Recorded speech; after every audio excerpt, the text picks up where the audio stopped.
Ladies and gentlemen, sometimes you just have to act like you are drunk, like you are crazy. Confuse your enemies, confuse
them.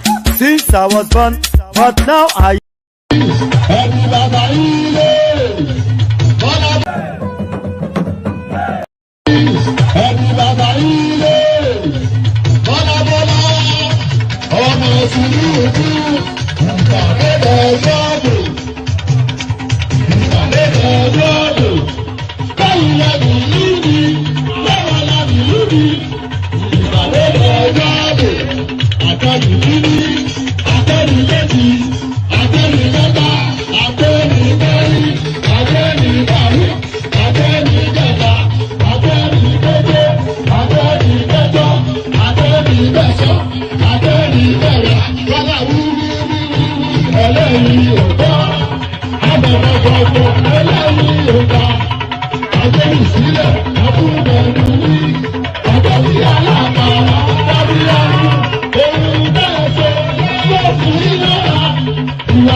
And there it is right there. Oh, so there it is right there. Here I am. There you are. I'm not quite sure why I am sweating. I should not be sweating. I guess it's the pressure of anticipation of your company. So good to see you. Good to have you here.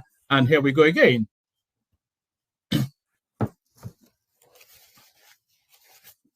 Good to see you.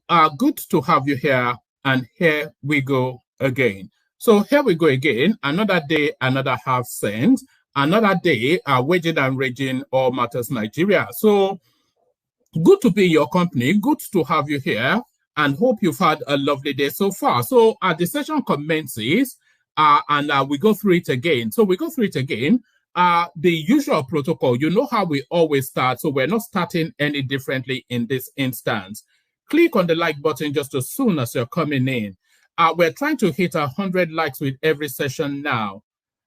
So let's start with that as a mission statement, and we continue to increase it.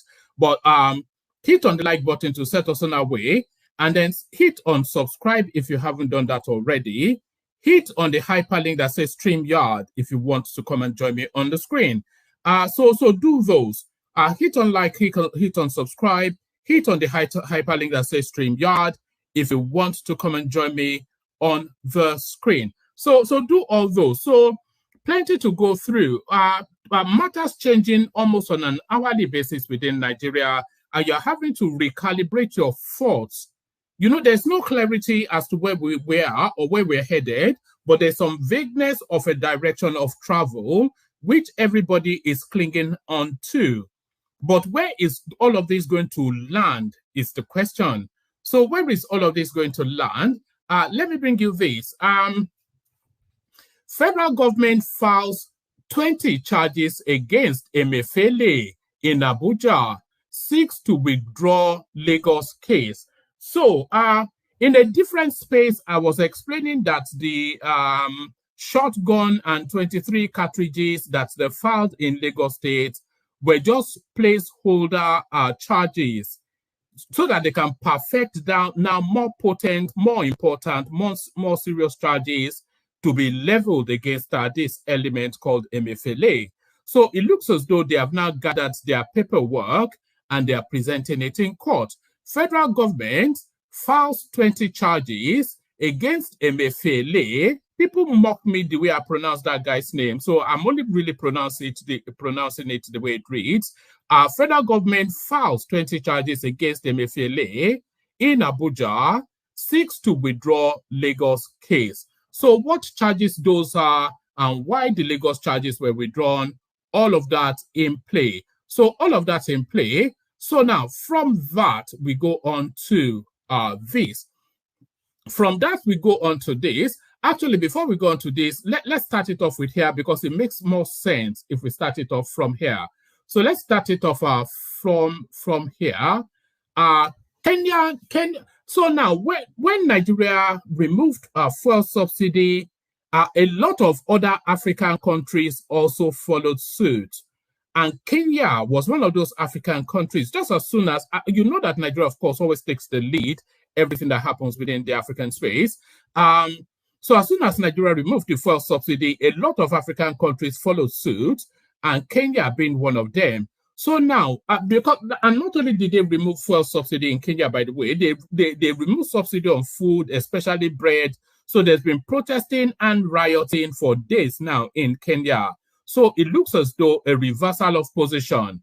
Kenya reinstates fuel subsidy for 30 days to curb soaring prices. So now, you know, government takes hard decisions, but then, of course, if the impact of those hard decisions, if it's too heavy a weight for the people, there is nothing wrong with the government revisiting those decisions or even recalibrating them or entirely withdrawing them.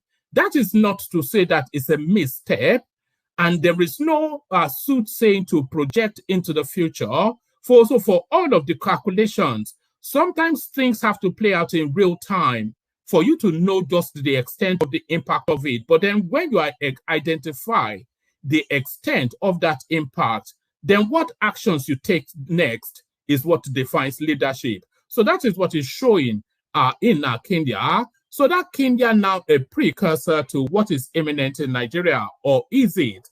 Tinubu considered temporary subsidy on petrol as landing cost rises. So now, there's a lot more to unpack from that headline, and irrespective of what the body of the headline is, there's a lot more to unpack from that space.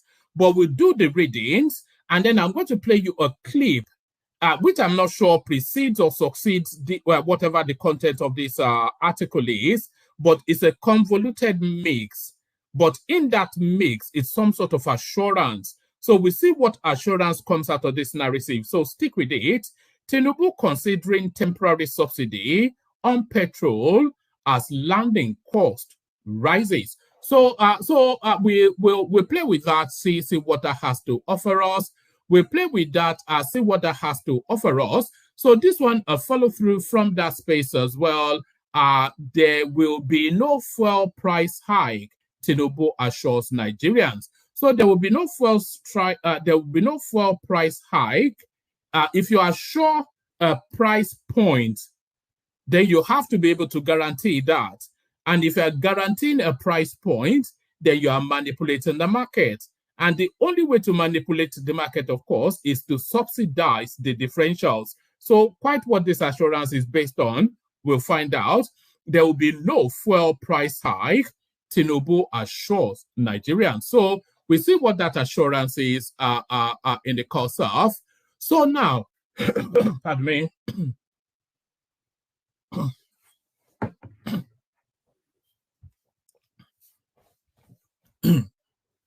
So now this next headline is the one that has consumed the whole of the social media space like a wildfire. You know, it's consumed the whole of the social media space like a wildfire. This now next headline. I'm sure you've all seen it. ARCON dissolves advertising standard panel over all eyes on judiciary billboards. So now, so this is the offending billboard, and this is in a preeminent space in the prominence of Abuja.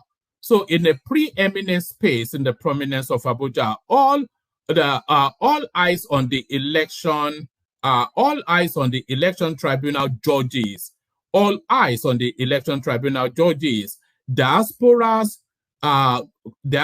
for good governance. So these are the people sponsoring it, of course. So now, when is that step too far? Is the question. So if you're talking about judicial intimidation, there is nothing that defines it more than what we're seeing playing out in this particular space that we're in at the moment. If we're talking about judicial intimidation, there is nothing that defines it more than the space that we're in at the moment. We are seeing photographs of senior judges sitting on that panel being published. That's one. You'll say they are public figures anyway. But we are seeing photographs of the lead judge on that tribunal with his grandchildren being published. So that is that step too far. No, now I'm going to show you something that, if I'm able to disguise the name, then I'll show you something that somebody just sent me. If I'm able to disguise the name of, yes. All right. Let me share this with you. Let me see. Let me share this with you. Hold on. I would like to be able to disguise the name of the sender, and then I'll share it. Yes. Hold on.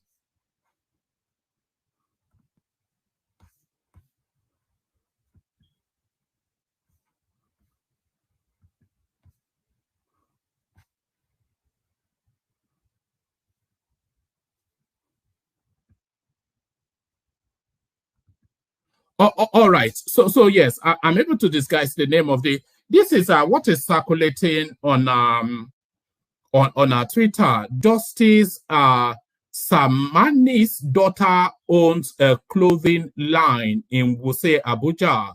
Those are real nice pieces, and I thought to go shopping this morning, but I talked myself out of it.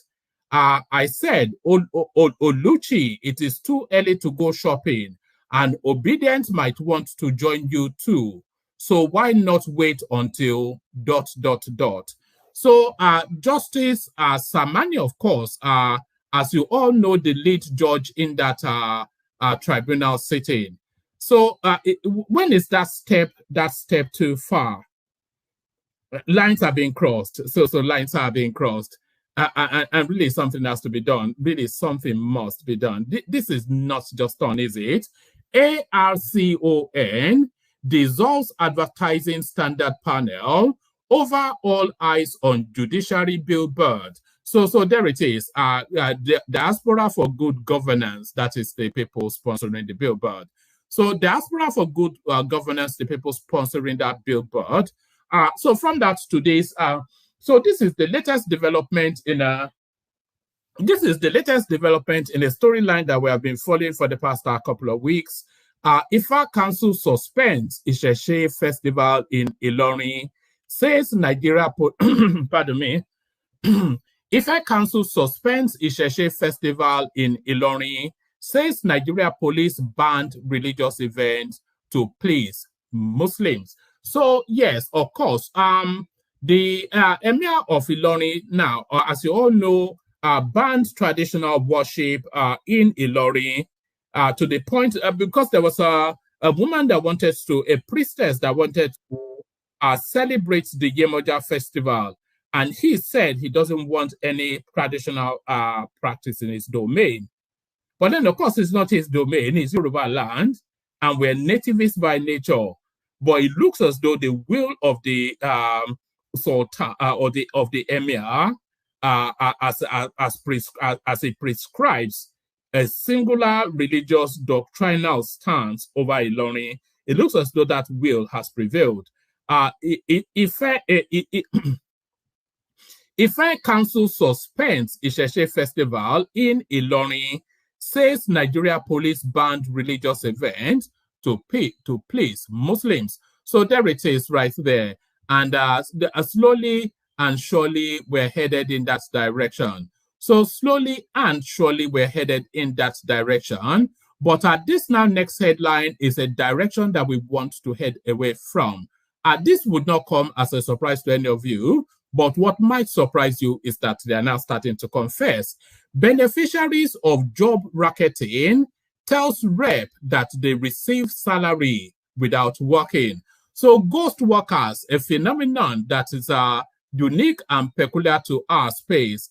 And it looks as though now the ghost workers now are singing like canaries. Beneficiaries of job racketing tells rep they receive salary without working.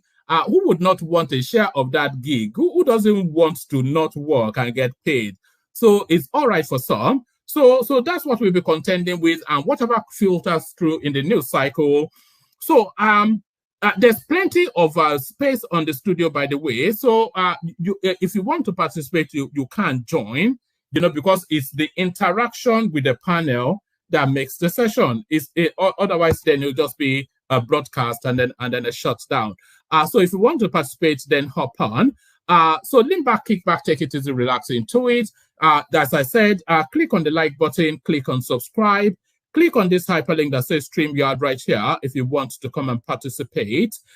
Let me take a micro break to catch my breath and clear my throat, and then we'll come back to the fullness of it. You know where we're going, of course, to the Kegites. Only water, where they see my water.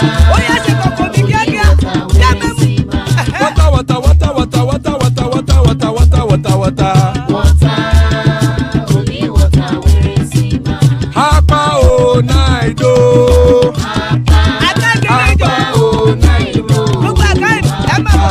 Hapa you don't come o.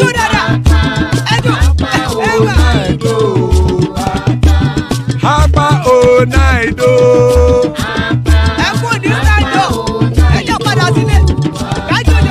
Oro keke elemuye o. Ide shodi ya kekere elemure o. Obi master kekere elemure o. Chifu Wailati kekere elemure o. Eruku lele elemude. Eruku lele egbe elemudodo jare o.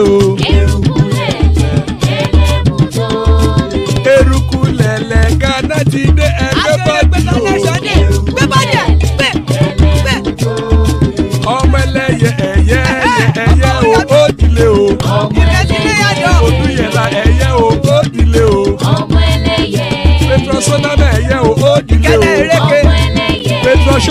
ẹyẹ rẹ̀ ó dilé o. ọmọ ẹlẹ́yẹyẹ. ẹlẹ́kọ̀ ọ̀run mú ìní o. ìgbàlà tí èlé. ìgbàlà tí èlé. àkùkọ ọ̀run méjìkọ.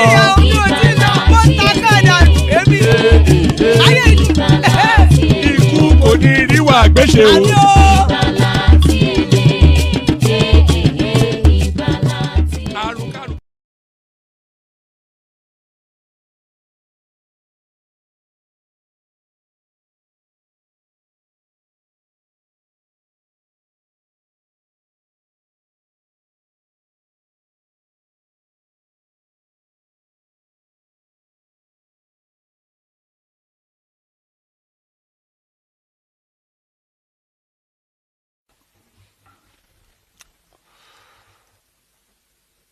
This morning, I had the privilege of sitting down with His Excellency President Bola Ahmed Tinubu as we discussed the current unfolding situation in the country as it relates to fuel supply and demand.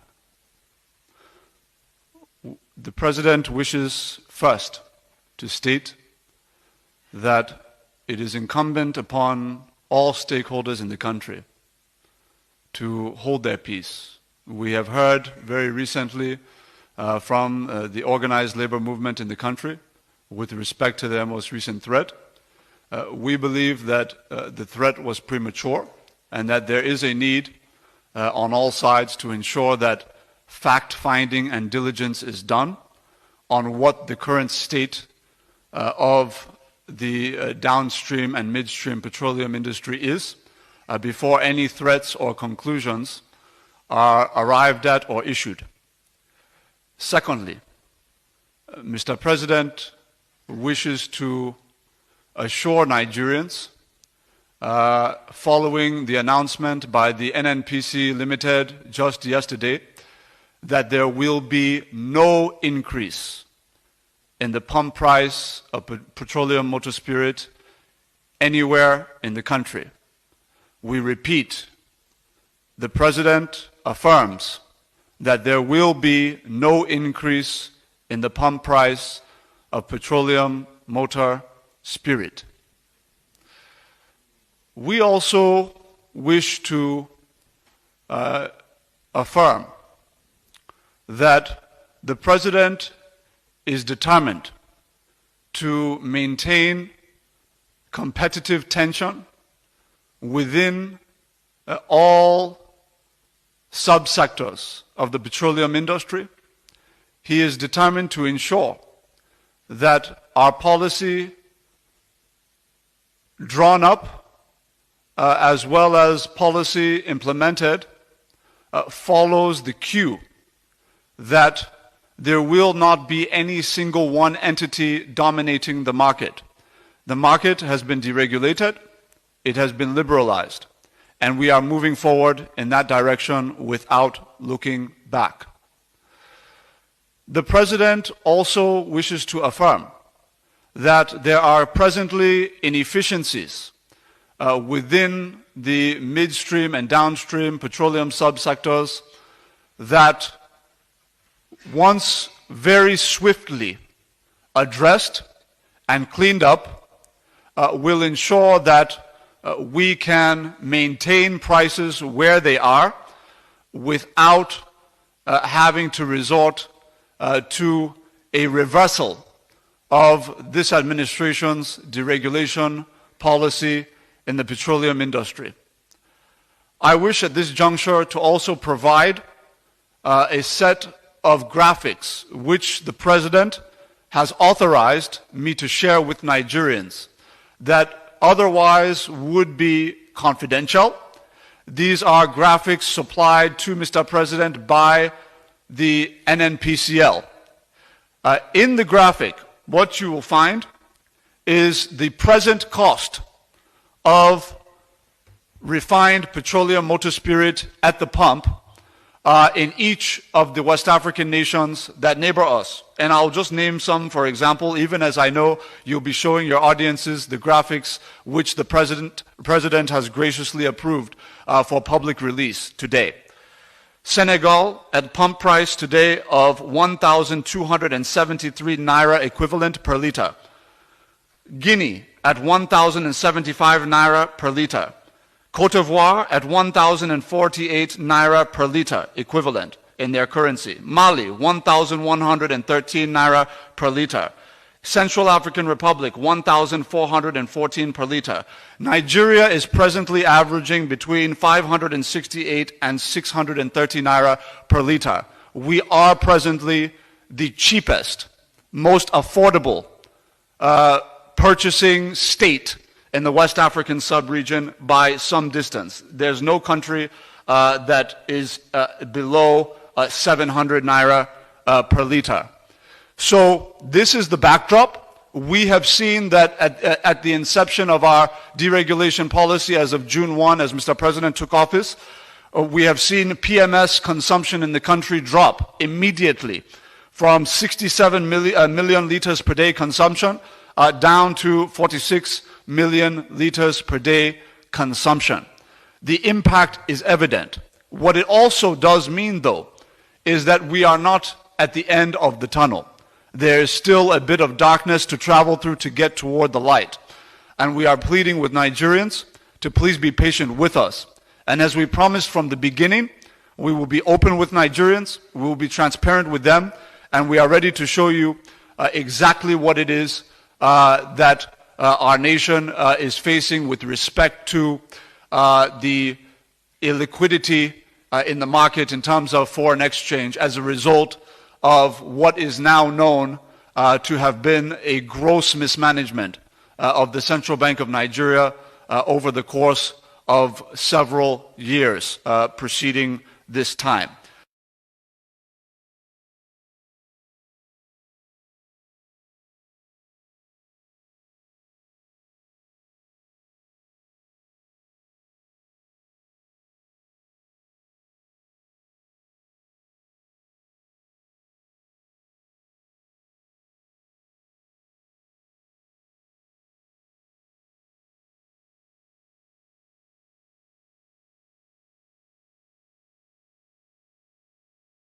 All right. So that was a jury opening up a gross mismanagement of the CBN for several years or up to this time. That was how we tailed off before we lost the audio. So we'll be addressing that, by the way, as a statement. A gross mismanagement. You know, there is fire on the mountain. No, something has to give. But what has to give will hopefully in the course of conversations get to it.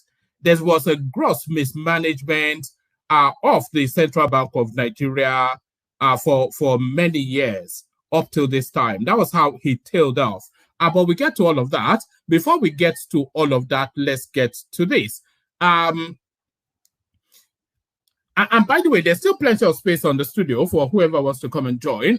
Kenya reinstates a fuel subsidy for 30 days to curb soaring prices. So it's the tale of all of us, by the way, is really what it is. The Kenyan government has reintroduced fuel subsidy to curb soaring prices of petrol, kerosene, and diesel in the country. The development comes after months of violent anti-government protest over the burden of high living cost. So,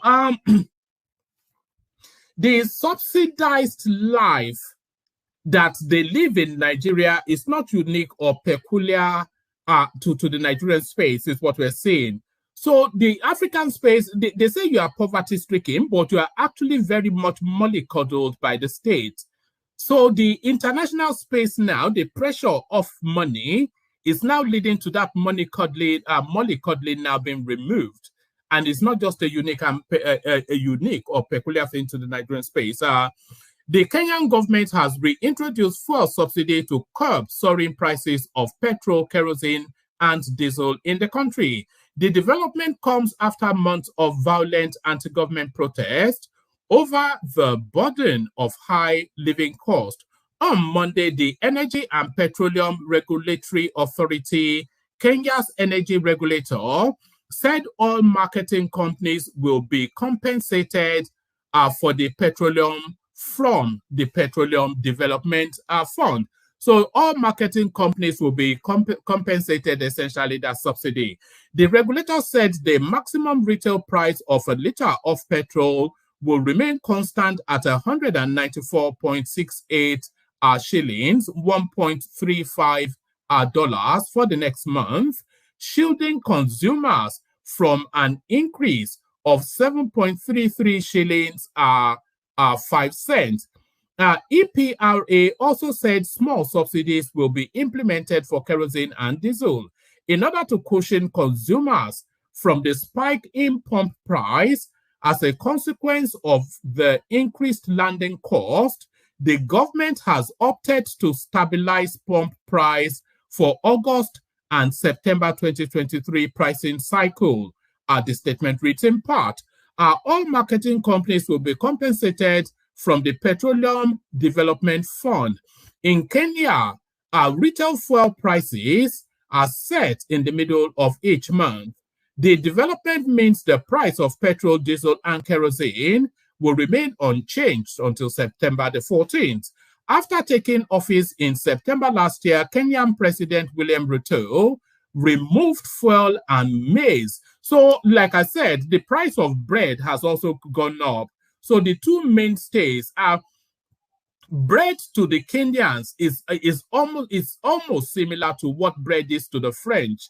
It's never really a parity because bread is life to the French, but it's along that line. Everything wrapped around what that silly thing that the ugali, some rubbish things that they eat, is all wrapped around this maize narrative. After taking office in September last year, Kenyan President William Ruto removed fuel and maize flour subsidies put in place by his predecessor, citing the need to subsidize production rather than consumption. So a lot of it mirrors and mimics the Nigerian narrative, consumption to production. He said his administration would reduce food production cost and increase output by subsidizing inputs such as fertilizers and quality seeds. So it's the same arguments that we're seeing in Nigeria, is it not? A reversed order sort of a thing. So you put those measures in place before you are removing subsidy, then it will be a seamless transition and the populace will not have felt the impact. In addition to being very costly, consumption subsidy intervention are prone to abuse. They distort markets and create uncertainty, including artificial shortage of the very products being subsidized. Ruto said, in Kenya, inflation reduced to 7.3% in July from 7.9% a month earlier, largely due to falling food prices. So, you could substitute Kenya for Nigeria, and the same narrative is exactly the same. It's a race against time between removing the cushioning, mollycoddling that the state puts in place to insulate the populace from the reality of life, and the measures that they are bringing in for a free market enterprise that would not impact so profoundly on the populace. So it's that chasm, that race against time that we're having in Nigeria somewhat repeats in Kenya. So that race against time that we're having in Nigeria somewhat repeats in Kenya. So why not go home and see how it's playing out? Tinubu considers temporary subsidy on petrol as landing cost rises. So it's pretty much the same policy, I suspect. President Bola Tinubu is considering a temporary subsidy on petrol as crude oil prices and foreign exchange rates continue to soar. There is yet no final decision. There is yet no final decision, presidency sources told correspondents, but the proposal is firmly on the table as Nigerians continue to groan under harsh economic realities following the removal of petrol subsidy in May 2023. Already, labor unions have threatened to embark on an indefinite strike if the petrol price further surges. The Kenyan government on Monday reintroduced fuel subsidies to curb soaring prices of petrol, kerosene, and diesel in the country. The move came after months of violent so it gives us that again. According to a presidency source, the realistic amount of petrol consumed in the country is now known following the removal of subsidy in Tinubu's inauguration. Hence, the amount spent on subsidy can now be controlled. On Monday, the Nigerian National Petroleum Company, NNPC Limited, said there are no plans to hike pump prices despite the rise in crude oil price, landing cost, and fall in the value of the naira. This is understood to be an option for Tinubu to keep the current prices, although private importers have not made a definite pronouncement on any possible adjustments. So I'm not quite sure that the government can give that guarantee, because they've given licenses to private enterprises. Because when a ship berthed, I can't quite remember the name of that ship, when it berthed with millions of liters of petrol on Nigerian shores about a few weeks ago, that ended the monopoly of NNPC as the sole importer of petrol into the Nigerian space. So now the government cannot determine how much private business will sell their products for. The only determinant would be to insulate the differential, which is called subsidy. Do you understand? So it's just getting convoluted and complex. Let me take it. Let me actually take it from the top again and try and speed through it. I don't want to hold you hostage to. It's a short readout anyway. President Bola Tinubu is considering a temporary subsidy on petrol as crude oil prices and foreign exchange rates continue to soar. There is yet no final decision, presidency sources told correspondents, but the proposal is firmly on the table as Nigerians continue to groan under harsh economic realities following the removal of petrol subsidy in May 2023. Already, labor unions have threatened to embark on an indefinite strike if the petrol price further surges. The Kenyan government, so let's leave Kenya alone. According to a presidency official, the realistic amount of petrol consumed in the country is now known following the removal of subsidy on Tinubu's inauguration. Hence, the amount spent on subsidy can now be controlled. So that's meaningless, really.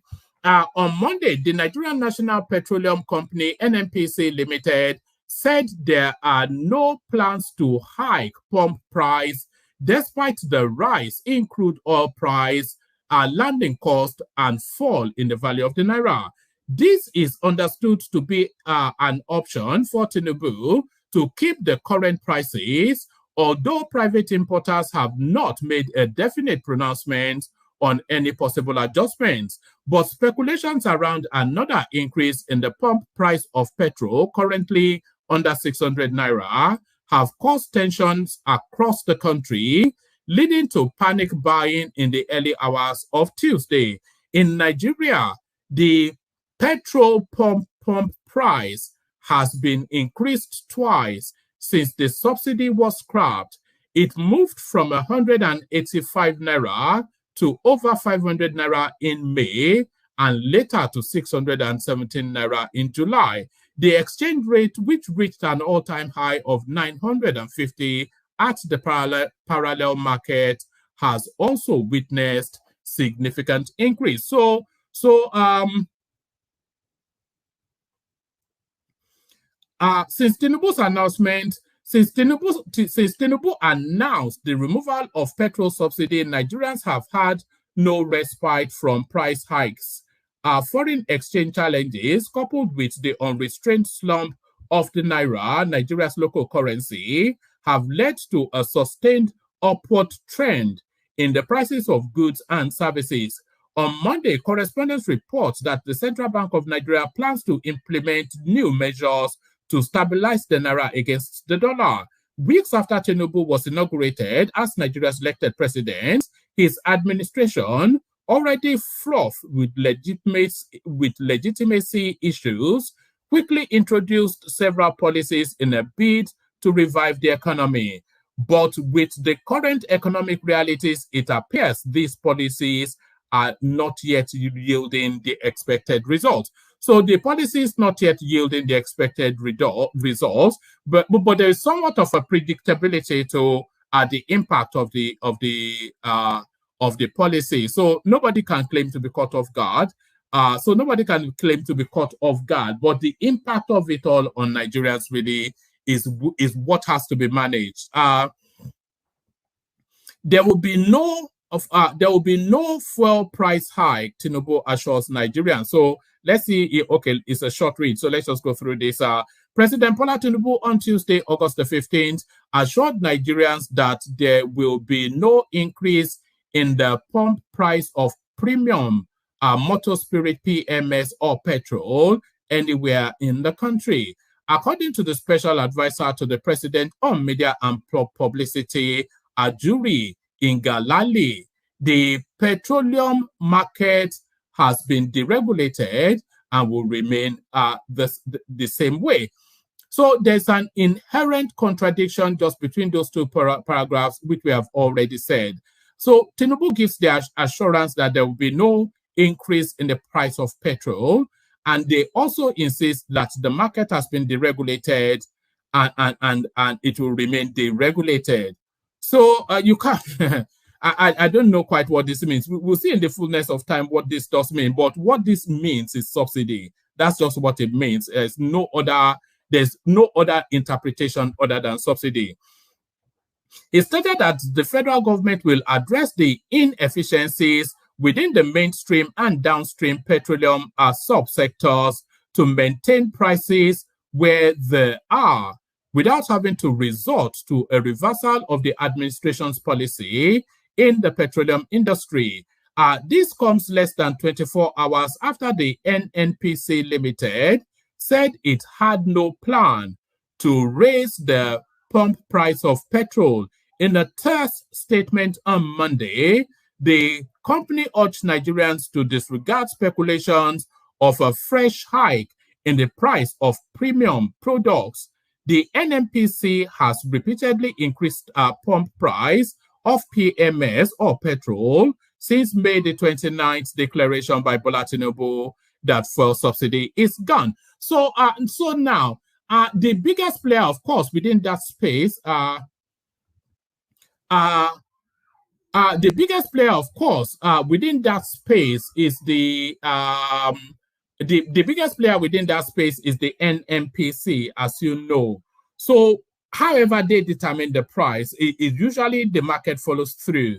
But we see how this plays out because really we're looking at the language of subsidy. We're looking at the language of subsidy. Let's go on to this. ARCON dissolves advertising standard panel over all eyes on judiciary billboard. So now the obedience at it again. The Advertising Regulatory Council of Nigeria, ARCON, has announced the dissolution of the secretariat of its vetting panel, the Advertising Standards Panel, and the suspension of the director and deputy director regulations for approving one of the concepts of the controversial All Eyes on the Judiciary advert that failed vetting guidelines. So yes, Dr. Olalekan Fadolapo, the Director General of the Advertising Regulatory Council of Nigeria, announced the panel's dissolution in a statement released on Tuesday. Dr. Lekan Fadolapo also ordered the removal of all the concepts of the controversial advert being exposed across the country, highlighting that not all of the advertisements were endorsed by the ASP. Fadolapo acknowledged an error in judgment concerning approving one of the concepts. This advertisement failed to adhere to the vetting guidelines set by the panel. The ASP's function as a statutory panel under the council's purview, tasked with ensuring that advertisements comply with the law of the Federation and adhere to the Code of Advertising Ethics in the profession. So they go on to give us a lengthy, but the essence of it, and by the way, this is not anything around the language of cracking down on free speech. This advert that you're actually seeing now is tantamount to incitement. So it's an inciting sort of advert, and really not only should I think people should actually be prosecuted for this. If you wanted my personal opinion, I think people should be prosecuted for this because this certainly is not on. Certainly is not on. Let's go on from there. Just a couple more readouts, and then we see how it goes. We've only got one panelist, so we might well just wrap it up in a sharpish sort of manner.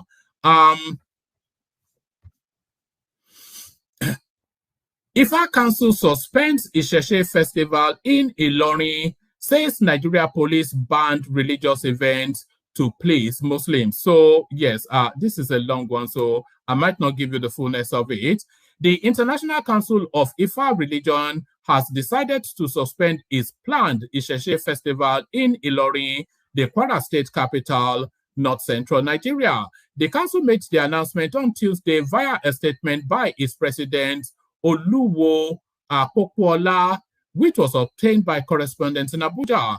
He noted that suspension was due to the prohibition of the festival by the Nigerian Police Force, Kwara Command.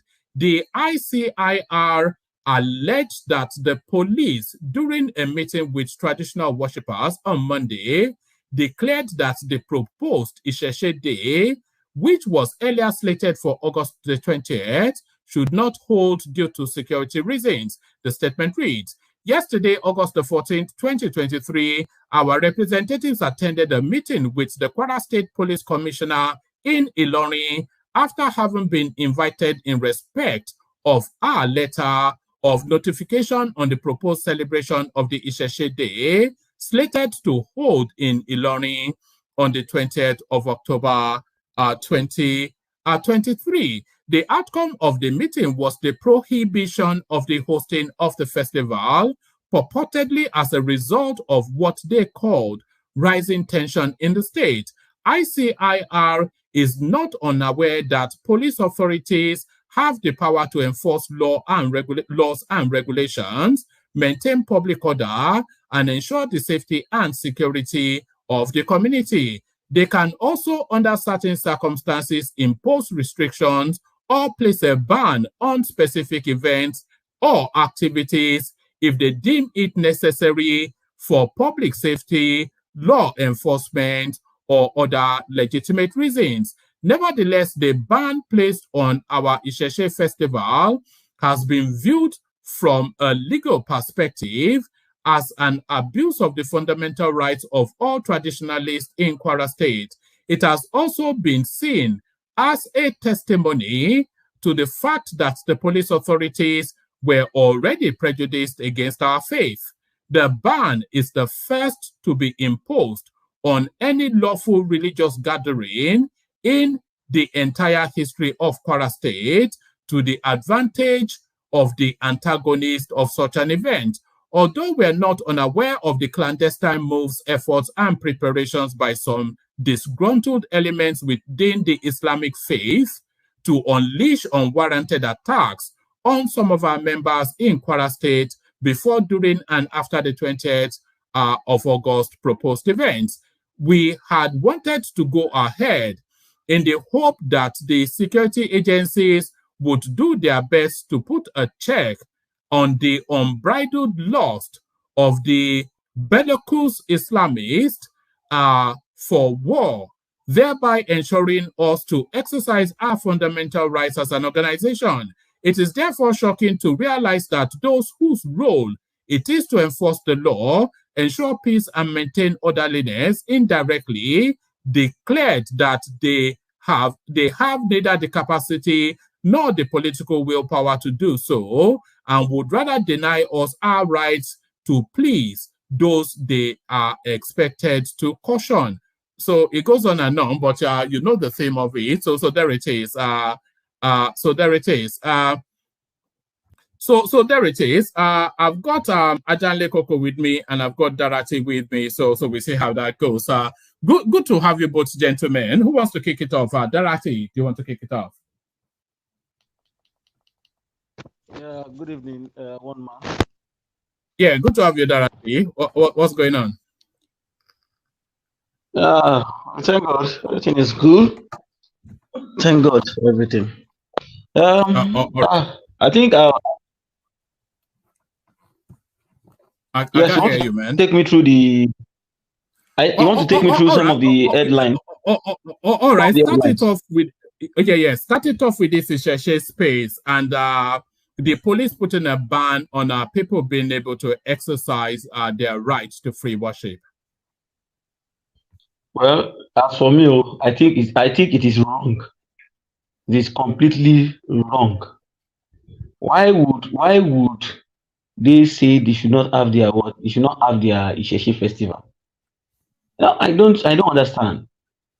The fact is that I'm a Christian, so the thing is these guys have been doing their thing, for a while, or probably they want to. We know that we have more Muslims in Ilorin, no doubt about that, and if we are saying that people should have freedom of speech, freedom of association, as guaranteed by the Constitution of Nigeria and the UN Charter.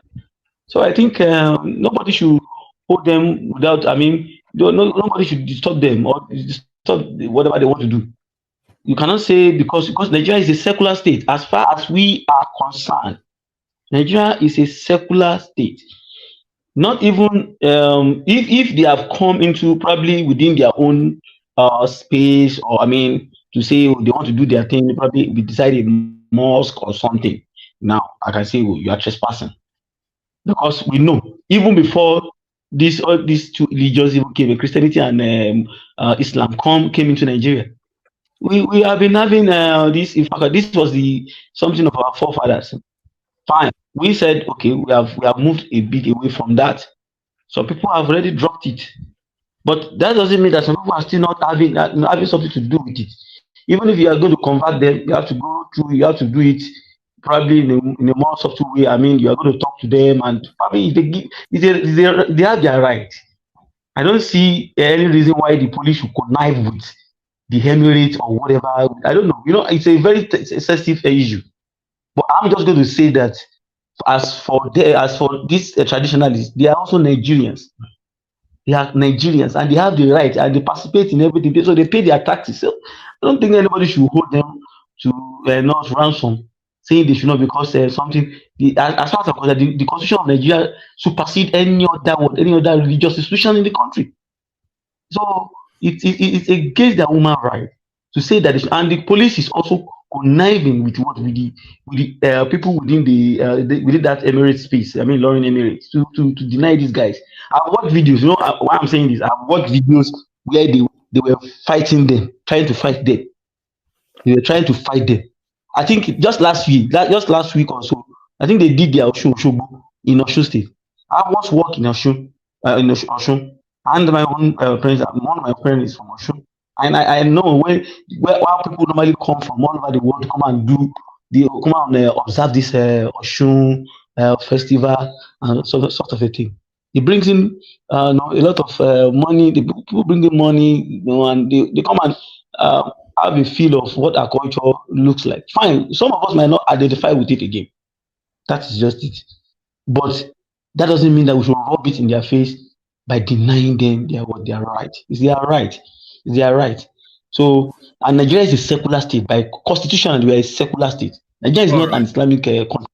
Neither is he a Christian country. So everybody has his own right. Why they have their own thing? I think they can challenge that in court. All right. All right. Mute yourself for a moment. I forgot to read out this one, which was actually the main headline of the of the session. So mute yourself for a moment. Federal government files 20 charges against Emefiele in Abuja, seeks to withdraw Lagos case. The federal government Tuesday applied to withdraw the illegal possession of firearms case it filed against the suspended Central Bank of Nigeria CBN Governor Godwin Emefiele at the Federal High Court sitting in Lagos. Director of Public Prosecution, DPP, at the Federal Ministry of Justice, Mohammed Bakodo Abubakar, told Justice Nicholas Owiebo that the application followed the result of further investigation. He made his application orally, but Defense Counsel Joseph Dauda, SAN, opposed him, arguing that because the government was in disobedience of the court's order granting Emefiele bail, its application could not be taken. The judge had on July the 25th admitted Emefiele to a 20 million naira bail on a 2-count charge of illegal possession of firearms and ammunition, and ordered his remand at the Ikoyi Correctional Center pending the fulfillment of his bail conditions. But the DSS rearrested the embattled bank chief after fighting off prison officials at the court premises. So it doesn't actually give us the details of the new charges. Speaking with journalists after the day's proceedings, Mr. Abubakar said the fresh charges, with 20 counts, were filed at the Federal Capital Territory High Court. One of the count accuses Emefiele of conferring unlawful advantages. So unlawful advantages would mean, of course, round tripping of money. So yes, what are you making of that? Those fresh charges against Emefiele? Yeah, thank you, Oman. We already know that this is what this was what Nigerians were expecting initially.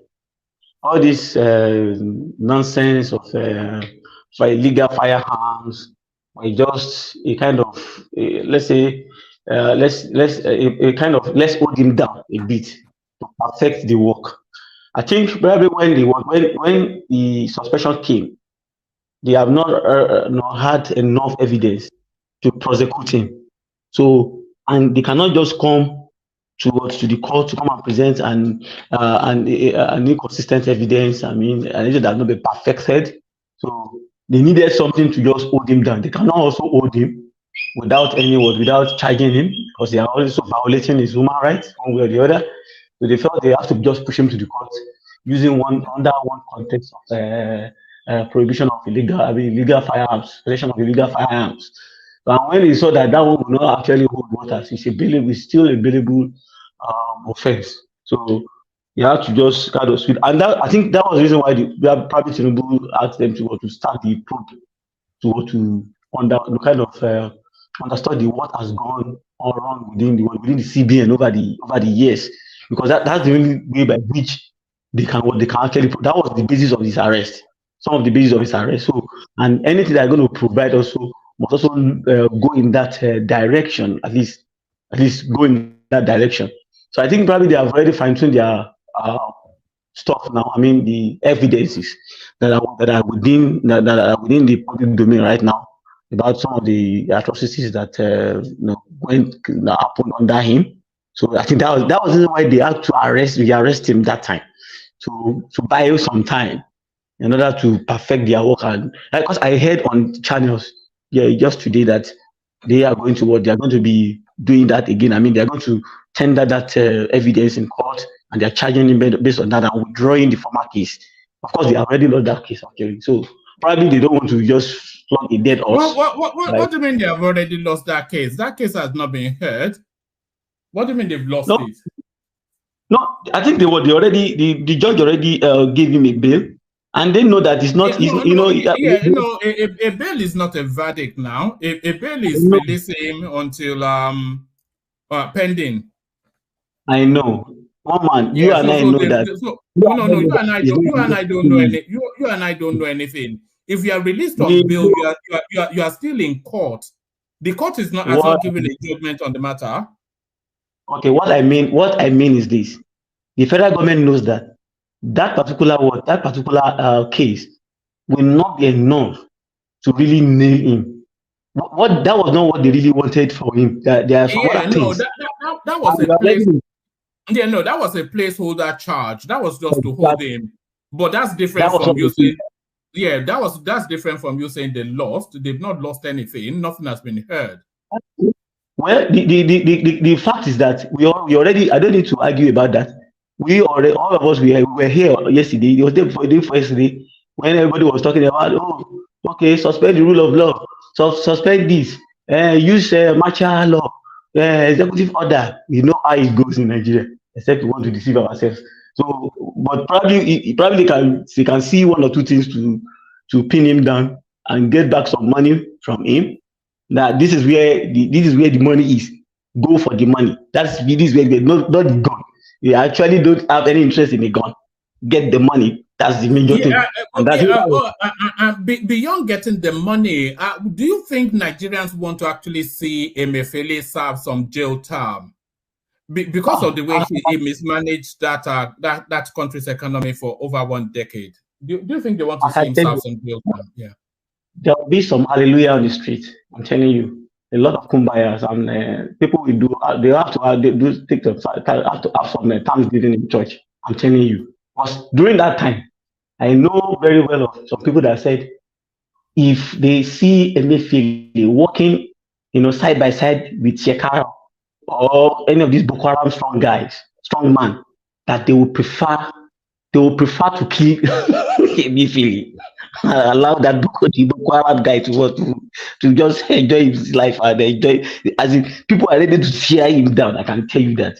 So he ruined a lot of people because of what he did that time, and of course we can say, oh, the president also has an hand in it because he cannot do those things alone. But there's some other things that he did that people felt, no, he did not deserve the award, the mercy. Of course, people will actually shout, we bring in ethnicity and some other things into it. But I can tell you that they would like to have him serve some jail sentence. I mean, to enjoy, to cool off in jail for some time. They would like to have him enjoy. And if all this, movie that happened that time.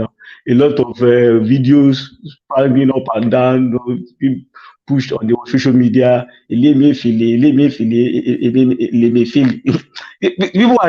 really died that time. People died. People lost their businesses, and they have not recovered from it before this subsidy came on board. And that was one of the reasons why the subsidy really is people, where it matters. We really hit them a lot. I mean, they were calling for what, for fresh air under that armor that was, kind of thrown at them.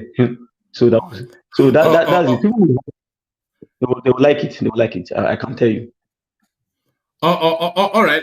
Let me take you to this space then. Tinubu considering temporary subsidy on petrol as landing cost rises. So is the narrative of the pain that the people are facing versus the economic necessities that Tinubu has identified. So it looks as though he's caving in and there might well be somewhat of a reversal. What is going on in Nigeria actually mirrors very much going on in Kenya as well. So what are you then making then of this change of heart that is imminent from your man, from Budilon, now resident in Asorok? Well, I saw those things, probably coming on board, because this, I think yesterday, I got to know that Kenya also reversed its petroleum subsidy. And Angola did it almost the same time with us as well. And some other countries also, have done that even earlier before that time. Gambia did it actually before us, before we even tried it at the beginning of the year. That was when they cut off their own fact. So what am I trying to say? There's no way it would not have to come on. No, normally it shouldn't have, because that's one of the problems that Nigerians normally have is this policy somersault. when I know that characterized Buhari's government a lot, where there will be pronouncements made, and there will be a kind of almost complete reversal of of that particular policy. But if you have to look at it naturally, you should have allowed that the regulation to stand. Although he's saying it, because I watched Ijuri in Galilee just this evening, about an hour or 2 hours ago, before you came on board.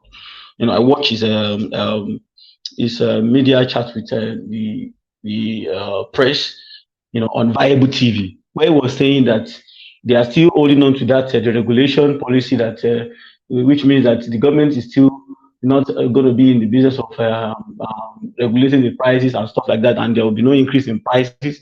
But we know they have said it that there's a change in the landing cost, which means if we do not do something, the price will definitely skyrocket. And if the price goes up again, I can tell you, I think you were saying 62% of the people are still believing that something good can still come out of the country, and of course out of its government. It might as well lose some about 12%, probably, or even below, or more than that. That will bring it to more less than 50%. So I think he really needs to do something. I think this thing also happened under Buhari too, and Buhari had to coin a particular word called under recovery, in order to placate Nigerians, and for us even to kind of dodge the bullet from Nigerians. But Nigerians still got him actually. But in this case, the only thing I can see from this is this: should Tinubu put up a deaf ear to the cries of Nigerians? I think it's a no for me. Now, at the state level, the state governors are rolling out palliatives. But what I've seen is this: those palliatives are not getting to the place where it's supposed to get to. And they were the ones that were saying that, come, we want to be in charge of this thing. It gave them 950 billion naira. They have not ever collected that kind of money in their entire life.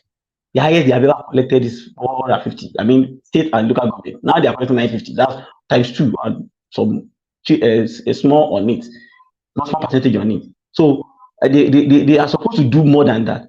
But we are still expecting that of the federal government also, the palliative of the federal government, and some of his policies that he has rolled out. Fine, the ministerial list has been appointed. Let him link them up with their portfolios that they're going to be manning, and let them start. No.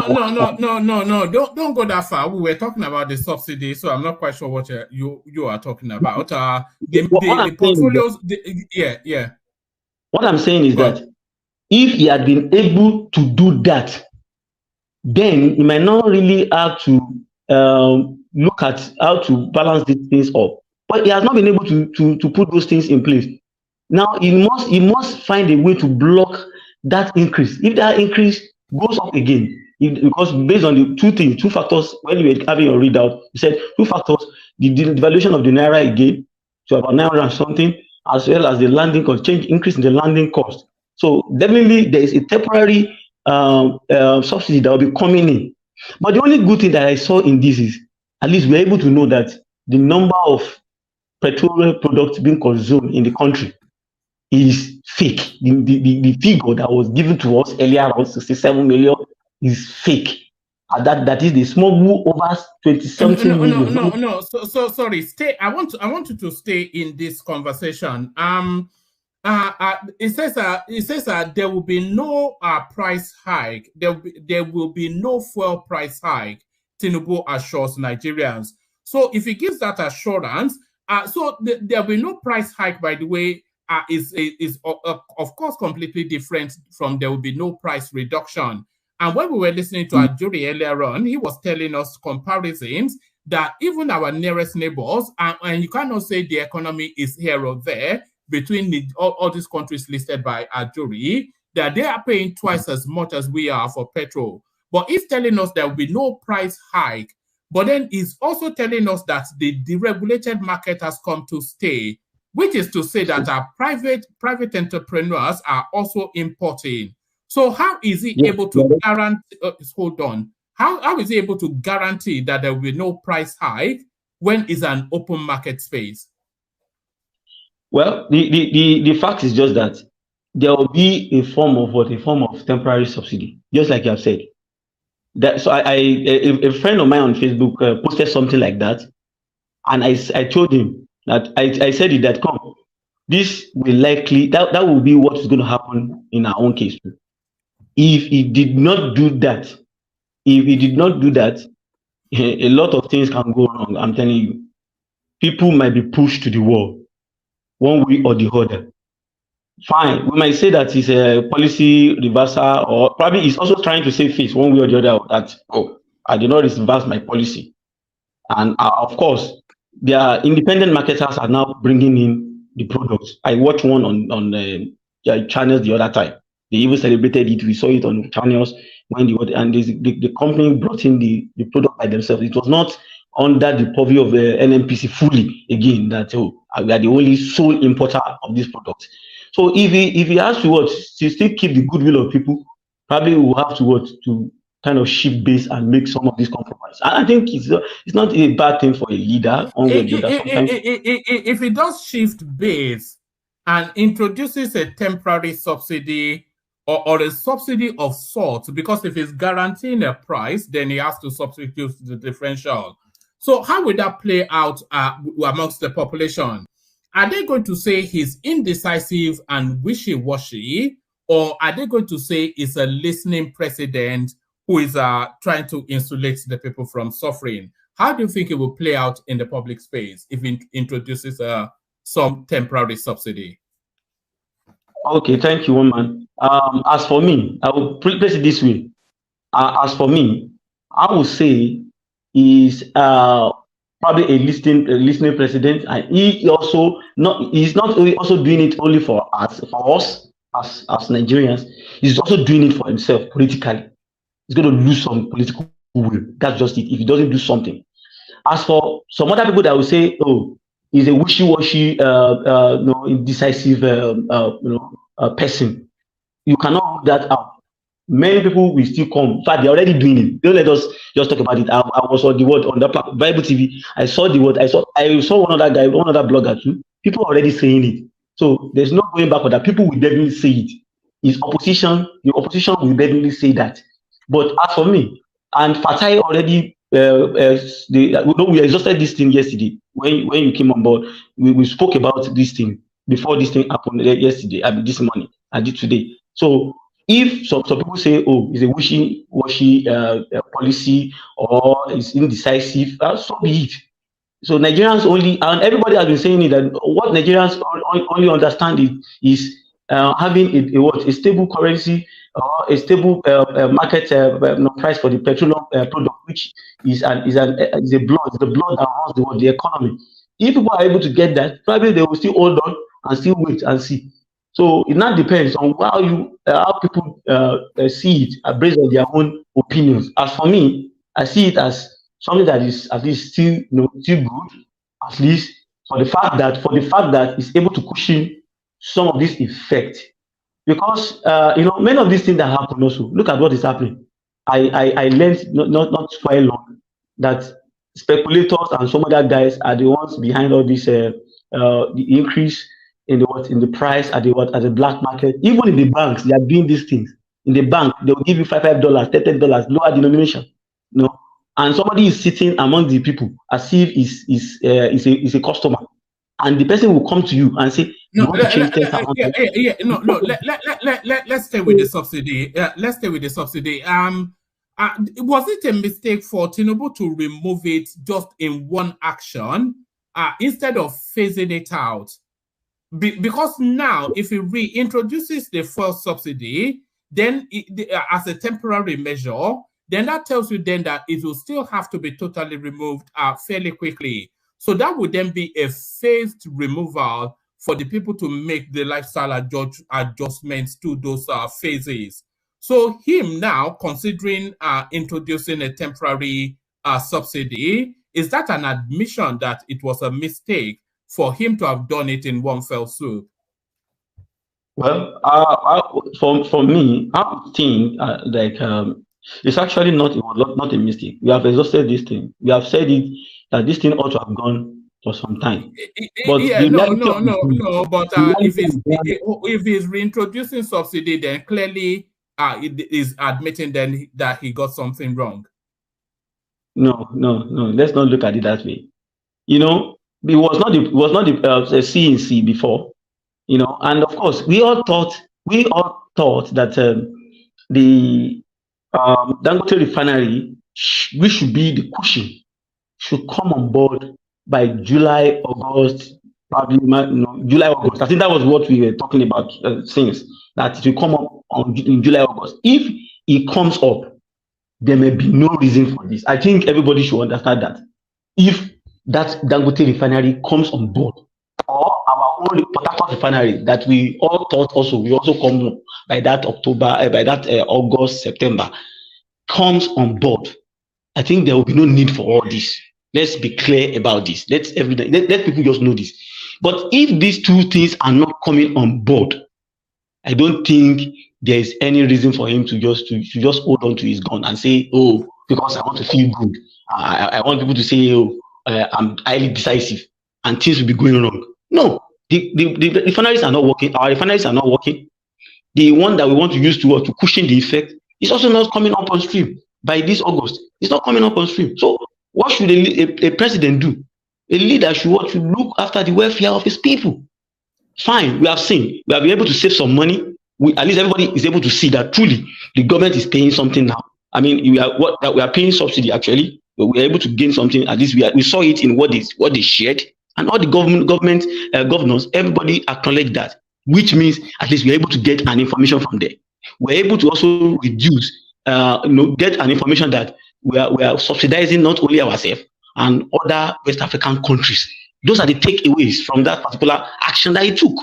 So if those refineries are not coming on board, I think I'm with him on any way by which he can work. He can, do palliatives for the people. I mean, kind of insulate people from the hardship that can come from this. Look at it. It's only Lagos and some few states that I've seen that are, proactive in dishing out these palliatives. Many of the state governors are not really doing what they are supposed to do. At least I watched that of Oyo State when he was reading out the things that he wants to do. Other states, we are not really earning anything from them. We're not really earning anything from them. So the people are suffering. So he needs to do something. If those two factors are not on the table, the refinery, the Port Harcourt, is not on the table. The Dangote refinery that's supposed to be a circuit is also not on the table. Then you have to do something. And let it be clear that even if it's Peter Obi that is there, that one will have even been much more. Probably, I don't know how. Probably this is what he will do. No, it's not a situation that Peter Obi can handle. It's too complex for somebody like Peter Obi. But, in one case, probably he will not have removed it. He will have pushed it forward a bit to about 5-6 months because he wants to look good. And of course, they will eat him. They will come for him. People will come for him because all of them. People will come for him and say they are going to remove it. Hold on. I think Rational Mind wants to interject. Rational Mind. I mean, why do people have to always go the tangent of Obi? Is Obi the president? This hypothetical situation that sometimes we just create, because if Obi were to be, he won't know what to do. Is Obi the one that is there right now? He did not say he was going to remove it himself. So what are you talking about? You see, the problem here is this. What people, some of us are not really looking at is the problem with Tinubu's presidency. There's a lot involved in it. There's a lot. And one of them is the issue of the legitimacy. It's one of the things that's really, really fighting him. And so when we have... But that's not in play for the fuel subsidy, though. Okay, that's just an economic space, isn't it? Of course, it is an economic. But then you need to understand that I don't know if you've listened to, you've seen the recent statistics that was released, that Nigeria... Our foreign investment, people coming to invest in Nigeria, they're not coming in.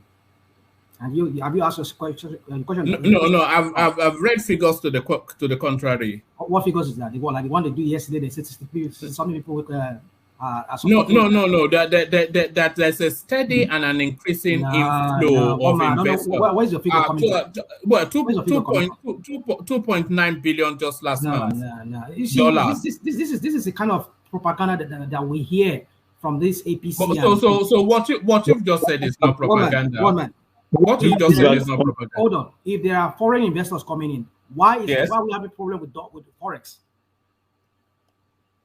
What do you mean? What do you mean? Why we are having liquidity issues? Foreign investors are coming to go to specific areas. They are not coming to pump dollars into your CBN. This our kind of kind of politics. I mean, Do you understand what foreign investors mean?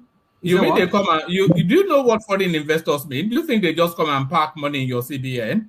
Oh God. Oh man, why do you have to talk like that? No. Hold on. I bring in investors from America here. Say yes. Some of my friends. Hold on. I say, okay, I want to go and open hotels in Nigeria. Right. We move dollars from here, right? We might buy the equipment from here. We're moving them over there, right? Isn't it? We're bringing money, more money, like our yes. money market, like our money market, our stocks. Okay. Using your example, face that example through. You see that Nigeria has liberalized its economic space, and you want to put investments there. So, what processes would you go through? What processes would you go through? What do you mean? What process am I going to go through? Okay, let me tell you the process then. So if you identify that Nigeria has opened up, has liberalized the space, and you feel that there's profits to be made there, and you say you want to put, let's say, $2 billion in there. So you bracket that $2 billion as an investment to Nigeria. And then you send a team to go and do a feasibility study, want to look at the policies that have been introduced by the new government to see how strong they are, and then to identify the viability of the market space that you want to enter to see if that profit that you have identified is there. And then you come back and then you do the logistics of it, you do the modeling of it, you assemble a team to take it. So it's a long and involved process. If they say if they say they're going to invest $2 billion in Nigeria, it doesn't mean then that they'll send a check to CBN that here is $2 billion. What are you talking about? All right. You've given a very good rational mind. Can I say this? That what one man is saying is this. Most sometimes when the money that came into Nigeria actually came into portfolio investment. It came into portfolio investment, another form of investment. Then we have another form of it which are more of a foreign direct investment. That one will go into the manufacturing phase and different sectors of the economy. So I think that one is what we really need more. Although rational mind thinks foreign direct investment is they will just send $2 billion to central bank. I think our gentleman here put it very well, succinctly, more than even the way you put it, one man. He said it correctly. There are different ways, there are different portfolios when you're bringing in money. There are some process, it takes like you said, one man, it takes a lot of time. There are some direct money you bring in, like our stocks. People bring in money to come and invest into our stocks, but people are not coming in. I trade stock a lot in Nigeria. I'm a big stockbroker. I trade stocks even from here, from America here. So what am I trying to tell you is this: that our investment in that sector is down. In manufacturing is down. Oil and gas is down. What are that? I'm not sure that you can say investors in oil and gas is down when Dara just told us now that new actors into the oil importation have just birthed. So, okay, are you talking about the likes of Dangote and the rest of them that are coming in, or other people are coming in? No, not just Dangote, BUA, and also oil marketers who the space has been liberalized. The monopoly of the NNPC dissolved. All of these things. Oh man, okay. You see, you just said, is it oil? Is it somebody just mentioned our manufacturing? Okay, look at our manufacturers. Why is it why is that they are having problem? Our manufacturers, they're having problem to get forex to go and buy maybe machine equipment and all of those things they need. Because there's a liquidity squeeze. So if there are liquidity squeeze, so what is wrong? We're not earning enough foreign exchange. It's not coming in form of it's not that we are not earning enough. It's because the forex space has been liberalized, and therefore everybody enters into the space. It's a rebalancing that is taking place. You see, I will allow our friend to continue, but you see, the point is this. This I will allow him to continue, but the point is this: this whole thing about if Obi were to be there, what would he do? No, it's Tinubu is the one that is there. No, Obi will not know what to do anyway. I think because it's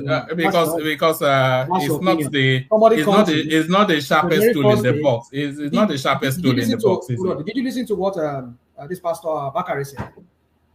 Impulse. Yes. It just make policy on impulse. It doesn't sit down to talk about policy.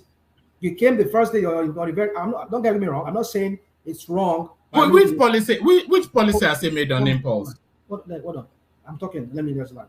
I'm not saying that it should not remove fuel subsidy, but the way and manner in which he announced it, that sent panic into the system.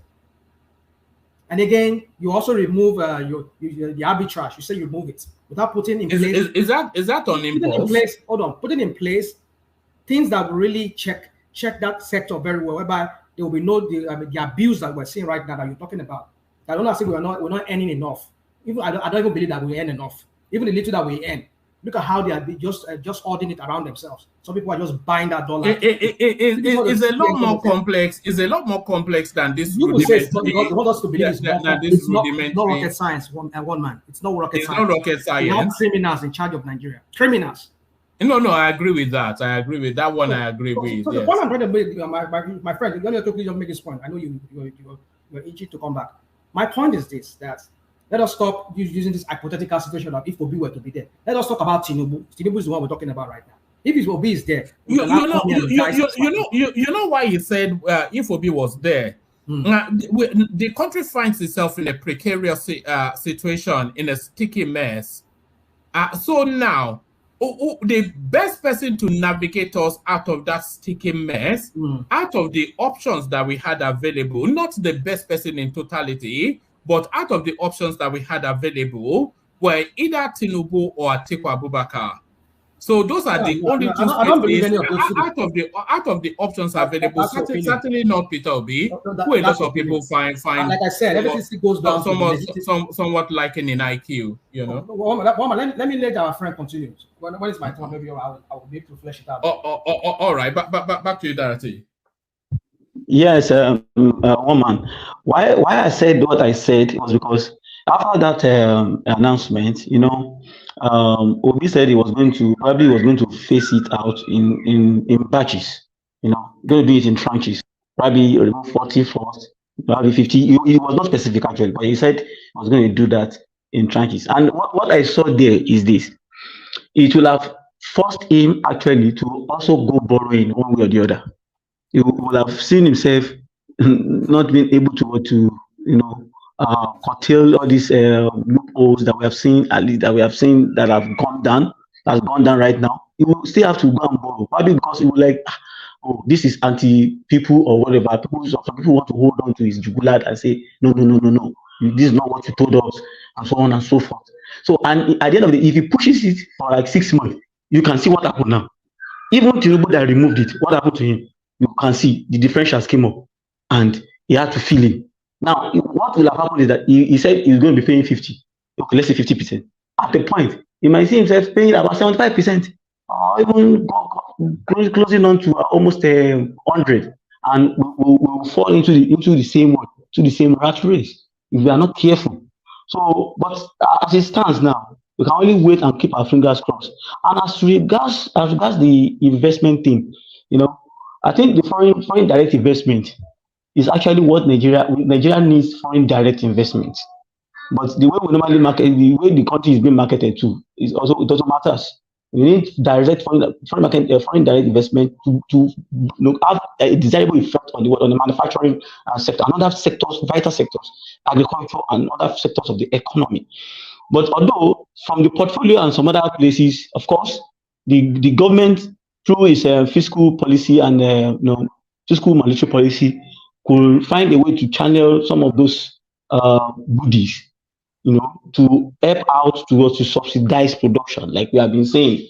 How can the government can be intentional about, and I think Tinubu has already fleshed out some of his policy, But that policy is yet to be seen, and that I cannot defend him on that until I see a concrete layout plan, a kind of plan. All right. Let me take you to this next talking point, and then after that, I'll go on to Fatai. I'll give us a brief commentary on this. ARCON dissolves advertising standard panel over all eyes on judiciary billboards. So now, of course, I mean, as much as we try to avoid them, they continue to pop their head through the parapet. The obedient are space again. So here they are in the prominence of the eminence of the boulevard in Abuja. Here they are trying to intimidate the judges. All eyes on election tribunal judges. All eyes on election tribunal judges. Diaspora for good governance. So this is what they are doing. So talk about judicial intimidation. This is the identity card. This is the blueprint of it. Should somebody go to jail for this, Darati? Well, one problem that we have is this: in this country, we have laws, but our laws are not what our laws are wishy-washy. They are what they are toothless. they cannot really do anything because we have weak institutions. In other countries, you would have been arrested. Somebody must have been arrested by now, for intimidating the world. It's just like it's what they did there. It's almost like you are going into the parliament, like what they did in the parliament in the United States that time. That is, you went to go and attack the seat of power in the parliament. Also like the Nigerian attack they had on the National Assembly. So it's almost like that. You are attacking the judicial, and it's not only on that platform. We have them all around. Fine, people need to understand some certain things. You cannot be pushing insightful statements, and you say the government should not react. Fine. Some people might say, "Oh, it's an attack on free speech." As much as I love free speech, it has to be within the ambit of the law. When you are saying that all eyes are on the judges, and it's not, and look at what happened also to Fashola. Day before yesterday, I think last week, day before yesterday, it was Justice Mary Odili that was being dragged. They dragged that woman like hell. So imagine, and it was one time that they said, "Oh, one man has resigned. He has resigned because the Tinubu and some other people, they are putting pressure on him." Can you imagine? And you look at go to their spaces, that's what they are pushing, and and that is creating a lot of enmity amongst Nigerians. So I think somebody should get the hammer on the head. If we had a very good institution, I think that probably that's what ACON is what is doing right now. And I think somebody said it here that I think it was Enigmatic that was saying it. That's probably under the new dispensation, more of the parastatals and the agencies working under these ministries and the ministers that will be managing those portfolios will be given more power to be able to do their things. Not even, you can see, it doesn't have to do with the president saying this and that. No, the laws are there. We have more than enough laws. They know what to do.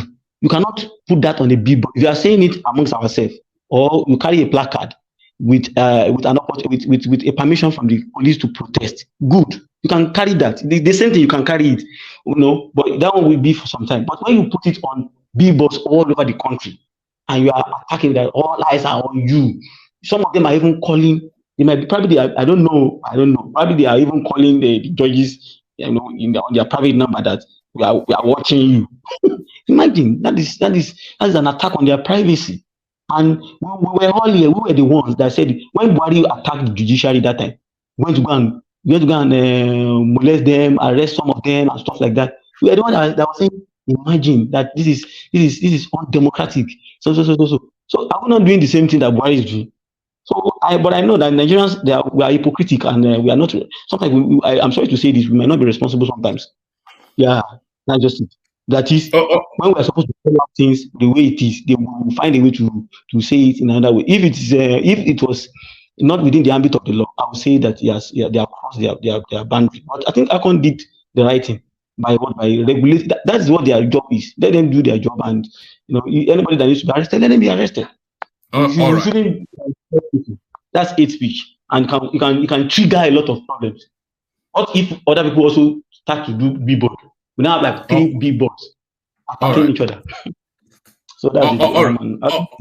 All right, brilliant. Well, brilliant. Thank you for kicking it off. For a moment, then I thought we were going to say goodbyes earlier than we normally do. But it looks as though we are now set for a full session, and especially the elegance that is Fatai. So Fatai joins us from Cyprus. So Fatai, here it is, a reversal of position somewhat by Tinubu. But is it a case of a listening president, or is it a case of wishy-washy decision-making? What are you making of this headline, Fatai? Tinubu considering temporary subsidy on petrol as landing cost rises. Fatai, good to see you. Hello, one man. Baba. Tinubu is not considering any temporary subsidy. That's just the headline. The body said they are putting on his table.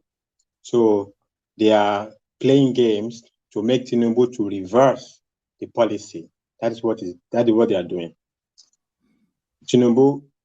President Tinubu should not go back on his initial instinct. That is the mandate that the people voted for. He cannot go back on it, right? The people that are playing, right, Omasu won, because they overplayed their hand, right? By jacking up prices 300%, 400%. Where is that done? Now they have low sale, right? Low sale. Everybody is working with their legs now. Yeah, the people are suffering, but they also are suffering. Let them go and be drinking their petrol, right? So, and that is what. Before I even go on, one man, I want to address, because I don't know why one man you put me in the backstage yesterday. So because I came in to address Baba Alexander Gomez, because no, you were on now. Were you not on? You were on yesterday. We heard from you. No, Patosky was, because I didn't understand what Patosky was saying, and then he said he will come back. So, and a few moments after, I saw I was backstage. But if we were backstage, that means probably I had to shuffle. But apologies, I can't carry on. Okay, Baba Alexander. Actually, I wasn't particularly referring to you in my. What prompted me to actually say that is because. So one man was passing around a question about if they remove Tinubu from office, right? Will it be an assault? Will Yoruba consider it let me call it an assault on Yoruba, right? So I was hearing, well, if Tinubu, assuming Tinubu attacks in the jail, yeah, the North, it will be an attack on the North. If Tinubu didn't give a Rufai ministerial appointment, or the way whatever it happened, it's an attack on the North. But if they remove Tinubu from office, then it's not an attack on the Yoruba people. I couldn't get it. Then the explanation was the people would be relieved that they pay, because it's making wishy-washy decision from cognitive decline. So I wanted to understand what is cognitive decline. I understand, but actually, Alexander, you appear to me as a bro. You are like you can play under 17, So I don't know if I mistake a bro and Baba. I just nothing. So I understand the context of your analysis, a political analysis, So I just had to say that actually, by global standard, the only person that can diagnose somebody for having cognitive decline is that person's personal psychologist.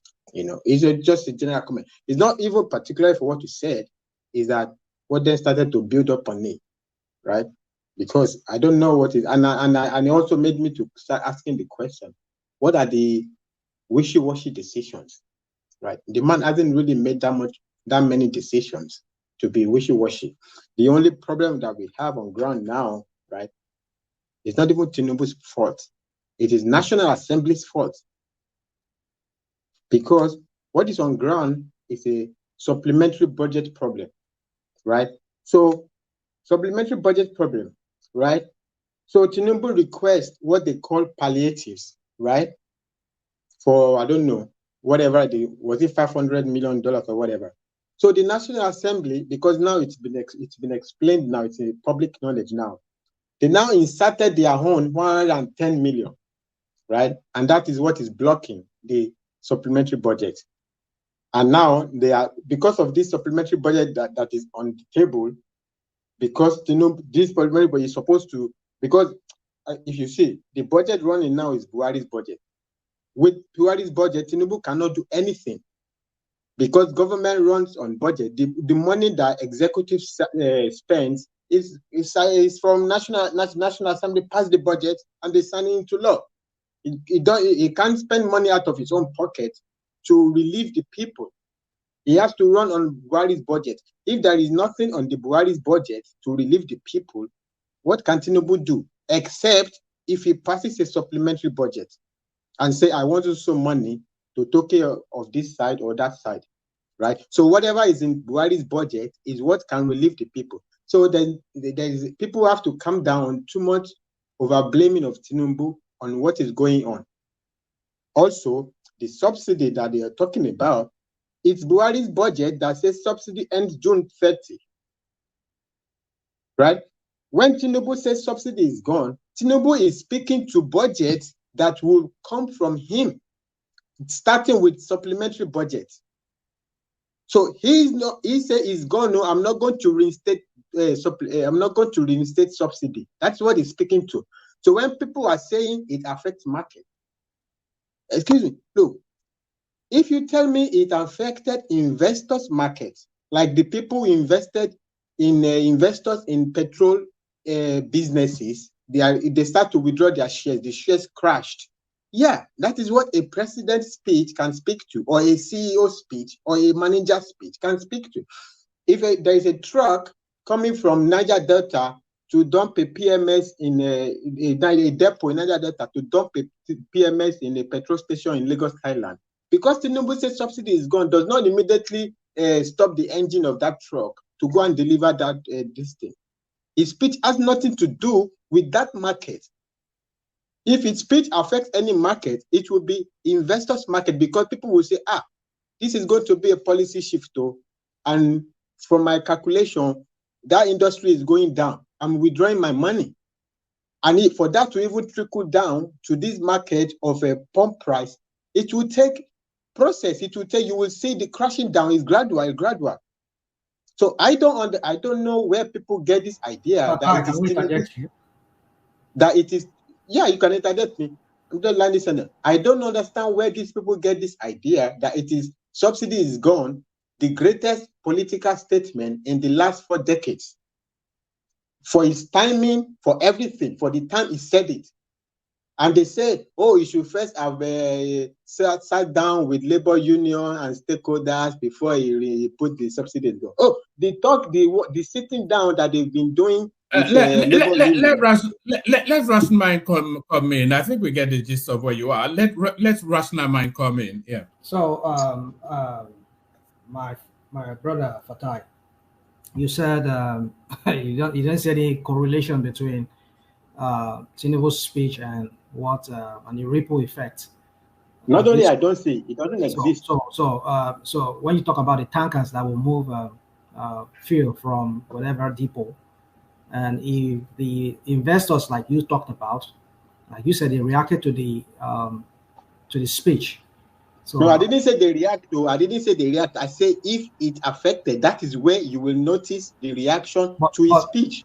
Okay, but then obviously we saw how and that stock market went up after his speech. The stock market didn't crash. If the stock market crashed after his speech, and then you look at the sector that crashed, and it is the sector with petrol, you will say his speech affected the market.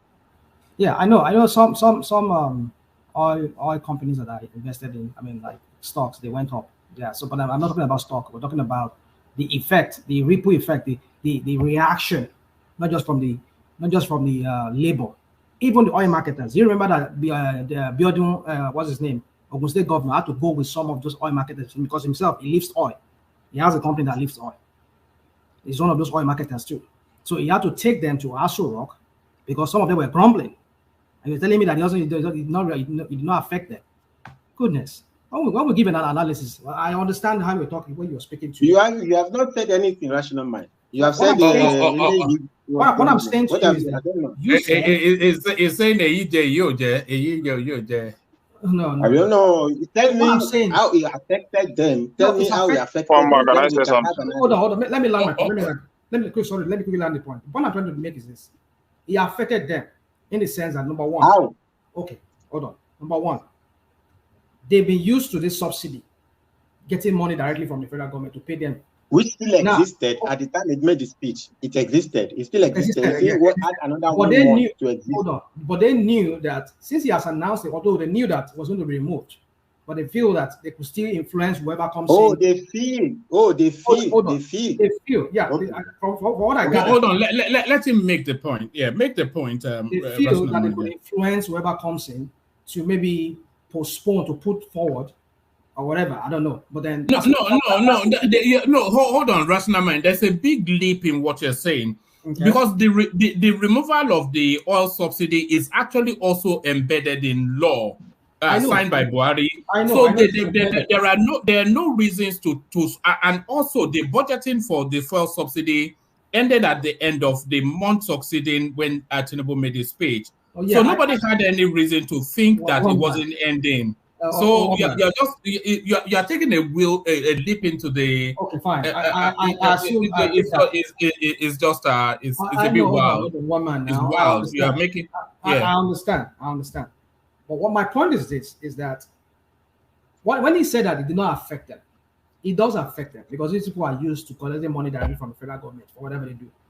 Can you, one rational man? Can you hold on? Let him land. Let him land, and then we'll go on to another talking point. But then now they know that this thing will be gone, and with Tinubu coming in, and he has said it already, which is I'm not saying it was wrong because that's what he meant. He has to announce it that it's gone.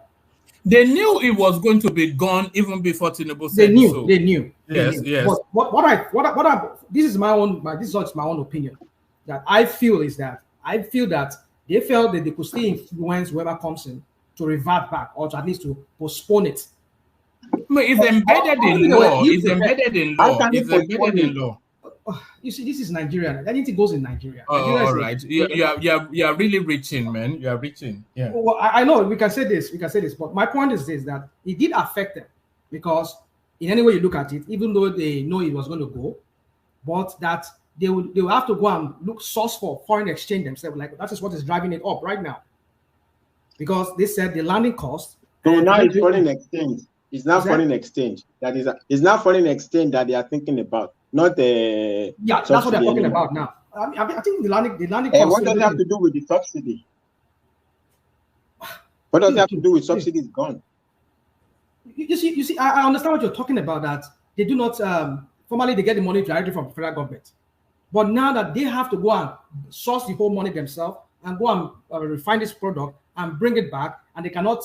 I mean, change paper. They can before they can bring in maybe one ship. They can say they bring in 3 ships, but now they can really determine how much each person is selling because federal government is not paying them anymore. They cannot falsify document anymore because you're selling to the market. The market is the one determining how much you're selling, how much you're selling your product.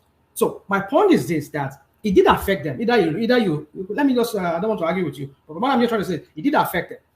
It did affect them. That is why they are. But how did they affect them? No, it's not by your declaration that it affects them. How did they affect them? They knew the subsidy. They knew the subsidy. Can I say something? Oh, hold on. Let me say this, and then you come in after, and then Fatah can round it up. They knew the subsidy was being removed. They knew it wasn't budgeted for by Buhari at the end of the succeeding months. They knew that the removal was embedded in law. So they knew all of this months and months. Of course, they did. Yes. But they are affected because they are used to a way of doing something before. But now that the whole thing is removed, that's where they are. But I'm not saying they are justified by the way they are grumbling or they are reacting to in the market or they have been acting now. I'm not saying that it's justified, but I'm just saying that they are affected. That's what I'm saying. Let me just let it go. Go on. All right. Come in, Ekene, and then Fatai round that space up. Ekene. Okay. Well, man, thank you. The issue of this subsidy, Tinubu came with 2 pronouncements on the same day. Then I think one is becoming a challenge to him. That's the unification of the naira. So the inflation we are experiencing in Nigeria today is not what we used to see before. It's becoming unbearable. Sorry, I cannot know vex you. Sorry, I'm not sure he announced the unification on the same day. I think it was after. He just say, but the unification, the official unification was, I think, after, maybe a week or 2 weeks after, if I remember correctly. So it's not the same day. He did so. We can go and check it. He did so. Right, okay, so, but my point is, it did not. But it's not. It's a minor point. But carry on. Yeah. Whether he did or he did not, but hence he has come up with that policy. This oil price we are talking about today is going to be determined by the dollar, the exchange, because we don't have any refinery working. These guys are going to import the product. And for you to import it, you need to calculate the landing cost and everything before you put up a price. So what happened now is that the dollar has just gone up, and if they have finished everything, selling at C something is no more favorable to them, and they're businessmen, so they need to work with the exchange rate. So now what is now going to happen? What will happen is that they have to increase the price of the product. But Tinubu, knowing that if they do this, it will really affect him and his government very bad. So he needs to come in. Maybe that's why you are seeing the issue of temporary subsidy and all that. So that, because you see the labor has already come up to say that they're going on strike, all this and all that, and not only them, many sectors are not ready to accept that increase in price anymore. Definitely it might be around 875 or so, according to their calculation. So I think what Tinubu should focus more on fighting the exchange rate. Okay, do you want to ask me a question? Yeah. Okay. Like I said, so it was not a minor point, because it did not announce the unification on the same day. No, I don't want us to get bogged down on that one. No, irrespective, No, it's the same package.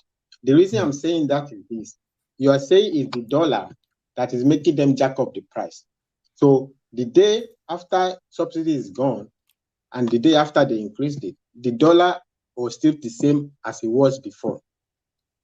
That's why it's not a minor point. So it was not the dollar that made them to jack up that price to I think it was 300% increase. No, it is. It was not the dollar. It is if you check it. If you check it before there was subsidy. No, let me finish. If we check when there is subsidy, if you say today, government is already. Hold on, Ekene, and because I don't want us to get locked into that sort of. The dollar was 185 roundabout to the naira. The naira was 185 as at June 29 when Tinubu said all subsidy is gone. So now 400. 400. All right, but it took him an additional 2 weeks thereabouts. Before he said that he was removing the duality, multiplicity in the exchange rates. So what Fatai is saying to you is that the hike in price has nothing to do with the price of the dollar, because that was immediately after Tinubu made his speech, and the dollar was still being managed at the CBN rate. But carry on from there, Fatai, and bring it home, and then we go on to another talking point. Okay, and thank you. That was a very good summary. So the dollar was still what it was, right? But the jacket anyway. If you say today, as it stands today, and then they're going forward, the dollar is affecting them. Okay, I don't know. I have to see data to be able to say anything about that. But if you just make the declaration that it is the dollar that is making them jack it up, but there was no dollar jack up. as at the time that they jack up the price after the speech. So all of the argument don't add up, don't work. The only thing everybody wants to talk about is Tinubu. They should leave him alone, let him do his job. He hasn't done anything to nobody. The people that are suffering, the people, nobody is talking about them. Nobody is talking about them. We should talk about the people. No, sorry, let him land. I want to move him on from there. Sorry. I've not made my point clear. I've not made my point clear, one man. Okay, make your point clear. Yeah, you see, if you remove the dollar from what is happening to the subsidy, then we are not getting it right. Because if you check the first day that the subsidy was removed, the first price that came up with the petrol was about 5 something. To match it with the first exchange rate at the rate of 4 and something naira. Then after that, there was an increment of about 6, what we are having now, 6 something. Because if I could remember very well, they were having some discussion with Labour at the rate of 5 something. Then after some time, the dollar began to climb, and they were trying to match it up with the exchange rate. It now climbed to about 6 something. Now, let me finish. So now the dollar is about 900 and so they cannot bear it. These guys are now, because you're not paying them subsidy anymore. They're doing their business. It's just like it's a free market. Import your products. You are trying to help the experts explain their problem. Mele Kyari was on Arise television. Rufai Oseni asked him, "Excuse me, sir, this I consider the greatest question. This 500 you just jack up all of a sudden. How did you come about it?" "Oh, no, technical. No, he could explain. If he knows that is what you are saying is their problem, why doesn't Mele Kyari explain by himself? The only explanation I've ever given, he said, is market forces. Mele Kyari himself is not fit to say that what you are saying is the reason, or that it is some dollar international price of crude that is applicable. Even he himself does. So the experts themselves are not saying it, but you want to give explanation to fill in the gap for the experts. If they say market forces, you have already understand what they mean by that. You understand? No. You have not understood. Market forces is too plenty. So don't worry about that. I get your point. The point that I was making to your question is, you said dollar was responsible, and as one man very nicely summarized it, the price of petrol was around 180 something. The official price of dollar was around 400 and whatever. That price was still, that exchange rate was still there for, I think, maybe another 2 weeks or whatever. Meanwhile, they already jacked up the price times 3 before there was any reunification. All right, no. My point is no. We must move on because it won't end, Ekene. But let me take you to another space, Fatai. No, one man, just one sentence to wrap it up.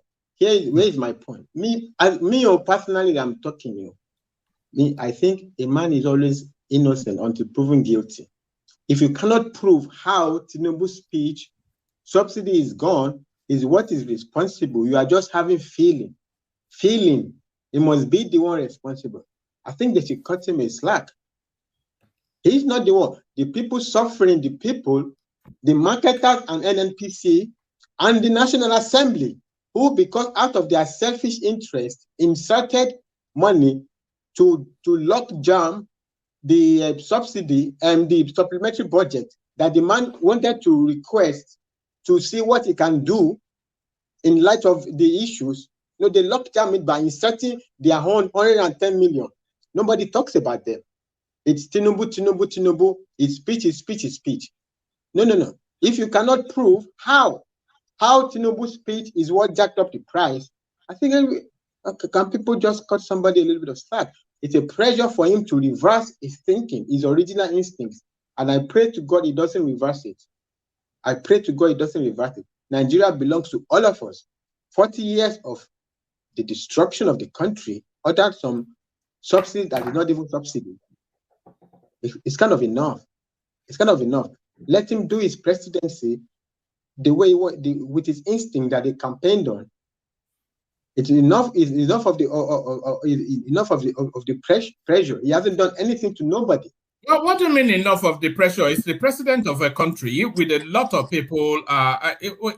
He has to have opposition. Whether it's fair or unfair, they have to. I agree there. I'm not saying the opposition shouldn't do what they do. I'm saying that's why I say, okay, maybe the presentation. That's what I said. If you cannot prove how this is linked to this, you are just declaring and putting pressure on the whole space. No, it don't need to be. Your declaration of something doesn't make it factual. You can declare whatever you want. You can declare this is responsible for this. If you cannot explain how in specific terms, you're just declaring.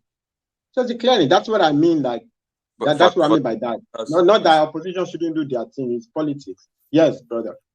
Okay, please. I wanted to ask because you said something now, and it proved me to ask the question I want to ask. You said don't call out Tinubu, don't pressure him. This is something that has been there for 40 years. And the last time I checked, the closest we have ever gotten to removing fuel subsidy was 2012.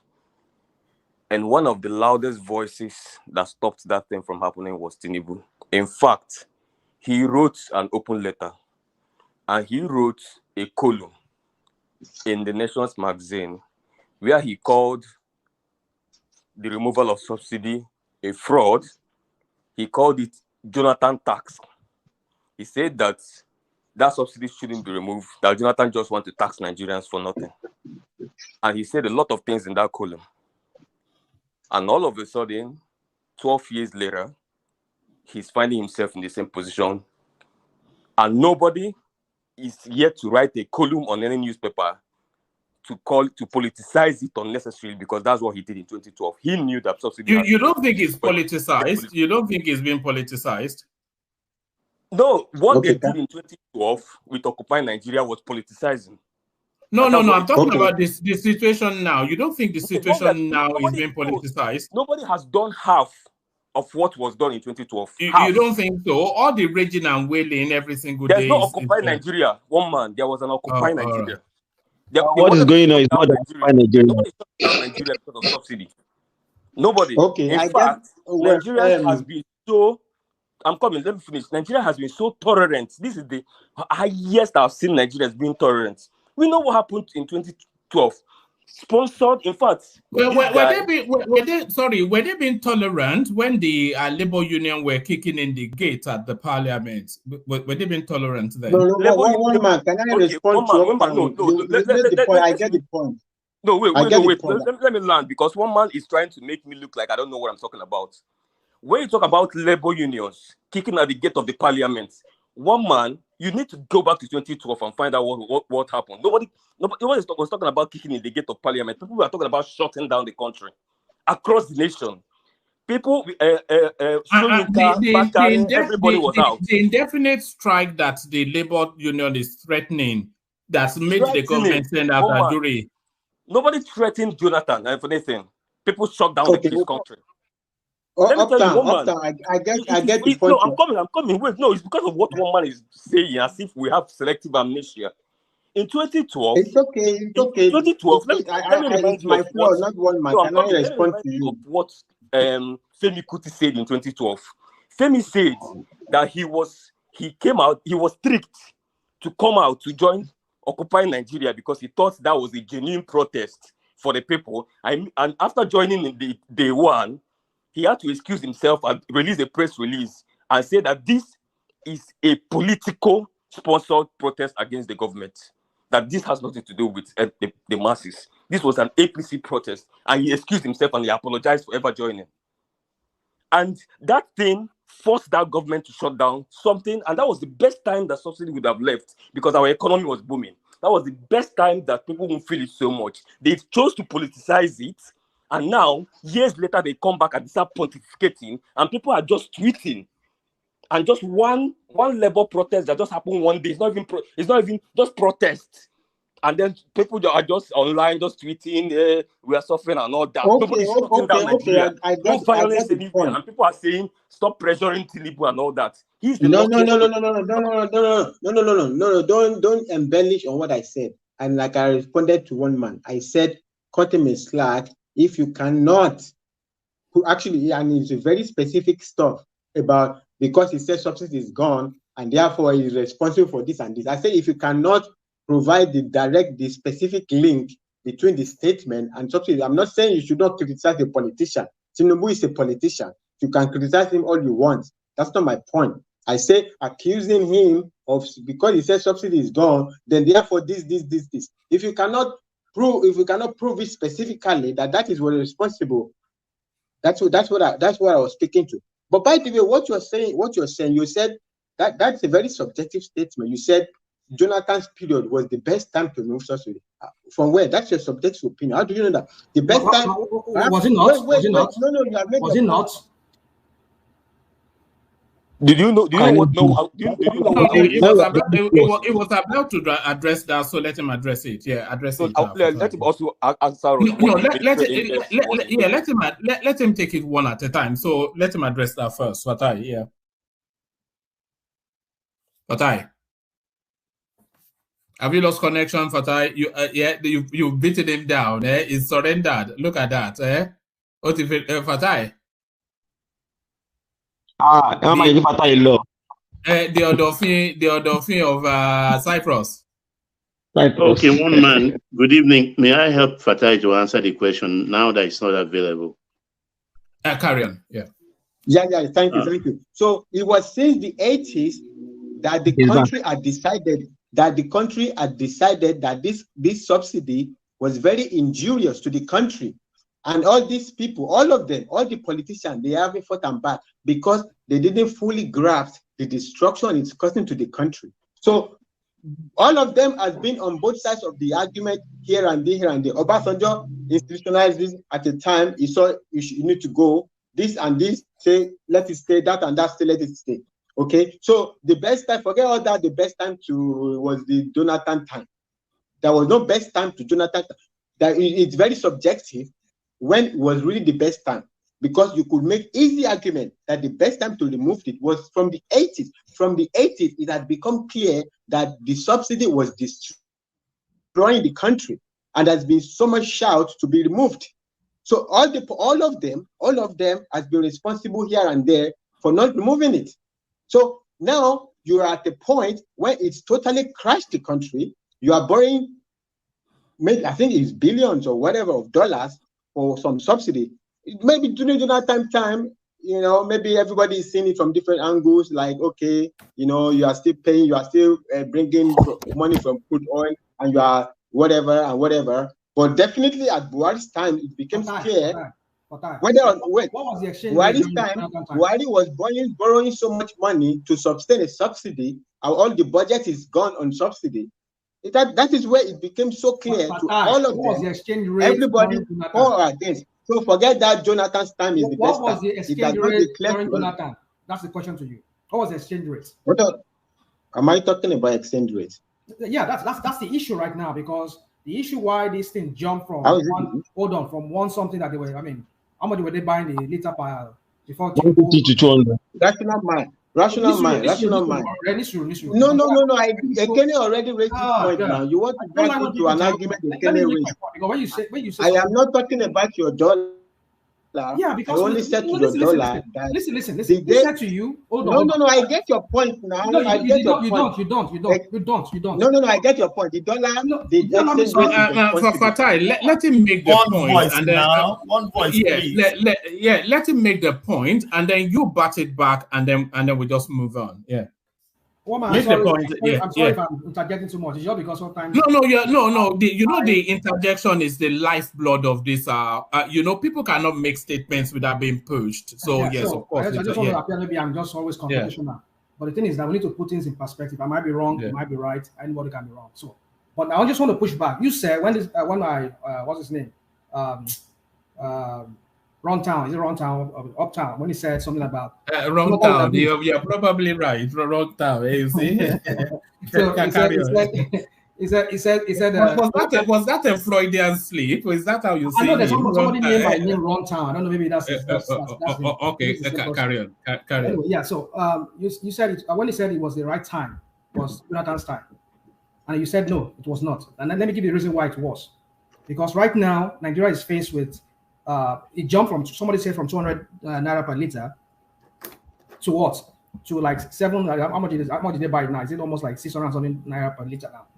And now they're saying they're going to increase it because of the dollar. Now the point is this: is that if you look at why these things suddenly jumped, is because these people they were getting exchange rate subsidized to them at $400 something dollars. I mean naira to a dollar. But now they have to go and buy. They have to go and even source it now from the black markets. Then they have to add more. So that thing that you're talking about, because first subsidy is gone, that is not the only thing that really added to it. That the dollar exchange rate too added to it. In Jonathan's time, we're buying dollar for about 170 something, 180 something.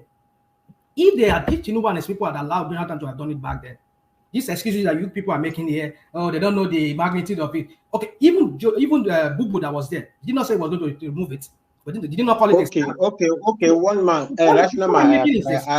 The point I'm making is, I have heard the point. It would have been the best time because dollar was cheaper then to naira, and then all these things that we're facing right now. That the economy was even healthier generally.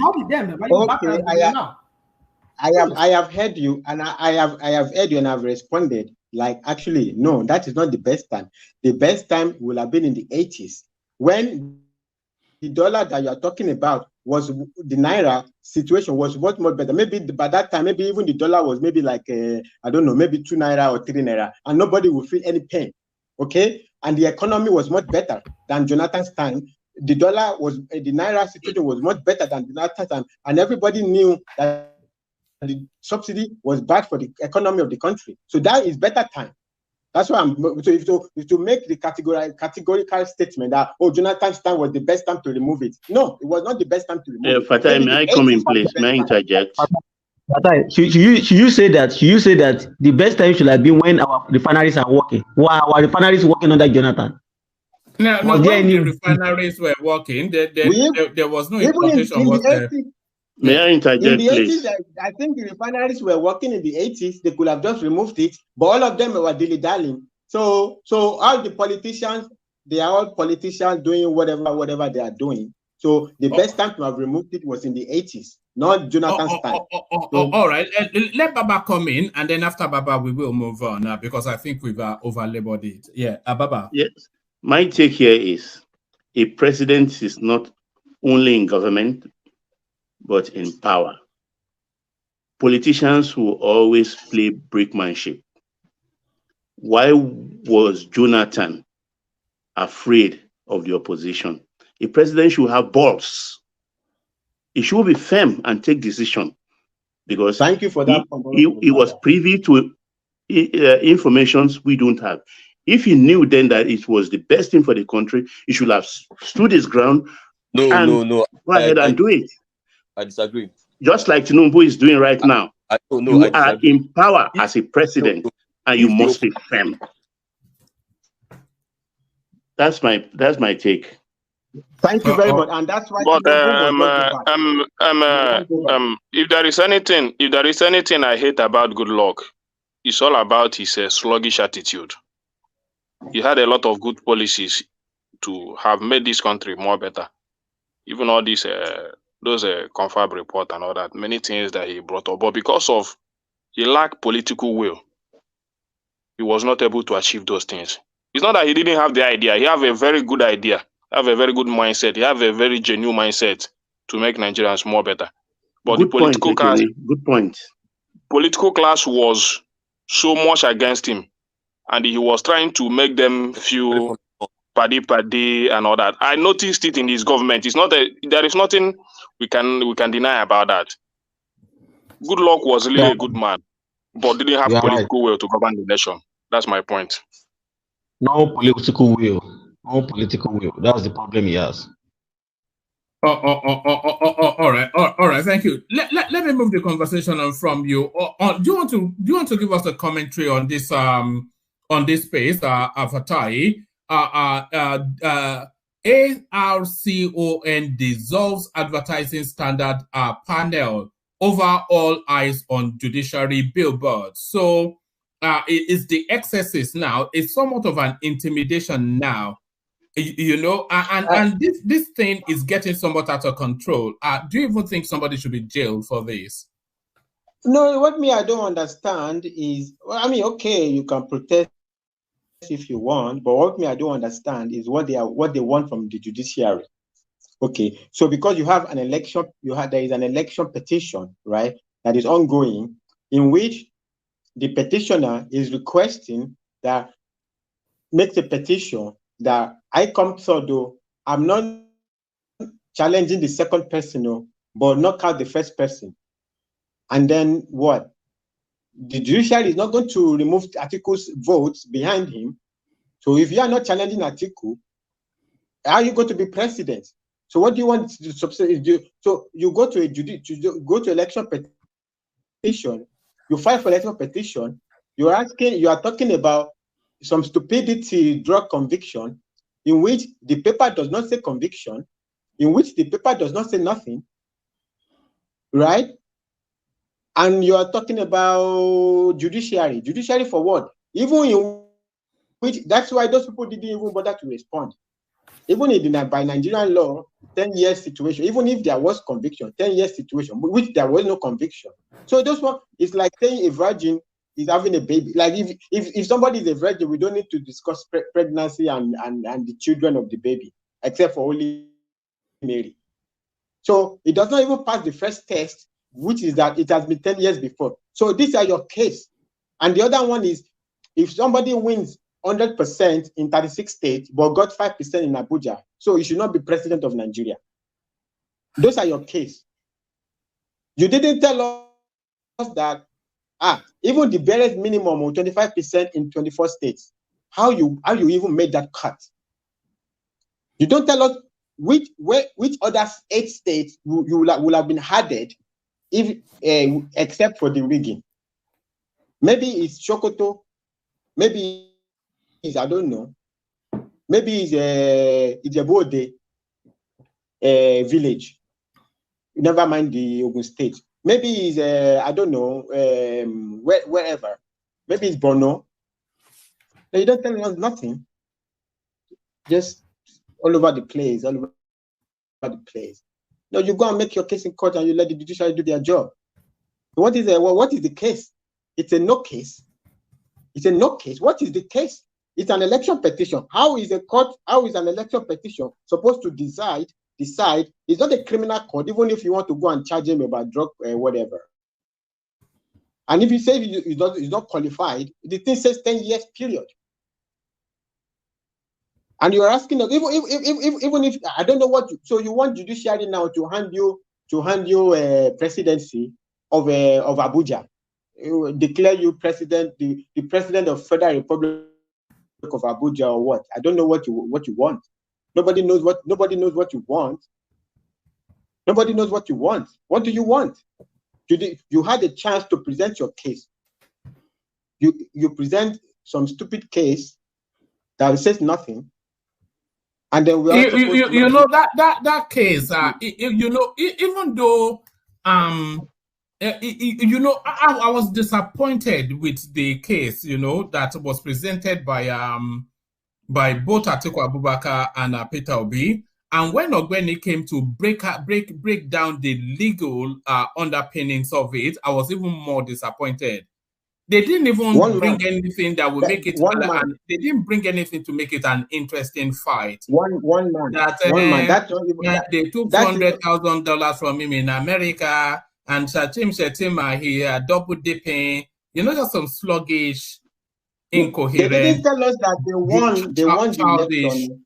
You know, you didn't say I won the election, but the country must be subjected to some ridiculous stuff. Did you win the election? Can you just say I won the election? I won here, and this is additional 8 states that I won to make me even at minimum qualified for the 24 state mark threshold. Where did you win? No, every other thing they can tell us in the public. But they say, but if you ask them, did you win? They say, oh no, we are in the court. We tell only the court. But ask them another question. If you say to them, well, let's go to court. No, let's tell the Nigerian people. What is all this game? What is all this game? Everybody had their time. It's already a privilege to be a governor, by the way. Peter Obi. It's already a privilege to be a governor. You're not born to be president of Nigeria. Nobody is born. Do you think he's, from what you see of him, do you think he's even equipped to have attained even to that level of a governor of a middle-income state like Anambra? For all the people, do you think he's equipped even to have attained to that? It's just one man. I always heard this bro, Pansat, always making the case that, if it was Peter Obi, it's not like Tinubu sucking up to the West. No, except if he can explain to me how $20 million of Anambra money was given away to Sam Miller for, I think it was by 5%, between 5% and 7% stake in a startup beer company. And that is the one that is going to run the country. So you gave away Anambra's money, give away. And he took his own company, Next International, took even bigger shares in that company than Anambra. It's unbelievable, isn't it? It's like a parallel universe. And we will not sleep. We will not sleep. Can you explain what is even the startup capital of a brewery?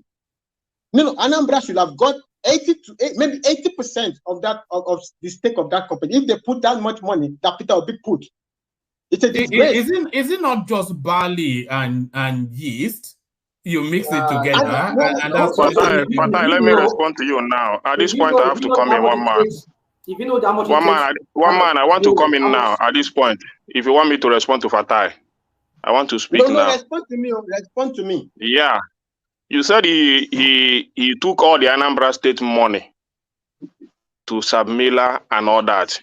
No, he said he put $20 million of Anambra State money to buy $20 million of Anambra State money to buy 5% stake. To buy 5% stake. Is that not Anambra State money? Exactly. The company. Let me finish. The company we are talking about today. Let me finish. That money that was put in there, was it approved by the Anambra State registrators or not? The rubber stamp, yes. What it was approved. It was approved. Approved by who? By who? By who? You cannot. Let me finish. Hold on. Before you finish, Ekene, you cannot say categorically that it was approved, because if you go back to the impeachment document of Peter Obi when he was governor of Anambra. Can you hold on? If you go back to his impeachment document, one of the highlights there was that he was not referring to the parliament for approval. There was a time he wanted to build a secretariat, which he gave the contract out to his business partner in Next International without recourse to parliament. So it was using a lot of executive orders in the administration of Anambra State. So yes, he did that, and the Anambra people themselves really recognize that, and they praise him for that. Do you know why? He have the political will.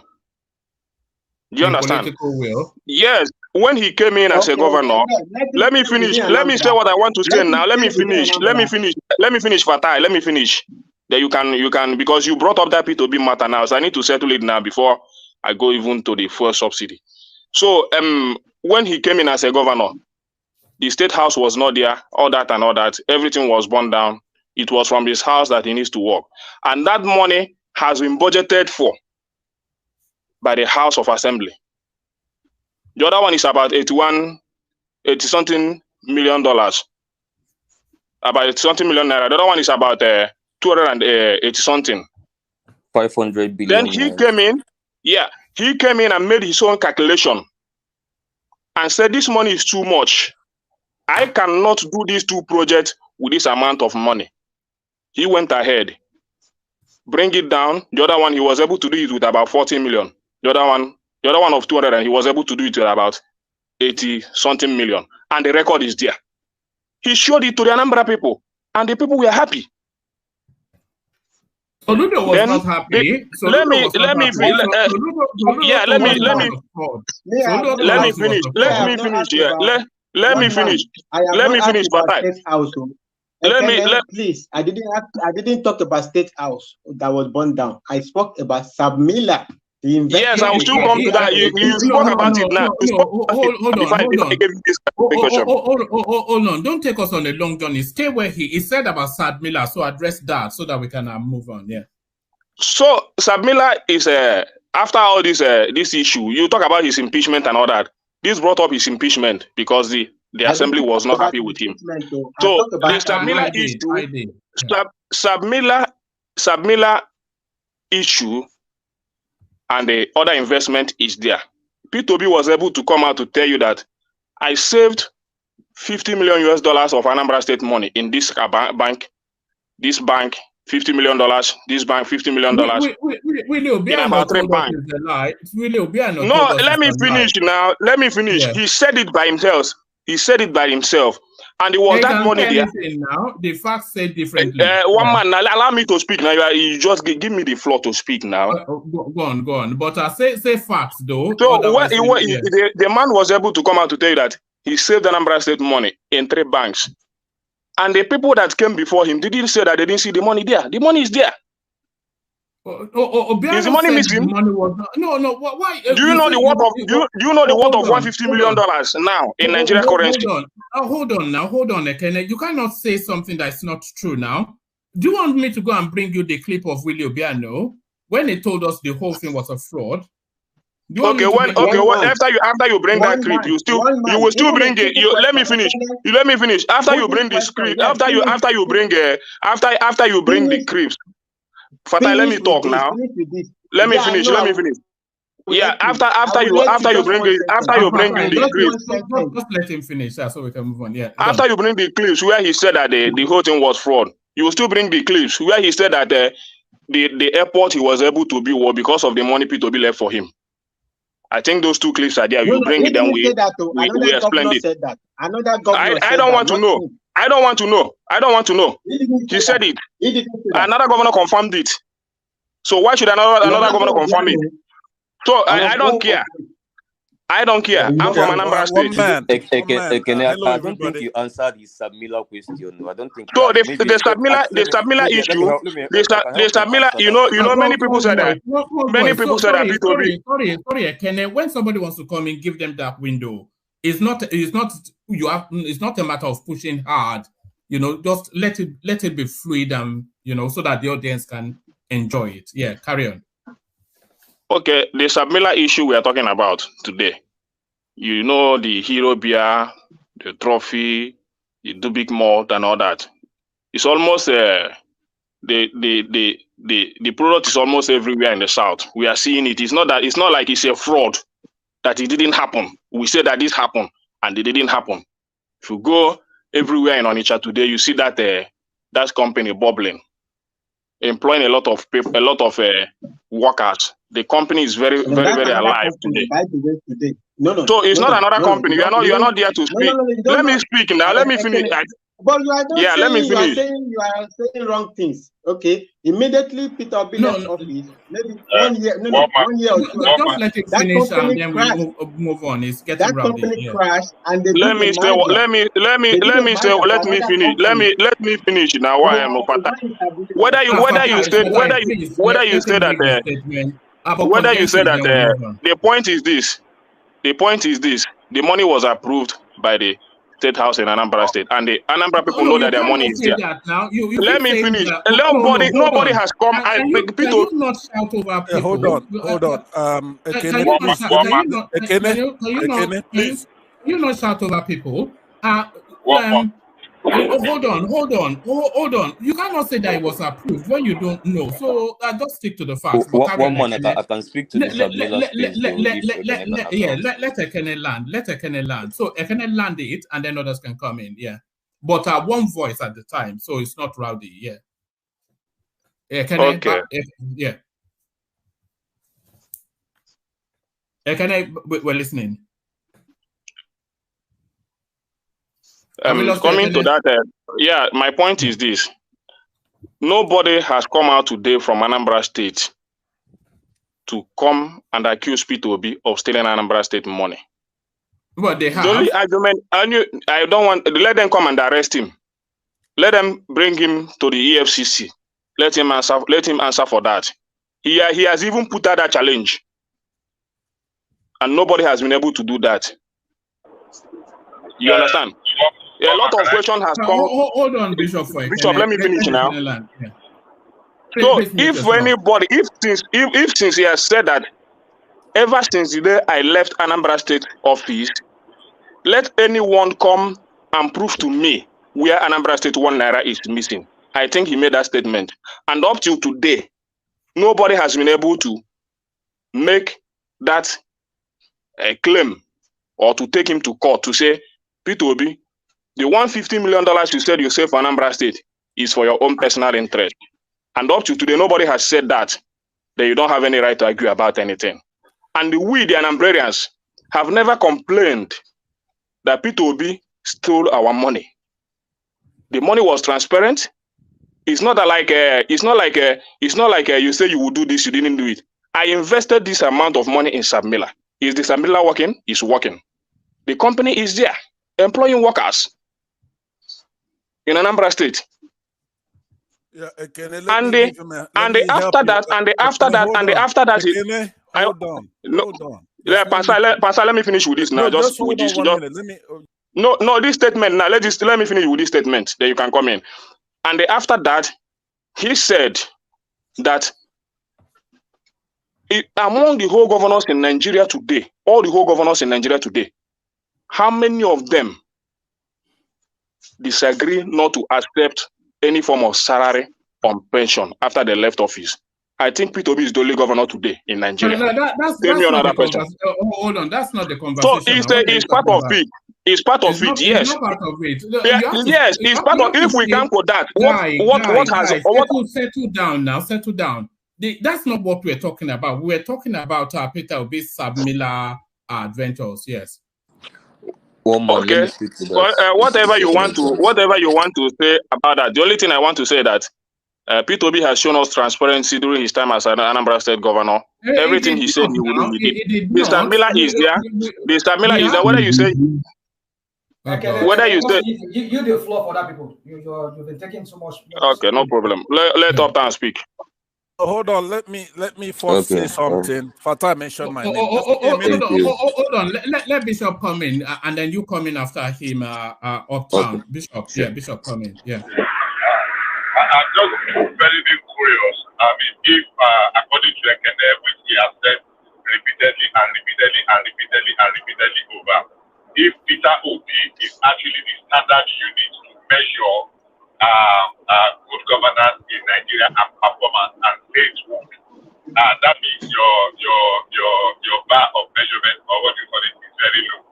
If Peter Obi, the Anambra State that we know, and I know very well, at least I don't know less than probably 10, more than 2/3 or 3/4 of the local governments in Anambra State. If that is your standard unit, or how do they call it, measurement of good governance and best performance, and we always end up with this Anambra State issue, then we have an issue. We have a serious problem. Oka today will rank among the worst state capitals in Nigeria. Oka was a new city. There is an opportunity to develop and build it. When Peter Obi raised, you were arguing a few days ago that Peter Obi conducted election, local government election, which he did at the very tail end after so much, and it's the same person you are using as a standard measurement. I think we should talk about better things. I beg you. Thank you. Bishop, maybe when you have your time, you can come. Let us compare other governors in other states and what P2B has done. Right. I don't have any time for you. Uptown, come in. Uptown. Yeah. One more, please. Some people, I have some people here who are. Hold on. Let Uptown come in first, because and then you come in after him. Yeah. Yeah, they don't want to listen to the conversation. Right? Not or do you want to hear the facts, or you want to hide on the? I sent you some. Let them speak. Yeah. I sent you something. Enigmatic, let them speak. Let them speak. Enigmatic, let them speak. Can everybody hold on? I've got that article, but let's hear from Uptown. Uptown, yeah, Uptown, yeah. Thank you. I think the direct question that was asked of Ekene was very simple. It was really about the Samila issue, and the answer is very clear. One man. Was it approved? Yes, it was approved. I think you asked him that direct question, and it was not just it's not just a Samila issue. It's actually a policy statement of the P2B administration, which they drafted out, and they made it as a policy, adopted it as a policy that every investment that is going to come into the state, that are going to attract into the states, there must be a statutory 20% result for the government of Anambra State in that company. So that's a violation. Samila, because Anambra did not have 20% of that company with Samila. Samila alone had over 77%. And Next International had more than Anambra. Allow me.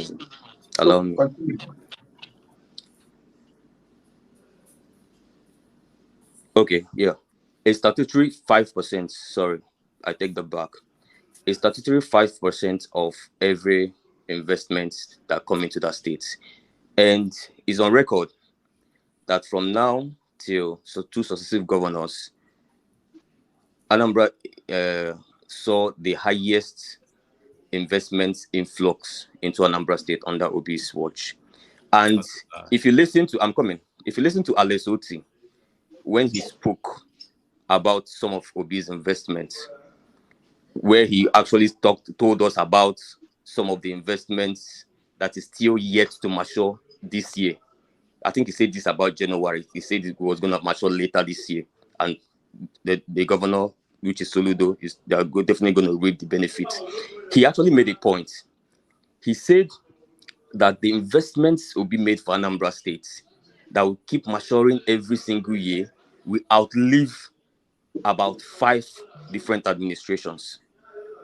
And then he said that it was one of the teams as the bank MD then. They were one of those that was given that Obi was sorting financial advices from. And then the Samila, which was the actual controversial one that everybody's talking about, represents only 6% of Obi's total investments for Anambra State.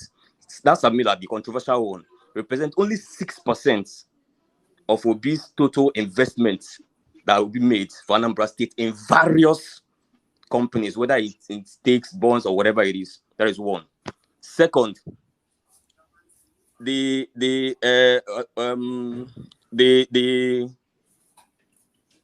think I don't know the name of the person that said this, but let me just I don't know who said it, but when you are talking about Obi not being transparent and whatever, what have you, I need you to check. There's no other governor in Nigeria that made his handover a public event. And this is a guy that didn't have the luxury of getting a handover. Remember that Ngige sneaked out in the middle of the night and he came and he met an empty treasury. He met absolutely nothing, no handover notes. This guy handed over and invited the EFCC to his handover. Invited the managing directors. That handover letter is not the financial statement. It's not the financial statement. But you know what Obiano said about that. Allow me. For reminder on this platform. So, Enigmatic, are you speaking for Anambra people now or what? Speak about your governor. Speak for your former governors. Are you speaking for Anambra people? Ekiti State, Ondo State, and then one other state from, I think, North Central, right? They did actually presented their, what they left over. This actually became a controversy between Obiano. This is why they hate Obiano and Soludo today, because they spoke about his investment that was not next to nothing. And remember that he took, I think, is it $5 million to his bank that he has one of the highest shareholder for almost 4 years, who was taking the interest on all those finance, all those funds invested. You actually caught me. You caught me short. I was making a point. Was that? He will not speak for his governor. Every time you speak for P2B, but you are not from Anambra State. But you have not spoken anything about your former governors. Why is Ekene crying now? Nobody is crying. Face your governor. Hold on, everybody. Hold on, everybody. Thomas, take charge for a moment. I need a couple of minutes. Thomas, take charge. But don't let it get rowdy. Yeah. Let me give the facts before you leave. One man. Wait, let me finish, please. When I'm done, you guys can continue. There's something I want you to play to blow up so they can read it. And then they will see the several discounting out of all those 11 billion. One voice, yeah. And imagine, go ahead and play it so that I can read. Yeah, let him land. Yeah, thank you very much. So, bring your former governor this. Let us read it. Let us read it. Anybody that speak now, you are in my former governor state. You are in my former governor state. Why are you not? Yes, bring it now. I'm in the state now. I don't want to speak. You should be the one to bring it. Let us read it. Guys, calm down now. You are in the state and you are still yelling over there. Why are you not? Yeah, bring it. Let us read it now. I'm in the state. I'm not denying it. Bring this. That's an evidence for you. If it's okay for you, why are you there? Thomas. Come in every time. Let me give you guys the facts. In the absence of Thomas, let me do this for Thomas. If Thomas is not there. So I want to give the facts on this. Hold on. Let me give my timeline. Ansat, hold on. I think what's his name had the floor. Uptown. Is it Uptown still there? No, I think he's removed by Thomas, I guess. Okay, all right. But let me give you the timeline. Hold on. Enigmatic, are you there? I'm here. Make your point. Then pass it after him, please. Hold on. So you make your point. I'm not really saying much. They can about what I want to say. Rational mind. I know they're around for a while. Most you want to be 3 weeks ago. So I don't want to say much. But if that is the standard, I don't know if people have been there. I was still there 3 weeks ago. If it was on the platform for a while, if that is the standard. And they want to, the standard they actually project for Nigeria, and they want to pontificate over that, and they live in other places in Nigeria, and they want to lie about what people know, people who have lived there, who are still living there, who has family there, that was still there 3 weeks ago. Even some of them will go home, they won't even step in that place. So we can keep talking. We know the capacity of all of our politicians. Mushi Wambe about 3 weeks ago. So America Sorrow is just a waste of time. I just want to say that, but it's okay. If that is the standard that they want for Nigeria, where Agulu is just by the way when you are going to Oka, what is Baba make no talk, make we just leave on like if that place is not okay, why go in there? Why go in there for the first place if you say that it's not okay? You get contribution for your head. Rational mind, you said once. It's okay. So, you get contribution, say I get family. The timeline. Hold on. Are you done, Enigmatic? Are you done with your? Thank you. Okay, so Pansat, now can you just be brief, Pansat, please? Thank you very much. Look, there is 2 versions of this story that is the concern. Number one version is that P2B invested Anambra State's money in his family-owned business. Okay? You must have also come across another one insisting that P2B invested Anambra State money in his family business and vice versa, right? That's the only thing that we're concerned about. But look at the timeline and who are the parties involved in this thing.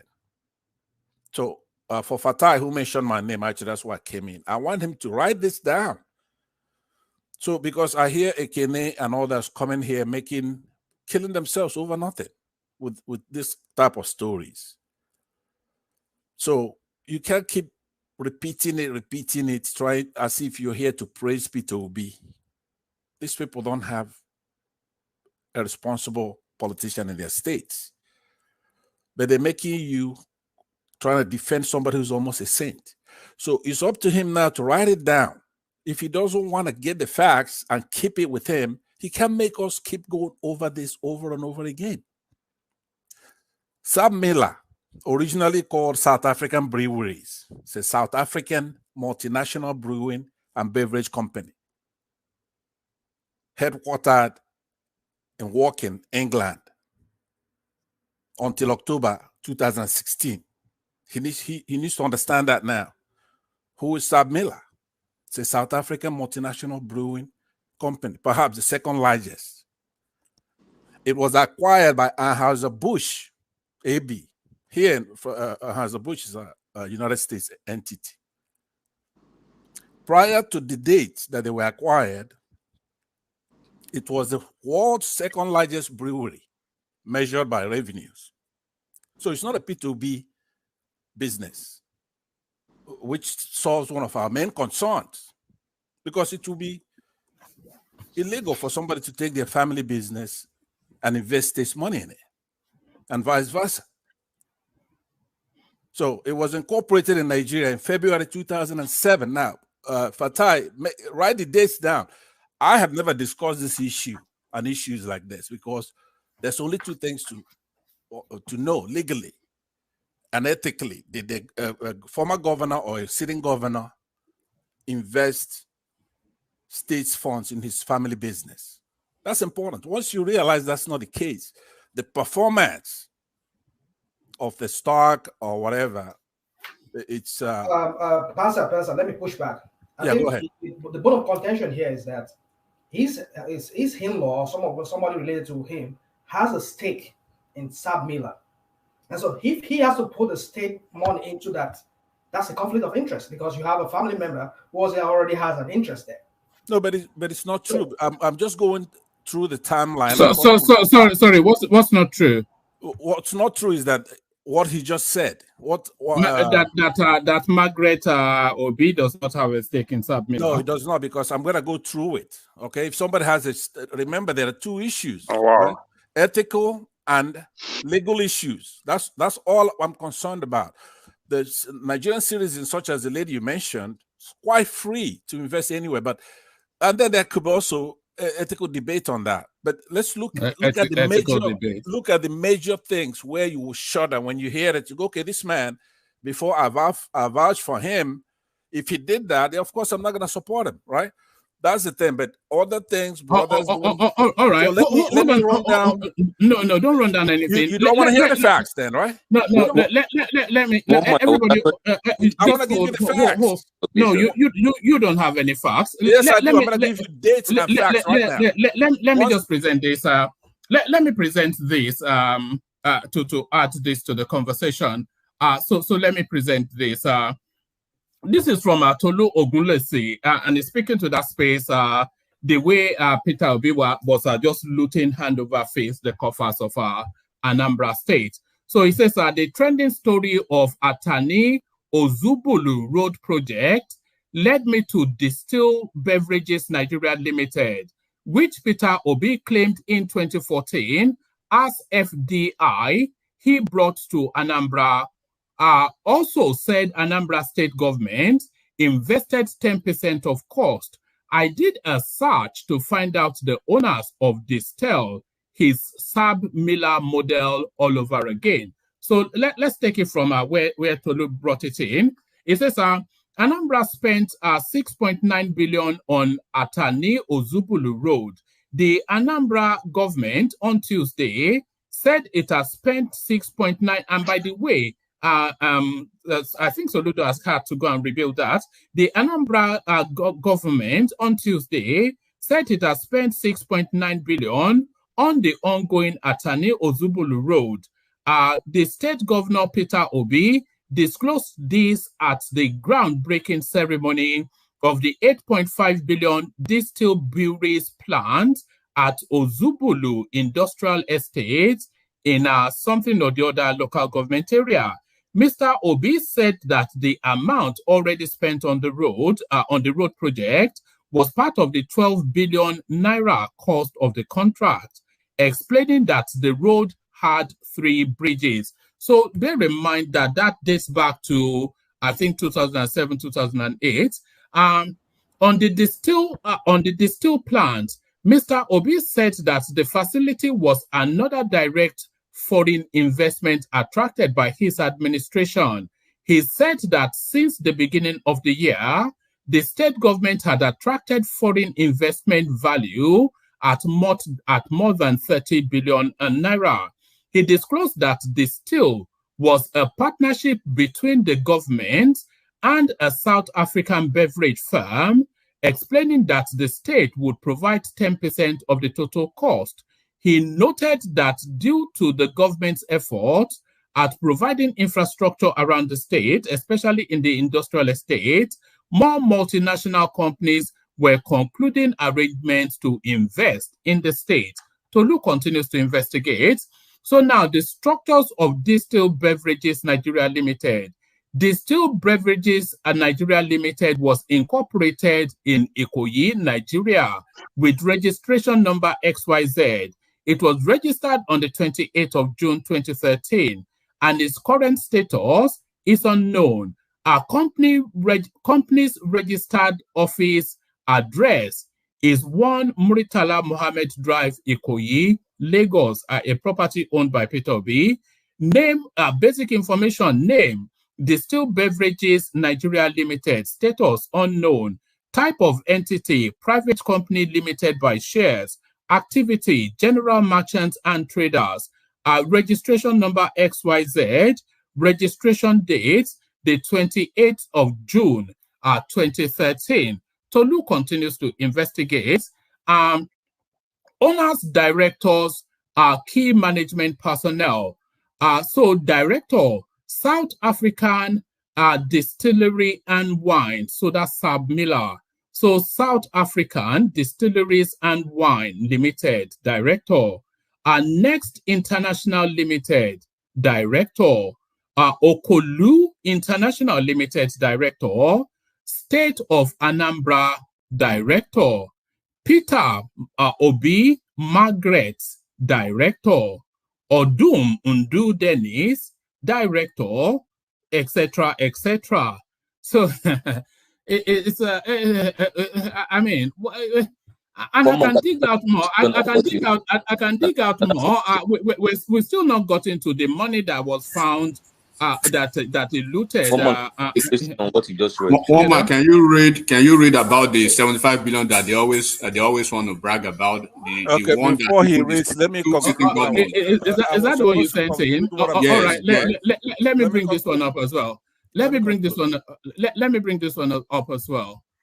Just hold on. You bring it too many things. Let me conclude on the first one. Mute yourself for a moment, please. One man. Can you mute yourself for a moment? Can you mute yourself for a moment? All right. All right. Sorry. Let me just bring this. Right? I'm leaving. All right. Thank you, then. Thanks for coming. All right. Let me bring this to you. Anambra Governor Peter Obi in brewery ownership scandal. A brewery ownership scandal in Anambra State. And when was this written, by the way? Let's just make sure we've got the date. This was written on the 30th of August 2012. So this is not to the current politics. So you cannot politics. This was written on the 30th of August 2012. You can see the date highlighted there. Anambra Governor Peter Obi in brewery ownership scandal. A brewery ownership scandal in Anambra State has stirred a conflict of interest concerns following allegations linking the governor, Peter Obi, to a stake in the new firm.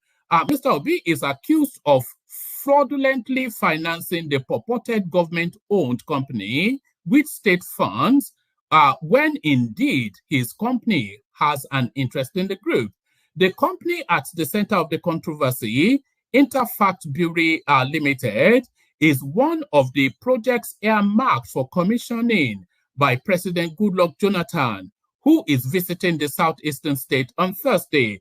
Alongside the project, the president will commission Orient Petroleum, Orange Drugs Company, and Onitsha Inland Port.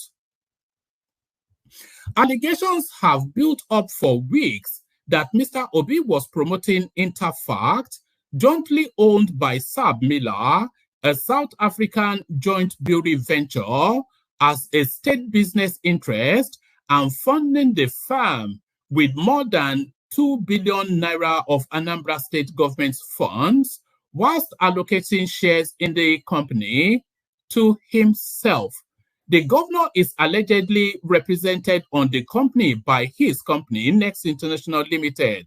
Critics say, in addition to using state resources to promote private interest, Mr. Obi also received through his company the shares of Sabmiller in Interfact. Some of the allegations could not be independently verified by correspondents. When contacted via telephone, the governor's media assistant, Valentine whatever, said he would send an email response to the allegations, but never did. The allegations have triggered a firestorm of condemnation for a state executive reasonably seen as relatively transparent and more committed to state service. A former member of the House of Representatives in the state, Chudi Ofidili, called on the governor to resign on account of the alleged scandal. What does Governor Peter Obi understand by the oath he swore on assumption of office? That I will not allow my personal interest to influence my official conduct or any official decision. While the company is seen to be state-owned, documents from the Corporate Affairs Commission available to correspondents list as shareholders of the company Sabmiller, Next International, and the state government. Mr. Obi is said to have resigned his leading role at Next ahead of his election, whilst maintaining subtle ownership of the company. So there it is. There is more, but I think the point has been made. Are we even allowed to push back, or to we no, you can push back, but at least let me present the facts. So push back. Okay. Before I leave, one man, the one in your WhatsApp, that is the one that is actually addressing that 75 billion that they always claim he left money behind. Do not forget, Obino actually dispelled that, same as Soludo, and then the ABGA chairman then, Victor Ume, right? Among other issues. But if you can read that, if you still have time, I know campaigns are gone, and people want to say, why are we still talking about this? We are not talking about this, but we are just trying to set records straight. That every politician, they are all thieves, but when we bring all these things here, do not talk as if you are the only one who knows the space. We are all Nigerian, we know the space. And a lot of us even have families there, in-laws and everything. We live there. So it's not about some people, even when this guy was governor, some people on this platform were probably in their maybe JSS1 or JSS2 on this platform. All right, don't make it personal. Enigmatic, you have no point to prove there. You can bring anything you want to bring. You're not from Anambra. All right. Bring all the record you want to bring. No. Hold on. Leave Enigmatic alone. Let's hear from Uptown. Uptown, come in. Yeah. One man. The first readout you read, you said something was set up somewhere, something distilled somewhere. It's not somewhere. It's detailed. Do you want me to read it again? I can. The question I wanted to ask in between, because that was question, it wasn't a rhetorical question. I actually wanted answer to it. That's why I actually wanted to interject midway. Was when did the article say that thing was built in Anambra State? That distill. It doesn't, but I can find out. What's the point of what? Okay, because the article says the business was registered in 2013, and Obi left office in 2014, early beginning of the year. But that's that aside. A lot of the things we've said when we read out is controversial. But the point, let me even make a general point. No, these are factual though. Factual. No. These are registered. This is with CSC. These are CSA facts. CSC. Which part of it are you disputing? Which part of it? CSC fact that is telling you that they hold cannot on. even independently verify what they're saying. Which part of it? No, it's not that. I read two things, but which part of it are you talking about? The Tolu guy? Which part of it? No, which part of it are you disputing? One man. it is very laboring to go into that, but there's a point I wanted to make to I'm sure people I want to make it to know themselves. Does Next International and Peter Margaret Obi and the Anambra State government, do they all have shares in the Still breweries, which is the hub that Sab Miller is using in Anambra State? Do they have shares in that? First thing first, Sab Okay, Miller. let me say something. No. Hold on, that's what comes. Yeah. The company you are linking to Sab Miller has no link with Sab Miller. That's number one. Right. You are assuming that the South African, whatever you read out there, was Sab Miller. No. Sab Miller is a different company. That's number one. And they have Interfact, which are the makers of Heroes and Better Malt and all of that stuff. But the point is and remains that the point I made that Anambra had a policy statement that every firm that comes into Anambra will have to give Anambra 5% of their shares. And I mean every, without an exemption. That is number one.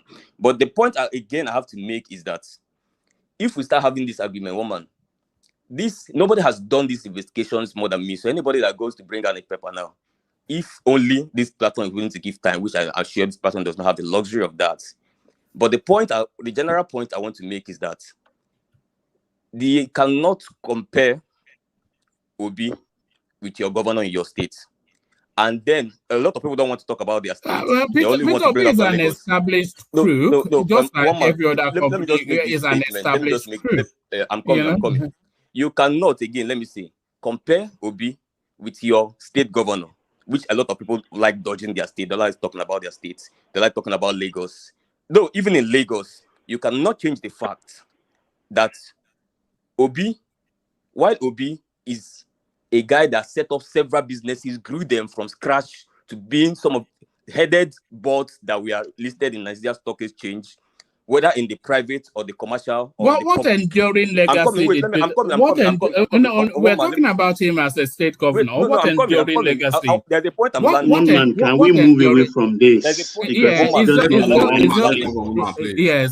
we will move away from it. It's just tedious, you know. We all know it's a crook now. Let me have a say.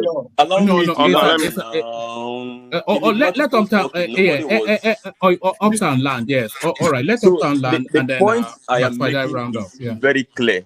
And the people that need to take notes should take notes, bring out their paper and pen and write this thing down. While Obi is a boardroom genius who at a time was sitting and heading about the boards of about 9 different companies, and this guy has built businesses, he's a wealth creator, and this guy has executive. Is an importer-exporter. No, hold on. Can you let him land? Otherwise, sorry. Yeah, go on. So, why this guy has a litany of executive positions, being a boardroom genius, which you can only compare. A boardroom genius is an importer-exporter now. Is an importer-exporter, which is an importer-exporter. Yeah, is one man. I'm coming. Wait. So why did if you don't let him land, I want you to ask a question. Why he's saying that? Now? What does it take to be whatever he's saying now in a company? Do you know even? Wait, I'm coming. Allow me to land. Maybe you can interrogate me. I mean, people are waiting for. Nobody wants to talk about be here. Let's move on. Let me make this statement before you interrogate me. All right. Carry on, Uptown. Yeah. Now, I say it again. Bring out your pen and your paper and write this down. While Obi is a multiple CEO, multiple MD, and multiple chairman of various companies, both the ones owned by him and the ones not owned by him, he has sat in boards, he has chaired boards across the country, both within and outside. And at the time, he was sitting in the boards and managing boards of about 9 different companies at the time. And this guy also tested the executive powers as well. Why he has built businesses is a wealth creator and he's a salesman. The guy you are wanting to compare with him is nothing but a glorified bookkeeper, stroke accountant, who has never built any business in his life. Not even one business. He has never managed any company. He has never shared any board. His only executive experience in his entire life is being governor of Lagos State. So it no longer owns Alpha Beta then, like you I'm coming. And the only place he served. Now for you. See the point I'm making. And the only place he it served. no longer owns Alpha Beta. I'm coming. The only place he served. The only place he served apart from Lagos State was being an employee, where he served as an employee. He never took executive decisions in that company. He was not an executive manager. He was not a chairman. He was not a CEO. He was not a director of anything. He has never chaired any board. Now, the point I'm making is who you are comparing with this boardroom genius, who you can put together with people like Tony Elumelu and Co. You are comparing him with an accountant and a bookkeeper who only knows how to take record of accounts and account for the money and never take executive decision. So the only executive decisions he has taken is only being Lagos State governor. I'm coming. And he's playing out now that he's president. He's playing out now. We are seeing it. Oh, you don't talk. We are seeing it now. I'm coming. Wait. Let me come in. Allow me, please. I need to make this point. Now, it is playing out in our head now that what we thought was genius was only the illusion that Lagos State creates. And Lagos State has, because of the geographical position of Lagos State, it can create an illusion that anybody that leads that state is some kind of genius. And it confuses you into thinking that person has some genius power. Now, I'm telling you categorically, after it's playing out, and you can mark this on your wall, that Asuwaju's presidency will show you that there's actually no genius power. It's already playing out. He's not an executive. These are simple mathematics. He has never managed the nitty-gritties of managing business. He has never managed the nitty-gritties of the up and downs of building businesses from scratch, from playing the boardroom. From playing the boardroom politics. The highest politics you can play. The highest politics you can play is boardroom politics. It is a chess game. And somebody that has never played that does not know it. If you're street smart, you can play Lagos politics. If you're street smart, and Lagos can create an illusion that you are some kind of genius because the state is geographically positioned to make any average leader look like some magical leader. So before you want to compare with anybody, I want you to bring your Ekiti governor, your Ondo governor, your Osun governor, your Maiduguri governor, your Kogi governor, your Adamawa governor. Bring them to the table and let me know. Please let him land, otherwise he will just go on forever. Let him land. So, but he'll be going on forever now. Yeah, but so let him land. Is he speaking from now? Is he speaking from that Agulu? Or from somewhere? It's speaking from Lekki now, the Lekki that's yes, yeah. Any day anybody want to genuinely rate Obi, pull out all the governors that have governed Adamawa, Borno, Ekiti, Osun, Ondo, bring all those states. Whenever you do that, they avoid all those 4 states and they always go to Lagos because Lagos creates an illusion that any average person can go there and look like he's doing something significant. Thank you. You know, can I say something? No, I want to move on. Let's move on. I have a right to reply now. Right to, we've just had a long. I will not waste time. It's just to put some statement now. Okay, put a statement and then Fatai round it up. I think you know the one thing I have to say is that we have the goodness of fortune that the people that come here are highly educated, extremely curious, and well experienced. So we are not people that anybody is going to. All the facts are there now, and we all know the guy's a crook. But you know, you can bloviate and pontificate and flap about. But yeah, you know. Did he say anything to the fact? That's the question, one man. Anything close to the fact? I know that everybody here is educated. Anything everybody here is no, that was and pontificating. Everybody here is educated. I quite agree. It's just if I tell you that their education is not a passport to success, you can go and argue that. You understand? Success in terms of building businesses and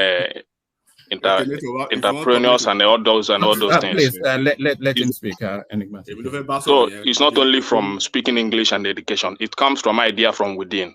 If you don't have that idea from within, you are just speaking grammars all about. So you end up working for the people that doesn't know how to speak grammars. You understand? Those people that don't know how to speak grammars will employ those people that knows how to speak grammar. Is that what you said you wanted to put it? No, please. I was coming from what I was coming from what one man said. All right, I have to set you to the back, Enigmatic, because I want him to speak. So let him speak, please. Yeah, I'll bring you back up. Yeah, carry on. So I think that was enigmatic. No, that was Bishop then Enigmatic. So let Ekene speak. Yeah. So the point I'm making is this: if we want to grow a nation, we have to look for intellectuals, people that have built success, people that have built wealth, look their background, know what they have done, and all that and all that. P2B was able to put out his record straight in Anambra State. Whether you come up with all these things, if you have all these things as a fact, the man has also put up himself and said, if you have this fact that the 1 naira of Anambra State is missing during my administration, bring it on. He made that statement years back. And up till today, somebody like Enigmatic is still bringing this fact without taking it to P2B and said, Oga, or to EFCC and say, P2B said we should bring this fact on. So use this to investigate him. You understand? So his record is in the UK, his record is in Nigeria. He's done business in UK, no dent in his record. He's borrowed money there, paid very well, made a successful business, came back to Nigeria, participated in Anambra politics, changed our state up till today. The educational sector is at the best. The health sector is at the best. During his time, security best. All that and all that. Then we are talking about his investment that nobody, even Soludo, couldn't deny. The only thing he could say is that it worth next to nothing. But was there an investment? There was an investment. Just check if all the state in Nigeria today, has an investment of 75 billion naira in their coffers, do you think we'll be suffering the economic crisis we are suffering as a nation? All right, thank you, Ekene. You are just spinning a yarn. All of that has been disputed and refuted, so I'm not quite sure what we're still, yeah. Okay, maybe that is a. Don't forget. Maybe that is a name, and he's been on my case for like almost 3 days. Let me give him a treat. Let me just refresh for the first time, and I leave, please. One man, can I wrap up and let me give him a treat because I want to give him one thing real quick that he needs to understand. Enigmatic. Don't make it personal. No, I'm not making it personal. One man. Enigmatic. Can you please hold on? Guys, please. We are mature guys here. Too much voices. Please. One man, please. It's not sounding very well. Please. Anybody that interrupted you don't like, kick them out. Put them in the background. Thank you. Enigmatic, continue. Okay. One man, please. Can we move on? Man. What I would say is very straightforward. You know, for the past 3 days, I've been making just straight comments about Nigeria, and I won't take away any part of Nigeria. And like I say that I'm more Nigerian, right, by virtue of my familial connection and association with some part of the country. You know, nobody is saying Obi is Jesus or God, except when you bring it to the table that he's Jesus among thieves, they want to tell you it's actually one of the thieves. And I've always said it over here. If you equate my conversation about Nigeria's politics to your personal opinion, then you deal with it. If you want to cry and then you want to wail like a baby, like a titty baby, you can do that. I will not stick my neck out for any Niger politician. If you want to do that, that's on you. One man, you know, I wasn't here for a long time, apart from the fact that I have some other things to do professionally, officially, right? Molo Niger now, Brian. So, and I asked them, is that the standard they want for Nigeria? We all have governors. I've never supported any governor here. I've never supported anything from the subnational. But when you say education is nothing, you have to understand the fact that do not let people use your platform to deride or probably to diminish the importance of education. Education is not scam. A lot of us may not speak here about certain things, but you know a lot of people who by virtue of education, they've been able to see the world and they've climbed the ladder of so many things. And a lot even by other entrepreneurs, professionally, academically, and everything that employers of labor in several sectors of economy in Nigeria. But we are not here to say that. If you're a trader for yourself. But do not come over here to say education is scam. We speak in a different tone. We speak in a different manner. Over here, they will tell you everything that is so bad about that ex-governor in Anambra State, or Bino, but because he doesn't have anybody to support him, or the one in Imo State. Are they not politicians? But we are speaking to fact. When you go to court, you are looking at the books. This is something you put on the front burner now. And I sent you one about the 75 billion the guy is always claiming to always put in the bank or whatever, and 185 billion that was left. Read that in one man, push it forward and let them see, and let's see what they will say. He left a bill of almost 185 billion while he was leaving, and this guy's challenging. Obiano said that in a debate when he was debating for a second term or something. So he said he was teaming and lightning. So yeah. He put something on the books, but then put a series of invoices to mature after he leaves office. So what was on the books was actually money already spent. So when he just left the office, the checks started to come in. So it's just abracadabra. So the thing is one man. The obtuse nature of a lot of people that they are so slow to understand, and they lack this, intellectual acuity, and they believe every conversation is about attacking somebody they have interest in. Nobody wants to listen to that. This is an egalitarian platform that will discuss things, and if it goes to your politician, so be it. We are speaking to fact. We brought something up, and you are changing the narrative about somebody hating you. Who is talking about hatred now? Am I hating Anambra State when I have families there? I have in-laws there. There's no way I will go back home. I won't say my in-law. What are they talking about? Are they the only one? Are they the only one that own Anambra State? Is Anambra State the exclusive preserve of their own, or the Southeast? Are we not part of the system?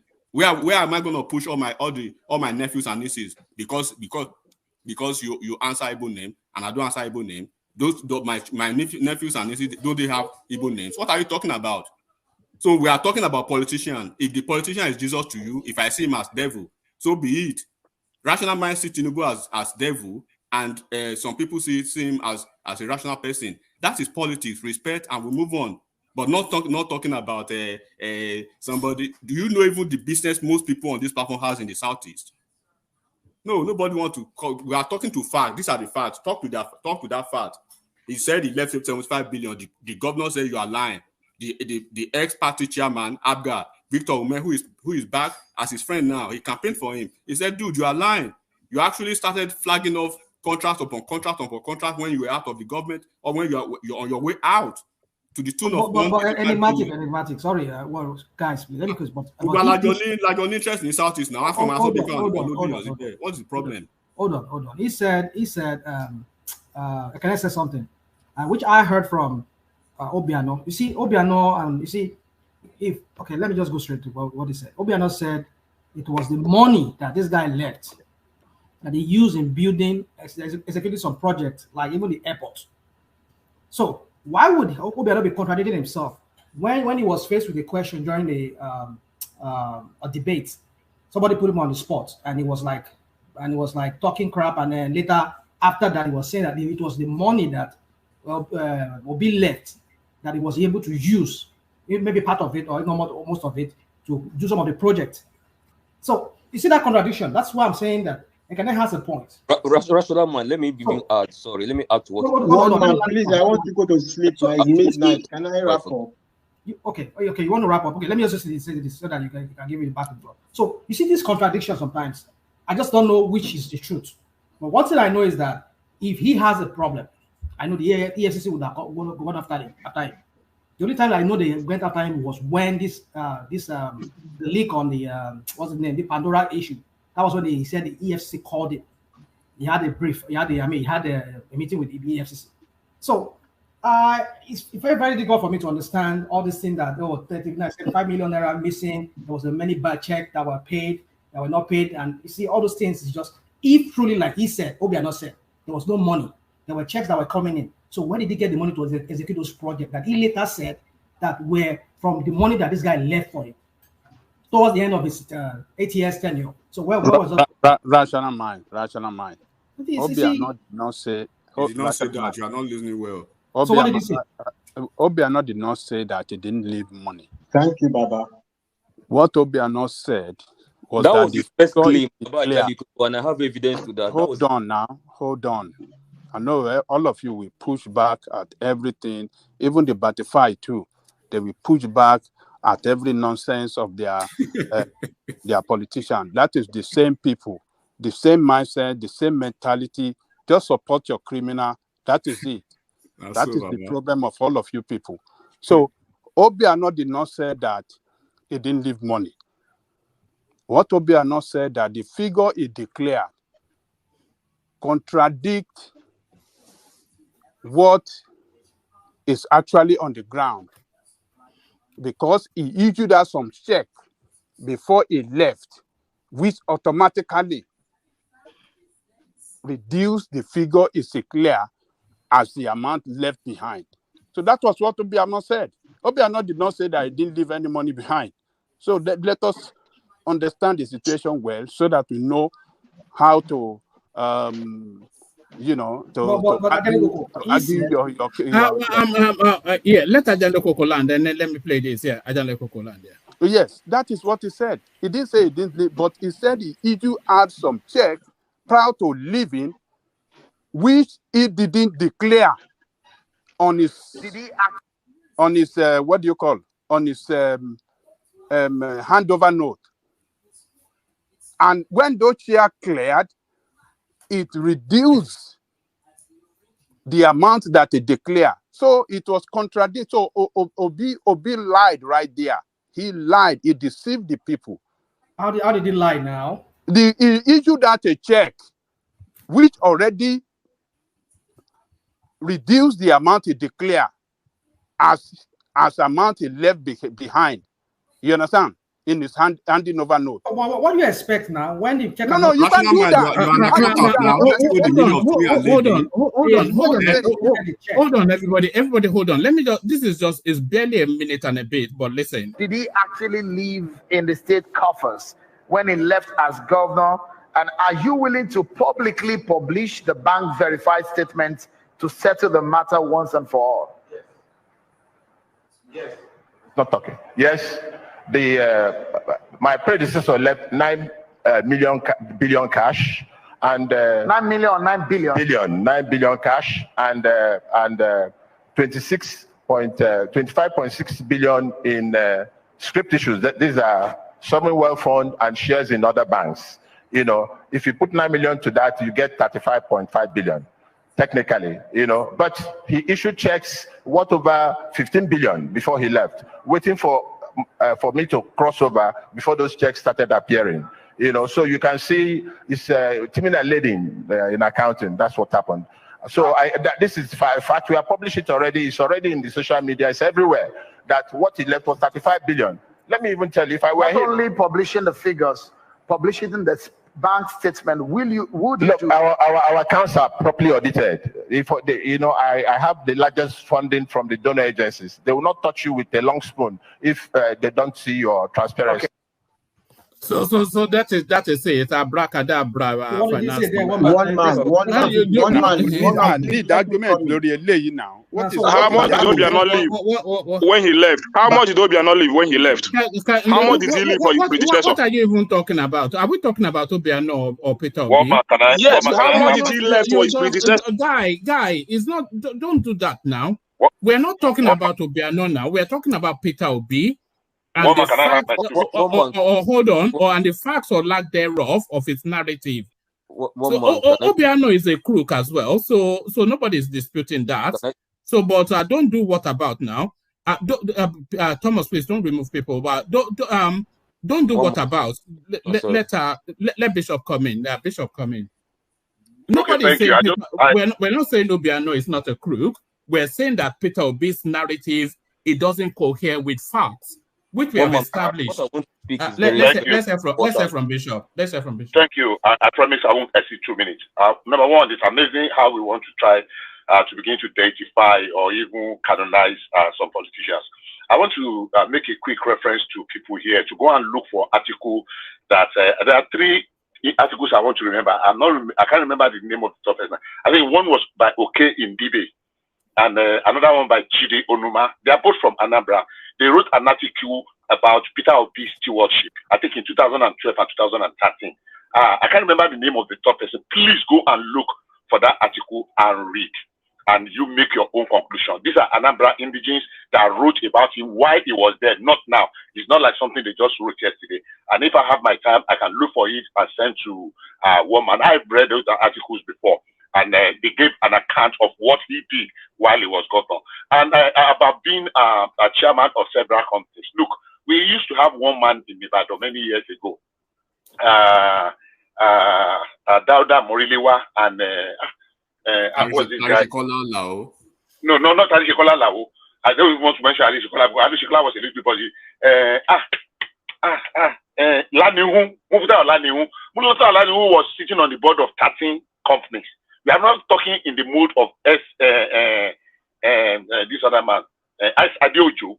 I'm talking of Mufula Olanihu, was sitting on 13 companies. That does not make him a genius. Saying that Peter Obi was sitting on 9 companies, on the board of 9 companies, has not made him a boardroom genius.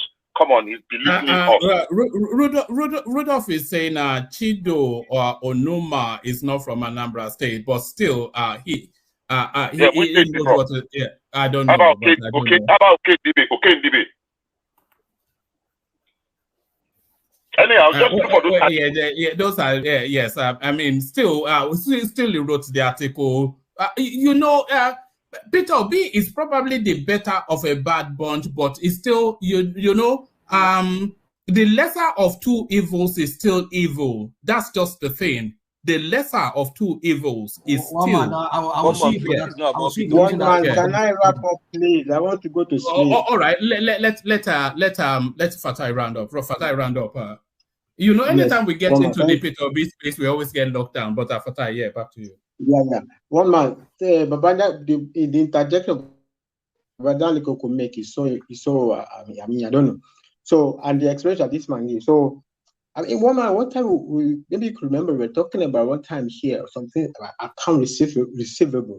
These are all accounting tricks. So, if Peter Obi hand over a letter, say it's a letter of handover. No, give your account, give your financial statement. It's a financial statement that you can trace account receivables. Like these are tricks now. You issue checks, like the contract is done now, right? And you can collect your money in the future. So it doesn't read, but by accounting principle, that's already a payment. Whenever it is taken, is another story. So these are clever tricks that if you want to think about accounting, you can trick people and you can define it however you like. You can say, well, the money is still there. Okay, but the money is left actually by accounting standard. So that's what I say. And the point, me, I believe everybody is a hustler. I'm not really bashing Peter Obi. Even if you remember, even during the election, okay, maybe the times I was with Obi is like, okay, I listened to his speech. I'm like, what the heck is this? I don't really go to. But if you want to think we will not be able to sleep because Peter Obi, I guarantee you don't want to listen to the analysis of the financial statement of Next International UK. You don't want to listen to it. Okay, so but doesn't really matter. And all of the while, everybody is sorry. I think the UK actually shut them down for not reporting. I can go and dig it up, but I think there was some sort of financial whiff around Next International UK, where the inland revenue was the summarized version of the account statement is the public knowledge. Summarized version, not even that one man. It's so whatever. You see the way the movement there, like you were like, you know. Anyway, you don't really. I'm not a morality teacher. You know, everybody's a hustler, right? It's not really. Those are not really my point. But my point is everybody has spoken. They are all very nice campaign rhetorics, but nobody has explained how $20 billion of Anambra in the company. By the way, Submiller, Interfact, whatever, beverages, whatever, Uptown. They don't say they are two different companies. No, we are talking about the same brewery company. So it's not different. Don't go there. You have not explained that's throwing people's money away to a startup company. The Submiller is not a startup company, but the beer company in Anambra was a startup in that space. And Submiller hold 77%. Anyway, that's not my point. My point is this: you can't, because of all of this, and then the election is over, you go to court, you file a court case. Okay, let us relax and let the whatever do their judgment. Oh, we can't rest. People's children are being posted online. All of this, and we're asking over what? Over a case in which the first you are challenging, the second you did not challenge. Even if the court wants to give it to you, what should they do about the second? The person declares the second. You are saying we should give our country to a situation whereby if you win 100% in 36 states, but you win 5% of Abuja, you cannot be president. Is it the Federal Republic of Abuja or the Federal Republic of Nigeria? And these are all the things. But whatever it is, you have filed your case. Whatever is there, you have filed your case. Let's wait for the judgment and let everybody have a... No. That's really my issue. Actually, I don't think it's nice for people to be publishing children's names. Take children out of whatever you're doing. Do you have to bully everybody with even publishing their children, whatever? What's all of this? And then it's like, over what? Over what? You are saying Peter Obi, Tinubu is doing this to Nigeria. No, Peter Obi will run Nigeria into the ground. Thank you, one man. All right, thank you. One man, please. Yes, you can come. You can come in only for an interjection, and then I want to go to rational mind. I want to get us back to our talking points. Anytime we go to Peter Obi, we always get locked in there. But Baba, let's hear from you. Yes, it's about the billboard. You understand? It excites me. Right. It actually excites me because I think our brothers are taking from they arm themselves with the MAGA playbook, because everything that is playing out is typical of the MAGA space here in the US. But I have news for them, because I like reality and I like to put things in proper perspective. They have to be careful what they wish for. If Obi were to be sworn in as president today, how is he going to cope with the National Assembly with just 6 senators? Obi will be impeached. You need simple majority in the House of Representatives, and you need just about 2/3 of the senators, which is about, I think, 72, if my arithmetic is correct. It will not even last 1 week. We will be saddled with Dati Ahmed Baba. That is the reality of the situation. 2, if there's going to be a rerun, like I postulated a couple of days back, Tinubu will step aside, Shetima will step aside. Who will be the head of government temporarily and will also supervise the election? Akpabio, the Senate president. INEC will still be INEC. INEC will conduct, with Mahmoud, will conduct the rerun. Yoruba says, Talishinshu ni bagbe yoshilegbo. So cold facts should be dampening on our brothers. Rather, they should just direct their politics towards 2027. This one is lock, stock, and barrel. Tinubu is going nowhere. quote me. Today is Tuesday, 15th of August. Tinubu is going nowhere. It is the reality. 2027 is more like it if they start preparing now rather than occupy the whole space with this rabble rousing. Thank you. Oh, all right, thank you. We take the conversation on to rational mind. I think we have to move on at some point. To raise a point of order. All right, raise that point of order, but be succinct because I want to move on. But yeah, Uptown. Don't worry, it has absolutely nothing to do with Peter Obi. All right. I wanted to leave, but I said no need to leave. Let me just raise the point of order. I think those of us in this platform that respect the sanctity of the platform, those of us that try, even when we have a lot of objections to make, to let whoever is speaking speak without heckling the person, even though we have a lot to heckle about. I think we should be giving our credit by people not paying us back with things like removing us unnecessarily. I think, and then, whereas people in this platform, look at how the last speaker just talks now. Absolutely nobody interjected. Doesn't mean I didn't have a lot of things to push back. I'm sure a lot of people also have, like Ekene or some other person here. Maybe Des has to push back, but we shut up. Now, compare that to when I was speaking. I couldn't make a single statement from beginning to end without at least 3 voices, enigmatic and everybody. From beginning of when I started talking to the end, I never made a single statement from beginning to the end without being tackled and heckled, and those people were not stepped down.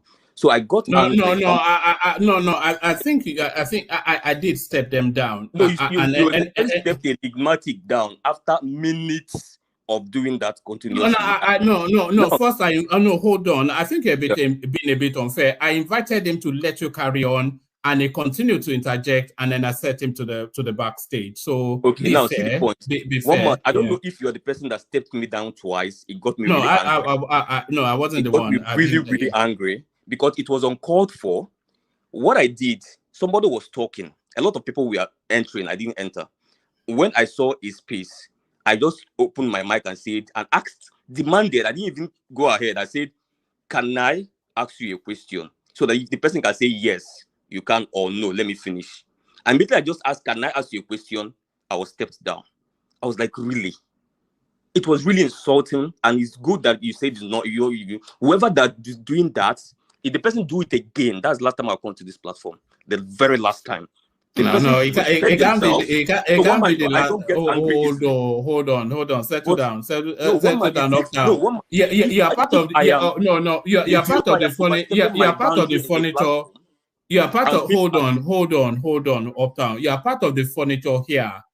If you don't come to the platform will. You know. I know where you live in Lekki. So if you don't come to the platform will come to you. So you're part of the furniture here. You know it spills over often instances here, and we try to keep a lead on it. So don't be upset. I know you don't lose your cool. One man, look, I am not indispensable, not even close. I'm just some growing boy that doesn't know anything. No, you're a golden voice. You're a golden voice on the platform. But one man, when let's just go. Let's just move on. The last statement I made, one man, I mean it. Let it not happen again. I'm talking to whoever did it. It's okay. We understand. One man. Hold on, everybody. Hold on. I need to bounce very soon. We're not going to miss you. We are not going to miss you, brother. No. Don't say that. Hold on, one man, please. I mean, this guy is expressing what happened that he's not happy about. We don't have to joke over it. If it is Thomas that did it, I think what he did is wrong. And he's not the first person to complain about this kind of thing. Several other people have been treated like that before, and they are not happy that something like that happened to them. Why should they be stepped behind? What happened? Why should they be taken out of the stage? If Thomas is doing this, I think we have to caution you. You don't treat people like this. It's not happy. It's not the first person. Even Ola complained. There was one day Ola was very bitter. I never heard Ola bitter like that before. Ola talk in anger. I never talk Ola talk, and he said he will not come back. If so, the same thing that the same warning that Uptown is giving now is the same statement that Ola made that day. That if that should happen to him next time, he will never come back to this platform. Do we have to be losing people? Why? I think we have to be very careful, and we have to treat ourselves with respect. So I think if Thomas is the one doing this, it's not good. You should stop it. So that's my take. All right, thank you, Ajale Koko. We're going to move on from that space, but Uptown, be assured that you are going nowhere. If you don't come to the platform will come to you. You've been long with it. No, please don't respond. Please. No, don't respond. I want to wrap this up. Sorry, Thomas, but I want to wrap this up. Just let me wrap it up. Just indulge me this one. Uptown, you are one of the golden voices on the platform. Not many voices would I hunt down. So tomorrow you'll be here, and until we get Nigeria right, you will be here because you are one of the golden voices. So don't be upset if you are stepped down, but that's just part of the process of the thing sometimes. I'm happy to leave it there if you're happy to leave it there. Uptown, I have the final word on that space. Uptown. Yeah, well, woman. It's really very simple. When we come to this platform, yeah, we've seen people argue for or against, and that is the beauty of this platform. This is the only platform in the entire YouTube space I have ever gone to. If anybody has ever seen me on any other platform, apart from OVS platform sometime last year, the person should speak out. I've not gone to one. Why? Because this is the only platform, and I've gotten testimonies. One man, I get it every day. This is the only platform we bring the balance, we bring the views from different angle. And it takes a lot because there's places you can go to where you feel your views are even more appreciated. But people like us do not like to be pampered. People like us do not want to be. I don't want everything I say to be agreed. I want people to push back, and that's why I'm in this kind of platform. So you need people to push back because that's the only way you grow in your head. That's the only way you go back and get your facts better. Not to go to where everybody's pandering to you. Everybody is saying, hey, our Messiah, yes, I like what you said. No, I don't want that kind of thing. And that's what keeps some of us in this platform because of the pushback. But when we are doing it, people need to understand that they have to keep their emotions by the side and respect each other. A lot of time people talk in the platform. I am tempted to push back. I have a lot to push back at, but I understand that let them flow. At least let them even let's make a meaning. Sometimes somebody's even repeating themselves, just saying something, but I don't have to be rude or just keep pushing back. I might push back 1 or 2 times, but I restrict myself again. People need to accord people that respect, and a lot of people are overstepping their boundaries. But people like us, we don't talk because of the excess respect we usually have. But once in a while, if they don't call themselves out, we're going to call them out. One man, I don't have a problem with anybody. The point is, right. Hello, don't interject. He's having the final word on that space. I don't have a problem. Yeah, but that really got angry. Let me make that point again. All right. Don't worry. I'll phone you tomorrow, Uptown. I'll just say this and then we go back to our conversation. I like to imagine that the unique selling point of this platform is the interjections, interrogating opinions expressed and not letting it flow. So that's the unique selling point. But maybe it's down to Thomas, myself, and the other moderators to manage those interjections because sometimes it can get a bit rowdy, and I think that's why people get set to the back sometimes. And because it's a high octane sort of a topic that we discussed as well, and people here, there are strong personalities in their individual spaces. So if you have strong personalities discussing high octane topics, then it will spill over. But hopefully we have the maturity to handle it. But certainly we have Ajale Koko to guide us through. But let's move the conversation on and take it in the direction of Rational Mind. Rational Mind, you're up next. Yeah, thank you, one Yeah, man. so a little bit of Tinubu flogging. Tinubu considering temporary subsidy on petrol as landing cost rises. So fill your boots. Give him a kicking. Well, man.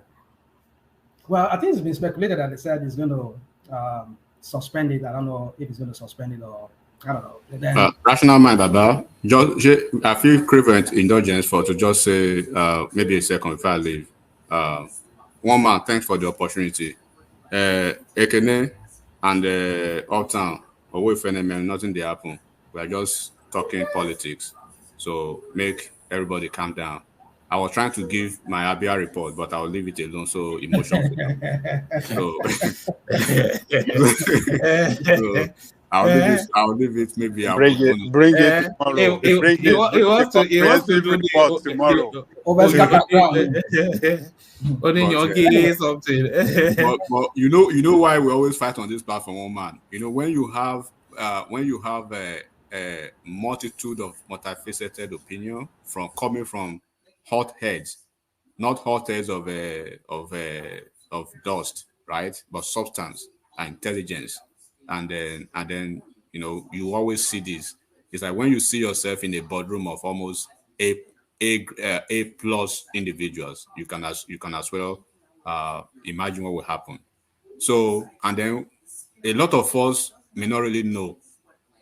Like I say, we all have familial connection to almost every part of the country. So when we are speaking, we are not speaking, and I always make it a point. I always put it as a proviso on this platform. I'm not directly speaking to anybody or attacking anyone. We are just speaking to the politician.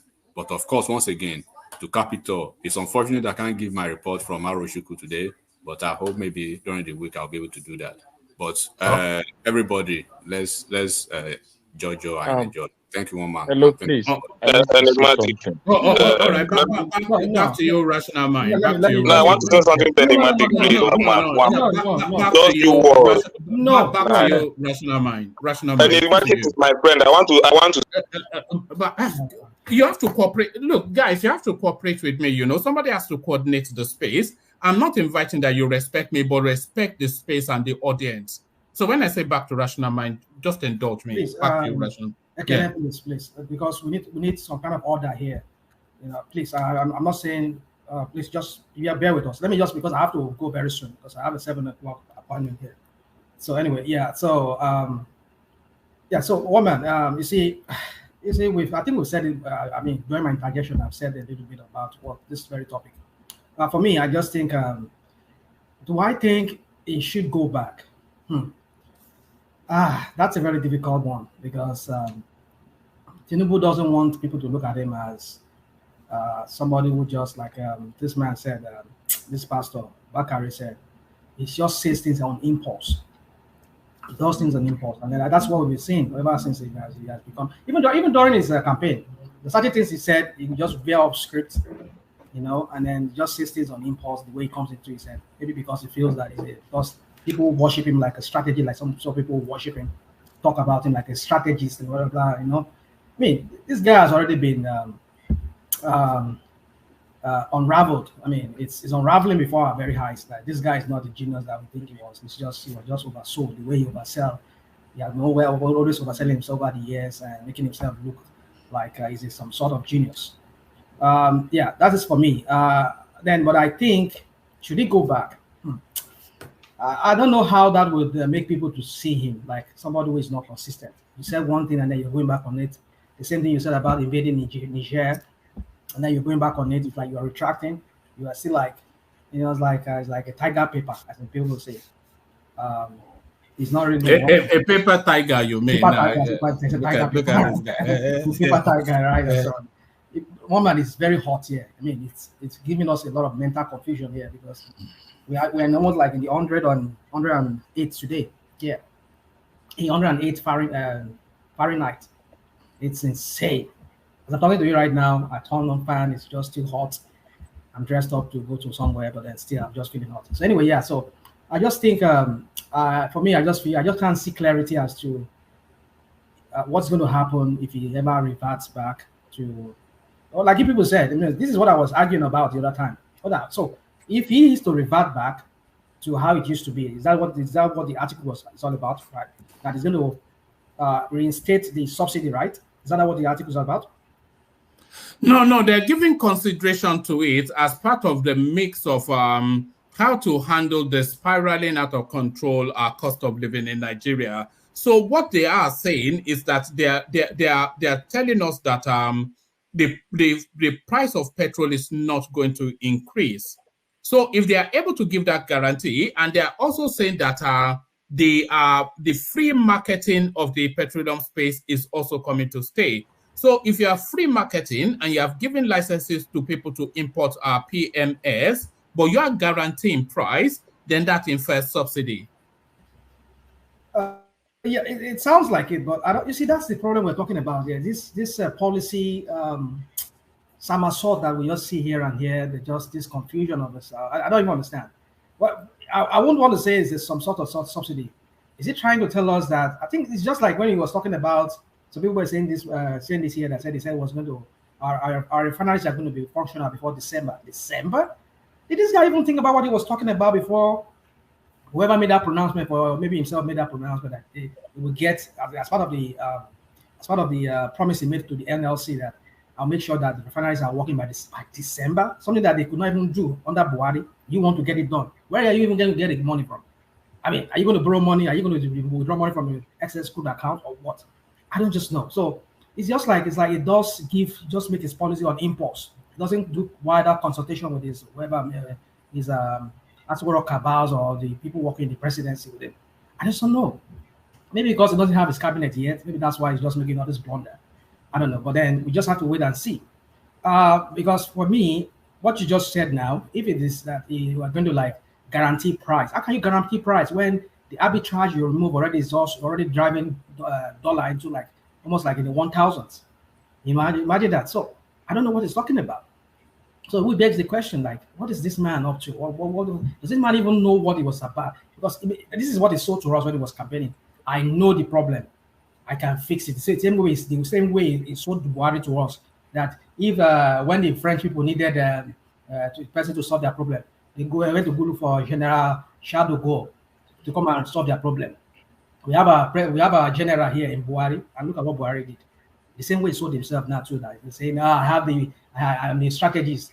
I can put up the best. I mean, come on. So if you see, like what I was saying, you just have to wait and see how this guy is. Because for me, I don't even know what to think about him right now. That's why I'm refraining from saying certain things. But for me, so far, like I say, rational mind. Are we being unnecessarily hard on this guy? So the first subsidy had to go. I don't think there's any dispute in that. But then, the things work perfectly in modeling. But then when you put them into real life situations, there are intrinsics that are no matter how much you condense, that will come to life organically, which you then have to respond to. So he was right to remove the first subsidy, whether the manner he did it, etc., etc. But removing it was something necessarily that had to be done. So having now removed it, intrinsic auxiliary factors that were not computed into, he had to respond to real life situations, and is responding to real life situations in the manner that you'd expect him to. So I mean, where is the quibble? Okay, you see, woman, for me, I think it's just that he met a rot on ground. I won't shy away from saying that for him. That he met a rot on ground, which I think partly himself is responsible for it, for bringing us to Buhari. But let's just leave that. Inherited a very, very bad situation. I don't think he understands the magnitude of what he was coming in to do when he was making these promises, which I think every other. But they see, what I'm trying to say is this. For me, I've said it on your platform many times, is that if I were him, even after I announced that spoil subsidy has gone, I will put the arbitrage in place. I will not let that dollar to like the free market. I will not let it do that. So that way it will not, these idiots, marketers, will not use that as an opportunity to start jacking up the price. I will make sure I'll make dollar accessible to them. Maybe give them priority.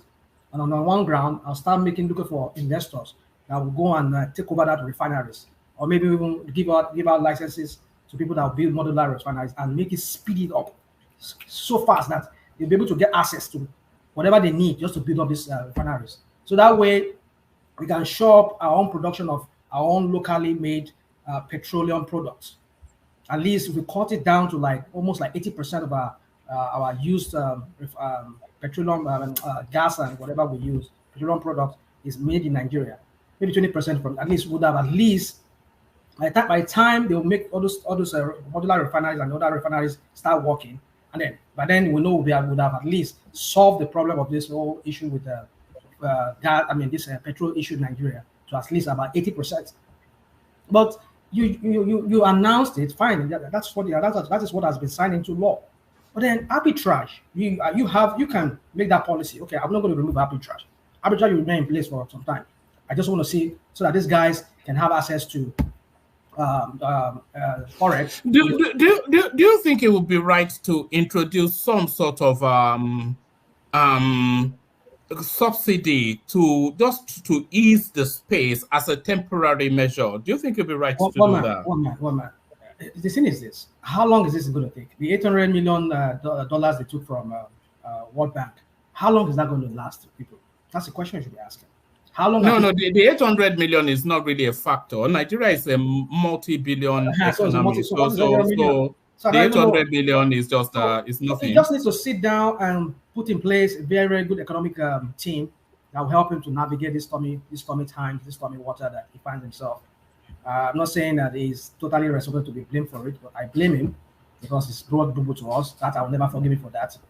The only way I will ever consider whatever forgiving him is if he ever works for the people and he turn around the fortunes of Nigerians and he bring that real succor to Nigerians. That's the only way I can look at him. He works for the people, not for those people that were expecting to use him as an opportunity to also enrich themselves, like Buhari and his minions all enrich themselves, which I doubt. So you see, it's for me when I say this every time, oh man, the future looks so bleak for Nigeria. I don't even know the way out for us. It's going to be by some genius, some very good economic team that are really dedicated not for their own pockets and for the pocket of some greedy Nigerians who are in powerful position who wants to use them to formulate some policies that would still be like detrimental to the Nigerian people. If these people, this economic team comes in place and they really work for the people and not for these powerful people in government or whatever they be in the private sector, if they do not do that, they listen to the people and work for the people. Well, maybe I can see a way out for us. Well, as long as these people are still under the paycheck of these powerful people, I don't know if that's going to be possible. But then, one man, it's so bleak for me. But for me, if he does what he wants to do, like you just explained, subsidize it in some ways. How are you going to subsidize it? That means you still be paying this guy in some ways. You still be like, I don't know, woman. It's just so confusing for me right now to even think about it. Can I help you a little with the pushback? All right, go on. Okay. Good evening once again, everyone. I think what I wanted to say, one man said it earlier on, that we are somehow being unfair. I just want to say, I believe that the future is not bleak. There are challenges down the road, and we will overcome.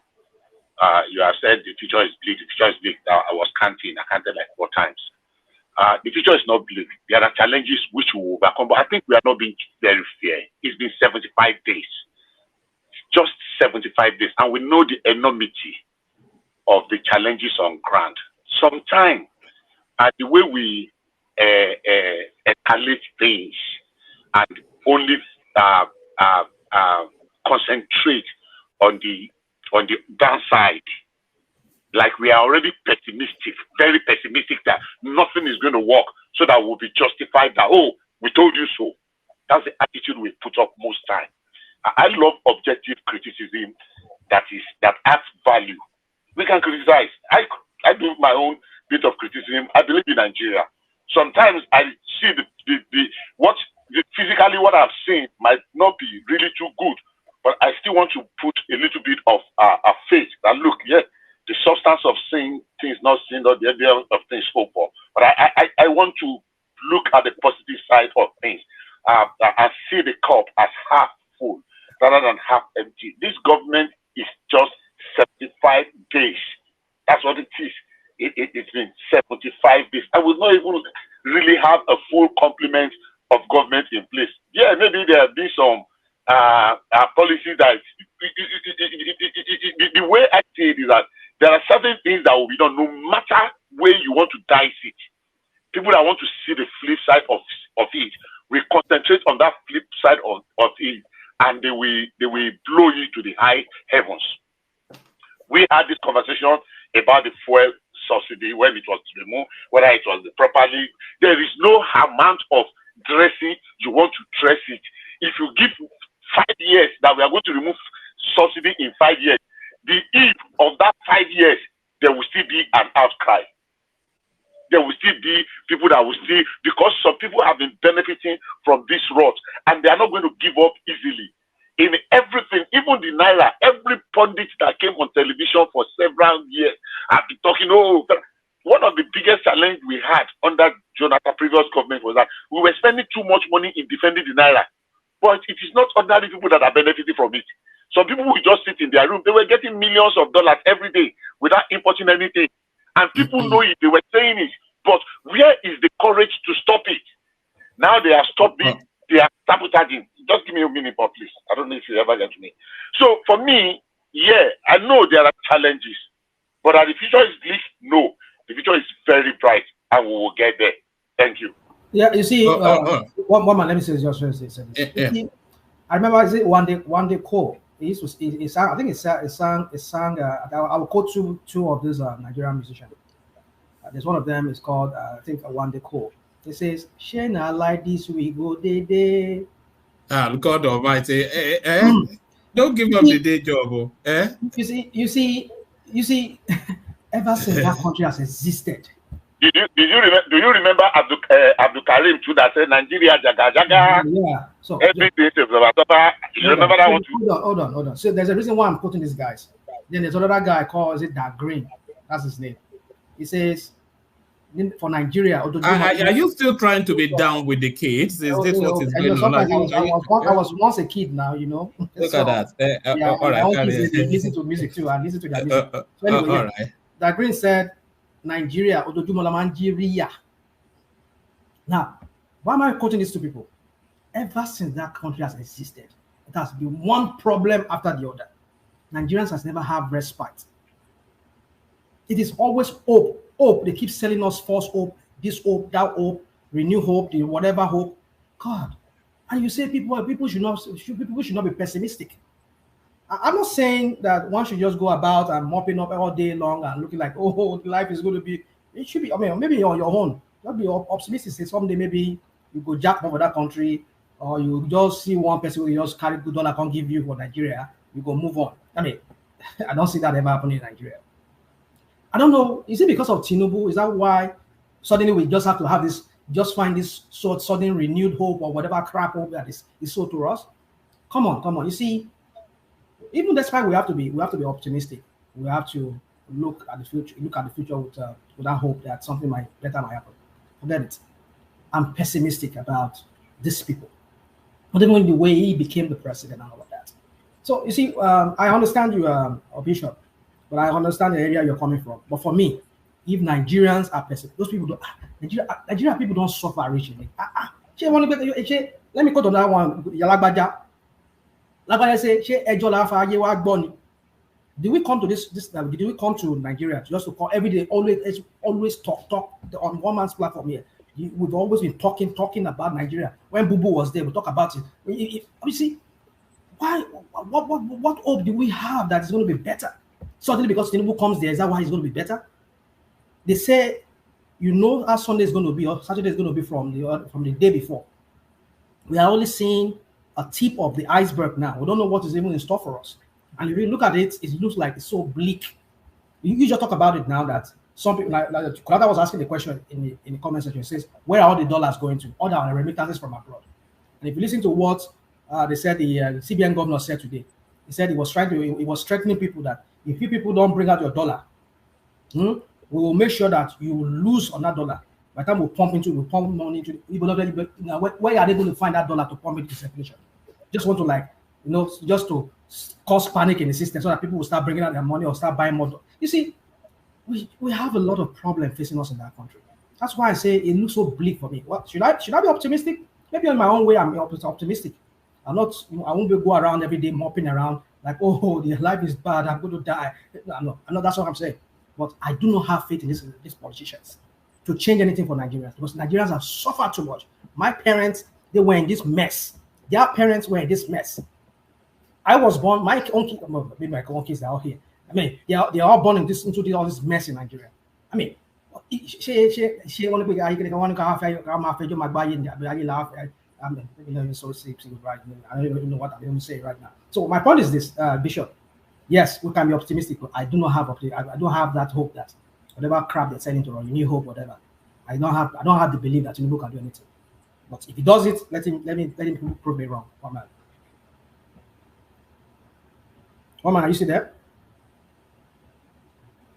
Sorry, my system kicked me out for a micro moment. Let me take you to another space. Actually, let me take you to a space that let me take you to a space that I did not read out, but came to my attention. So it looks as though love doesn't live here anymore, is how I'm going to present this. Love does not live here anymore. As I read Dokubo, Tinubu bars Niger Delta agitator, others from Aso Rock. So enough is enough seems to be the language from trying to distance himself from all these sort of elements, rational mind. Well, I think I understand if he does that. It needs to do that because you cannot give a wrong impression to the people of Nigeria that you are condoning some certain elements. And not even the way this guy has been going on different media, on different platforms, even on his own personal platform, using that to talk the way he talks, I mean, Nigeria is not Nigeria is a banana republic. Let me just say Nigeria is not a banana, it's a banana republic. And when I say that, I'm not saying that to demarcate our country. It's just sometimes you just have to say the way as it is. Yesterday we're arguing here. There are some people somebody went on the platform and was talking about Martin Tinubu. Why won't he do that? Did Tinubu not say that about Abacha? They did not use radio Kudirat to badmouth Abacha. You see, like I said, I used to say on this platform, what goes around comes around. Be careful of what you wish for. Like somebody was saying, which I've also said before, he was one of those people that spearheaded, oh, no, remove subsidy. They were all there campaigning in K2 there. They were all the whole Lagos places were blocked. He was one of those people that spearheaded it there. Now it's his own turn now. People are doing that to him now. And you say we should not protest. Should they have opened that window for that association to have been formed in the first place, allowing somebody like Asare Dokubo into Aso Rock? So for me, I don't think he allowed it. I think it was under Bubu because, like Asare said that he has been operating, he has been getting contracts. Like he said, certain bandits or terrorists were taken down by his men. And he was even naming them. I don't know whether it was true or he was just making them up. But you will understand that he said he has been working on that Buhari for the Nigerian government on that Buhari. So it's not his own making. It's not Tinubu's making. He met him, and he needs an ally. Just like even here in America, we have some lobbyists, some defense contractors. They will just go lobby the Congress just so that they can get contract, or they can even lobby the White House. It's one of those things. Which is. You see, if it's, I mean, the Asare is a guy who is well educated, who is, I'm not saying what he's doing is bad. I mean, some countries, we can have mercenaries too. I mean, what prevents Nigeria from having mercenaries? Private contractors, we can do that. But people like Asare, who is a known terrorist, I mean, that's what Nigerian state called him back then. He was a terrorist and an agitator of some sort of, whereby he was fighting against the Nigerian state and all of that. He's a repentant person or whatever they call him now. But for me, that kind of lousy kind of person who just talks anyhow, who doesn't have that. If you run a business, you don't just go like talk the way you talk. It's just like an empty barrel talking. Like he's trying to like inflate his, trying to put himself like bigger than how he is. Oh, we have this, we have that. don't try also that kind of a thing. You know, you don't talk. You don't just go talk and even single out a particular ethnic group. You see, I have to tell you that if Tinubu is distancing himself from him, I think he's doing the right thing. Who wants to be associated with that kind of person who is lousy, loud-mouthed, and he doesn't even know when to even stop and restrain himself from saying certain things. Just talk anyhow. So if I won't be surprised if Tinubu go as far as even getting his license from him, canceling that license from him, taking it from him, and disbanding his militia group or whatever he calls them. So I want Tinubu to even do extra. Take those licenses from him, disband them, ask them, has those boys, you want to join Nigerian army? Like he didn't talk now, he did not say it during his campaign. Employ 50 million youths. He did not say that. These are jobs for the boys, right? You can cut gun, you can clean gun, you can whatever gun. So whatever. So call those guys, say, Asari, listen, those are your boys. Nigerian army is going to absorb them. Nigerian police is going to absorb them. A bit like the repentant Boko Haram, Sabi. Well, I mean, if you call them, it's not about orientation, one man. I don't believe everybody's a lost cause, but I know some people are so fanatic that those guys are not really that fanaticism. It's not about their own causes. You see, the only problem is if something is based, if some kind of ideology is based on religion, that is where I find it very, very almost impossible to reform such people. But if it's some people represent you're just fighting for a cause because they feel they are being cheated, their area is, I can understand, that is understandable. If Boko Haram is just about, people in Borno State they are being neglected, I can understand that. But if it's about religion, oh my goodness, forget it. Terrorism based on religion is a multi-billion-dollar industry of its own. So you cannot defeat it totally.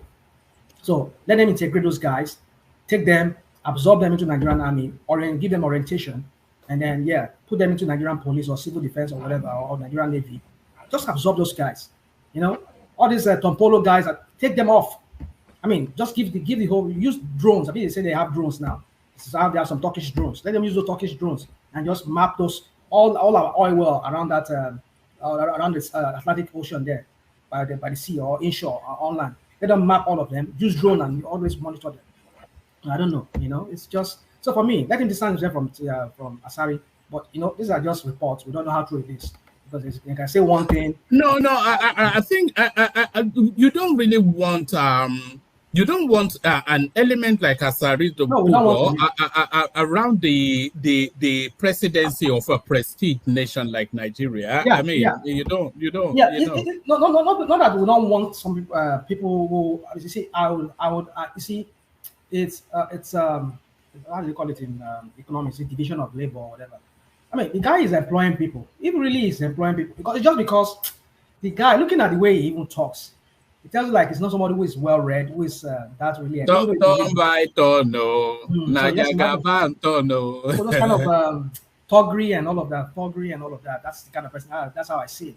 So for me, if he's a kind of man that is well educated, I mean, even though he's well educated, I don't know if he is, but if he's somebody who is cool-headed, who knows, who doesn't talk anyhow.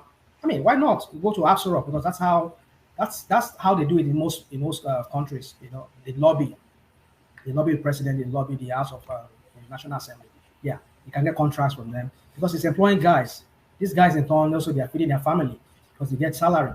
So if that's it, that's okay for me. But just the guy who is the head of the whole mercenary group or whatever he calls himself, it's just the only thing about for me that I don't like. The guy talks anyhow. So I think if Tinubu distance himself from him or anybody that gets into the Asura, I think they are justified. That's what I would say about that. All right.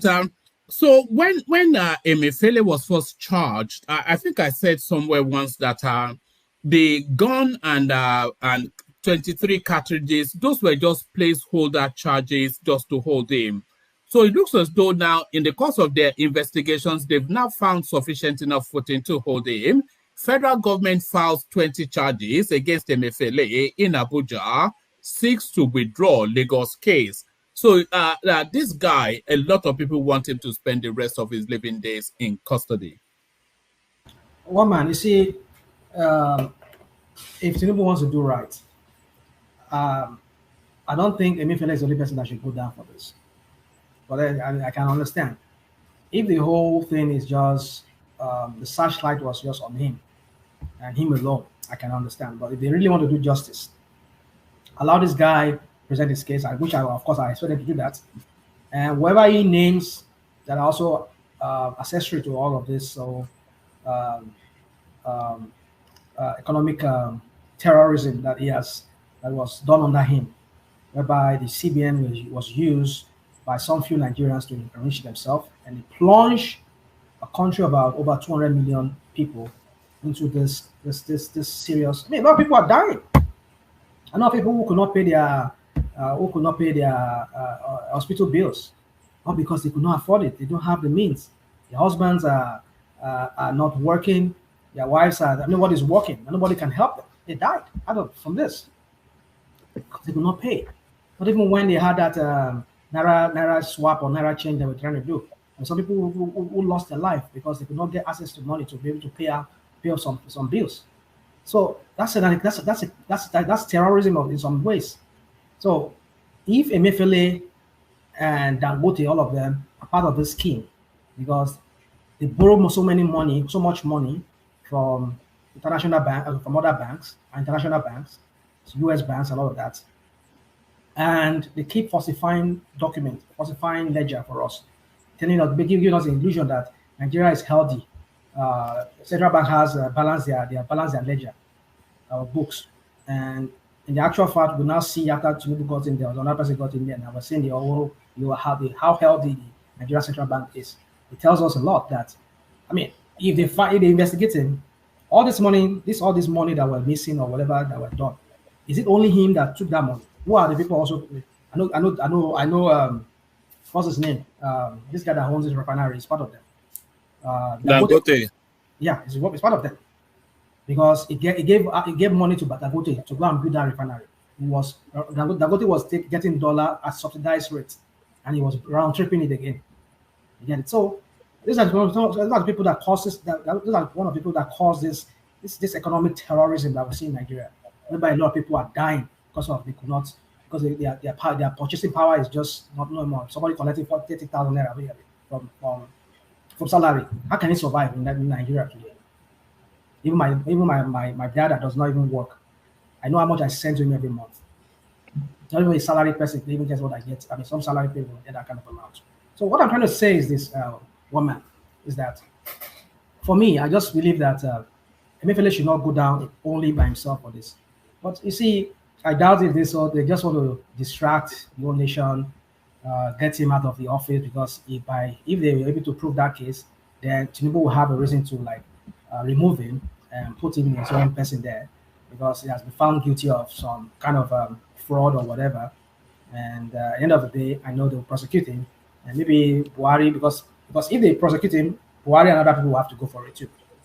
And so that other people will not go, maybe they just sweep it under the carpet and just release them, and like they did to this former NSA and all of the people that were under Jonathan that were said Dasuki and the rest of them that were said to have looted money, but how many of them were in jail today?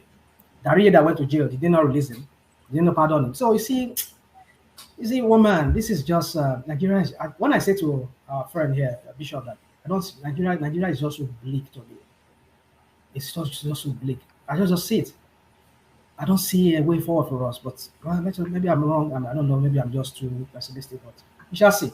But for me, like woman, yeah, for me, Emefiele should not go down only for this. If it's really the other people, which I believe, because I don't think we're talking about like almost over $20 billion, if not more than that were mismanaged under this guy.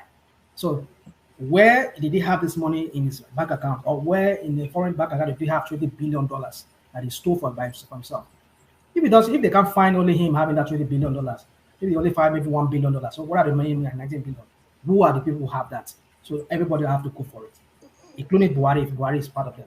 His family, any of his family, Malami, all of them should all go for it. That's what I want to say on that. All right, brilliant. So, rational mind, you are obe inclined, as you like to put it, not an obedient, but obe inclined. But even you must recoil from this. ARCON dissolves advertising standard panel over all eyes on judiciary billboard. So now this is something, and this was in Abuja, by the way, but there have been sightings of it in Edo State, all over the country. The obedient space now just the level of intimidation against the judiciary. I'm sure you saw the picture of the lead judge in the on the tribunal. I'm sure you saw the picture of him with his grandchildren published all over the obedient space. So I mean, this must stop. Let me show you one thing as well that somebody sent in to me. I think I showed it in the earlier phase, but let me show you this. It's something that must stop. They've actually managed to track down. Yes, let me show you this. They've actually managed to track down the shop of the daughter. It says Justice Samindi's daughter owns a clothing line in Wuse, Abuja. Those are really nice pieces. And I thought to go shopping this morning, but I talked myself out of it. I said, Oluchi, it is too early to go shopping, and Obedience might want to join you too. So why not wait until ... So, I mean, even you must recoil at this, surely, the level of intimidation of the judiciary, rational mind. Yeah, you see, woman, for me, again, I won't put this, but look, let me come from this angle first of all. I condemn it, intimidating our judiciary, the judges. They've done nothing in this case. I mean, they've done nothing wrong so far. All they've just done is to listen to the cases, and they've been studying, no doubt, they've been studying all the evidence produced or provided, and I want to believe that they're writing their judgment as we speak, based on what they have before them. All I hope is that they will do what is right. If Tinubu really won that election, that I'm wrong as a person, if I'm wrong, I will take it. And like I said, I'll never take it because I don't believe Tinubu won that election. But if they say, well, he is declaring president, none of those things that were presented stock or stick on it. Why not? I would accept it and I'll just move on. But I will never see him as, for me, within my heart, my very, very heart, I will never see him as a legitimate person. That's just that. So intimidating the judges, I don't think is right. It's not right. But another thing I'm looking at is that I don't know, because from what we gathered, that this is a billboard that were being erected everywhere.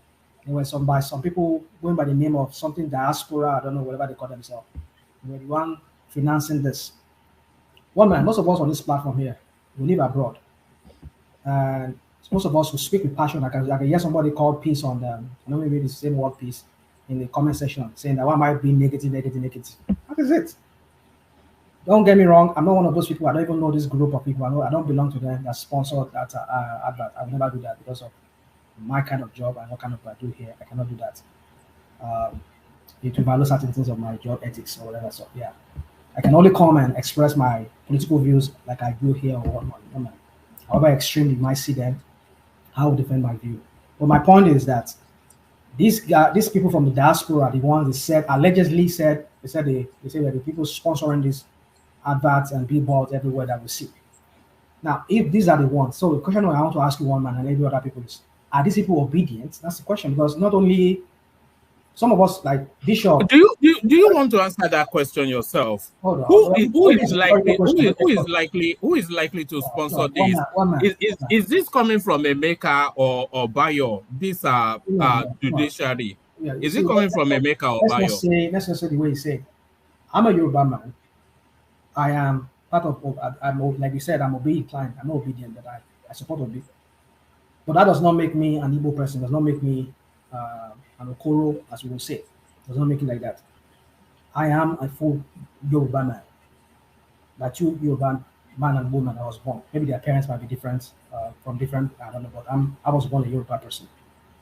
So my point is this: that this billboard was by these people from the diaspora. That's what I gathered. And these people from the diaspora, who are they? What was it they said to Femi Fanikayode? Who is bankrolling them? Who are the people bankrolling these people from the diaspora? So I want to believe that these diasporans can be either obedient, like you were saying, you were trying to say, it could be departified, it could be even within the Nigerian people that are trying to like give a dog a bad name and so they can hang it.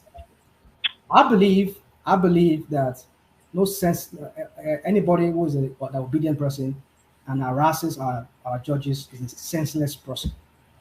I will call you out if you are an obedient and you go about harassing these judges, putting those pictures of their family outside. You are an idiot. You should not be doing that. They've not done you any wrong. All we're waiting for now is just we're waiting for their judgment to be delivered. So don't harass their parents. I mean, don't harass their kids, their grandkids, their whatever, their wives, or their cousins or whoever family member. Do not do that. It doesn't make sense. But you see, the extremism that I see among the obedience, I won't call it totally an extremism by the obedience. There are some infiltrators within the obedience. I've seen that with my eyes. I've seen it how it plays out in this election, So this make believe obedience people, they go by obedient label, and then they're working for APC and the party-fied people. I won't put it past them, because another thing to ask is the AMCON or whatever people that were responsible for advertisements in Abuja, FCT territory or whatever territory. How did they allow this to go through them? They did not scrutinize it. And were they not government officials? So, and then I'm seeing that this is an opportunity for the government to start stifling free speech now, because I mean, I can express my view that, judiciary, we're looking on you to do what is right. I can say it. But when I go about harassing people, that is when I know it is wrong. I should not Hey, Rashtam, sorry. It mean your example is you mean like the J6 protesters that had the liberal people infiltrate them. Is that what you mean? Yeah, well, there are things like that. Yeah, I know Nigeria is right with that. No, you see, Baba Prince Daddy, in 2015, I was on ground in Nigeria. I saw a lot of things. I was on ground. I just went there for some time to spend, just to cool off my head for some things over there that I have to. I saw everything during the heat of the election. I was there for over a year. I was on ground in Nigeria. So what am I trying to say here is that I saw how the campaign, the campaign of calumny, the campaign. I mean, we saw how Jonathan's casket was not really Jonathan's casket, but some casket were carrying and saying, "This is how we're going to bury Jonathan." But nobody ever said, "Oh, APC people needs to be sanctioned for this kind of thing." Why would you? But that was satire. Now that was satire. Oh God! You see, this is what you do. Please, can I interject? Hold on. You embellish it when it comes to Tinubu. You see, you need to start talking about this issue, about this Tinubu thing of the thing that everybody just look at him like it's somebody we cannot criticize or whatever. I don't know. It's okay. Let me not say. You go on. I mean, interject, please. Come interject. Are you still there? You want to interject, or you want me to continue? All right. So, hello, can you hear me now? Can you hear me now? I hear you. There is another dimension to this whole issue of obedience via the social media. There is a monetary inducement to this whole thing. Make an obedient video, and before you say Jack Robinson, you already have 500,000 views. 500,000 views is getting close to $1,000. That is a lot of money. So they are racking up money from this whole thing, all these social media activists. So that's another angle we're not really understanding this whole issue from. Thank you. You have a point. Yeah, I agree with you on that. You see, there are so many platforms that are saying that they're obedient. You see, it's a mess of it. It's a mess. It's a total mess that they've created in that country. And, I mean, we saw it here in America too during the election. I mean, the election that brought in Trump. So OB is the golden goose that lays the golden egg on social media. So yeah. So let me just wrap up so that other people can talk. So yes. Almost late, already I'm late actually. So yeah. So the thing is this, guys. I thank you for giving me time to talk without even targeting me much. So my point is this. Yeah. I believe is give a dog a bad name so that you can hang it rather.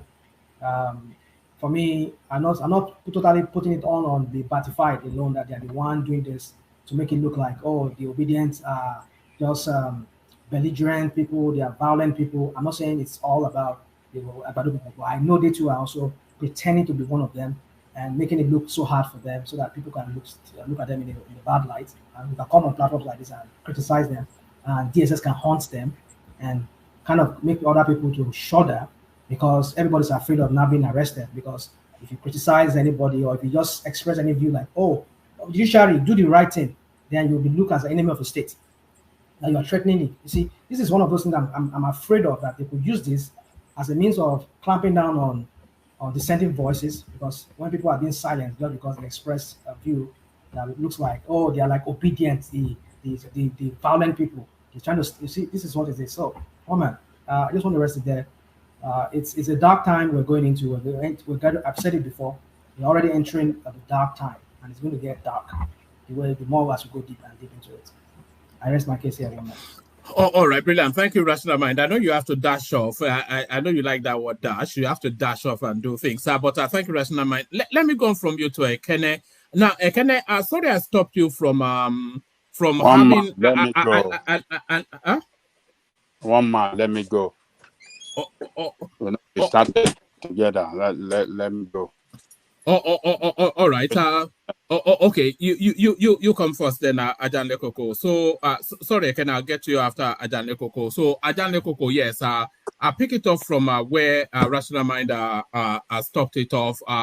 This all eyes on the judiciary poster in Abuja. So they are taking it down, and they are also dissolving the board that approved it. Do you agree with that action, Ajan Lekoko? What did you say they did?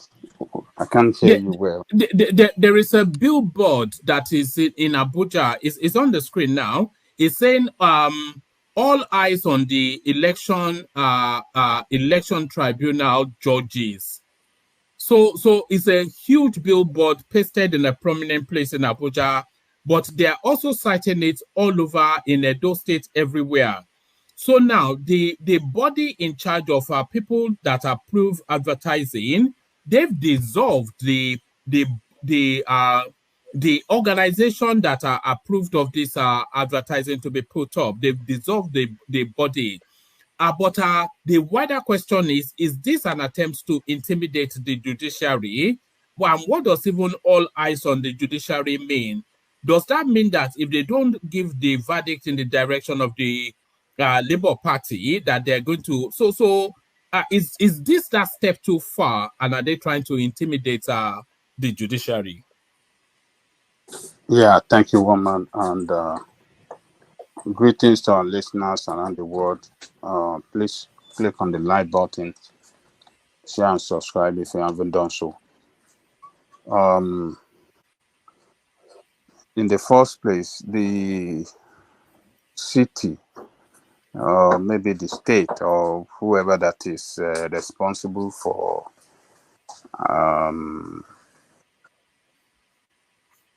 this kind of billboard, I think they shouldn't have approved it in the first place. I don't know why they have to approve this kind of message that appears threatening and intimidating the judiciary, particularly at this time when we have election matter being handled by judiciary in our country. They should be allowed to do their job diligently and honestly in accordance to the law, and not be threatened by any person or group of people by hanging billboard at every corner, to bully them. To me, this it appeared to me that some people, the people that are responsible for this, are bullying the judiciary, and we as citizens should not tolerate this. So I approve the taking down of this billboard, And I think the government agency that is responsible for approving the billboard messages and stuff like that should stand up to their responsibility of not allowing this kind of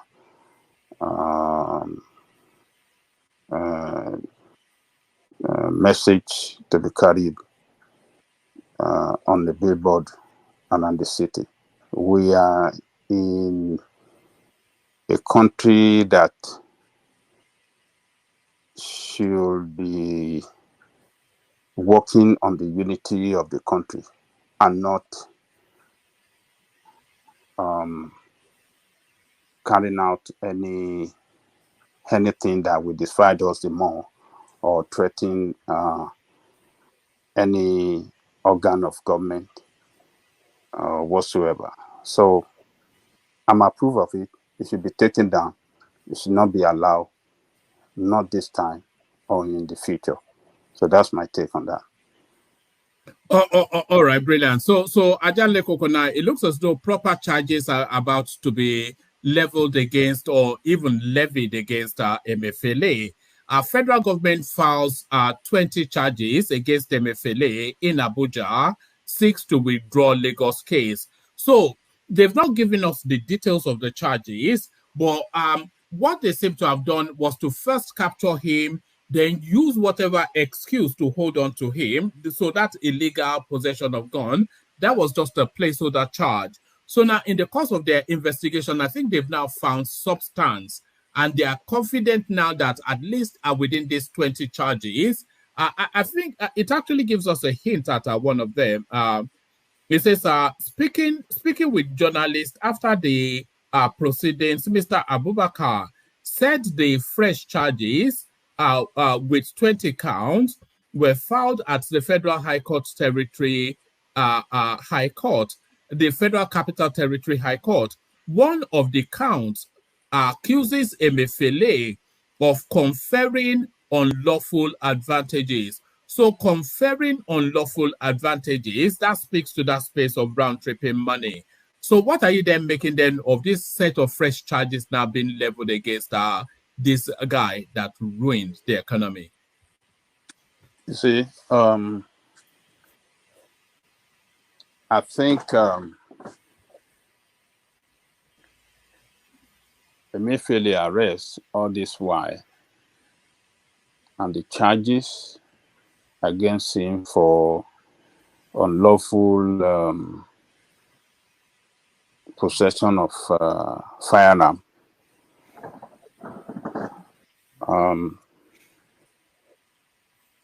show that our police and what do you call them? Is it DSS or what do they call them that were holding him back then? DSS, yes. Yeah, DSS. It just showed that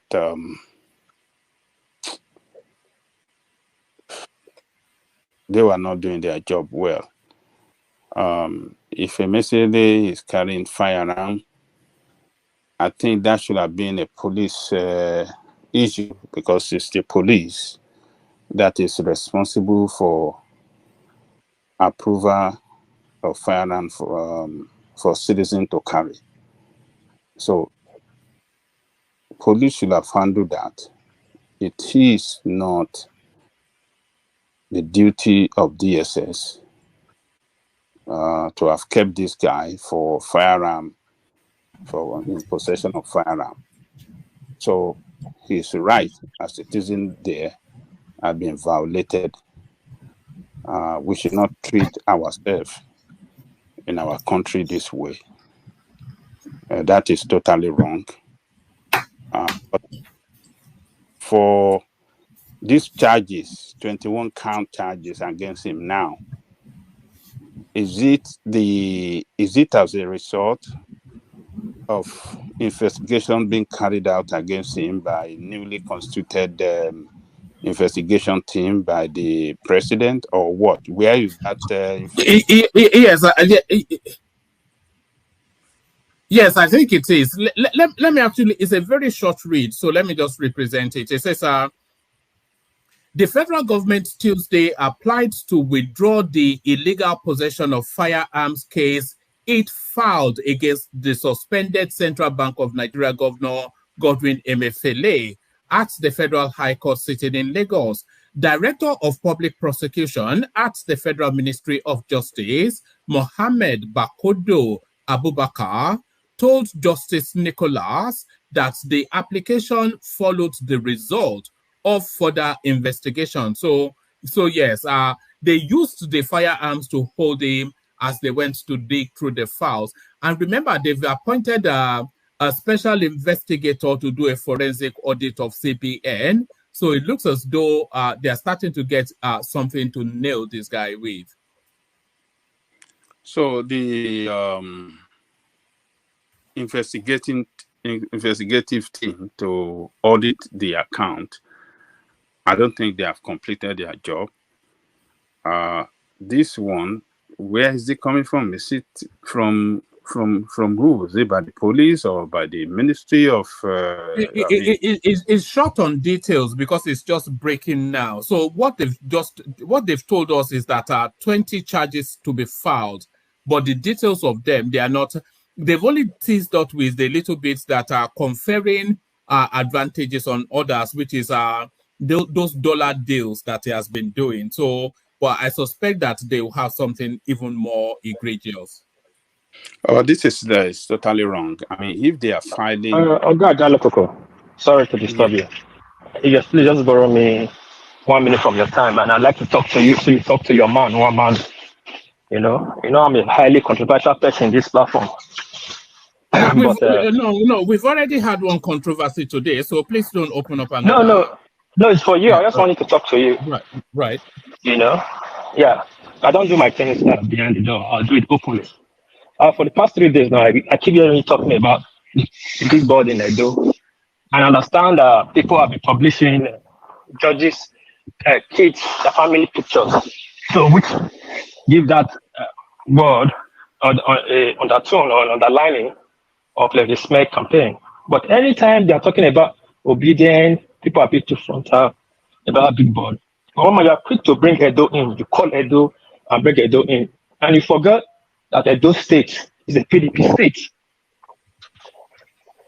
PDP can put any big board on there. You classify that PDP state. Don't make Edo as Edo people. This is a case of naming a dog a bad name and kill it.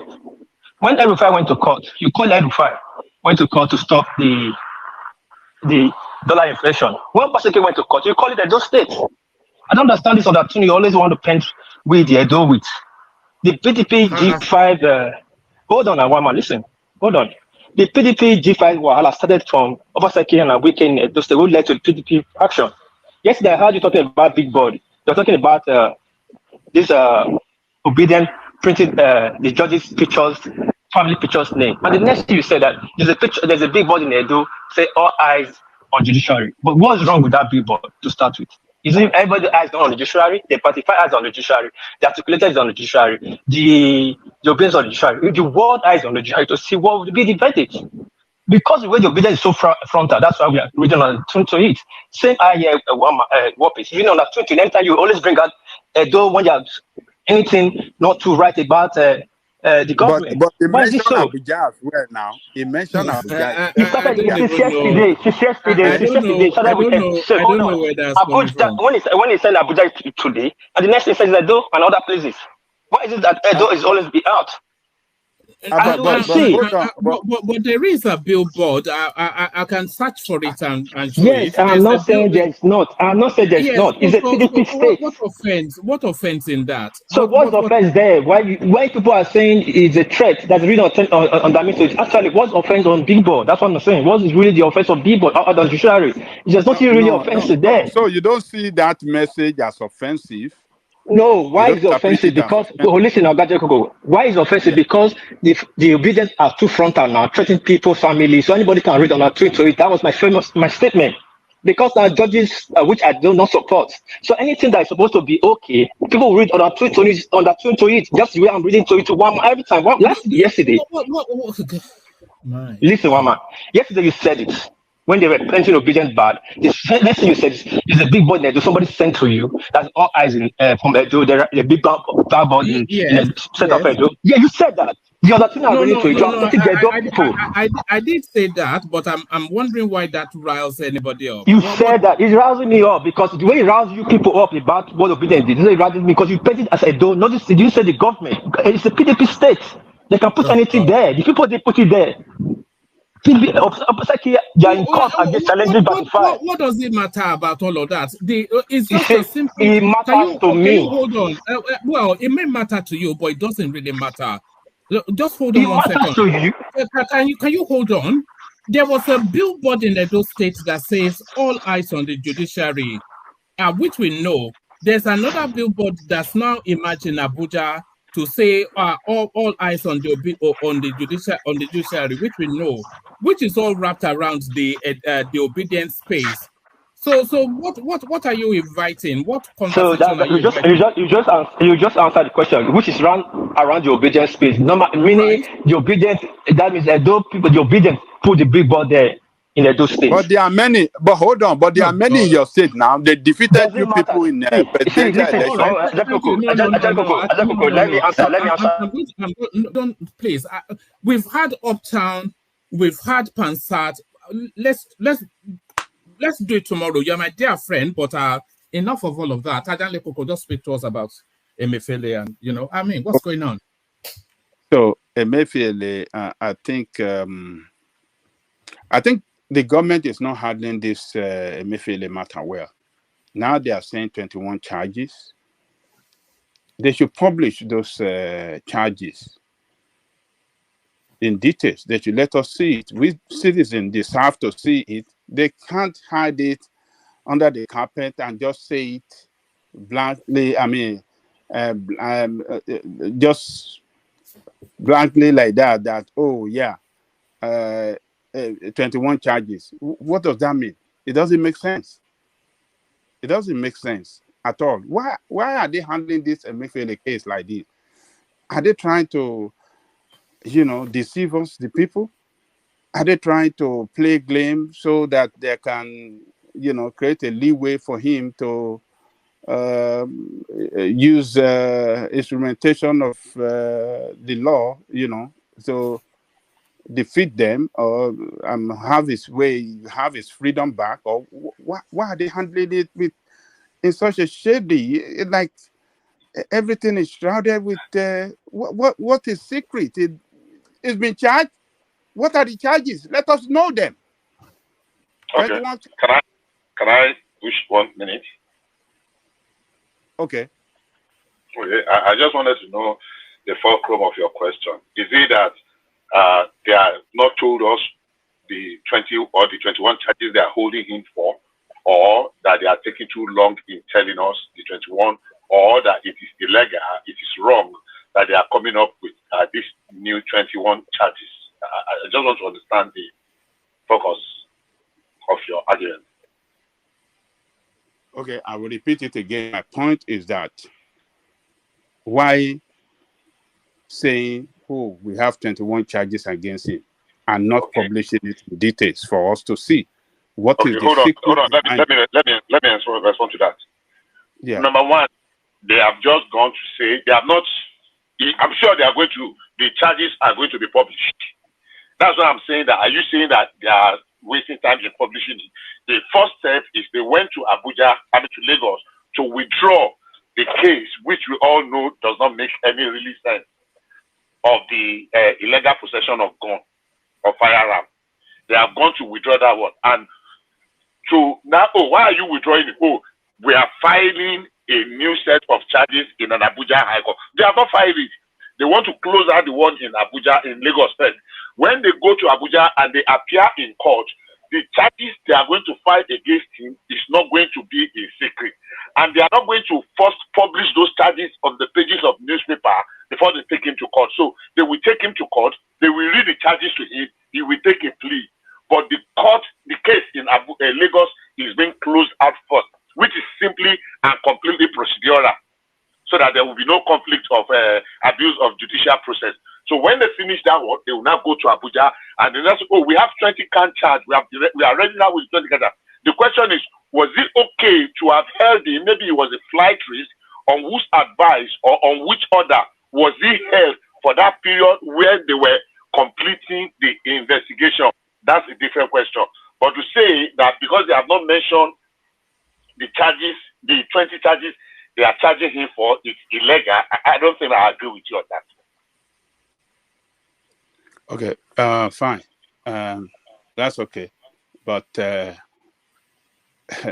is a matter of common sense. Common sense in the sense that this guy has been kept in their detention for several days, for actually several weeks. Yes, for illegal possession of arms. What changed for them to say, okay, we are withdrawing it?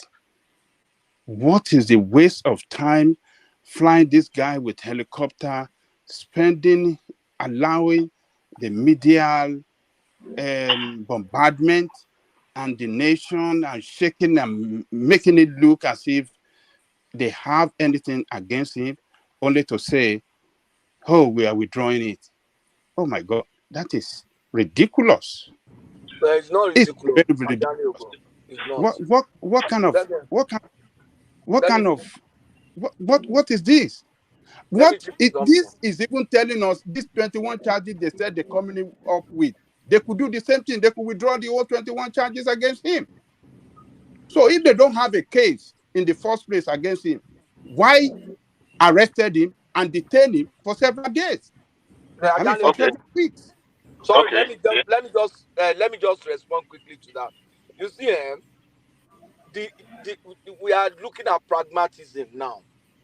This guy, they have issues against him. We have seen in the past where government agencies just rush to the court and make a messy case, and then the person who is actually committed an offense is just let loose. Yeah. So what they have done is, let's use something to detain him. Let's withdraw that case, and now by then we'd have firmed up our case and bring it before the court. Whereas if they had not done that in the first place, that guy would have left the country. There would have been another Desiani now. Why would he have left the country? They could just take his passport. Hold on. They could just invite him, take his passport, let him go back home. How would he leave the country? You thought Desiani travel with passport? Okay, hold on. When has that ever stopped anybody taking their passport? When has that ever stopped anybody? Hold on. When Tinubu went to US and ran away from Abacha, did he use passports? Look. Did they use passports? Look, we are practicing democracy. If you are practicing democracy that give citizens their right, and then you violate the right of citizens, that is totally wrong. No, whether we like it or not. Hold on. Pragmatism. We will have a Desiani in our hand. Is it right for Desiani to be running from justice? Hold on. Look. What I'm saying is, I'm talking about his constitutional right. The Constitution gives us the right to live, to move, to do whatever we can do, as long as it's within the confinement of the law. So if this guy have really done anything wrong, and they have cases against him, they should, the ones they arrest, if arrest is effected, they should take him to court immediately, present all these charges against him, and prosecute him. May I come in, please? Just arrest somebody and just detain him for nothing. For why? Why are we doing that? May I come in, Ajali Nkoko, please? Okay, hold on, gentlemen. Tomorrow now, same thing could be done on Tinubu. Another government can win, Labour Party can win tomorrow, or Atiku win, or let me say PDP win. They will say, oh, let us punish these people. Let's go and arrest them. we can't continue to do that in a democracy. Number one. It's totally No, wrong. Bishop, let me come in, please. Let me come in. Okay, all right. It is classical procedural procedure, standard all over the world. You understand? It's like you committed a murder. While they are investigating it, they can charge you for manslaughter. It's called holding charge while they do the real investigation. Now, once they conclude the investigation to charge you properly for murder, they will withdraw the manslaughter case. Now, in Emefiele's case, they've withdrawn this thing. I know, like every other person know, that the gun charge was just a holding charge. Now, even the 20 point charge they are giving him, don't be surprised if they bring him to court, it could rise up to 25. You understand? And he may not be the only one coming to court, because there is going to be conspiracy as part of the charges, definitely. So it's normal. Everywhere it's done. It's a procedural thing. It's a procedure. So there is nothing new here. Even don't be surprised when they bring him, they will still tell the judge that we are still investigating. Let's adjourn for 60 days while these accused people remain in custody because they are flight risk. That's how it works. Thank you. Okay. Well, to me, as far as I'm concerned, I think it is not right. The nation should institute this thing against him, get their fact right as quick as possible, and prosecute him instead of detaining him for so long. That is not fair. It's not fair to his right as a citizen. It's not fair to his family. It's not fair. It's not fair. Hello, Baba Koko. Can I say something? Hold on, please. The law does not allow that. It is just, a show of power with impunity.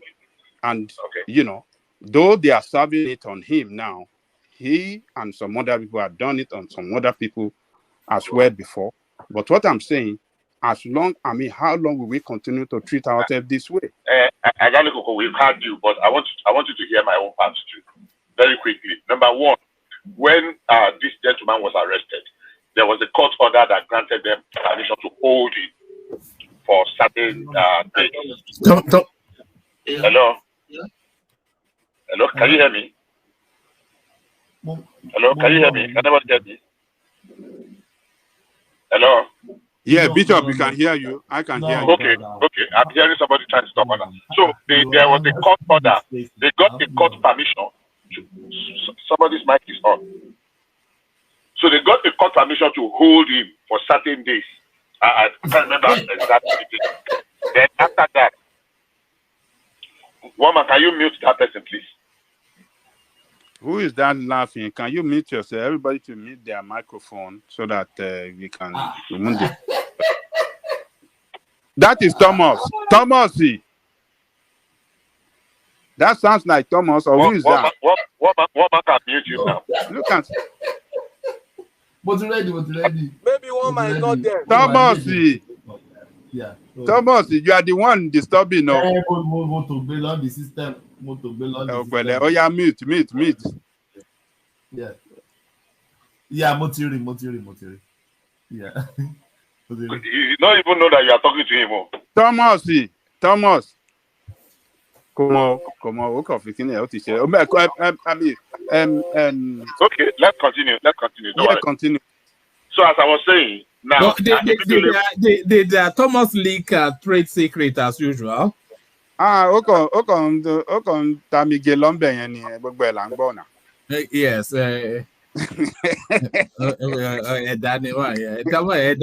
Thomas said that. Carry on. Hopefully we didn't implicate ourselves too much. Carry on.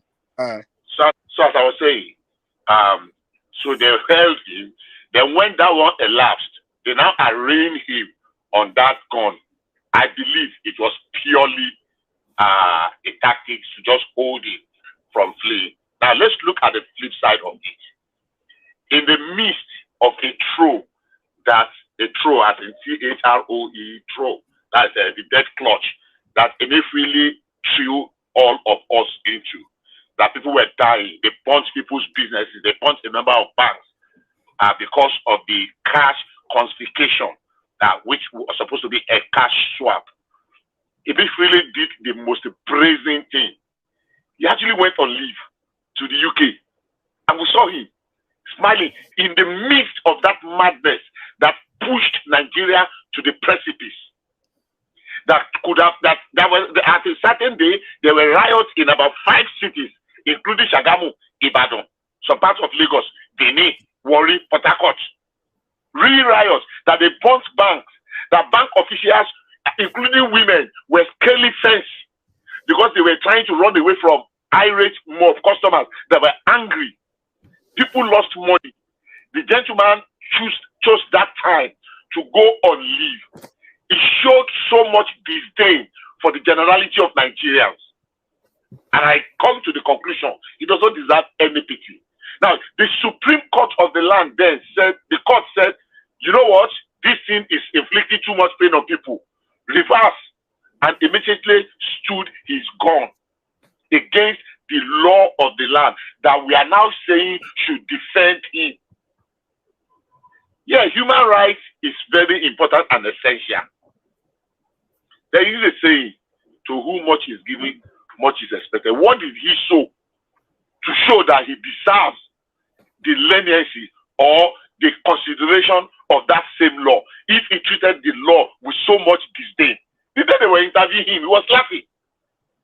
And there were pictures everywhere how people were suffering. So the state, the security apparatus, which I believe, have enough reason to know that he was a flight risk. In fact, there was a day they said he was going to go through Cotonou. And so they know they have enough reason, enough ground to suspect very well that he was a flight risk. And that was why they took the action they took to keep him. Now that they have completed the investigation, perhaps it might not have been right not to finish the investigation before arresting him and arraigning him. But it's a peculiar situation. Because if he went away, there's nothing anyone could have done about it. All we need to wait and do now is wait for those 20 charges to be counted against him. Then we can come to the conclusion whether they did well or they did not well, or they did something illegal. I'm sure then we'll be able to decide. Thank you. Okay, well, let's see what they're going to do about the most important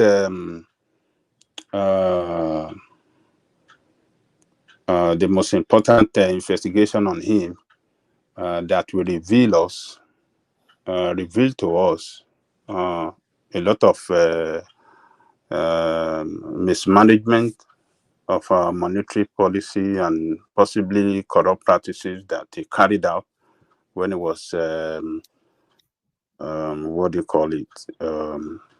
central bank governor. I believe will be revealed by this investigation team set up by the president to investigate, to audit the account of central bank. That is, can you imagine for the whole 8 years, central bank never published its annual report. So this will be thoroughly investigated. That is where they will get in, and that will take some time. So that is what I am waiting for. It's not all this kangaroo jamsodo that they are doing. So one man, I think Emefiele, you guys are saying that it should be hanged. Let's leave it like long ride. Let's move on. In for a long ride. Emefiele is in for a long ride. It's like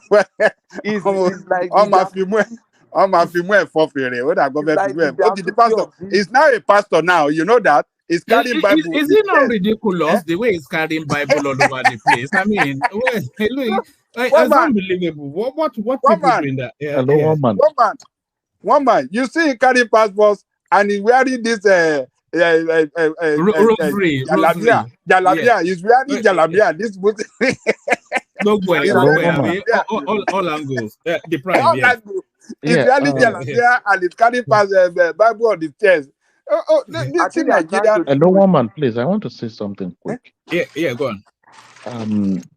I don't know if you can impute this suggestion where, regardless of how eloquent and brilliant our ideas are, there should be a time restriction so that others can also express their thoughts within, reasonable hours, so that people would not have to just leave. And when you cannot really express your thoughts after 2-3 hours, it gets frustrating. Sometimes we have people that are extremely brilliant in their ideas and are eloquent, but please, you should be more mindful of the time for others. Thank you. All right. So, Ajan Lekoko, I think that's your cue to hurry up. That's the hurry up from the prime. So, but I do take your point to the prime, but I'm very conscious of that yes, it can be quite grueling sometimes, but I think people on the studio, I sometimes wonder if they listen along anyway, and then when it gets to them, but yes, I take your point though. I take that point. Yeah, but back to Ajan Lekoko. Well, I think done on that. So on Asari Dokubo, I don't believe this article, or what is this headline saying. Asari Dokubo and Tinubu, they are friends, and they can always see him anytime. It is not everybody that go to White House. I mean, to what do you call it, Aso Rock, that the media will carry. Sometimes it's in the dead of the night that some people will visit there. So a lot of so those people are all this report that Atadiko Bubo is banned from. I don't believe that. It's very, very close to Tinubu, and Tinubu is not a person that throw people away like that. So that's so. But let me mention Tinubu's statement on what do you call it? The subsidy. Subsidy is a yeah. I think that is very, very laughable that man can make such statement. And his media spokesperson cannot give a second thought to it before coming to the media to say it. It's a total embarrassment. It's total embarrassment, and it just shows that they are very, very confused. No, I they think don't this know. is fake news about Jan Lekoko. It's not fake news. We saw that guy. No, this guy really fake thought news. it's not fake news. What did he say about subsidy?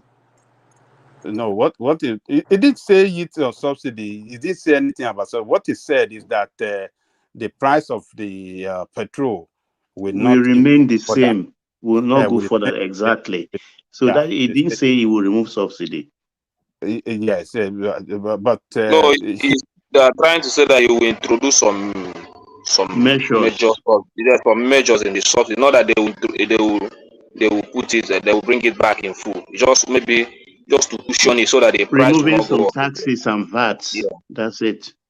I think people taking cue from Kenya. Kenya has removed their subsidy. I think that doesn't even make sense, considering its liberalization policy, its open market policy. This where's the theory of the market forces, demand and supply. How would that happen? How would you stop the increase when you already liberalize the market? Marketers can import this thing on their own, and what do you call it? The dollar, our currency depreciates every day. So how are you going to do it? There's no way. It's going to resort to subsidy. If you don't want this price to go up than this, but you allow your currency to continue to fall against the dollar every day, how would you stop How would they stop the increase? I mean, they talk sometimes as if we are dumb and we cannot understand what they are really saying. So it just shows that either they don't have solution to this problem, they are too overwhelmed by this problem, they don't understand it, and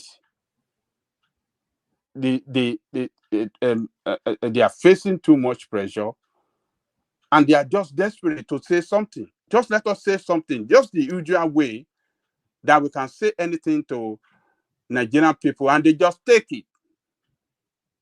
Just the usual way of saying something to them, and Nigeria, we just believe them, and we don't ask questions. So over here now, we're asking questions. I mean, how is that achievable? How is it achievable when you won't pay subsidy? You have to pay something to stop the something. Something must be paid for that price not to increase.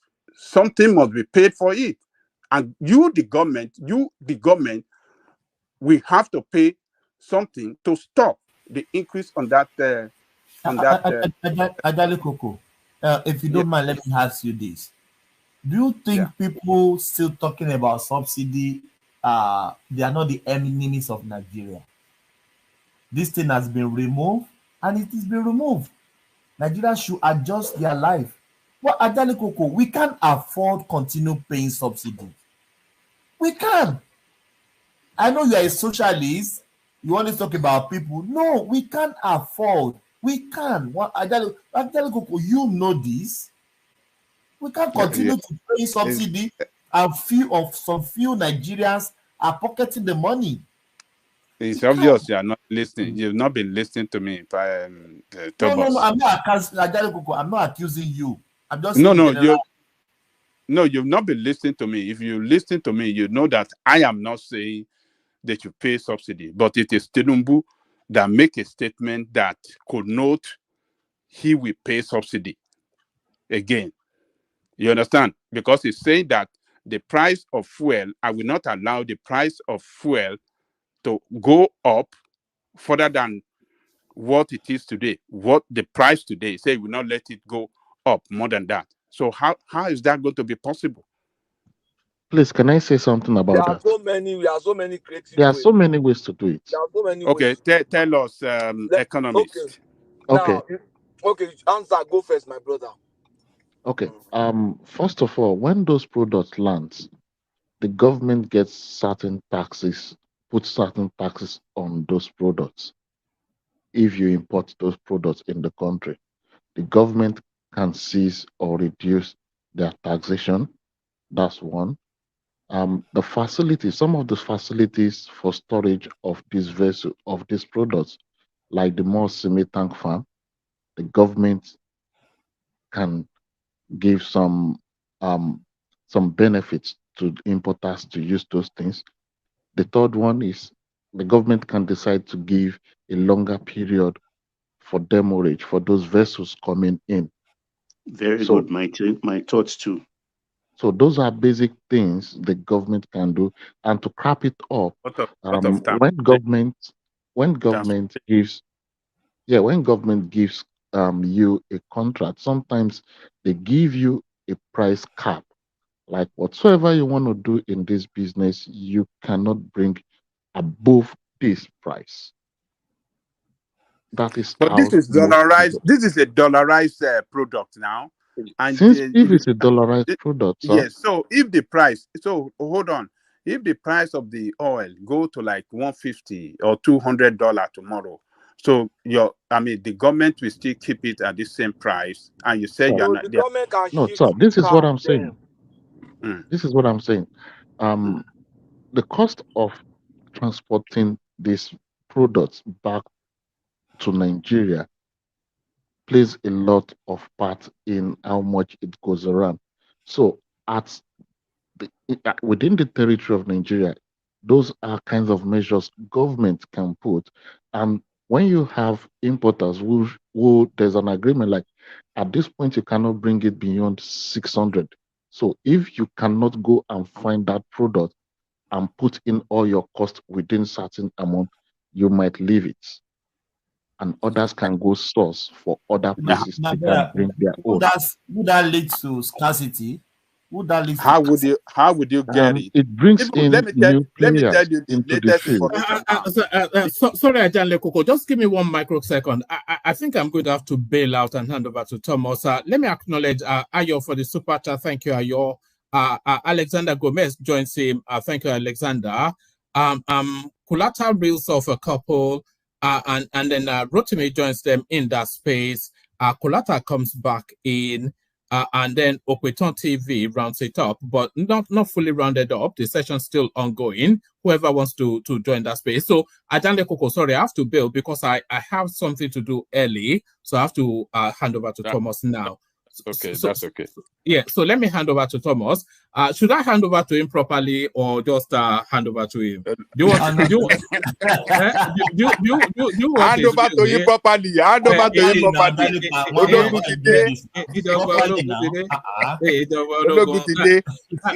Thank you, everyone. It was a bit of a session today, but thankfully, Ajan Lekoko was here to guide us through. There was a time it nearly ran out of control. But at the prime, I take on board what you said, and we look to make those improvements. Join us tomorrow as the conversation carries on. The civilian regime is over. The jackboots. Oh man, so not speak.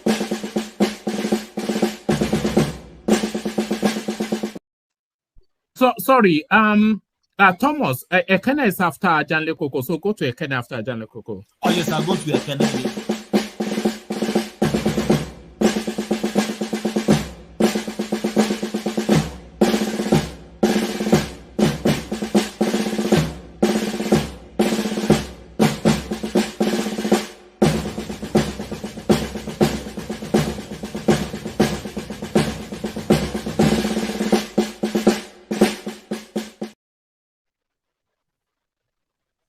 Oh, thank you, everyone. Yeah, General Thomas on land. Let's keep the conversation moving. Yeah, if you no woman right, no woman right, no woman right. There's no woman right. I'm overthrowing you. Let me just say this before we continue. Yes, Ajale Koko, Ekene wants something for you. Yeah, continue. So, even as the latest information now that the marketers that giving that what do you call it? The right to import this thing. A lot of them are abandoning that responsibility because of the rate of dollar. That there's no way they will make money. It's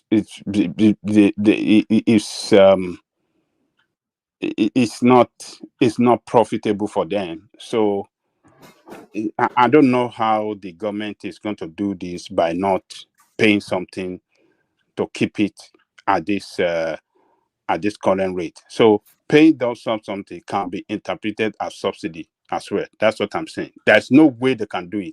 You can say the cost of storage, how much will that one cost? That won't cost so much. And the transportation, that will not cost so much. They have to pay something for it. And that's the way I see it. But I might be wrong. Maybe they have the strategy. They want to put in place that will make it work as they have promised us now. But let's just wait and see. But as a layman, I'm just looking at it that we don't know how it's going to work out. Yes, sir. I think the federal government is going to descend on the Bureau de Change people heavily because they are one of the what do you call them, speculators.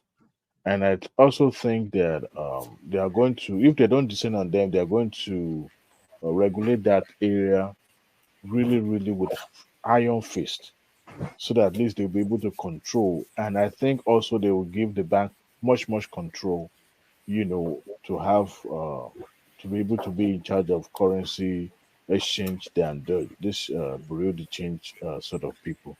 But to me, I just think that they need to do something about it. But I think the government is also, without mentioning them, I think government is also descending on them heavily. Yeah, thank you, Adewale. Before we go to Ekene, Agale Koko, Patrick is trying to put a position to you as well.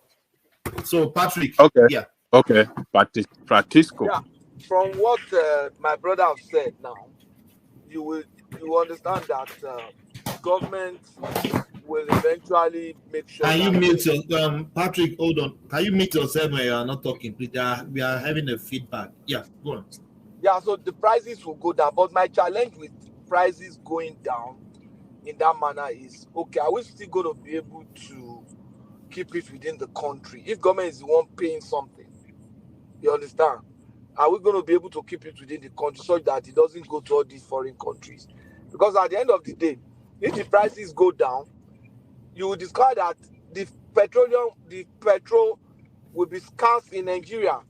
If the price goes down and I can take it to maybe Cameroon or Benin and get a higher price for what I'm selling, some people will see, even some marketer will go and sell it there. So that's the constraint that I have. But the only reason why I think that one of the things that government can do is to leverage on opportunities or technology, though that will be in the long run, that will reduce the demand for it. You understand? Dependence on it. For example, if we have an improvement in power, you will agree with me that the petroleum consumption in Nigeria will drop. You understand? The demand will drop. If we start using alternative energy for some things, you understand? Start building infrastructures for alternative energy, the demand for petroleum as a source of energy, for petrol as a source of energy will drop. You understand? So if they can put those measures, but those have been in the longer term, I believe that we might be able to have a reduction in a way that is relatively meaningful without government parting with money. You understand? For example, government reduce the number of private vehicles on the road. We have transportation, electric buses, all those things. All those things will reduce the dependence on petrol, the demand relative to the supply. And I know that a lot of oil marketers will still want to bring petrol into the country because that's their business. So I think they must have something that is how do I put it now? That a creative approach or a creative solution to it. But it's unfortunate that we can't trust them. That's the point, because of our experience. And you can't blame Nigerians for not trusting them. That's the truth. I submit my case, Ekene. You can continue. Okay.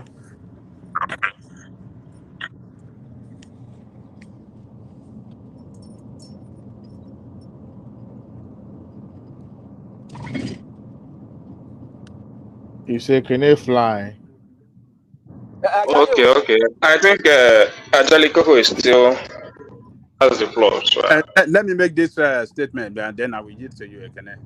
I think the concern raised by Patostic, I think is very, very legitimate, particularly on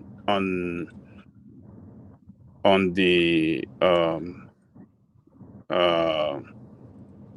is concerned that how would government stop the flow of this product or transport of this product from Nigeria to neighboring country.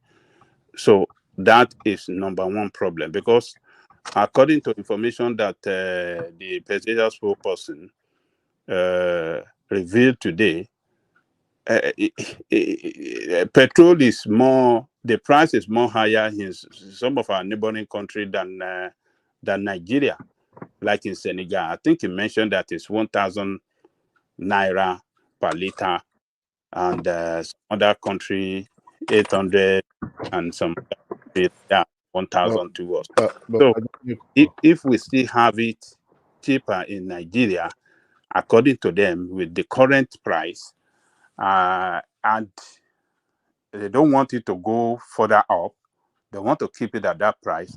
That means the opportunity is still there for the tankers to take it out from Nigeria to neighboring countries to still make their money. So what are they going to do to make sure that is not possible?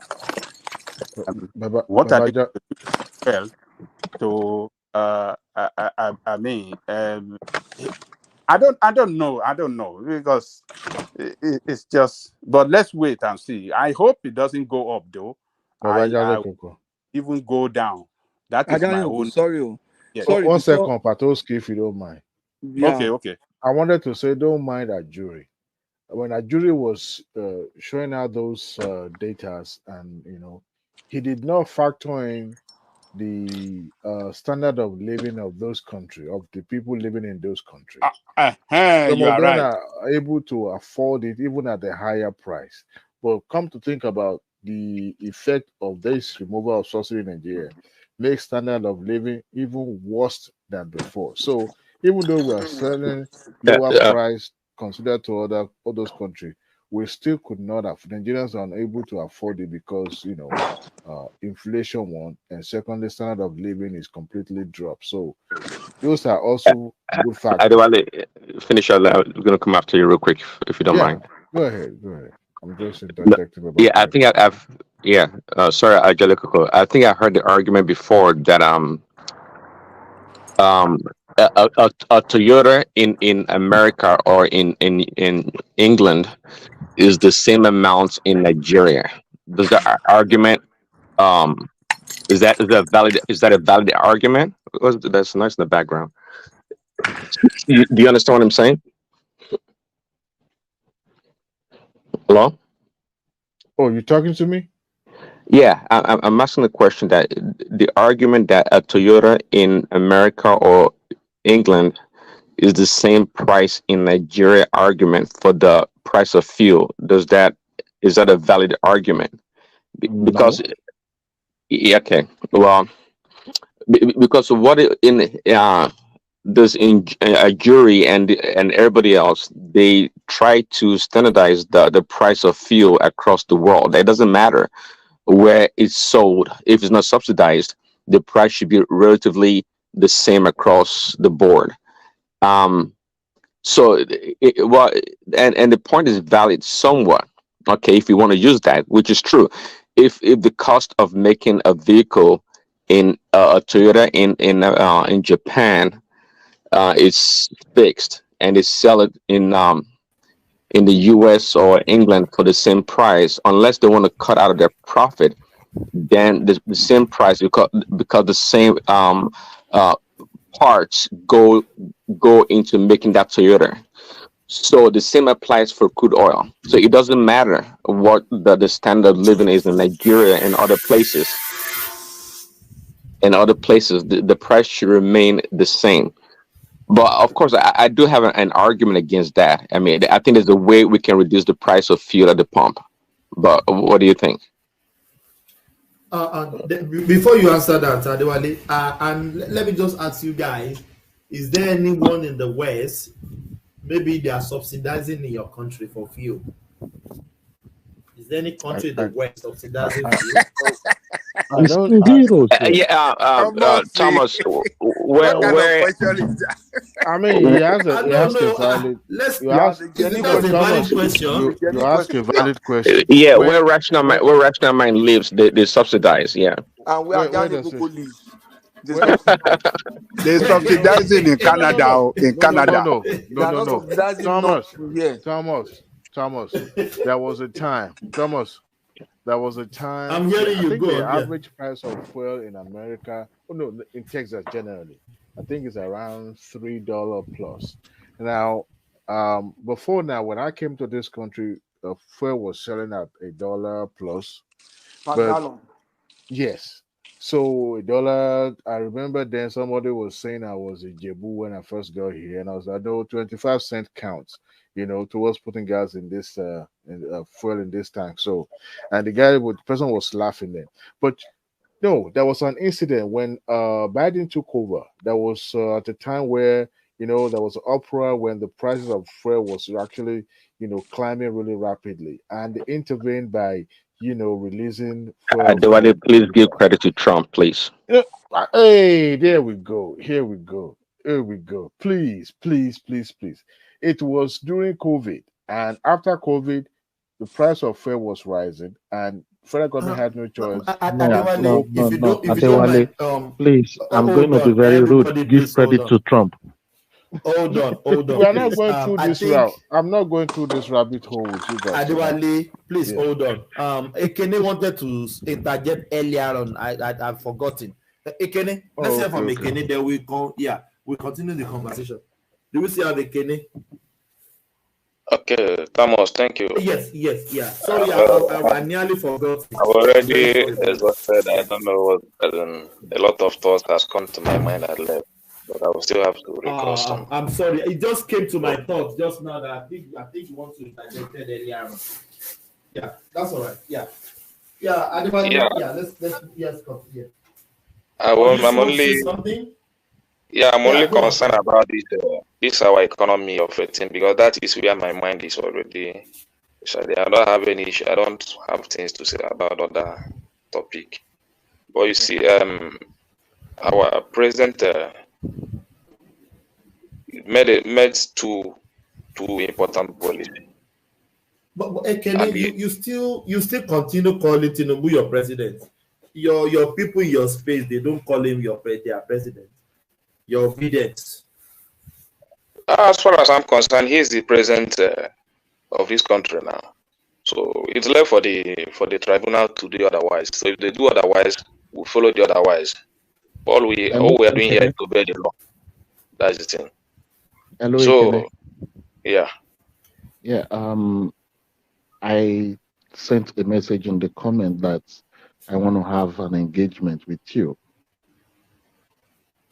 I don't know if you're really up for it now. Okay. During the course of the program, you said something which was a bit,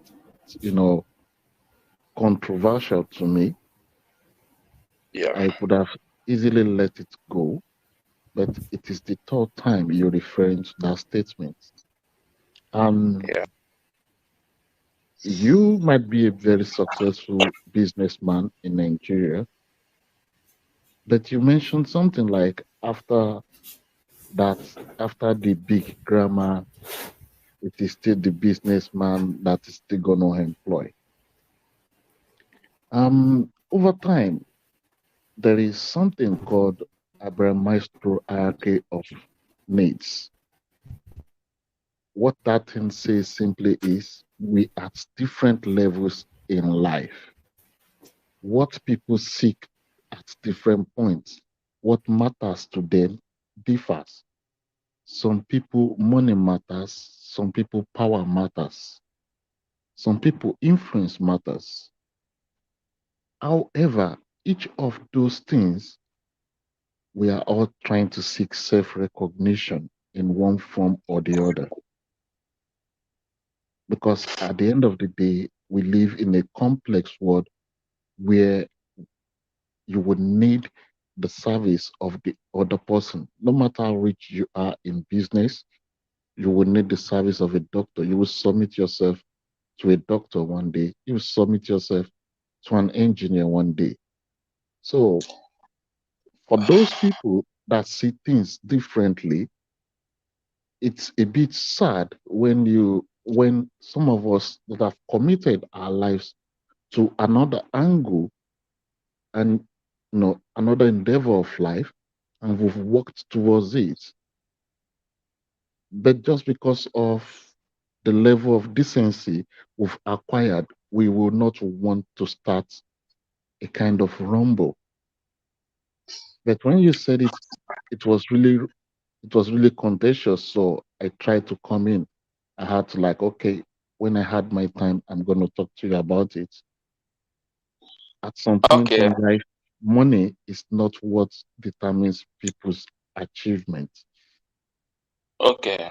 For me, I agree what you said in totally. Money is not what determines people's achievement. That's me. I believe that totally. Not that I have achieved my level of goal in terms of business. I've not gone half of it, but I believe I will still meet up with it. So, but my point why I said all I said is because why I try to force myself in this platform, because I know that I'm qualified to be here. A lot of people have a certificate No, and all that and all that. you're qualified. Yeah, no, I know the angle I'm coming from. You understand? In terms of a certificate of a self going to school, I personally made that decision after my secondary school not to go that direction because of some certain reasons best known to me. And so for me, I never wanted to work for somebody throughout the end of my life, and that is my policy. You understand? So, and I'm keeping to that. So other people, they might still want to go to school, have a good grade, earn a job, and be earning a salary. It's okay for them. I'm not questioning that. But when you see, when it comes to national building, you now have to bring down those because what I see in governance, me personally, what I see in governance is not a rocket science. It's something that you have to keep some things aside. Governance has to do with sympathy. Governance has to do with self-denial. A lot of things. But those things are not, I'm not seeing it in our space, in our governance. And that is why we're getting the results we're getting today.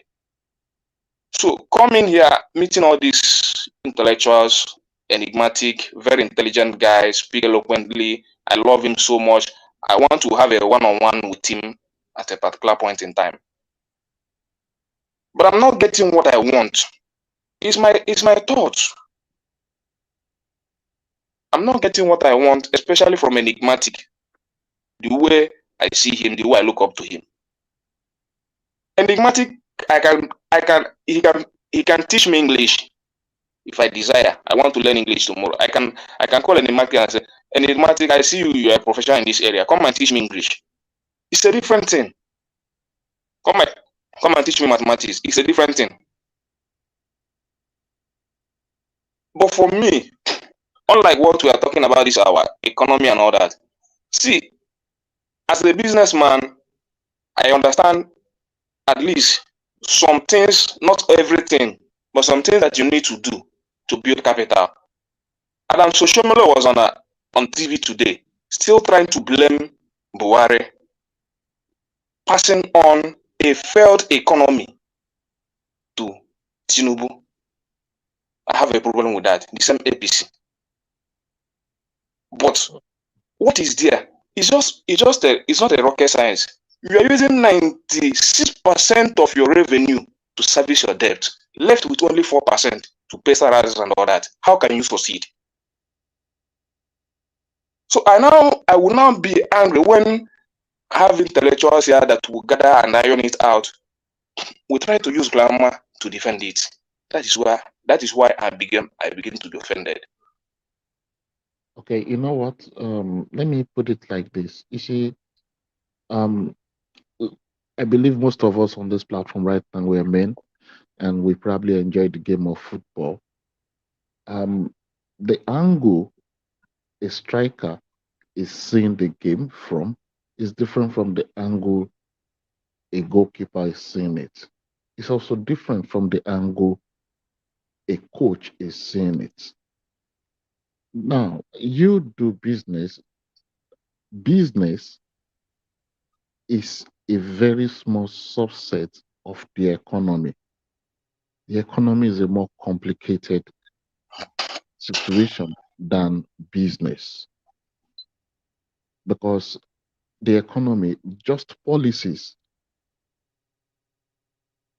just comment can bring down the stock exchange. Just single policies can wreck businesses. So sometimes when people that have studied the whole program, they tend to weigh from both sides. It's not only from that burning side. When issues happens to people, there's a place, there's this way that you feel it the most. Economy is a bit more complex than that. That is why it appears as if you're not getting the desired tone or the desired chorus from everybody. Well, my point still remains that building an economy is not a rocket science. You see, even during this time of removal of fuel subsidy, I've already adjusted myself and I'm moving fine. It didn't take me up to few weeks to just do that, because I know the implication if I continue to live the way I used to live before. Do you understand?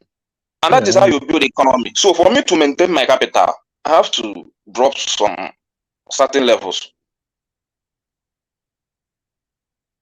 Do you understand what I mean?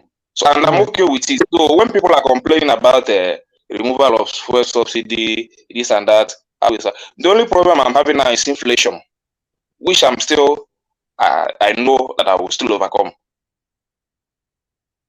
Do you understand what I mean? But the issue of buying fuel, I for the past a month and a half, I've never go to the free station. Doesn't bother me anymore, and it's already part of me.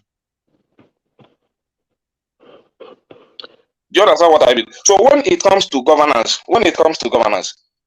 for you to maintain your revenue, build your revenue, you need to reduce some certain costs in that space. You know what? You're not going to start to maintain those fat bellies in the registratures and the executive, in every arms of government, even in the arms of ministers. Bring people that are ready to work, to develop, even if they are two. Keep others behind. And that is where the political will come from. Because these guys are still maintaining their standard of living, and you still want to develop this economy. It will not work. Let's tell ourselves the truth. It cannot work. No matter how we want to spin it, no matter how we want to put it, no matter that is my point. No matter the grammar you want to speak about it, it will never work. The issue is not the grammar. The issue is not the issue is more of the people. Are the Nigerian people really willing to make the sacrifice to build the economy? You said you've adjusted. How many percentage of the society even understands that they need to make serious adjustments in their lifestyle? So those are things that comes together to build economy. It goes beyond you making an adjustment while the millions around don't seem to understand the times they are living in. The prime. Do you know Nigerians now, they don't go anywhere anyhow anymore? At least I don't know, maybe you have many family in Nigeria. Obviously, yes. My sister told me it doesn't go anyhow. Some places we just go anyhow. We just jump in our car. Nigerians are very, very, very, very, very mindful of where they are going now. I heard that Lagos Street is not as before now with traffic. As busy as it used to be. True. Lagos is not as busy as it used to be before, especially on Sundays. If you go out on Sunday, it will not take you time to come back. No hold up anymore. Those are the typical adjustments most of us made many years ago when we moved to the Western world. Because you start to understand that every cent counts. There's always this analysis where people in Nigeria say, yeah, but you are making a lot of money, They don't put what percentage of your income goes to your rent, what percentage goes to feeding and other things for you to pay expensive gas price. So you are very mindful of where you're going. If it's not necessary, you're not going. Except you probably want to use Abia, can I public give you one transport. thing that people are overlooking now with this statement you are making? You are not looking at that on the economic activity of Lagos. You see, when there are no activities in a system, the system does not create value and money. The cities that are making money in the world are the busy cities. If your own busy city is suddenly becoming less busy, then you need to watch. Before, Lagos was called a 24-hour city, a city that never goes to sleep, because even in the night, there are activities. You are now telling me that there are no night activity again, and even the day now, we're having less activity. That's not a good sign. Yeah, my brother, the issue is this. Wait, my Activities brother. and values. Wait, my brother. Is the nightclubs shut down? No. When I say night activity, is Ashewu quarters shut down? No. How many people are going to that club? Answer me now. No. I don't know. I'm not in Lagos. Okay, so if those businesses are still open, they're still open for Nigeria. So don't say because shops are closed down, it can't be 24/7 when it's not on Igbo market. So if those that I mentioned are still ongoing, my brother, Nigeria, I mean, they just had a Oba, right? So don't worry about it. Nigeria will survive it. It's just a matter of we like to But whine and complain. it's not a good sign, no.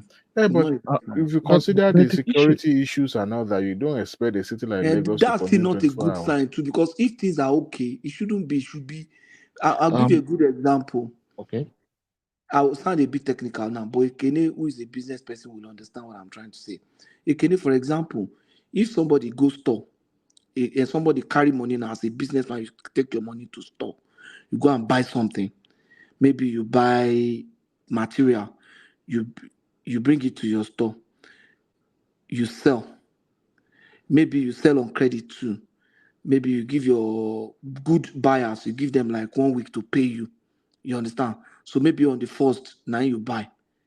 So 1 week to pay you, and then you get the people you are buying from, they give you 1 week for you to also pay. You know, that's 2 weeks now, right? And then when you sell, it takes 1 week to pay. Within a month, that person pays you, and you're able to do your cycle maybe 2 times in a month. You understand? That money, it go round like that. You know, say the number of times that you can do that cycle in a month, now they make business, they do well. Yeah, you're speaking like a businessman talk. Yeah, I'm Yes. understanding. You know, if for example, you open your shop now, you run. I know my Igbo friends, very early, why do you think they come to store? There are people who still buy in the morning. They want to capture their market.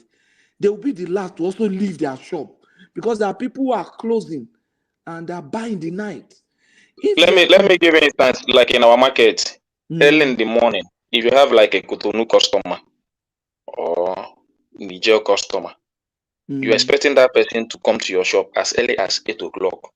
So if you don't meet up, you go to catch that person, you have already lost that customer. Because once you allow him to enter another shop, they will have some 1% decrease in the price, and they have captured that customer. So you might not have the opportunity to regain it. So you need to be at your shop as early as 8. If you are the kind that have that kind of Cotonou, all these African countries surrounding, they have to do and load early and go to yes, early in the morning. They don't spend they don't spend more than 1 hour in the market. So once it's 8 o'clock, they're in the market. Once it's 9 o'clock, they're leaving the market, so that they will still go back that day. Now, Ekene, this is what I want to ask you. If, for example, there is so much night activity such that even Alaba, there's security, there's everything, even Alaba can operate around 2 a.m., 3 a.m. Won't you divide your boys to say, okay, Nnamdi, now you go start work by 5 p.m., you go close by 3. Emeka, you start from 3. So that your business will just be running like that. Won't you prefer that? Yeah, it's okay. It's okay that way. But you know, right from right from Alaba policy is different because Alaba right from the time they have time frame 8 to 5. That is a time frame. Okay. So, You know but one thing, Thomas. after the Alaba, you still have many hustlers outside the market. Many millions of thousands of them. Yeah. Even you can also maybe if most of the big men in Alaba, their wives have shop outside Alaba, so that after the market, they will now go and sit down with the woman. The woman will be making sales. Maybe around the 12 o'clock, 1:30, they will now close and go back and go. So you But can now you imagine don't see those things again. Those things are Exactly. not there. Okay, you know one thing, my brother. You see, when we should not conflict certain things. When they say I'm a Lagos boy, when they say Lagos never sleeps, they were really talking of the hospitality segment of Lagos. It was far gone those days where real economic value adding economy was happening at night. It was, and the hospitality sector is also a very critical economy. So I understand the security aspect, but we were talking of that illegal movement. When I mean illegal movement is people just jumping into the car. I want to go say hello to Mama Shukude. For what? You don't think we are seeing. Those are the kinds of movement that has really reduced. Those are the kind of movement people are talking. If you have a business to pursue, you will definitely go. Ekene, am I lying? Is that not right? It depends on the kind of business now. Maybe all those a nice business, Yeah, but but if you something like have a that. serious business to do, by then you will not consider if you have to I'm going to struck a business of 2 million in Alaba. By night? You would no during the day. No, we're not talking of at night. We're not talking of night During alone. the day now. During the day, that's how it's supposed During the day, regardless of the price of fuel, you would like, okay, I need to go and make a business. But that luxury jolly ride visit that is common, that rush movement in Lagos, that is not really geared towards economic activity. Ade, sorry Yeah. to cut you again. Challenge that is there. Let me tell you. You see the idea of going to say, I want to see Ade, I want to see this. That is our culture as a people. That's what makes us Nigerian. I'll give you a good example. In my church here, before you go and somebody, you will call the person, you will do this. I discovered that so we only see ourselves during service and maybe occasionally. So I was not talking to my pastor, say, in the country where I come from, if I'm going to see you, I will even call you yourself. When I'm in your area, I'll say, Matt, I'm in your area, what's happening? I will just bounce in. He now told me that was the way he was raised in the US, that the environment where he grew up in the US was like that. So that promoted the bonding. And mind you, all those activities, you are going on the road, you meet your friend, they say, where we go? Okay, let us go to this place. Let us go and hang out here. We are sitting down, we are eating. Those things are also creating economy activities. But That's we're what we not are saying. creating. But the issue is this: those You things. know, during those night activities, you will see most women roasting plantain. Yeah. Those are Those the are time they make economic. a big sales. Those ones Roasting are plantain, economic. roasting meat, and all that. A lot of business guy that want to relax used to enjoy those things in the night, and it's helping those women. But those things are not. They are no Again, more.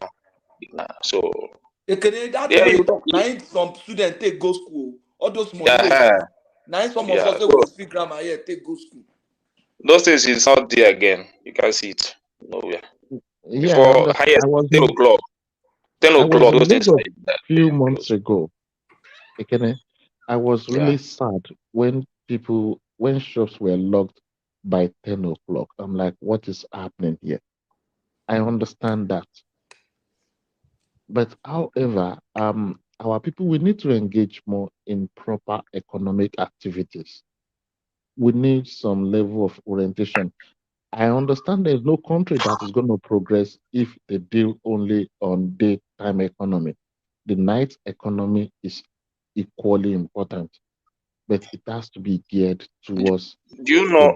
Do you know that as a nation, you see, the amount we are owing is not a problem. Whether 100 trillion, 700 trillion, whatever the amount may be, it's not the problem of our nation.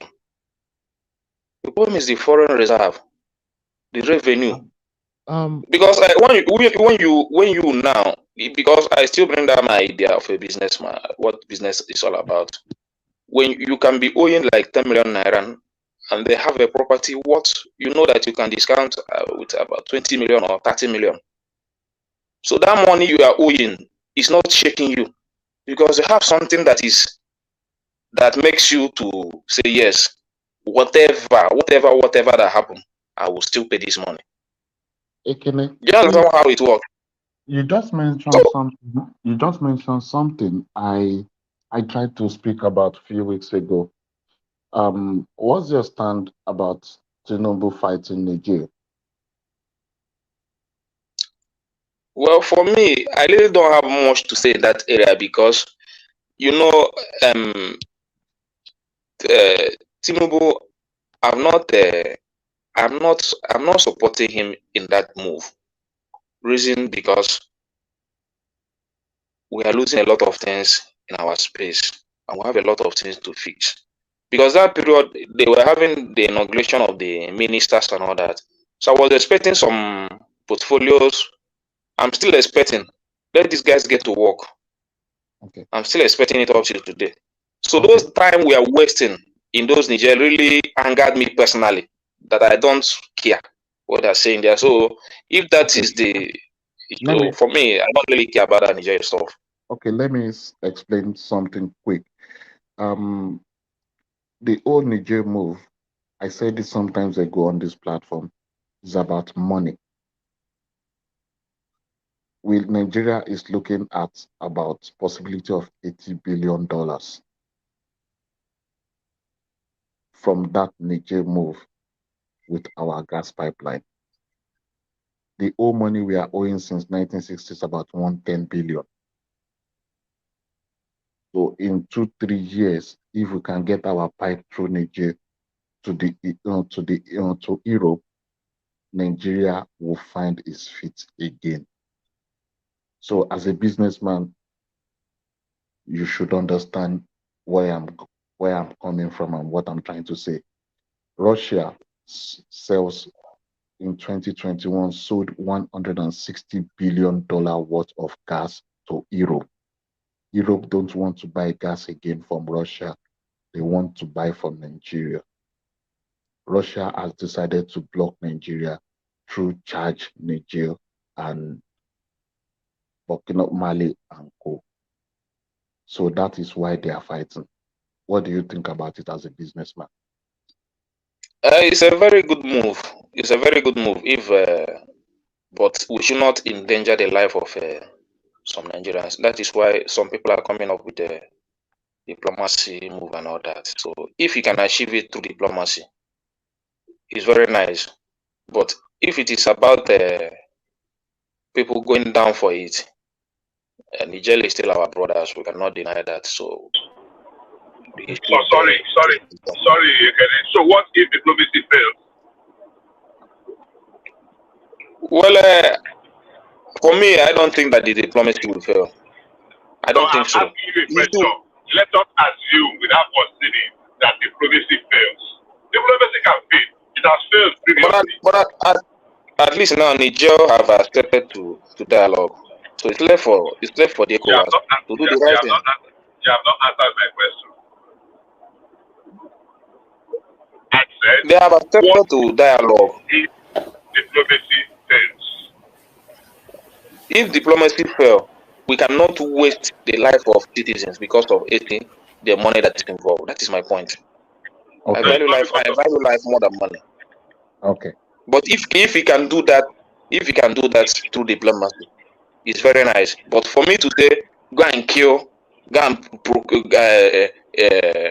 execute war because of 80 billion or whatsoever. Ekene, do you know the countries that fought First World War and Second World War, they are neighbors, they have historical ties. Germany and Britain, do you know they are they have the ruling class in England has its root in Germany. Do you know Poland and Russia? They are supposed to be brothers. Do you know Ukraine and Russia? So fight between brothers over something, over resources, is not new in this world. We just hope diplomacy works in this matter. Let me time you. Who said that right now? Is that Diwali? Who's that? No, it's the prime. The prime. Okay, good point that you made. So this guy came on television like a couple of days ago. I heard him say, it was regarding the Niger and Nigeria, the war or whatever, the coup there, and it was trying to make a point that close neighbors don't fight, or that was his argument, which of course was false, and that's a good example that you made right there. Even in Africa, even in Nigeria, I think there've been neighbors that fought wars, especially in the southwestern part of Nigeria that we know. So that argument doesn't always work, that because you're neighbors, you don't fight war over resources or whatever the reason may be. People fight. Many of these European nations, just like you said, they're close neighbors. They share a lot of common ancestors, but at the same time, they went to war and killed each other. Yeah. Thanks.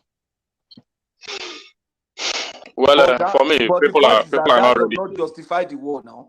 The fact that somebody made a mistake does not justify the mistake now. I don't know. All of us, you agree that with the World War, the Germans killing the Jews and people fighting, throwing the whole of Europe into chaos, and Africans are dragged into it. The whole world is in trouble. It's not a justification for say, okay, if German and Poland are neighbors and they can fight, there's nothing wrong in Nigeria and Niger fighting. That's not the argument. That is just a statement you made, and it doesn't support anything. Well, it's always good to state historical facts, and it's quite common that we actually think that neighbors or close brothers, so to speak, do fight. No, the guy on television I was referring to made a categorical statement that it never happens. I'm not saying because you're close they should fight. That's not the point. The point is that things can sometimes get really bad that it results to war. Nobody's advocating for war, not me especially. Yeah, things can get so bad that it reveals the devil in us and in the form of war. You understand? The brothers and sisters fighting is different from when countries fight. When countries fight, the people who are not involved in the fight are the ones that really suffer and die. You understand? Look at Biafra war. All those old men we've died. Wait to concern them with Gawan, wait to concern them with Ojuku. They probably were just living their lives in their village, eating ukobi and trying to make life work for them. You understand? And then they have to fight because some people come up with information that the Igbos don't like the Hausa, so the Hausas don't like Igbo. People just fight. So I don't know why we should fight. Just two people will come out and make a decision. And create some things. No. And Patrick, also, let me say this. Big Shop, hold on. Let me say this. There you coming. And also, I discover in many instances, the fight we normally went into, at the long run, they will come to the round table. God bless you. So why don't you come on the round table before going into the war? No, it doesn't happen like that, my brother. In human history. But why don't we go into the round table?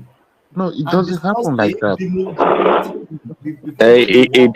It doesn't happen like that, just like you say. If that was the case, there would not be war in this world. There'd never be any problem in this world. We're human beings. That's why these shenanigans do happen. You are right, but in my own philosophy, Second World War, even Biafran War and Nigerian War, they finally come to a round table. So why can't they come into the round table, not commencing the war at the first instance? That's just my thing. So, but you are right. Yes, please. Yeah. Thomas, can I say something? Yeah, of course. Yeah, come in. Yeah. See, for me, this Niger and Nigeria war stuff, I think most of us. Why are we even calling? Why are we calling it war? It's not war now. Let us call okay, it let war. me say the conflict now. See, I think for we Nigerians, we are missing the big picture what the West and the Russia are trying to play.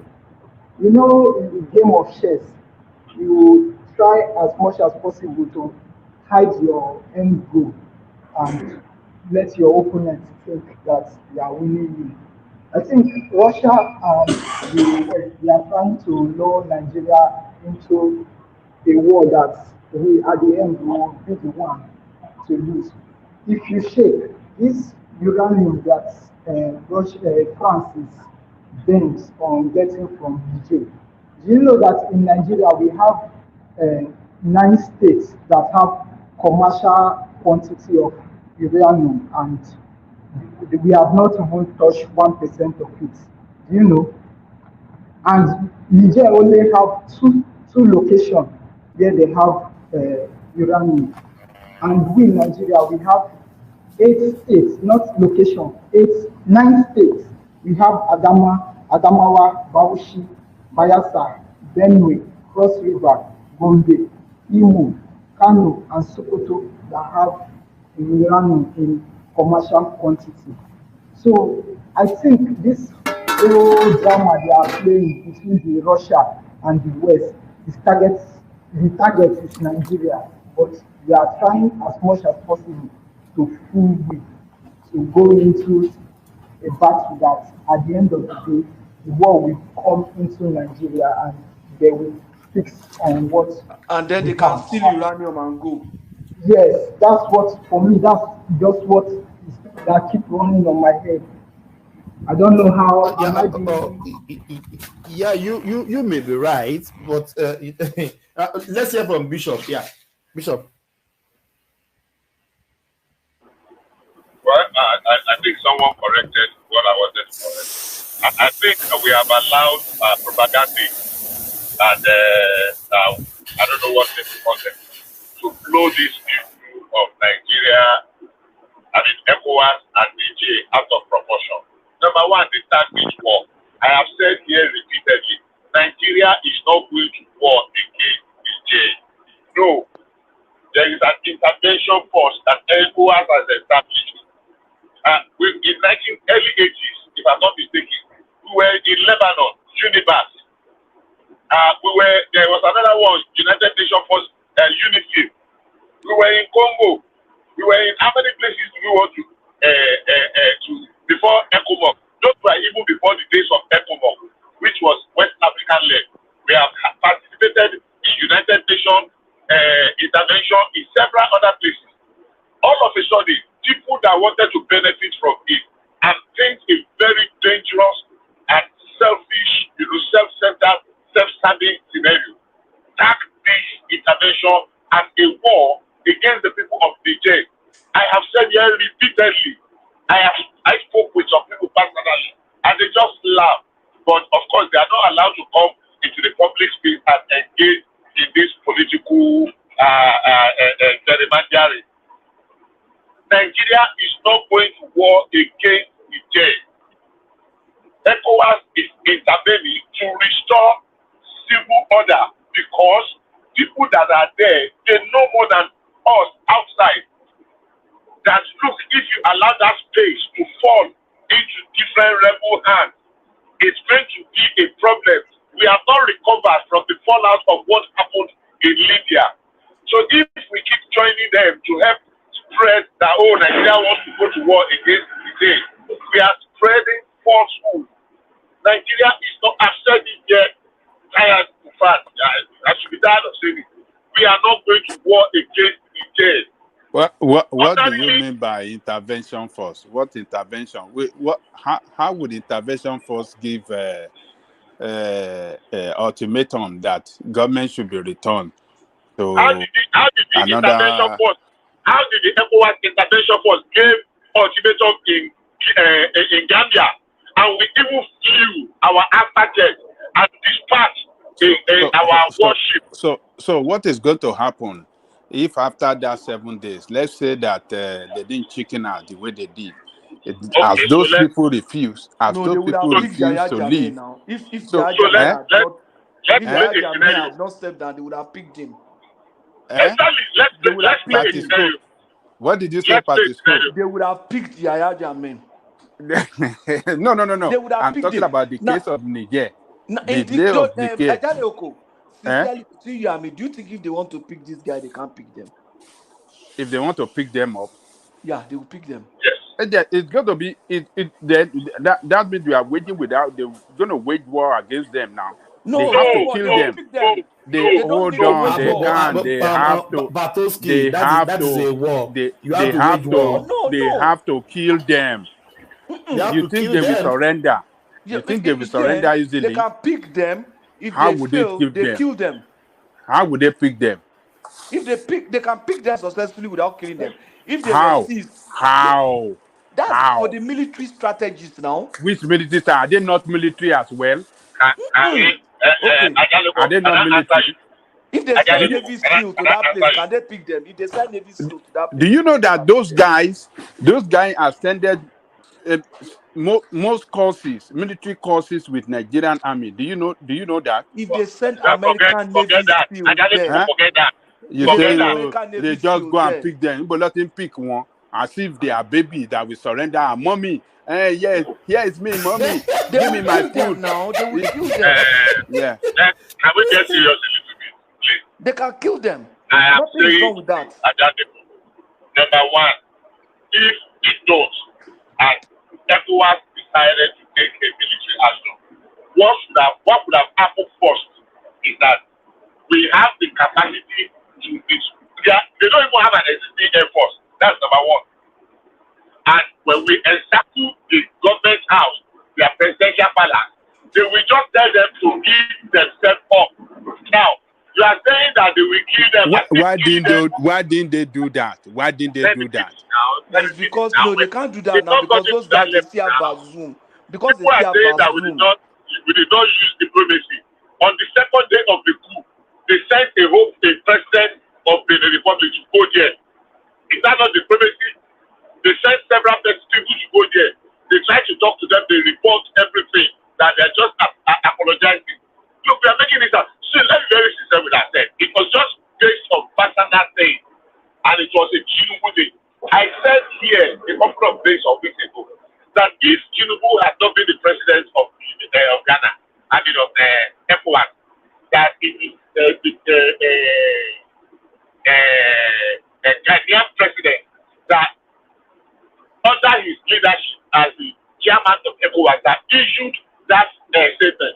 Majority of the Nigerians that are opposing Tinubu now, 90% of them will support him. That is action for president. That is the way I am telling you, and I can that's not true. That's not true. It is not a Tinubu issue. It is. Bishop, why do you think not that Nigeria will be not a Tinubu issue. It's just that we oppose it. We oppose it because we don't want. Not objective. No, you're opposing it. You and your others like you. It's not from the point of patriotism or objectivity. That is too clear. It was a class of patriotism. The emphasis I want to make. Nigeria is not. There was nothing about Nigeria going to war with Niger. Nigeria has only one vote in the committee of ECOWAS. So if there was no veto vote in ECOWAS, United Nations there is veto vote. There is no veto vote in ECOWAS. So Tinubu's vote alone couldn't have overturned the vote or the decision of the ECOWAS. So people painting it like it was like a Nigeria versus the thing. It was completely out of mischief, misinformation, disinformation, self-serving. That's just truth and personal beef with the Tinubu leadership. Because nothing that he ever does can ever be right. So, but the idea, the argument of going to war, using that language alone is offensive. Nigeria is not going to war with Niger. If the era of colonization was to be open today, Nigeria has the capacity to take on Cameroon, Niger, Chad, and the Republic at the same time. So all those APC political leaders in the north that are against Tinubu to go to war, or ECOWAS to go to war against those people. So they are unpatriotic to Nigeria. They are unpatriotic I don't know what you all mean those by APC. saying There are a APC. lot of I'm saying APC political everybody leaders that are against. So they are not patriotic like Ajanle Rokoto. do you just because belonging to APC confer on you the toga of patriotism? I don't understand that argument. Has Tinubu ever done anything wrong? Yes. Has Tinubu ever done anything wrong to you? Bishop, please, I want to know, are you the spokesperson of the Nigerian government or ECOWAS? I don't know what you're speaking. It's Israel. Because now you are here trying to prove a point, or trying to make us understand what the government is not saying. You are just here trying to speak for the government. So I'm asking you, are you working for the government, or you are just a concerned Nigeria like us? Tell me the part of my English that you don't understand, so that we interpret in your language. Now you are saying the Nigerian government or ECOWAS is not going to war, and those in government those APC people in government from the north are saying that Nigeria should not go to war. Are you trying to tell us now that those people don't know what they are talking about, that they don't have information? I actually don't know what you are talking about. That's the fact. I don't do it because I'm sorry, but you're not making sense. That's the truth. Because my position is based on available information on the outside. And I'm not going to use APC or PDP or something. That's not my fault. I'm not using party partisanship. I'm basing it on a fact that is out in the public place. So if you choose or you chose to believe that it is Nigeria that is waging a war against the J for whatever reason, then that's left to you. But the fact outside there, the fact outside is pointing towards only one direction, that ECOWAS is going to war with Niger. But you are here trying to spin everything as if you are the only one that knows the facts. Listen, don't personalize it. Don't get all worked up. If it is too much for you to comprehend what I have, my position, ask. And if you are so fixated on your own point, then keep it to yourself. I did say, and I'm saying, today, Nigeria is not going to war against Niger. I have said that again. If you want me to say it in your language, tell me your language, I will repeat it. Nigeria is not going to go. So it was the first narrative that been painted out there. ECOWAS is not even going to war against Niger. They are going on intervention against the coupists. The coupists does not represent the entirety of Nigerians. And what kind of argument? What kind of argument is that? The coupists, you are going for the government of a particular country. You say you are not going to war. It's just like the Bush was saying. It's just like the Bush was saying that he's going after Saddam, and he's not waging war against Iran. It is not a government of the people. It is not. Okay. It is not. So forget your sentiments for once. Who had the leaders, the mullahs, and the government delegate, the emir? Who hold on? Who were they in? Hold on now. I've had what you're saying. Let me answer you. Their journey to Niger was for what? Was it not to go and meet those juntas, the government of the country, to negotiate with them? Not the government. So meet the coupists, not the government. Now we have had more than 10. I can quote more than 10 hostage situations when people hold a place hostage and kidnap people and they hold them hostage, and you send government representatives to go and negotiate with them to release those people. Are you saying they are lawfully holding those people?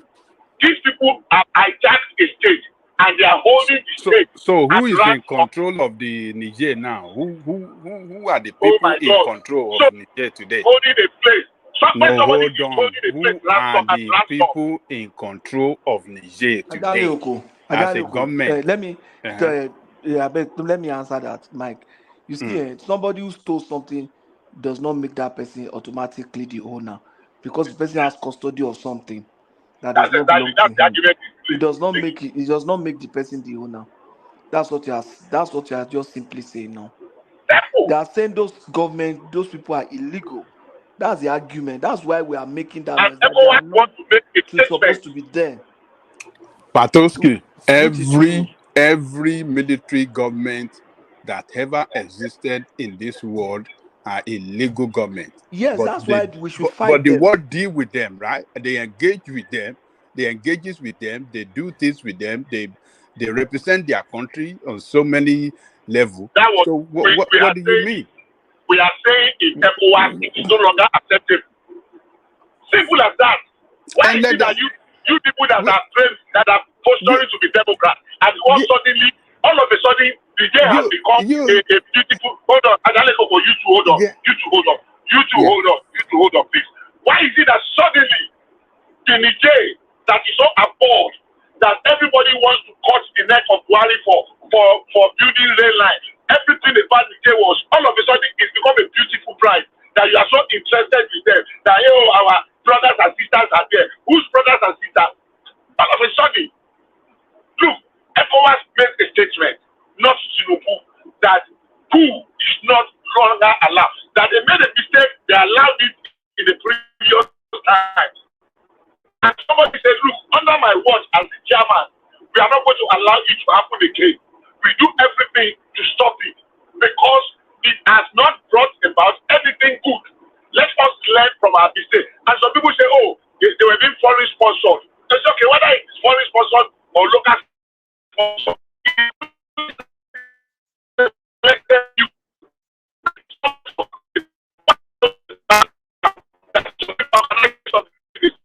They were doing and the talk that bringing the of people is more than over 2.5 million people. I don't understand. So don't let us speak it up. One, who military that are two, We can't hear you. Your phone, your connection is not good. Your connection is not good. We can't hear you, Bishop. All right, I think you sound better now. You sound better now. Continue. Continue. You sound better now. What a drop. Okay. Patowski, my question is this. You and Bishop. My question is Bishop drop. Patowski is there. So who are the people in charge of the administration of that country today? Who are the people? So the best way to put that question is this: who are your people, your people. Controlling the question should be put this way. Are you following me? Let me answer now. Okay. The question should be put in this way: who are the people controlling that country, not in charge? Because nobody put them in charge of the country. They took over the control of that country. But they are in charge now. They are in control. They are not in charge. They are not in charge. They are not responsible to anybody. That's the point. They still govern the people, whether you they can are not responsible to the people by force or this thing. They still they are govern not the responsible to the people. And that's what we are saying. It's dehumanizing for them to take over people and control them. That's a valid point. But that's a valid point. But they need to still negotiate with them or take them out or whichever way or do both. Patowski, yeah. See, one thing with all this Niger stuff, Nigeria and ECOWAS will they rush into something they say we never study well. We never know the angle where the West and Russia come from. I can hear you. Ajale Oko. Yes. You see, there's one thing that you have been saying that I've not really been supporting. But yesterday I reflected on it and I felt that you were saying the truth. You see, when we're talking about cost of governance and this and that, I saw the guy in Burkina and I listened to him. That guy looks like ordinary Burkinabe guy. He looks like his people, his lifestyle, his way of living, his approach is just like any other person. And my challenge is the disparity between Nigerians and average Nigerian and the people that are ruling Nigeria is too wide. It's too wide. I think we must do something about it. These people are just there to get themselves better. I'm beginning to just think back and see. It's too much. An average Nigerian cannot be using maybe a Toyota, and then somebody representing them is using the latest Mercedes Benz. Not because he has worked and done well for himself, just simply because he's occupying an office. I think we need to look into that. We need to. Life is not like that. Life is not like that. How to put you? You will see somebody was poor yesterday just because he's governor now. But go to I went to CPN. One of my what friends are they talking about? One of my friends in NDIC told me their children are the ones working all those places. Patoski, can you hear me? I can hear you, sorry. Yes. Shebi, you Agbalagba, you always tell us Sika or Dogba. So why are you? Sika is not Dogba now. It's not when you cut the other fingers to make them short. But there's no how. No. There's no Thomas, how you cut when finger, they say you amend finger, Ika or Dogba now. You will allow the fingers to grow at their own pace. It's not by cutting the other ones that is growing to outgrow you and say, let me cut it because Ika or Dogba go good or good you. That's what they are doing. They are cutting the fingers, not making them to grow. One of my friends was telling me that, do I know that some of this agency, NDIC, do I know how much they get paid? And it is the children of those governors, all those people that are there. They don't publicize them, but when they want to recruit somebody to do army or recruit somebody to do all those interim forces that will be fighting vigilante, they will recruit their own children. They will recruit ordinary people. They will say the form is out, though. But the form of central bank does not come out. The form of NNPC and NDIC does not come out. We need to just look at these things. Actually, I don't get what you're saying.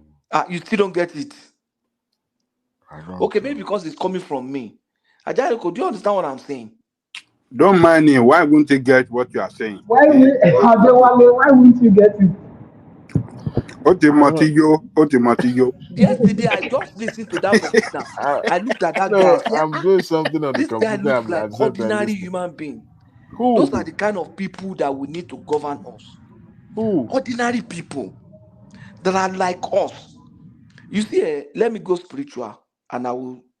The Bible says your leaders must come from among your people. They must be your people. The ordinary men among you should be your leaders. That's the way the Bible put it. These people that are governing us, they are like foreigners. Their lifestyle, the total abandonment with which they look at us suggests that they are not even Nigerians. Even foreigners look at us better than these people. Look at what Bill Gates is doing in Nigeria now. How many Nigerian leaders are doing that? They even took the port and went away.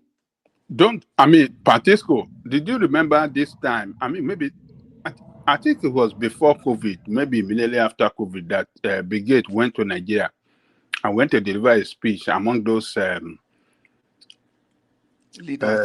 leaders, and he was lambasting them.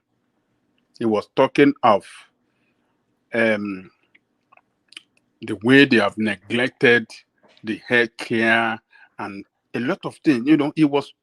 He was not too direct, but he was raising some concern about the bad state of our healthcare infrastructure and some other things.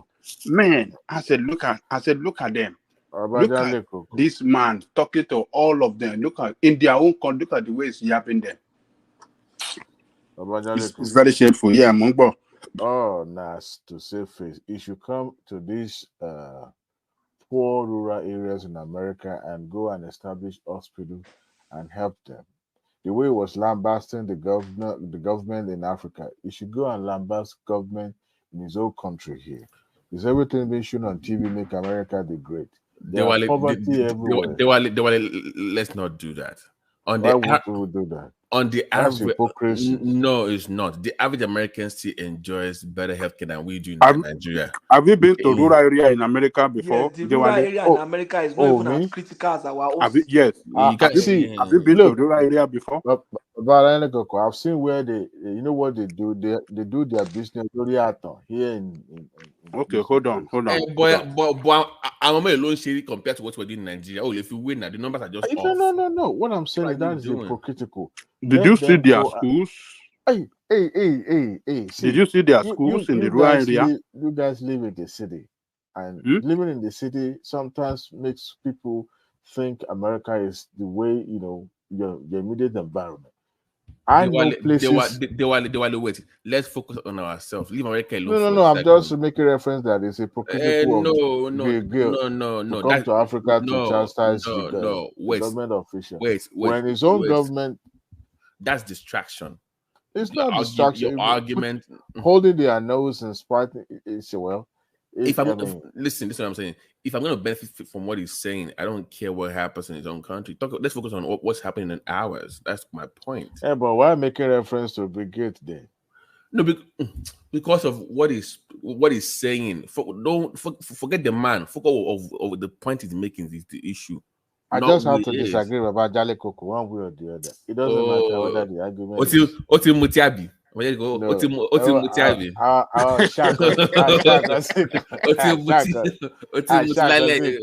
No, Soti. Shankosin Jale Koko. You see, when you may feel your kusi, it's sure that man. But never carry they hold on. This is where I find it hypocritical on your side. Everybody knows this guy is not a lone actor. Why? Listen, no. This guy was sent by Buhari and his boys to do I do not care what I was saying. Why are they not picking up Buhari and his boys? Listen, why is it just a Emefiele? You see, you don't want to dash any. No. Babati, let's make something clear. Ignorance of the law does not exonerate you, okay? And at the height of his career, he can't tell me that he's doing things blindly. Even you, as a military officer under the command of your supervisor or under the command of any other superior military officer, if you are given unlawful order, you have a right to disobey that order as long as it's going to impact life and property. You have the right to decline. Now, you may be, put in a security guard or whatever, but you have a right because if your case can be taken to the law court and you will be justified or exonerated. Now, whether there are some other principal actors that were involved in what Nigeria is currently going through now, that is abstract. The fact that this man was put in that position in trust on behalf of the people of the Federal Republic of Nigeria, he has mouth to decline any directive that is going to bring hardship or any negative impact to Nigeria. So whether, he was at the pleasure, not necessarily at the pleasure of Mr. President, because he report to the executive does not subject him to any arbitrary directive. So whether Buhari was involved, whether the chief of staff was involved, whether any actors were involved at the Aso Road, him be the arrowhead and the poster boy, he has the choice to decline, to say no, not to be used as a tool. Now, who is helping him to nurture his pain now? He is in the security detention, while those people who are pushing him to do that are gallivanting around the globe. So my take is this: whether he's the one paying the price, it's none of my business. As far as he chose not to speak or not to decline those orders being given to him by the executive, he will pay that price, and he's paying it. I don't care how many charges been filed against him. Well, The fact that he subject Nigerians to that hardship, unnecessary hardship, he will pay. I don't care if Toba Fat Burukiru Fagbo, where Buhari is going to be subject to the same condition. I don't care. But as long as he is the one that the law is able to catch up, let him burn and burn. And I agree with you. I agree with your point. And see, I said Emefiele is the underboss, right? See, he knows he has a lot to gain. Also, he wasn't stupid.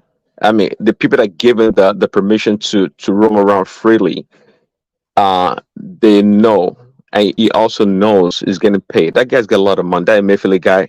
I remember one time a few years ago, they talk about some money being transmitted to Dubai, and somehow, some way, that story just died away. It just went away. Okay, this guy has been stealing money for a very long time. He's gained a lot out of it. It was counted. We saw what happened, right? During the Buhari's few months or few weeks left, when the DSS wanted to arrest this guy, it was untouchable. Emefiele was untouchable as long as Buhari was in power. We all knew that. And he didn't know how quickly Tinubu was going to get on this case. He wanted to escape. Emefiele is not stupid. He wanted to escape. But the DSS or whichever agency, they had to actually, the fact that Emefiele did not escape, which is still almost like mind-boggling, shows that something works in Nigeria. Actually, Prince. I think if I'm going, nobody's saying that it should not be picked up or persecuted. What I'm saying is that let's not make it look like it was a lone actor in this whole saga. I get your point, but let's face reality. See, sometimes when we have the numbers, when we have everything we need, at the end of the day, we have to subject ourselves to reality. Do you think I would support if they said Buhari stole $10 billion? Do you think I would support them going after Buhari? That's not the reality. Why model the whole thing and make a mess of it when you can go after Emefiele and the underbosses and punish those people? There's no need to try to route racial or ethnic tension in the country, trying to go after Buhari. It's not necessary. That is life. That is life. Prince Daddy. Yeah. You hear this Yoruba phrase that said, "Yorumi to ndolori omi, onilu to nlu fun alabe odo." So the person that is drumming for those people that are drumming for Emefiele now, why are they not coming out now and speaking for him or fighting for him? To defend him? Are they use him and dump him? Of course. Oh, come on now. Emefiele was the most disposable guy out of them all. You don't know that? Emefiele is so disposable. He was meant to be thrown in the trash. Yeah. Yes. It's funny that, let me say this, it's funny that most Nigeria don't understand the Nigeria system. Do you think that anything will come out from this Emefiele stuff? Nothing will come out because the system will protect him. At the end of the day, you will find out that all this drama they are acting, at the end of the day, no charge will be filed against Emefiele. Well, the system will always protect the corrupt people. I see your point. If Tinubu was not in charge, so to speak, I would totally agree with you. But I'm optimistic that something is going to happen. It has to happen. I mean, but the question is, just like people have been saying, how far do you want to go? How far do you want to throw the net? How many of them do you want to catch? Is the question. So catch what you can catch. Emefiele is the underboss. He knows where all the monies are. Are you kidding me? The chairman or the boss of the CBN. Wait. You just said catch. Maybe it should not go wide enough. But I refuse to believe that he's just going to be the only person. That's what I don't like. There has to be more people, even if it's not Buhari. But there has to be more people that go down, not just him. I'm not buying. But see, it's not the person that knows where the bodies are buried that you have to go after. Then we help them hide those bodies. I need to know those people too. Well, if those people are going to cause, my point, if they're going to cause trouble, ethnic tension, let it go. Get what you can get. And trust me, I think Emefiele is not only a big fish, it's a good fish. It's a good fish. Come on. If you go arrest somebody that just loot a bunch of money that has no connection to central bank, who knows where the money in Nigeria is? Emefiele is the one that knows. Come on, let's get him. Let him cough out as much as he can. So we should just absorb the big dogs and just let it go, right? But see, we live in a real world. So much We live in a real world. Corruption. No, so much for fighting corruption. Taking to the man. I'm sure. No. I'm sure if it was show already, it would not give it them, right? But if it was show already, it would not give it them. It would take a bunch of everybody. Everybody's going to jail. See, one thing, the system. That Nigerian system is very complicated. We just talk from the outside, man. That system is so complicated. It's so complicated. I don't even know how complicated it is. That's the reality of it. See, everything is so intertwined. I mean, people come on the television. They talk about the bosses, the underbosses when it comes to this oil subsidy. Everything's so. Man, the corruption is deep. So when President Adewale says he's going to get rid of corruption, I'm not even in the government, don't know anything. I was just laughing. Sir, how is that possible? Corruption in Nigeria, going to fight it? How many years is it going to take you to do that? How many years? It's almost impossible. It's doable in the next 100, 1,000 years. Who knows? But get what we can get right now and make the best of it. And Emefiele knows where the monies are. He knows where all those monies are. Come on, this guy is so crooked. And again, it was working at the behest of the bosses, Buhari and Co. Then, please, Daddy, do you know what angers me most? This money policy of the nonsense we are talking about. The money has disappeared in the circulation. It was non-existent. Is it not clear right now? The whole purpose was to defeat. God, but please, Daddy, I be like, say I get like Shakabula. I just pointed to this guy head, and just they should draw him in a forerunner. They should draw a rope on him, tie a rope on him, and just drag him from Inewi to Ghana. We are in the public platform. General Thomas, that's military style, though. No, now, do you know how many people that die on this stupid policy? I said on this platform, guys, you don't know. My mom was taking food in credit for 3 months.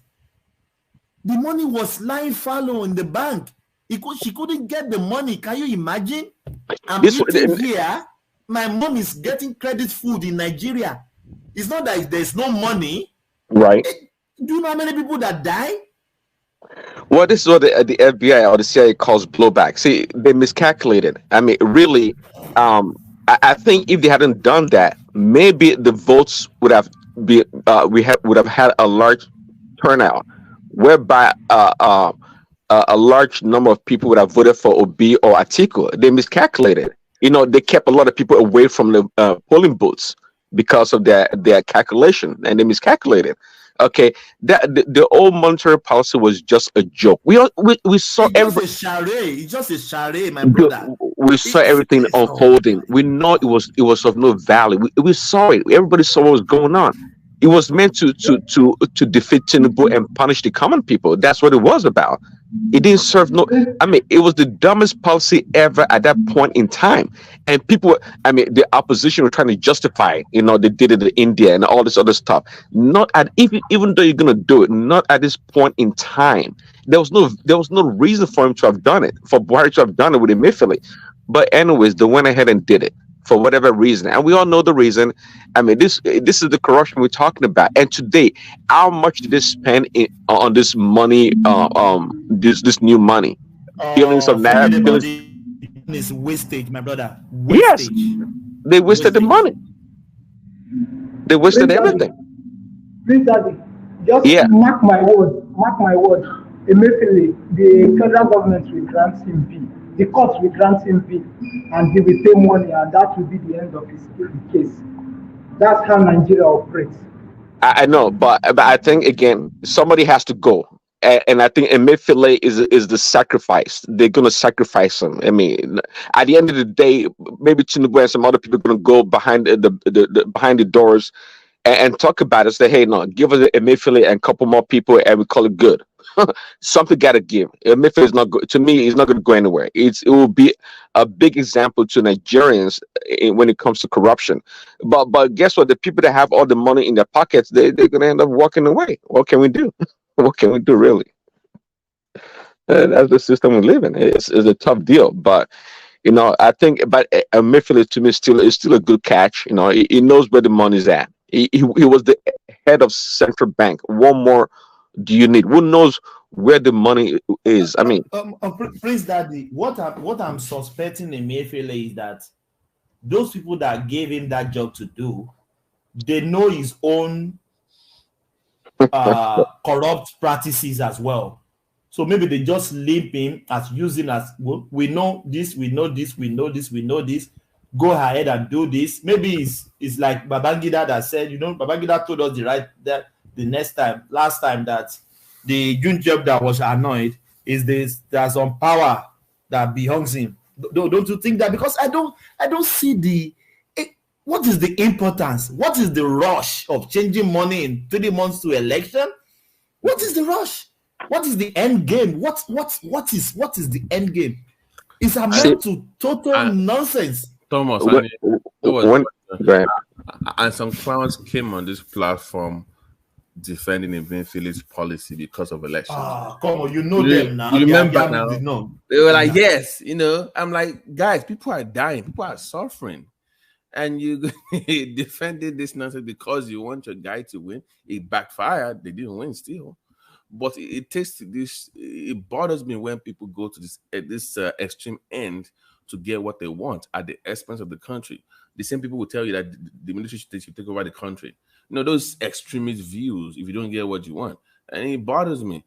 But that's the most dangerous. Yeah, go ahead. Yeah, go ahead, man. But it bothers me that if you don't get what you want, you should allow the country to just burn and people die and suffer.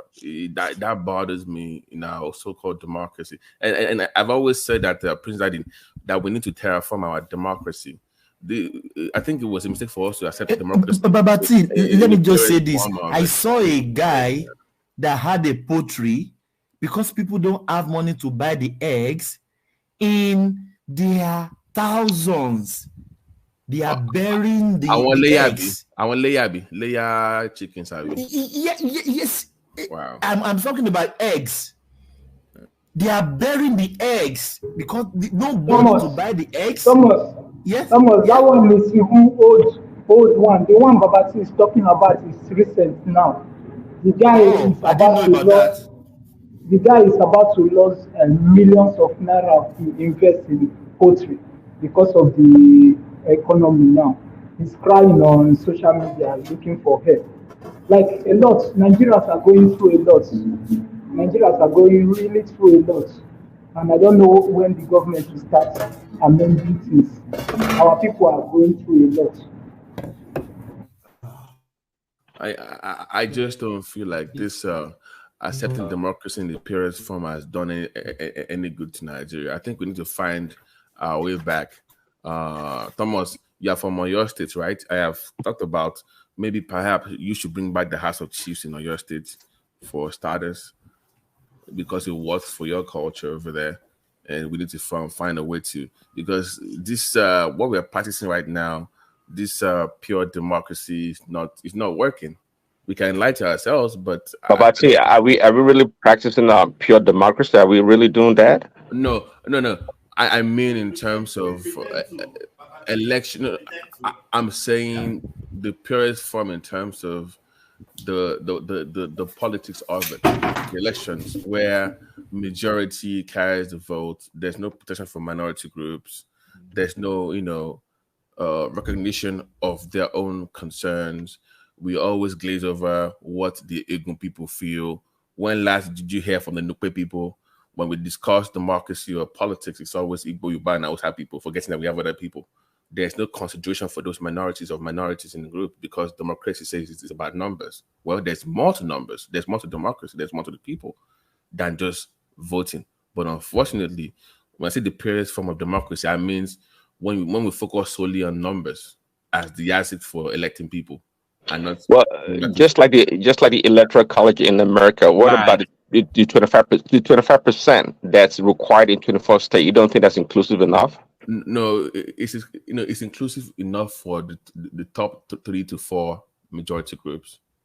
It favors them because they have a wider spread. So if I say you must get 24 out of 36, right?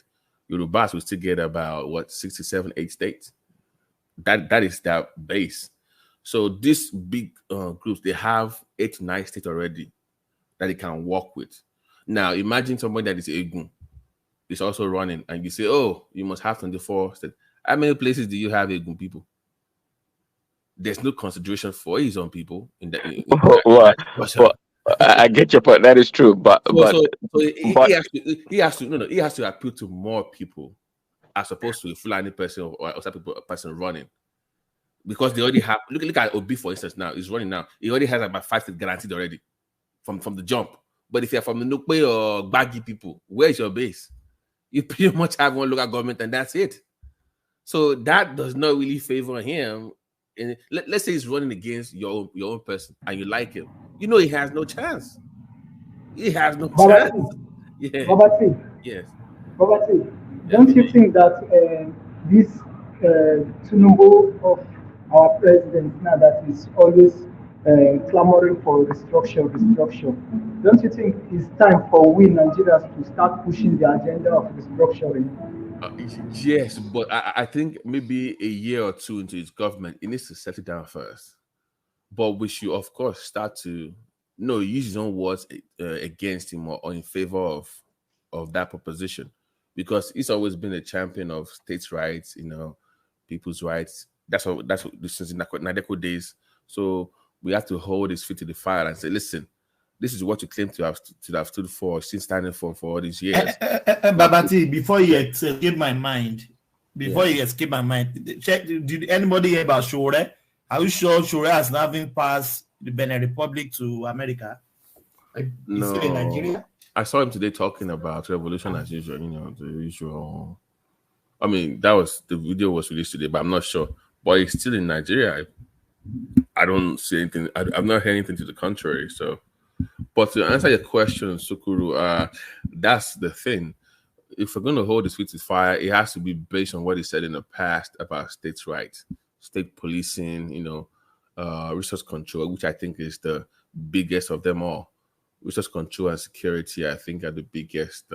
And luckily for him, he has somebody from the South as the Senate president.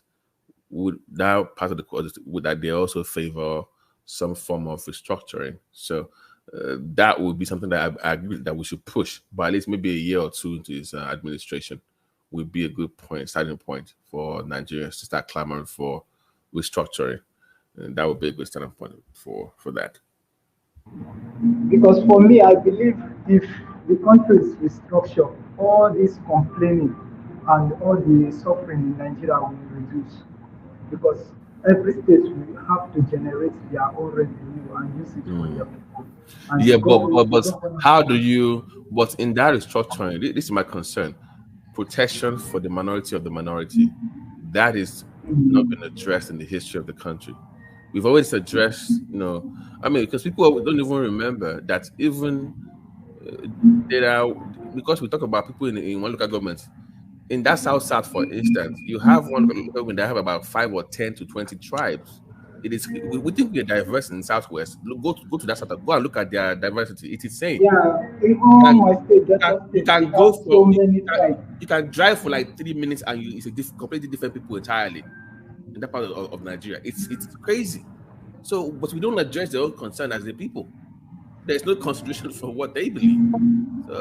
But are we able to truly address every minority group's interest in the democracy or even in any form of government? Let's say socialism, for example. Even socialism, the larger groups are the ones that tend to get the most of the benefit the states offers. Okay, if you have a small Prince, let me give you the scenario so you see where I'm coming from. Just stay with me here. So let's say in local government, let's say for the sake of argument, a group of people are just in one local government area and they have a culture and tradition and they have a way of life and they are in a democratic dispensation like we have right now. Okay, beautiful.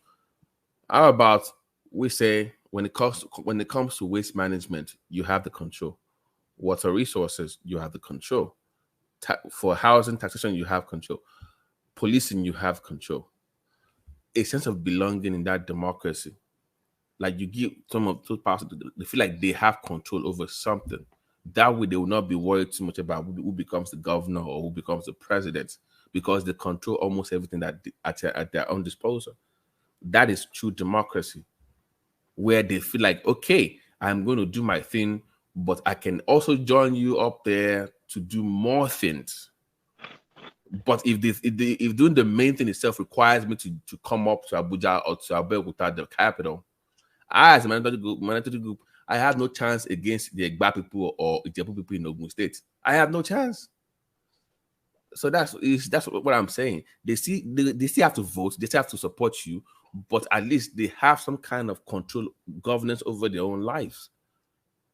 That is true democracy, in my opinion. Not just relying on just numbers to determine everything for a state or for a country. That is the way we can address those disparities in the local government councils and state level. I hope that kind of addresses my questions to you. Like, I hope am I getting to you? Yeah, I get your point. So I'm trying to think how to live with that kind of a democracy. That sounds like a what, selection or selective democracy, because if we have to use numbers, just like you say, democracy is the tenor, is the I can't remember how to put it, but the majority always overwhelm the minority. Right. In any democracy. Let me give an example. Let me shock you. Maybe you already know. In Ethiopia, what you see right now, the Ethiopian Airways is actually owned by a local government in Ethiopia, not the country. I hope you know that. What you see right now, I didn't know that. That is owned that is controlled by local government, not Ethiopia country, by a local government controls that airline. And they own it. So no, it's owned by the country now. No, what they do don't. You mean, Go and look it up. Go and look it up. The kind of democracy they have in Ethiopia is what I think we should adopt in Nigeria. The level of autonomy they have for local government council. So okay, do you know how this? So it sounds like they are assigning. They are independent. They're like the ATL airport, where it's how ATL airport is controlled by their own county. They have that control over their own airports. It's not really state. That's the way they adopted that in Ethiopia.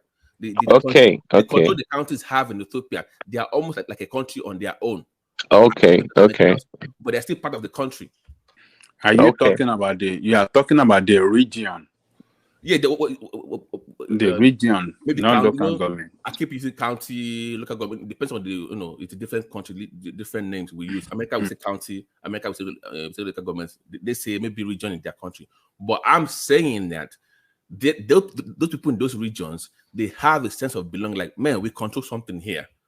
We own something here. We control our own destiny here. But in Nigeria, if you're a minority of the minority, you don't feel like you control anything. You are pretty much helpless. Now you are supporting my argument the other day that a lot of you but that's not socialism, though. That's not socialism. No, not socialism. I said he's supporting my argument the other day that democracy, even under the military, function well. Under the military, under the like the one we had administration, the one we ran in the 80s, right? In the 80s, right? Even in the 80s, they were doing roads now. Local government were building roads. They are building bridges. They are building. Yeah, they supported the farmers. They give them what do you call it? Fertilizer, seedlings, and tractors to come and help them with the farms. Yes. Yeah. And now they say nothing. Back then, Prince, even in my own local government back then, even for paperwork, you didn't even go to the state. You went to your local government council. It's your local government that handle everything. You didn't even go to the state government. You just ignored them. No. Only. No. That worked. So, but so why do you guys think all they took all the power from the local government and pretty much centralized the power with the state? I don't. I remember. If you remember, yeah, that's what they did. If you remember, the first It's time not supposed to be so, though. And this the first time of this new dispensation from 1999 to 03, we still had control. If you remember, it was 03 that the governors took away that power from them. The first time of those guys, the first 4 years, they had that power. They were still the same thing. But yes. 03 was when the Wala burst. That was when they started the Wala that, the constitution did not even, everything have to come to them, to the local government through them. And that was how they were able to put the local government autonomy under yeah. If local governments are not working, are we not deceiving ourselves? Because it's governance. Local government that there's no governance anywhere. There's local governance. Local government is as dead as dodo in Nigeria. Dead. Thomas, can I contribute? That is yes, right. Of course, yeah. Ajali is what did I say? Dead. They can't even construct a borehole. Borehole. You know they what, were doing Thomas? all of that before. Look, Thomas. That is why you don't see. That is why it's because the local government is dead, as you are saying, as you are calling it, Thomas. It's because they are dead. That is why you don't see. When and why did they lose their autonomy or their power? Corrupt governors across the country hijack who caused that to their power. Huh? So let me quickly interject. The major problem that time, I'm sorry to say, they started from Obasanjo, the luckiest Nigerian to leave. Hold on, you are now twisting it. It is not Obasanjo. Hold on. Okay. Don't paint. It was the governors. It was the governors that began the war. Yes, it's not Obasanjo. Let me also don't say paint Obasanjo as the problem. In it is not Obasanjo.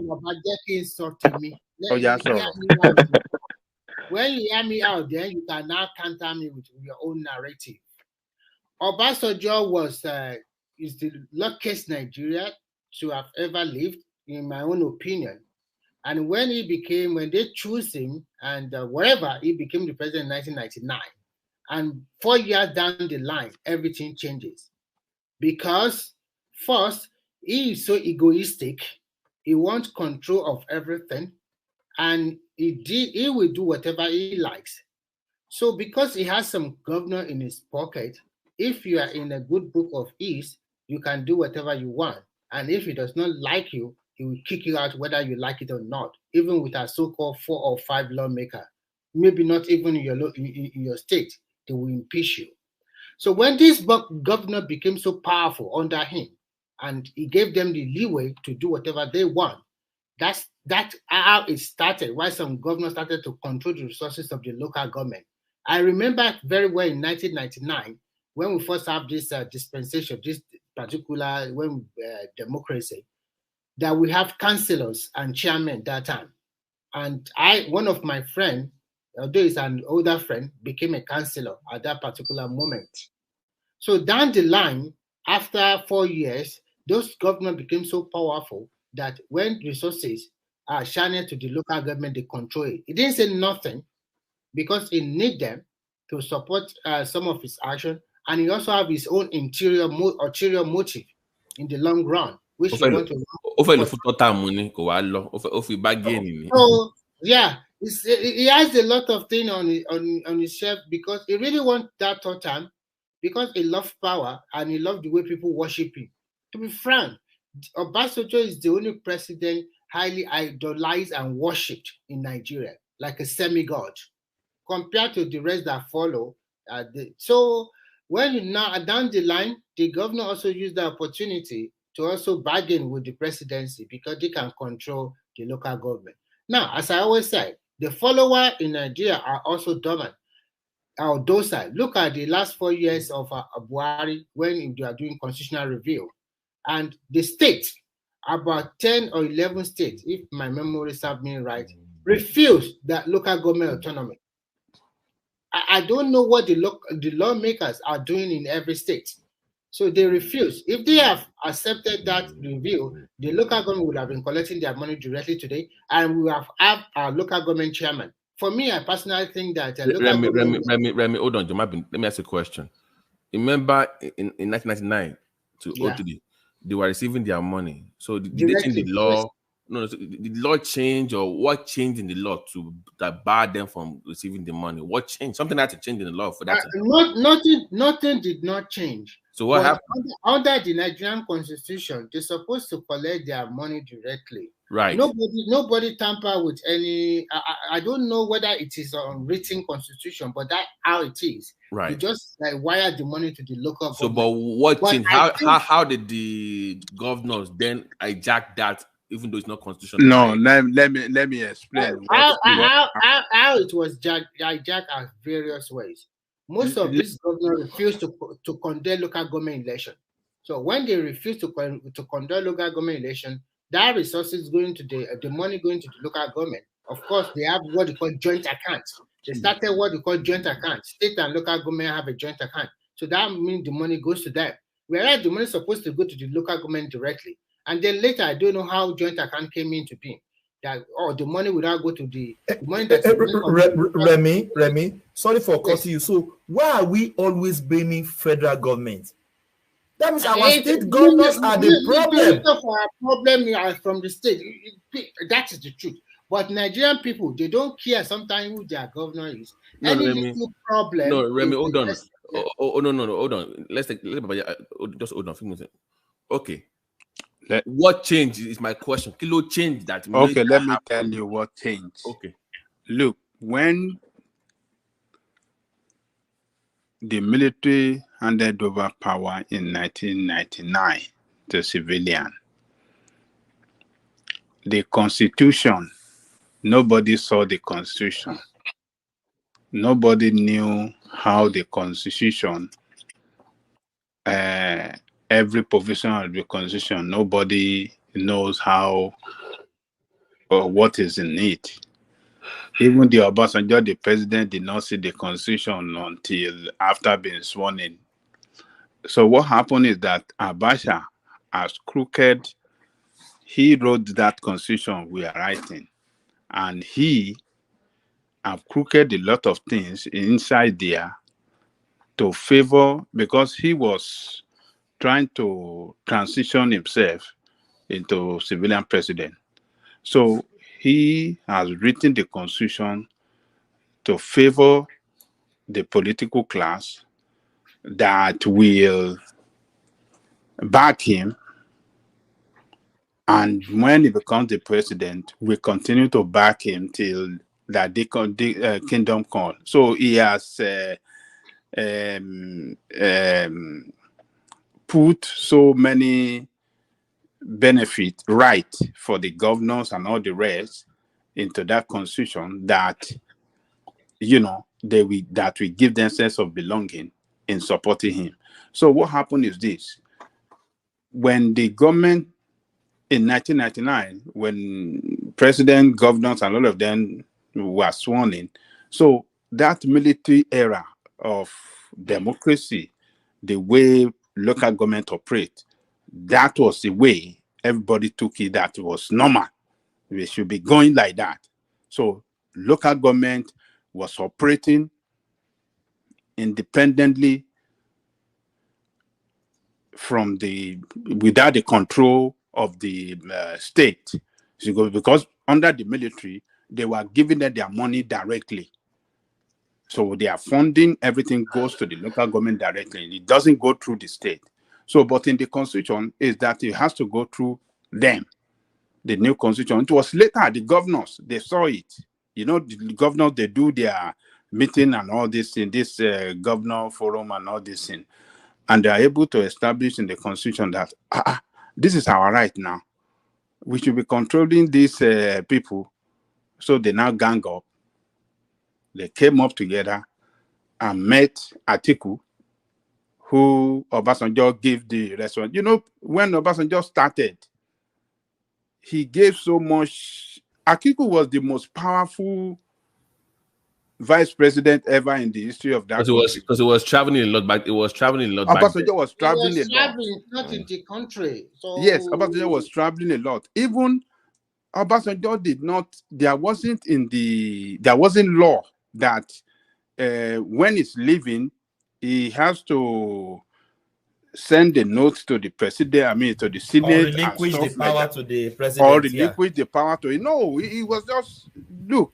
Let me go. You continue this thing. So there wasn't any law to that effect. Everything was. And if you remember, the governors were even pushing Atiku to even take over from him. To take over. So that was when the law changed. They brought the idea of except if the president is going after 6 months or after number of days, he can. So the governors saw this their power that they should control the local government, that the funding to the local government have to come through them. That's why they went to Atiku that, look, you can't be sending money to these people again. It has to come through us. And Atiku refused, and they started, and they opened the pages of the law, constitution to him, and then they handicapped the federal government. That was how they handicapped, and the federal government have to comply with the constitution.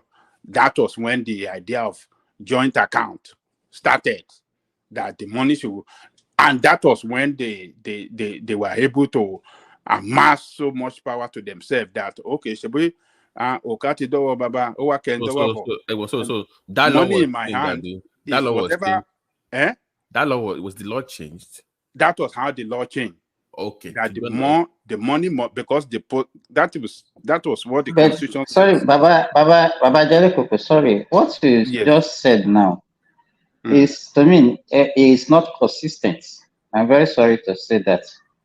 Because if you said you said Abacha was one that wrote the constitution, and you are now saying it was later on during the Obasanjo administration that the law changed. What is the law? What is the constitution? If the constitution has changed even before they resumed in 1999, then why are you not saying it was later on that it changed when it has already changed even before they came in as a military, as a civilian, as civilian president? I think if my memory serves me right, sorry to interject. Because I want to say, sorry, Remy, the reason why I'm saying this, I served in Edo State. Excuse me, Remy, just hold on. I served in Edo State in 1999, between 1999 and 2000, and I worked in a local government. Even as at that time, they were not even conducting local government, and that was during what's the name of this Oba of Benin's child, Igbinedon governorship. Even as at that time, the local government already crying for lack of funds from the states, as at 1999.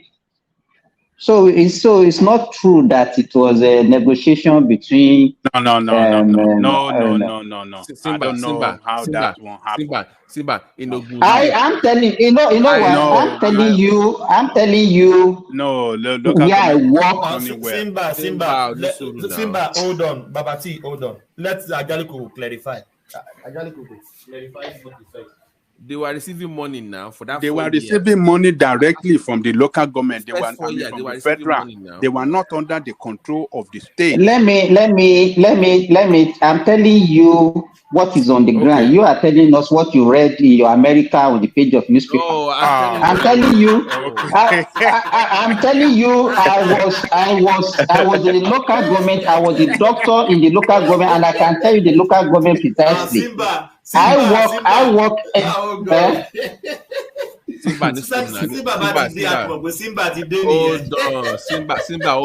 I'm telling you, as somebody that listen, that Bella was our local government chairman. Babati, let me explain to you. Let me explain to you. It is worse. Let me tell you. I'm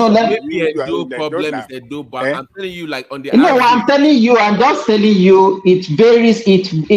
Let me even situation now with the local government. It's worse in some states. It's worse in some states than. Okay, Babati, continue. hold on. No, don't. I'm saying that overall, on the average, let's Simba run through. Let's hear from me. Yeah, let's hear. Then we'll come back to you. Simba, clarify Okay, to us. I'm telling you that it Are you sure varies you are from not in state. Afghanistan? Then maybe it's not Nigeria. Then I will tell you. I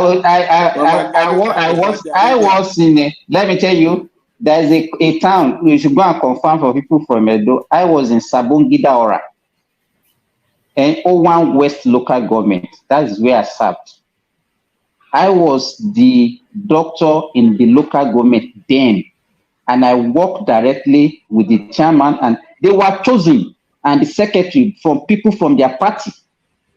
And even that time, my hospital where I was supposed to work was closed because they said we requested for some equipment for them to get for us. They didn't get because they said there was no fund, that the state government was not releasing money for them.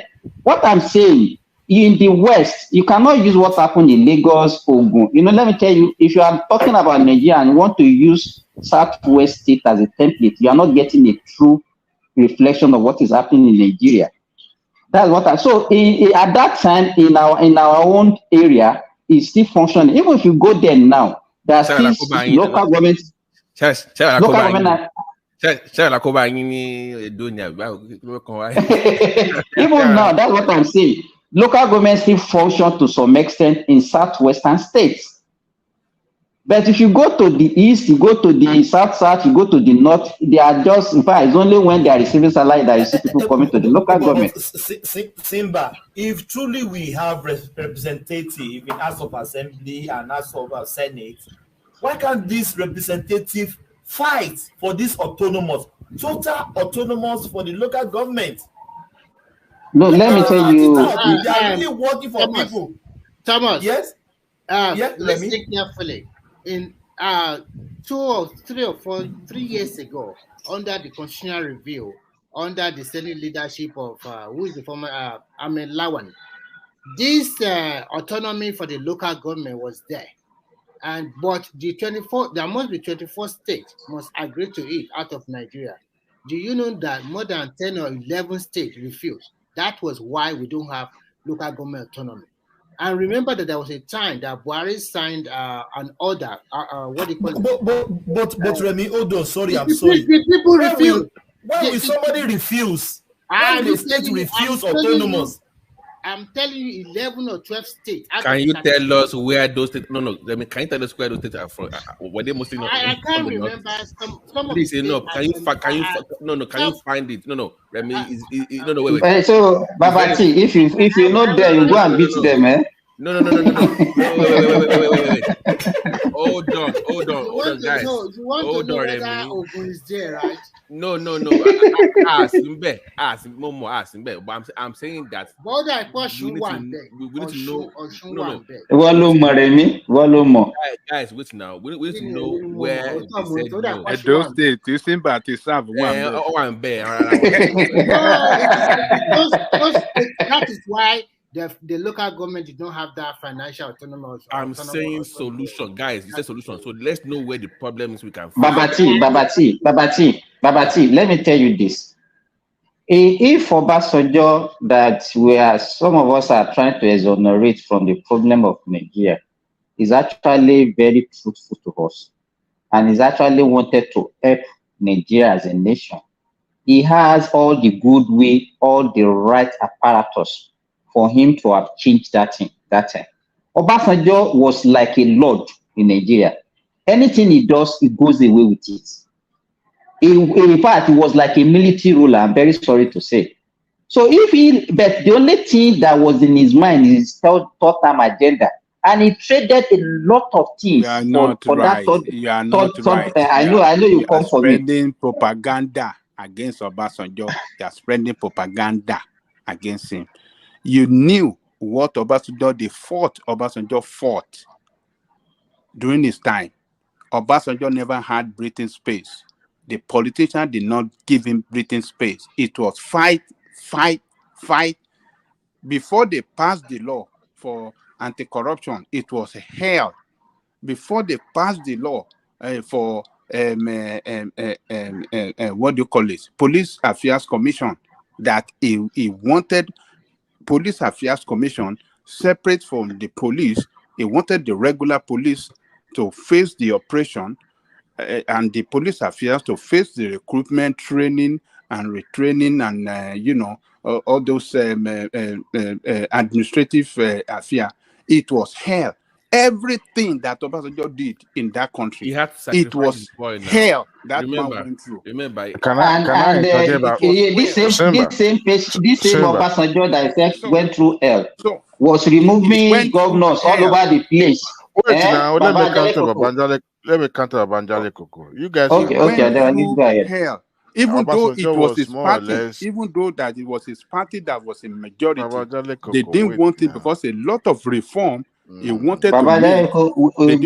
Is a good propagandist. He's a propagandist. This same Obasanjo that wasn't this same Obasanjo that was not given a chance was the same person that controlling National Assembly, installing and removing them principal senators. officers every 7 who's got to every be 7 who. months. And yet the politicians won't let him go. They won't let him. Babanyale Koko. And he removed Ladoja in Osun. I mean, Oyo State with five honorables. And removed Fayoshi. He was removing everybody, and he said he was finding. If the guy traded a lot of things for his service ambition, that's just it. But they will not agree to. The guy, he can change a lot. He will have set us on a very good pedestal. They refused because of his service ambition. Ẹ̀yin Yorùbá gan fi sọ́run sílẹ̀, ẹ fọrùn ẹ̀ sílẹ̀. Kò ń ṣogun lẹ́gbẹ̀tì, ẹ̀yin Yorùbá gidi, ẹ̀yin Yorùbá. Àwọn Yorùbá fẹ́ pa Ọbásanjọ́ lórí táìmù yẹn. Kí ni ìgbà fóun jàre ìgbà ìdìbò fóun wá ń bínú sí wa. I remember now. Not go for me. Ìgbà yẹn kọ́ ni Yorùbá were calling for sovereign national conference. This constitution does not fit for postholes. We have to rewrite the constitution. We want sovereign national. If it really meant good? If it really meant good for us, why can't he rewrite the constitution? But he was busy carrying money to National Assembly for third-term agenda, giving them Ghana must go. Simba, there was a conference now. Have you forgotten? The guy had a conference now. Didn't they have a conference during Obasanjo's time? I think Jonathan that had a conference. He had one too towards the end. Okay, 2007. Yes, he had one too. He had one. But that was for. But did he approve it before he left? No, because his third damn thing failed. That was the main thing that they wanted.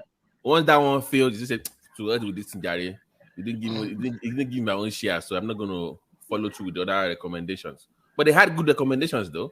But what he wanted was that third term. That man, even looked at our treasury. Obasanjo does not have his shishi. That does not have shishi. From prison 1999, suddenly became a billionaire. Simba, and he will come here. Simba, what I've noticed is that in this life, history is always subjected to distortion. People will live through it, but they will want to find a way to make it, paint it in such a way that even you yourself that never lived through it will like, oh, really? Oh, that's what happened. But Baba Koko is worse than Lai Mohammed. You can see what he's telling us. Simba, now. Nígbà tí mo ṣara APC, ẹni propaganda machine ọmọọṣẹ́ Baba Lai Mohammed. Can I ask about? Sorry, can I ask a question to Baba Koko? You know, Falaye was a socialist, right? Yes, right? yes. Were you when it was running against OBJ? Who are you supporting? I supported Falaye. You supported the socialists, but now you don't want socialists, right? See, it's not even about the ideology. It's the fact that I can't stand Obasanjo because I knew it was a stooge at that moment. The northern people want an ally from the southwest, but the fact that He came from Abeokuta, the same person that he was fighting. Sorry. Installing. Please, it's from Owo. Technically, well, okay. Whatever it is, whether it's his name Who is saw whether his name is Chukwuemeka or not a Yoruba man. You know, they said it's not the Yoruba man, right? So I don't care whether it's that's you know, one man was even interviewed on No. Igbo ni Daddy Obasanjo. Igbo ni Daddy Obasanjo. Really? From the southeast. Dewale, do you know why? Is it because of the way he behaves? Even in his government, it was the Igbos that were enjoying the most now. They were the ones getting the juicy. Go and look it up now. They were the ones getting the juicy positions now. The Southeast and South enjoy this. Yes, but so if you have okay, I mean, they voted for him though. No, the man balanced everything. No, it's not that. Balance balancing there. Balance. Yoruba ti like that man. That man supposed to he refused to die. No, the guy came to my school in UT back then to give a speech about democracy, and he was lamenting on how his own people did not vote for him. That it's unheard of in Africa for your own tribe to vote for you. I'm telling you, Commander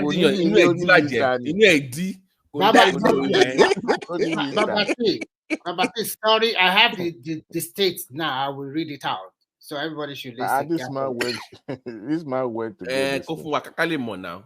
Go ahead. The state of assembly that sent the refuse are Benue, Borno, Ebonyi, Ekiti, Kaduna, Lagos, Ondo, Rivers, Yobe, and Imo State. Lagos voted, how? Yes, voted against financial. Tẹ̀rí àwọn ọlọ́tẹ̀ Èkìtì, tẹ̀rí àwọn Adéwálé ọlọ́tẹ̀, tẹ̀rí àwọn ọlọ́tẹ̀ Adéwálé. Táàdẹ̀ bá fẹ́nu bí báyìí. Local government wait. If Lagos that was fighting OBG that time for more local government council. Àní olè ni wọ́n ṣe bá ń sọ fún yín. À ń sọ fún yín pé olè ni wọ́n. Wow, that's crazy. What of Ekiti, my mother's town? What of Ekiti? Ekiti. No, Remy, can you repeat it? Remy, can you repeat it? I didn't hear it, please. Okay, the House of Assembly that voted against financial autonomy for local government are as follows: Benue, Borno, Ebonyi, Ekiti, Kaduna, Lagos, Ondo, Rivers, Yobe, and Imo State. But there are some states that, according to this report, there are some states that have not put in their vote that this report in 2023. Those who have yet to vote and forward the amendment bill to the National Assembly as of Thursday were Gombe, Jigawa, Kebbi, Kwara, Oyo, Plateau, Sokoto, Taraba, and Zamfara. Ogun State, you vote. Okay, yes. Ogun vote. Okay, you see? Don't mind when Lagos State one on àwọn ọlọ́tẹ̀ àti sọ fún wọn ti pẹ́ wọn. So àwọn Adéwálé náà àwọn náà ṣe. Àwọn fẹ́ máa fowó wa mẹ́mú àtúntò. Who was the governor at that time? By the state legislature, which our president obtained on Saturday, showed that 11 states rejected financial autonomy for the local government. So, and I've already tell you the state. Àwọn Èkìtì ṣayó. No, listen. 15 states voted for the proposal, namely Abia, Akwa Ibom, Anambra, Bauchi, Cross River, Delta, Edo, Enugu, Simba, you'll be happy. Babati, you also be happy. Kano, Katsina, Kogi, Nasarawa, Niger, Ogun, and Osun. Adamawa and Bayelsa. Àwàdà lọ́sùn. Okay, Remy. So out of 6 states in Yoruba, in Southwest, 3 voted against it. No, yes, 3 voted against. 1 abstained. No one abstained. No, Oyo State. Oyo is yet to sign. Yes, Oyo is yet to sign. Oh yeah, he's there to assign. Thomas, Lodeo, Thomas, that's I knew. Thomas, why you not saying no? Your state. Àwọn Ọ̀yọ́, ó tí mà àwọn Ọ̀yọ́, ayọ̀ nílẹ̀ ni wọ́n. Ọ̀jẹ̀, àwọn Ọ̀yọ́ lè rè jẹ́lé ogúngún. Thomas quiet needs to go sort of. Àwọn Ọ̀jẹ̀ lè rè jẹ́lé ogúngún. No. We are thinking about it. So, what of the East? To be honest, let me say this. To be honest, why can't we be asking? Oh, Adewale is not allowed. Why should we go and sleep? My brother, Lola. Excuse me, Mr. Remy is. At a disgrace here. Mr. Remy is very right. What am I saying? At the disgrace, Adewale. Malo. Kò lè rọrùn sùn, bàbá jẹ́ kò tí ẹ lè rọrùn sùn gan. Kò lè rọrùn sùn. Give us that but whiskey sound before you go. Okay, Remy. Yes, sir. Do us a favor. How many states in the East? Why are you so interested in those states? Why are you so interested in the states? In the circumstances around that time was different from now, so that might be a considering factor. So don't just say, "Oh, Ekiti rejected it." I knew a lot. Because only Baba Jale Koko, only Enugu State voted for the proposal. And those that did not vote for I'm talking about the East now. And against that proposal is, I do not see for now, sorry. Against the proposal, Ebonyi voted against it. Remy, you should balance this thing. Why not look at what was the reason we rejected autonomy, financial autonomy for the state? You should look at that too, instead of just having a blanket. Which reason are you looking for, Adewale? Which reason? Is there any reason that is telling you? Do we need to check any reason? Is there any reason for somebody to reject autonomy for this? Come on now. Ó tún fẹ́ defend there. Ẹ̀jẹ̀ kò bójú ẹ̀. Ẹ̀jẹ̀ kò bójú. Ẹ̀jẹ̀ kò wà lórí ìdọ̀bálẹ̀ kó máa dọ̀bálẹ̀ fún gbogbo wa. We have to change. Because you see, sometimes federal government will have. Ó fẹ́ máa làgídí Èkìtì lọ́dọ̀ wa ń bí. Ó yẹ kó wà lórí ìdọ̀bálẹ̀ ni. Kó máa bẹ gbogbo wa pẹ́ má bínú. And who was the governor during that time, sir? Kí ló matter? Does that one matter?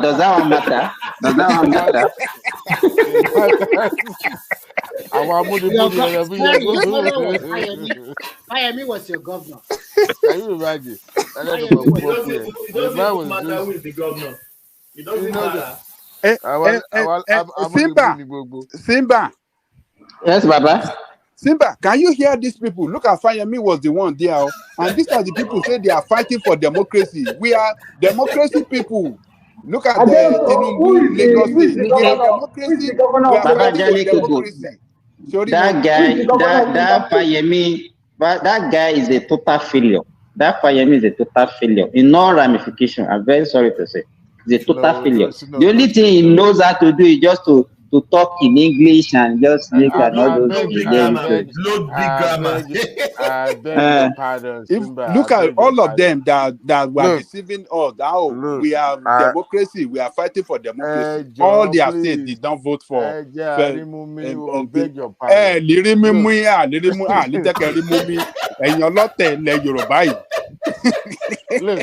Look, if I tell you what Fayemi has done for Ekiti State, at least there's nothing. He restored the, integrity of that state. When we had a tout called Fayoshe, as a matter of fact, he's an educated tout. Yes, he does not represent what Ekiti State, is known for.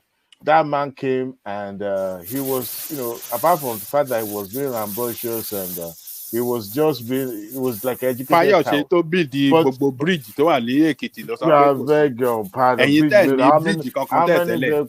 How many vehicles flying those bridges? See, to me, you can't compare someone who planned for future or somebody who think so much infrastructure should take precedence, should be the #1 priority.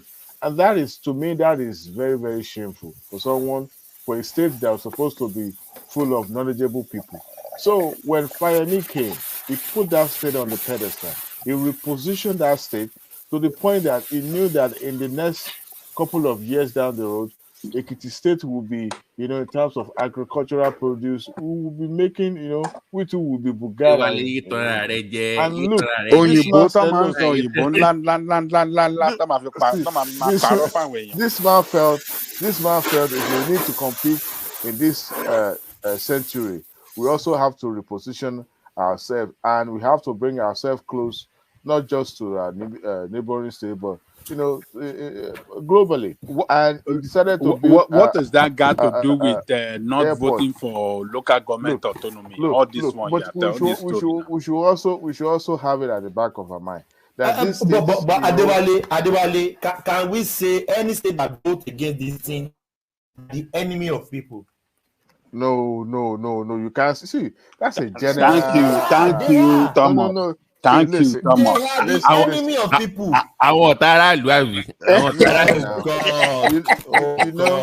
See, let's get this thing right. When this proposal was made, right, every state will look at what they have, and they also look at the prevalent circumstances there, and they decide to make that decision. Look, Papa, yes. Sorry to cut you. Sorry. They won't let me talk. I just want to clarify something. The financial autonomy is the money from the federal government to the local government, not they are looking for money anywhere. The federal government is trying to say the money, our federal allocation that is in goes the joint directly account, to them. go directly to them. So we are not talking about local government generating their own But revenue. there's no way we will have such in provision that we will also change the constitution, because it gives. So that is why it's a constitutional review, and that is the outcome of the constitutional review, in which they must have 24 states must say yes.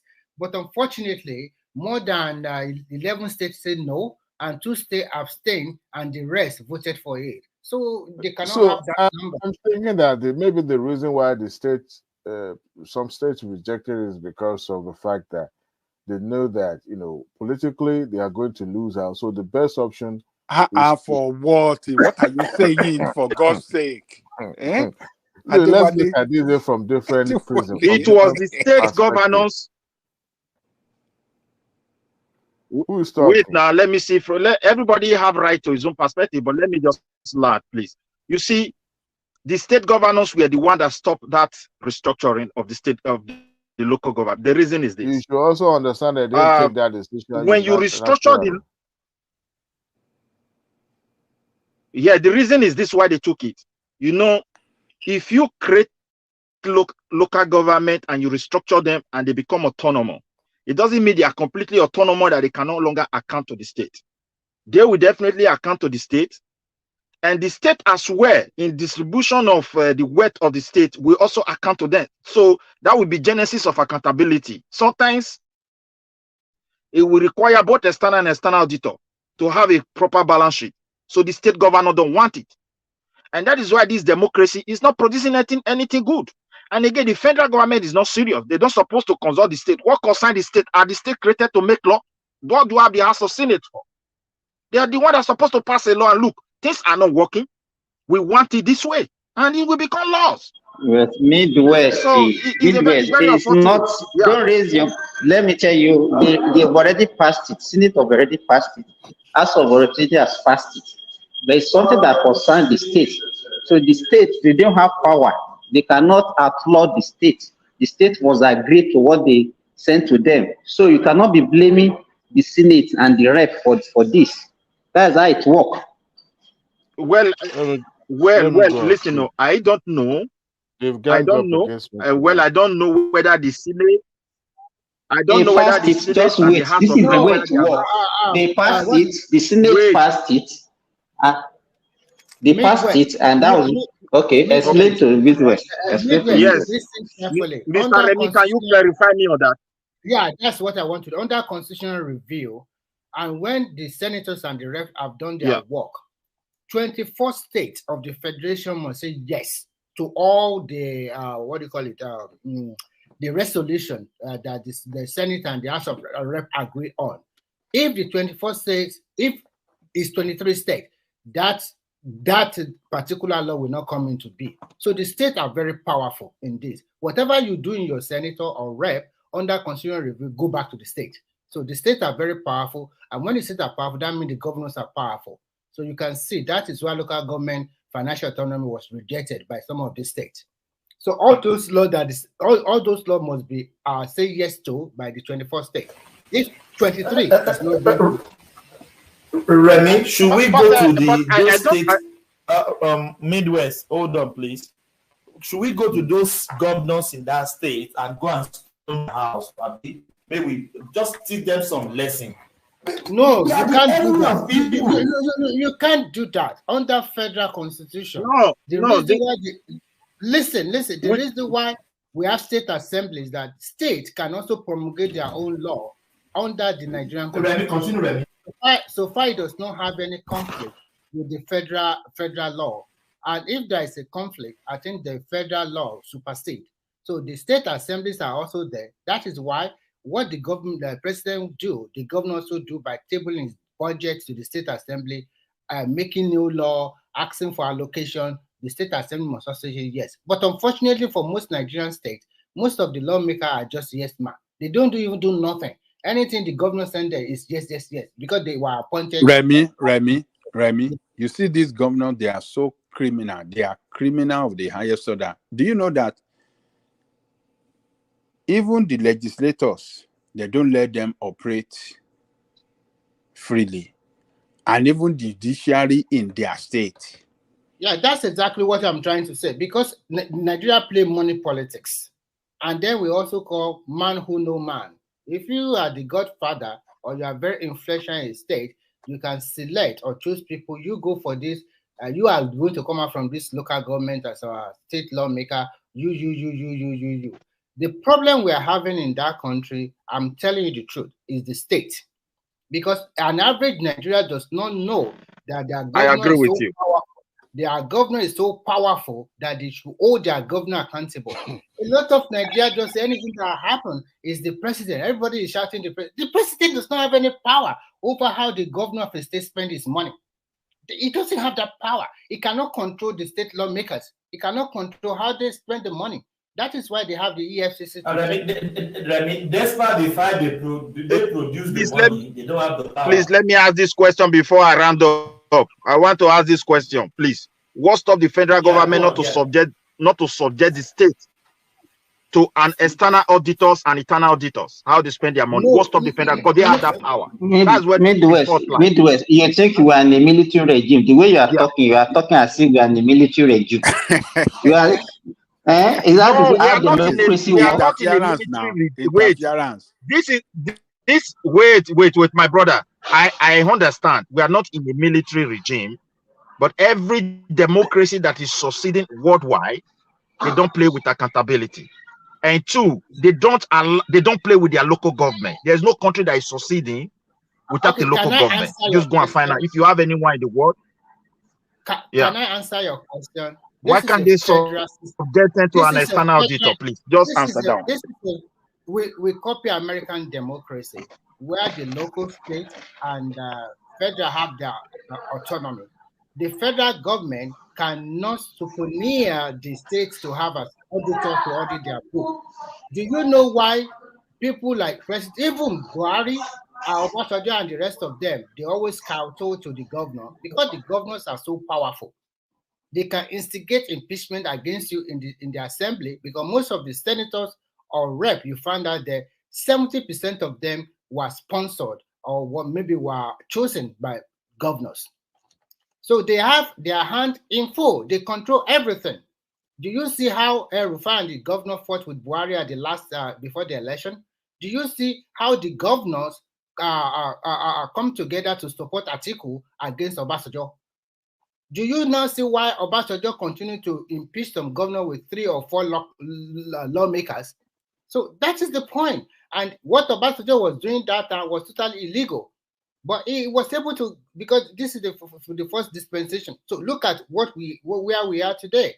And if we want to review the Constitution entirely, there's so many so many interests at stake here. So that is why the politics playing that Abuja when it comes to continual review is a high wire politics. It's not so easy. The only thing I can say is that if we can have a government or a president that can find a way to review some of our constitution so that financial autonomy should go to the local government, and then probably INEC should be the one conducting local government election, not the state INEC, because state INEC, forget it, the ruling party will always win. But if it's INEC, we can have like it used to be before in 1999, it was INEC that conducted the federal INEC. And that's why we have a good local government councillors and chairman that time. Since that time, no election. There was no local government election. I think the first one. There was none.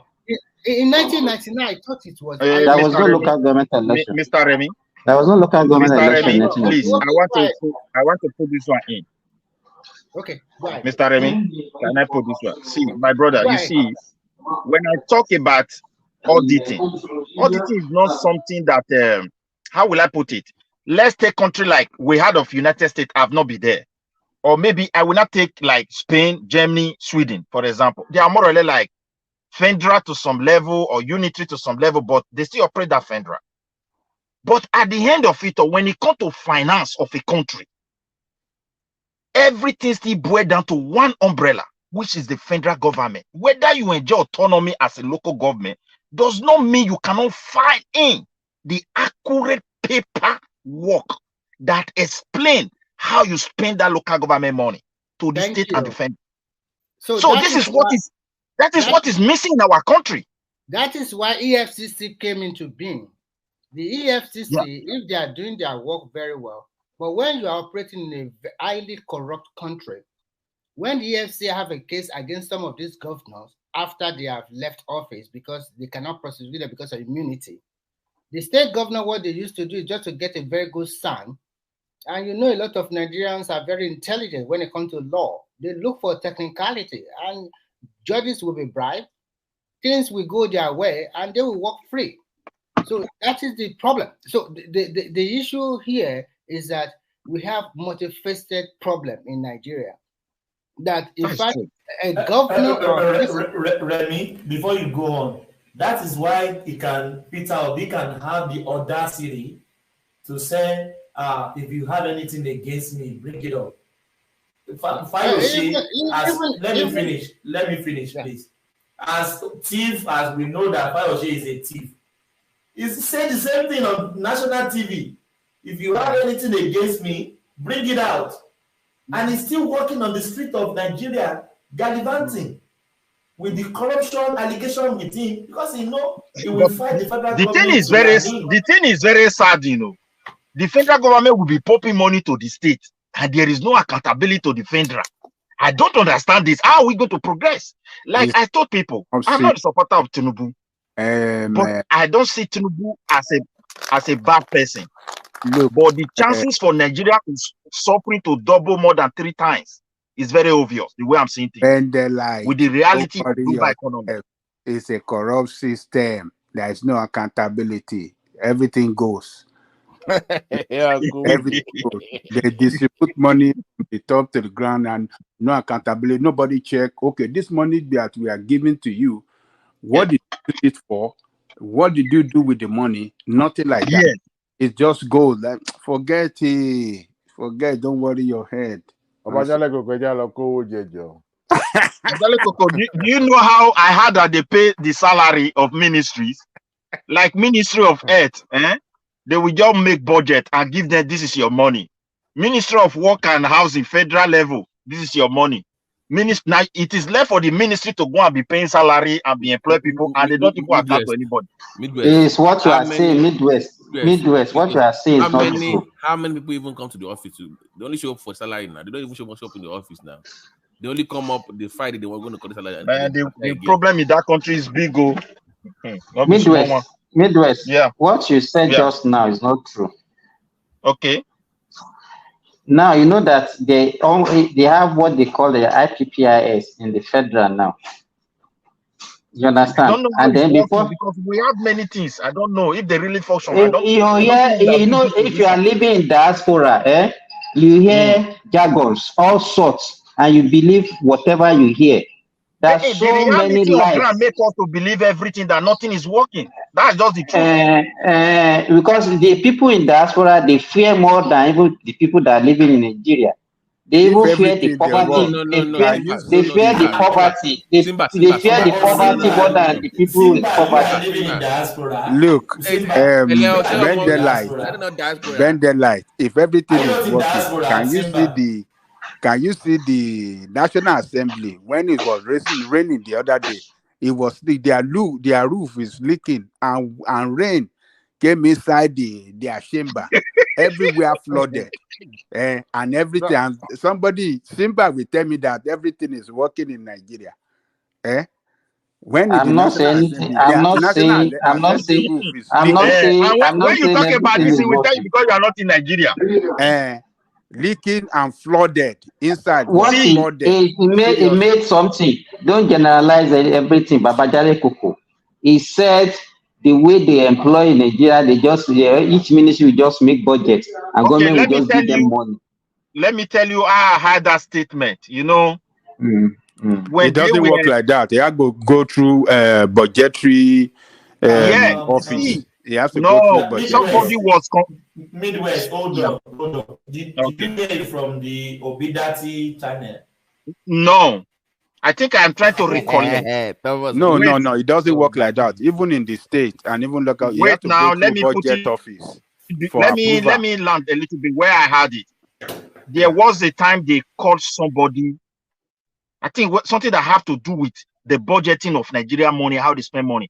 So because of this Emefiele issue, so this guy has been. He was in Senate. He has added when this guy was. When Akpabio said Shomole make a statement, I don't know whether you understand. There was a statement to Shomole make, so it now result to so many things. There's so many confusion. That was why they asked somebody who has headed a position related to that area. He now explained how they dispose this money to various federal ministries. I don't know whether they have changed it. Ministry of Finance is just on its own. Ministry of Earth, the federal government will release their money for them. Ministry of Education, their money goes straight to them. All those budgets is for them. The one on top will not be in charge of everything. That is what he said openly. That is why that is how it works. Let me say one of these open dialogue. Do you know there is Midwest? Do you know there is ADOX? There is a committee on all these things you talk about. That they come every maybe 3 months, or I don't know how long they will come, and they have to tell them how they spend those money. Do you know there is? Yeah, that is our house committee. When committee, yes. Yeah, in the Senate, they have various houses on various oversight. Okay, those committee. Those committee, how many of these ministries they have indicted? When you look at the volume of corruption, let us be sincere in our country. If indeed these people, they are not court of law. Even they indicted you, they are not court of law. What they can do is that if they indict you, they cannot tell the Attorney General or maybe the EFCC or ICPC to continue investigation and then take those culprits to court. Whatever they do in the Senate, they don't have the power to send people to jail. So first, no matter what they say, even if they indicted you that you chopped $100 billion, they cannot send you to jail. It is the Attorney General of the Federation that can pick up that case and try as a chief prosecutor to take the case to court. Or maybe the ICPC or the EFCC. But I am happy with the proposal that if Lateef Fagbemi maybe at the end of the day become the Attorney General, First, they want to merge ICPC and EFCC. They want to merge them together so that there will no duplication of duty. So if they merge them together, and then you want to instruct them that first you must conclude your investigation. Conclude your investigation, watertight investigation, before you say you want to prosecute. What the EFCC always do is that they have not even started investigation, and they would have said that this person chopped this money or chopped that money. It's not done that way. Remy, I hear that if FBI in America come to your doorstep, forget it, you are done. Yeah, because they have already done, they've done the investigation. You are done. You are just forget it. That is why I also like the Chinese. The Chinese will investigate with a video camera. It doesn't work that way. They will do their investigation very well. They will do. They will use a camera. Remy, the EFCC can investigate. They deliberately, they will collect bribe and deliberately, dabaru they will deliberately dabaru the case. They know what to file to nail those people, but they will not file the proper one because they collected money. That's what they do. It's not as if they don't know how to just the way they are investigate. fighting the MFL. Like the way they are fighting only MFL as the only architect of corruption. You started Midwest. What are you trying? So what are you talking now? No, only MFL is the corrupt person in Nigeria. Now let us agree. So they should leave him, Abi. Is that what you are saying? That you should leave him? I did not say they should leave him. What I is did no? not say they should leave him. But you cannot catch all the things at the same time. Wait, Midwest. What you are doing is not good. Wait, my brother, let us be sincere. Those that have been siphoning the subsidy money for years are free men. Wait. Why not we get those one arrested? Wait, this what you are talking does not make sense. Umefele, if and one thing, let them deal with it. Anybody that what about this thing? Wait, my brother. If a Mefele, wait, let's say Mefele is a thief now. Hold on. Your argument for years of subsidy. Midwest. My argument you are the one that all the years of subsidies. Why not pick one person? Why not pick Midwest? Midwest. If you are in government, Midwest. This Midwest, if it's a government, it will be a terrible government. It just talk up and down. I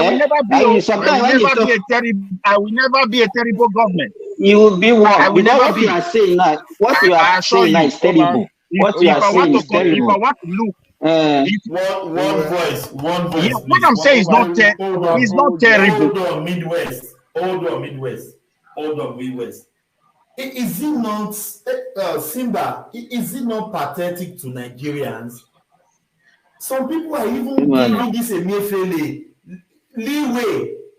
This guy is a criminal. Midwest, what are you talking about?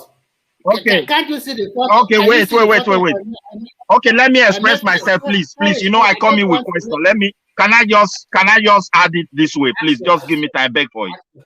Now we have arrested a central bank governor that has destroyed this country for years. But we do understand that a tree cannot make a forest. If the aim and objective is to really fight this virus that has destroyed our great country that we are supposed to be enjoying today, do you think by now only a Mefele will be behind the bar? This is where I'm speaking to. How many people has he mentioned? I don't know. That we can polish it.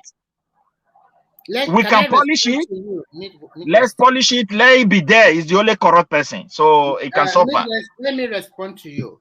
Emefiele will not be the only one they will arrest in the future, but I will tell you the truth. According to Nigerian context, don't expect Buhari to go to jail. Forget that one. No matter what happened, at least we know what happened under Jonathan. Jezeni was stealing money left, right, north, east, south, and whatever, and east. Where is Jonathan today? So if you are thinking about maybe Buhari will be picked up and sent to jail, that is not going to happen in Nigeria. But I'm sure that some directors in the CBN or some other people, they will have to face the music. If they do have a watertight case, If EFCC can build a DSS or whatever they are handling this case, can be the very good Remy, don't even mind them. If guy will also it may walk away. finish.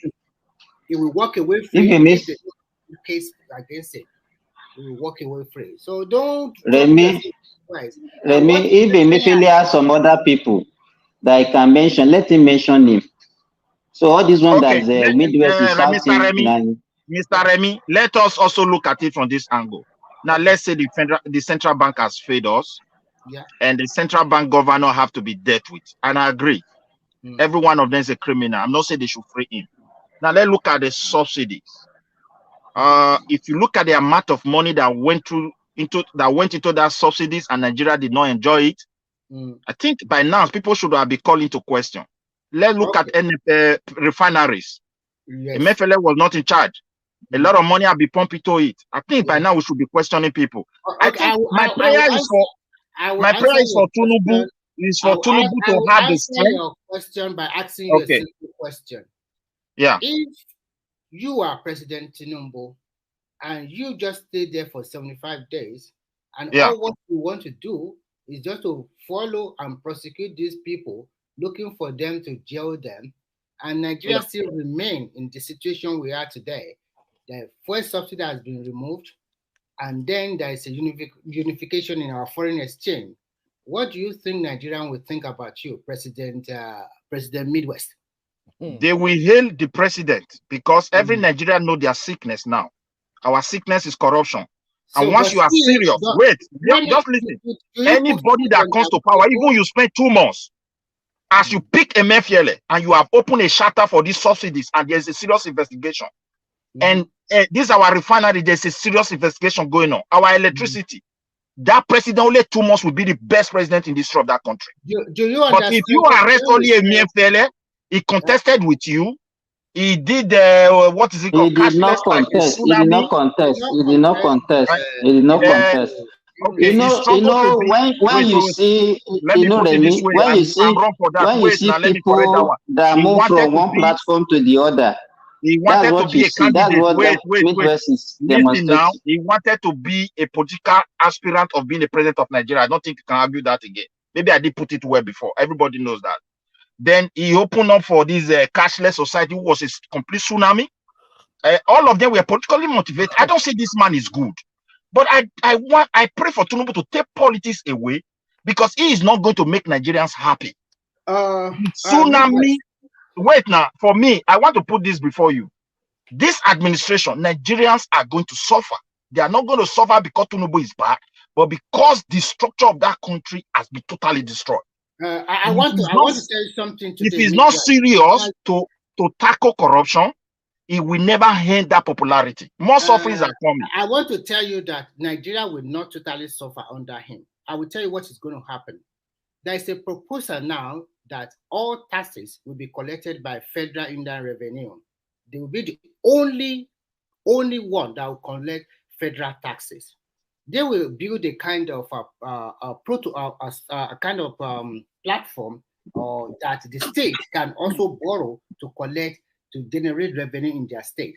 So that means there will be uniformity and accountability.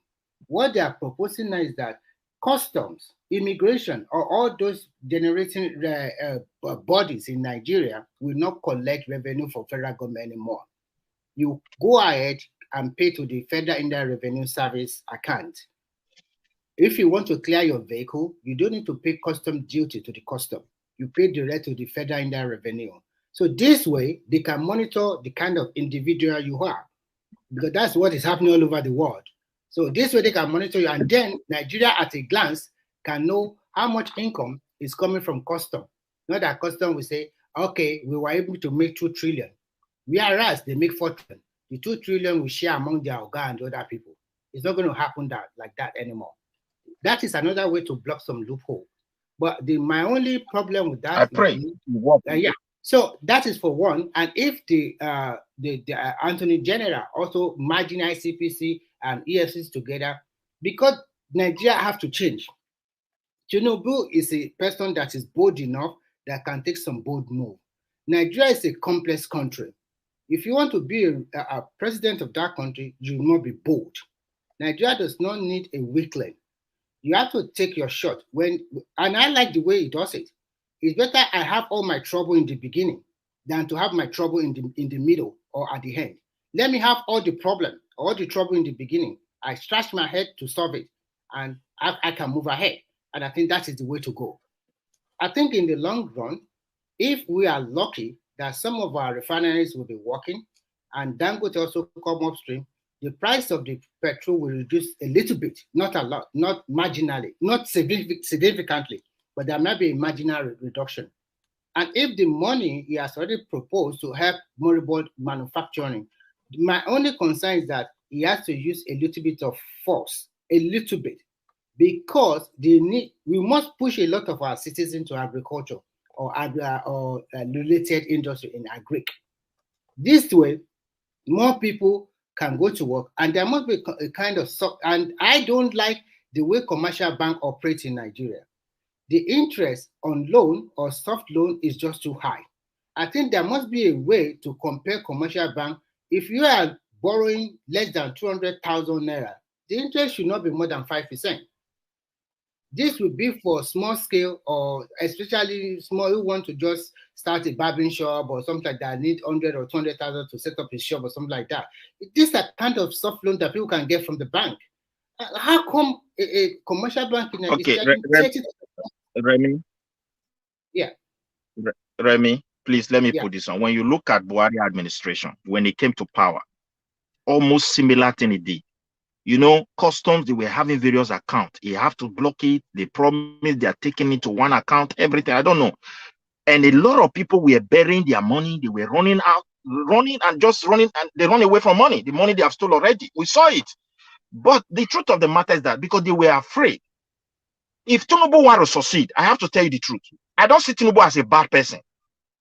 Just have this one in your mind. But Nigerians, the chances for him to succeed with all this politics is narrow. And I will tell you the reason why it's narrow. Let me tell you. Until I see Tinubu attacking men that is so close to him who are corrupt. But I'm not going to mention them. I don't think none of this proposal is going to work. Yeah. I think you are. He must be serious. I think you got it a little bit wrong. Tinubu and Buhari, they started differently. We remember that before Buhari settled down is after 6 months because he was ill, was not okay. It took him a long time to constitute his government, and he followed all those corrupt elements, want to take money from them. But what we are trying to say here is this. If you have one source of you paying your tax, the government will be able to tax the people that are supposed to be taxed, and you pay the right tax. There's so many things. What is the tax net in Nigeria? How many people are really paying income tax or progressive tax in Nigeria? How many? But you know, even all those noise makers that are even making money online and they're living in Nigeria. Like entertainment. You will see a lot of people, they say they are into cryptocurrency. They don't pay shishi. They don't pay shishi. And they're the one that their mouth will be so much be shouting everywhere. They have nothing that they are contributing to the economy. They are not doing their own due diligence, but all they do is to complain. And I think they are going to do that one. They are going to. No, they are going to catch all of them now. All of them are going to catch all of them. Wait, Remy, if the federal government succeeded in getting all this money, now to get to the Nigerians that are in need, you need to pass through the state governors. Yes. And the only way you pass through them is to pump money to them, but you cannot ask how are they spending this money. You can see there's a lot of things that always tie the hands of the president. Midwest. That is why I always promote the idea that people, our citizens from the state, I beg, hold your governor to the jugular. Hold them. Stop being quiet. But if there is no law, if there is no law to question him, will you kill your governor? You know, this is democracy. Like, do you know why Lagos people are enjoying more than the rest of Nigeria? Because Lagos people, they don't keep quiet. My brother lives in Baja, not very far from the Baja Grammar School. The people there complain. Lagos state government, through their SCDA, they help them drain their drainage, cover it, build the community center for them. You complain. You go to your lawmaker, you go to your chairman, you go to your My councillor. dear, But when you have a governor, see, Lagos is blessed. That is, no, they have what governor I'm that trying to tell come you, to what state I'm trying to like my tell state. you, Are my people not Midwest, crying? Have you seen Midwest, those state people quiet? My people are Midwest, crying. What are they gaining? Nothing. What Midwest, what I'm trying to tell you, there is a difference from crying online than you go to the right people and continue to pester them that you voted for them and you want them to do something in your community. There is a big difference. Nigerian cry on social media, or Nigeria just say it does not concern me, or if my people is there, I am enjoying some of the crumbs that come from being a local government chairman, my uncle, my brother, my sister. So the people in the state of Nigeria, they must hold their governor very well. When you hold them, they will do something for you. But if you are still continuing to say, oh no, they did not do this right, you are not doing the right thing.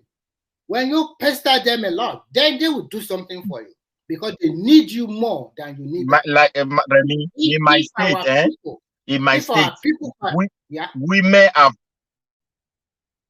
women have demonstrated, hold women, youth. No road, nothing. I'm not talking about I think the only thing that abuse not me. You didn't get me.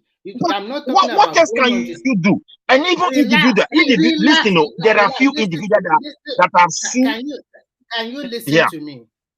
You in your local government, let's assume we're in the same local government, and we want that local government to construct a new road or to tie our road or to give us a center. We come together as a unit. And then we are not protesting. No need of protesting. If there's no local government chairman, what are we going to do? Like in my state? Well, you have a state lawmaker, you have a senator, you have a rep that will cover your local government.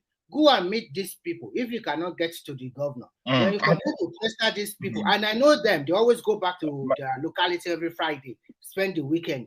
You go and pester them. By the time you pester them more, they will pester the governor. But if you are just going to, I want to protest on the street, how many protests do you want? That is why sometimes protest does not yield any result. Your NLC, they have been protesting for more than 40 or 50 years. What did they get? Sometimes you have to but everything in Nigeria is that everybody wants to say, I'm going to meet Buhari or Jonathan or Basajo. They don't have nothing to do with your state. They have done what the constitution has them to do. Federal allocation is going to your state. The last allocation most of these states receive, a lot of them receive more than 60% more of what they used to receive before. But you don't know. But they are the ones siphoning Nigerian money. It's not even the federal. So they are the ones siphoning Nigerian money because if you look at also have corruption. Federal also have corruption too. But what I'm just trying to say is that the people in Nigeria must today know that the first person they need to squeeze so that every drop of water, everything they need must come is their state governor. If they don't do that, the same thing will continue to happen. The same thing will continue to repeat itself. The governor will say, okay, my people will not, they are docile, they won't come to me. So I can do whatever I want. And that's, look at a state like Delta that is extremely rich because the people there are docile, they don't really care. So you just siphon their money, hit it the way they like.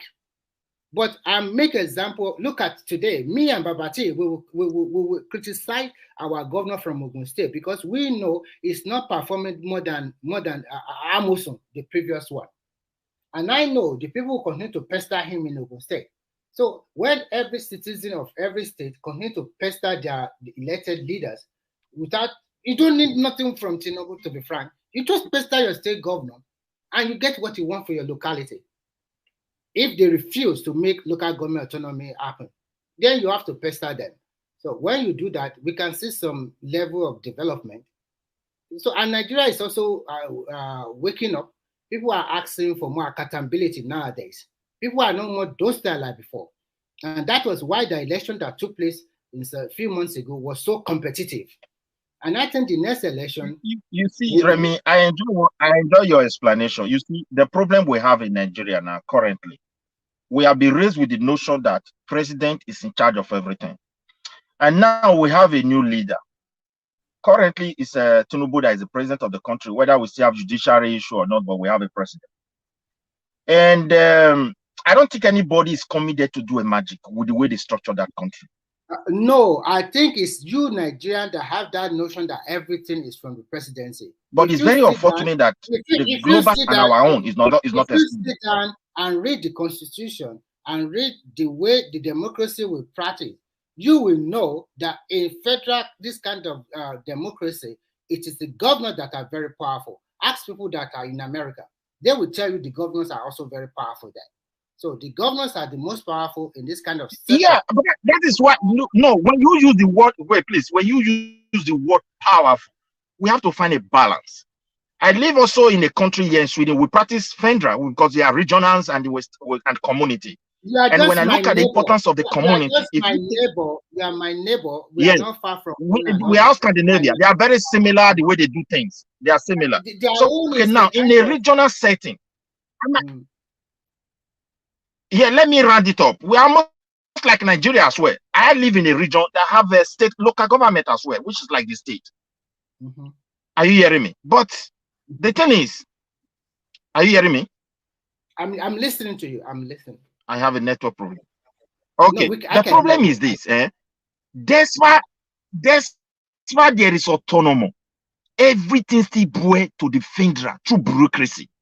That is why you go to office, do this paper, make this telephone call. Most of the things, if you don't even see anybody, I've never been to any office to go and, apart from, I don't know, immigration office, every other office like finance, maybe somebody just put you through. The rest you go back home and go and do it online, and you get results.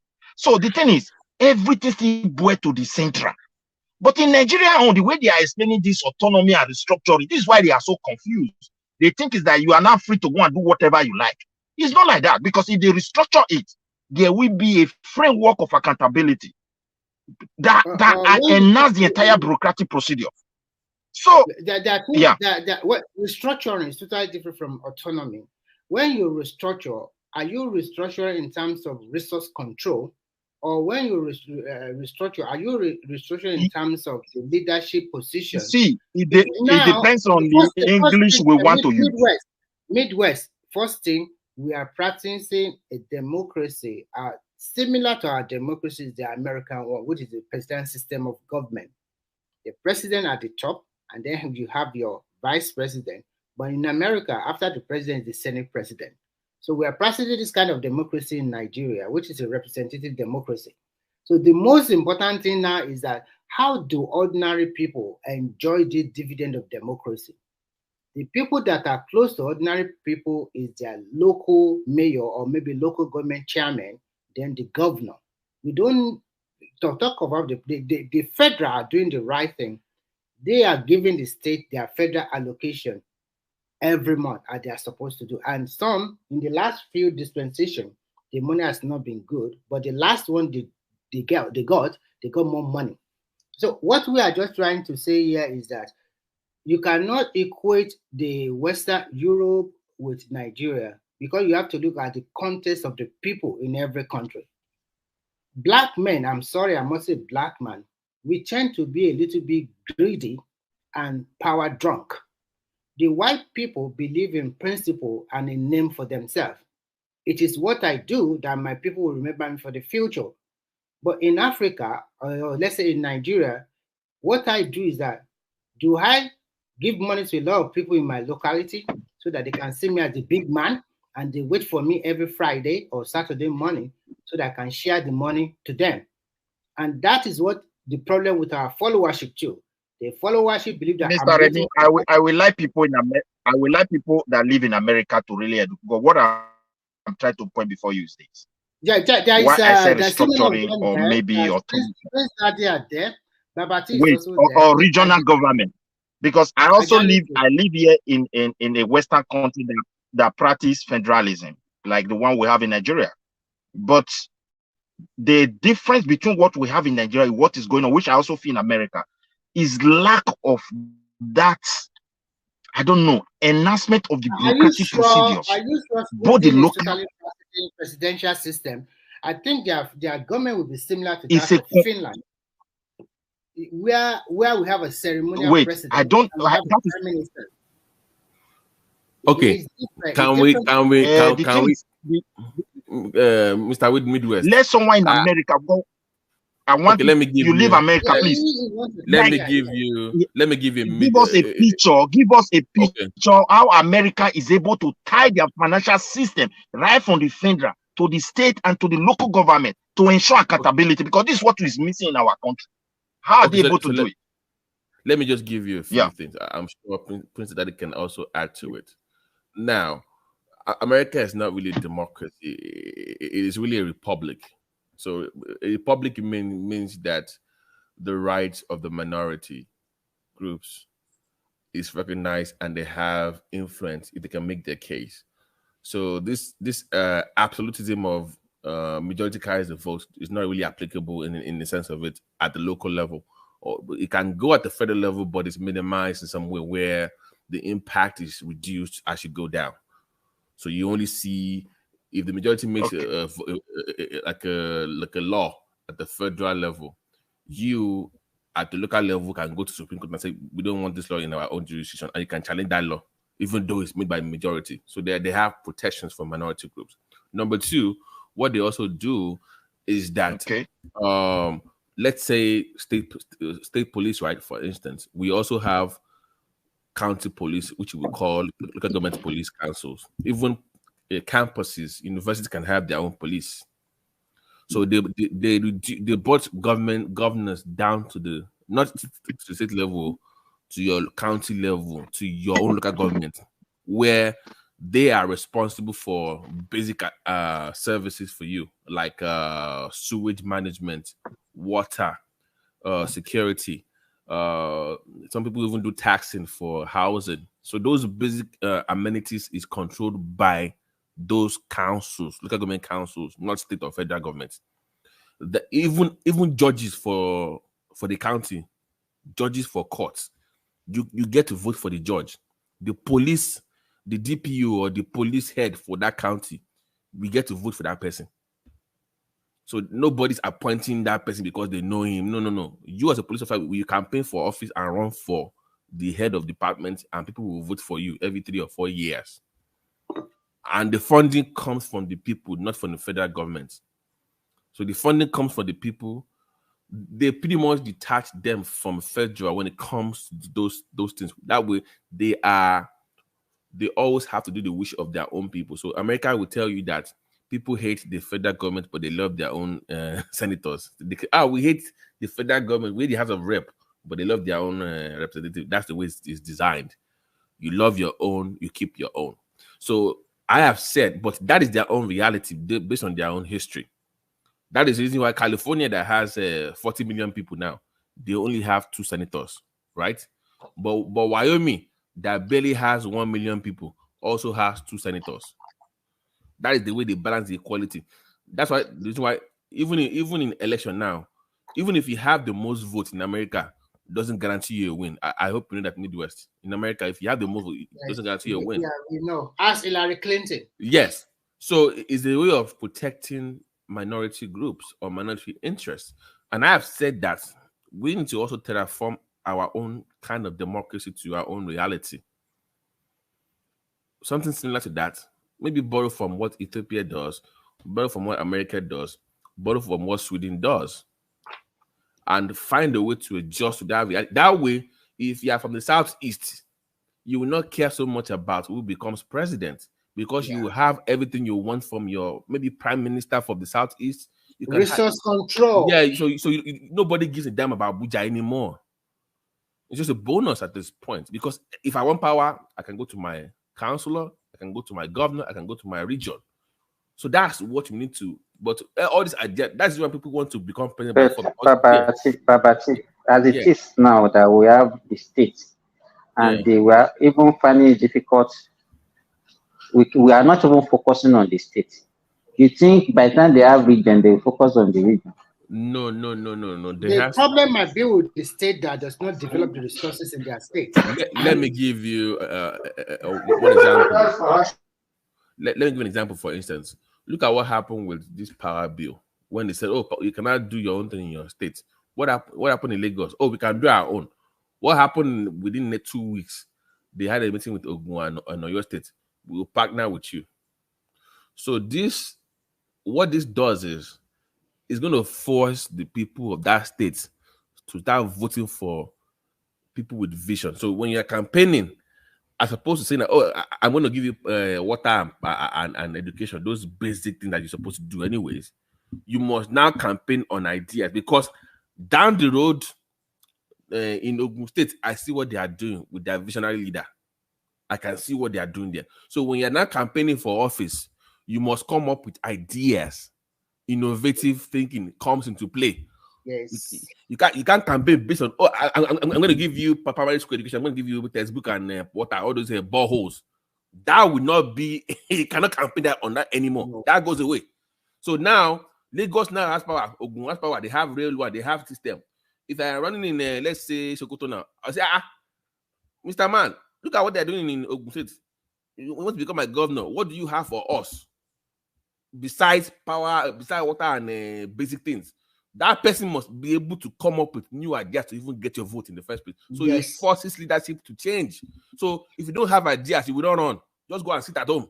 You don't have my own anymore. So Babati, the question is now, because of this resource control and what we call federal character, because if we want to do it right way, then states control their resources, give like 20 or 30% to the federal government. If all the states can agree to that in Nigeria, we will see a development very quick. Yeah. Because unfortunately, that has to be the last thing that on the table. Yes, of course. That is the most sensitive part of the whole equation. Because some states will say we are poor, we don't have resources. Yes, we can't do that. You have to ease people into this thing. So this is why they are doing power now. Then next, you do security, you do taxes. I hope that before Buhari went away, the state governors have already agreed about state police. I hope Tinubu can give them that state police. We really need it. It will create employment. It will, on the positive side, it will create employment. It will improve security. But in the short run, it will also create a little bit of corruption, because the state police will also extort the people in the state. But in the long run, it's a win-win situation. Let me even give you a money maker. Yeah. Like driver license should be done by states. That is money making. Yeah, it's done by federal road safety. But that should be done by state. There's no way you should be securing my state for me with the roads. It should be secured by the state that the roads are. Not but you're talking about the driver's license, right? Yeah, that together, federal those road safety commission should be state responsibility, not federal.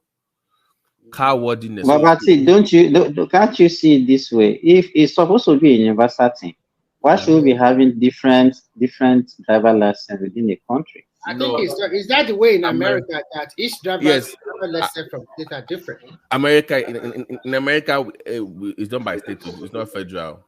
In America, America have the federal because the federal gives you the standard, then the state the norms. But what it does is job creation and money generation for the states. Yes, exactly. So I think they can still do it, Babati. They can still do it the present way, but depending where you are asking for it, and each one from each that they generate from each state, then the money should or certain percentage or certain percentage of the money. Certain percentage of the money should be given. Do you know what? Do you know why they do that?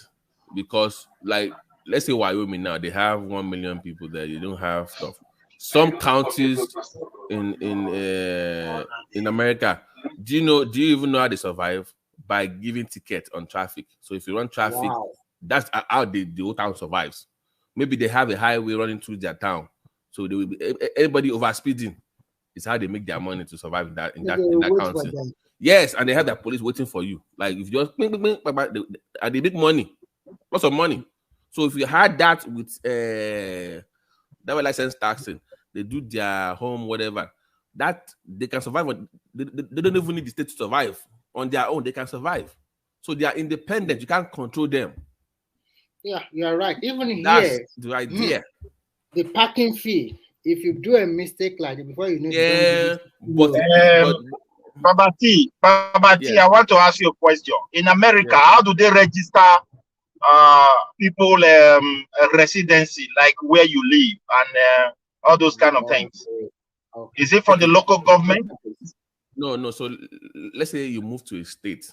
Let's say if you move to a state, for instance, you have 1 month to change that driver license to that new people that you just moved to. So you just go to the DMV. You say, okay, I've moved here. They say, okay, show us maybe the new address, proof of address, maybe your light bill or water bill. You just bring that as evidence. Then they will change it for you. But at the same time, while you are doing that, you can also register as a voter and get your voter card at the same time. So they attach your license to your card, voting card at the same time.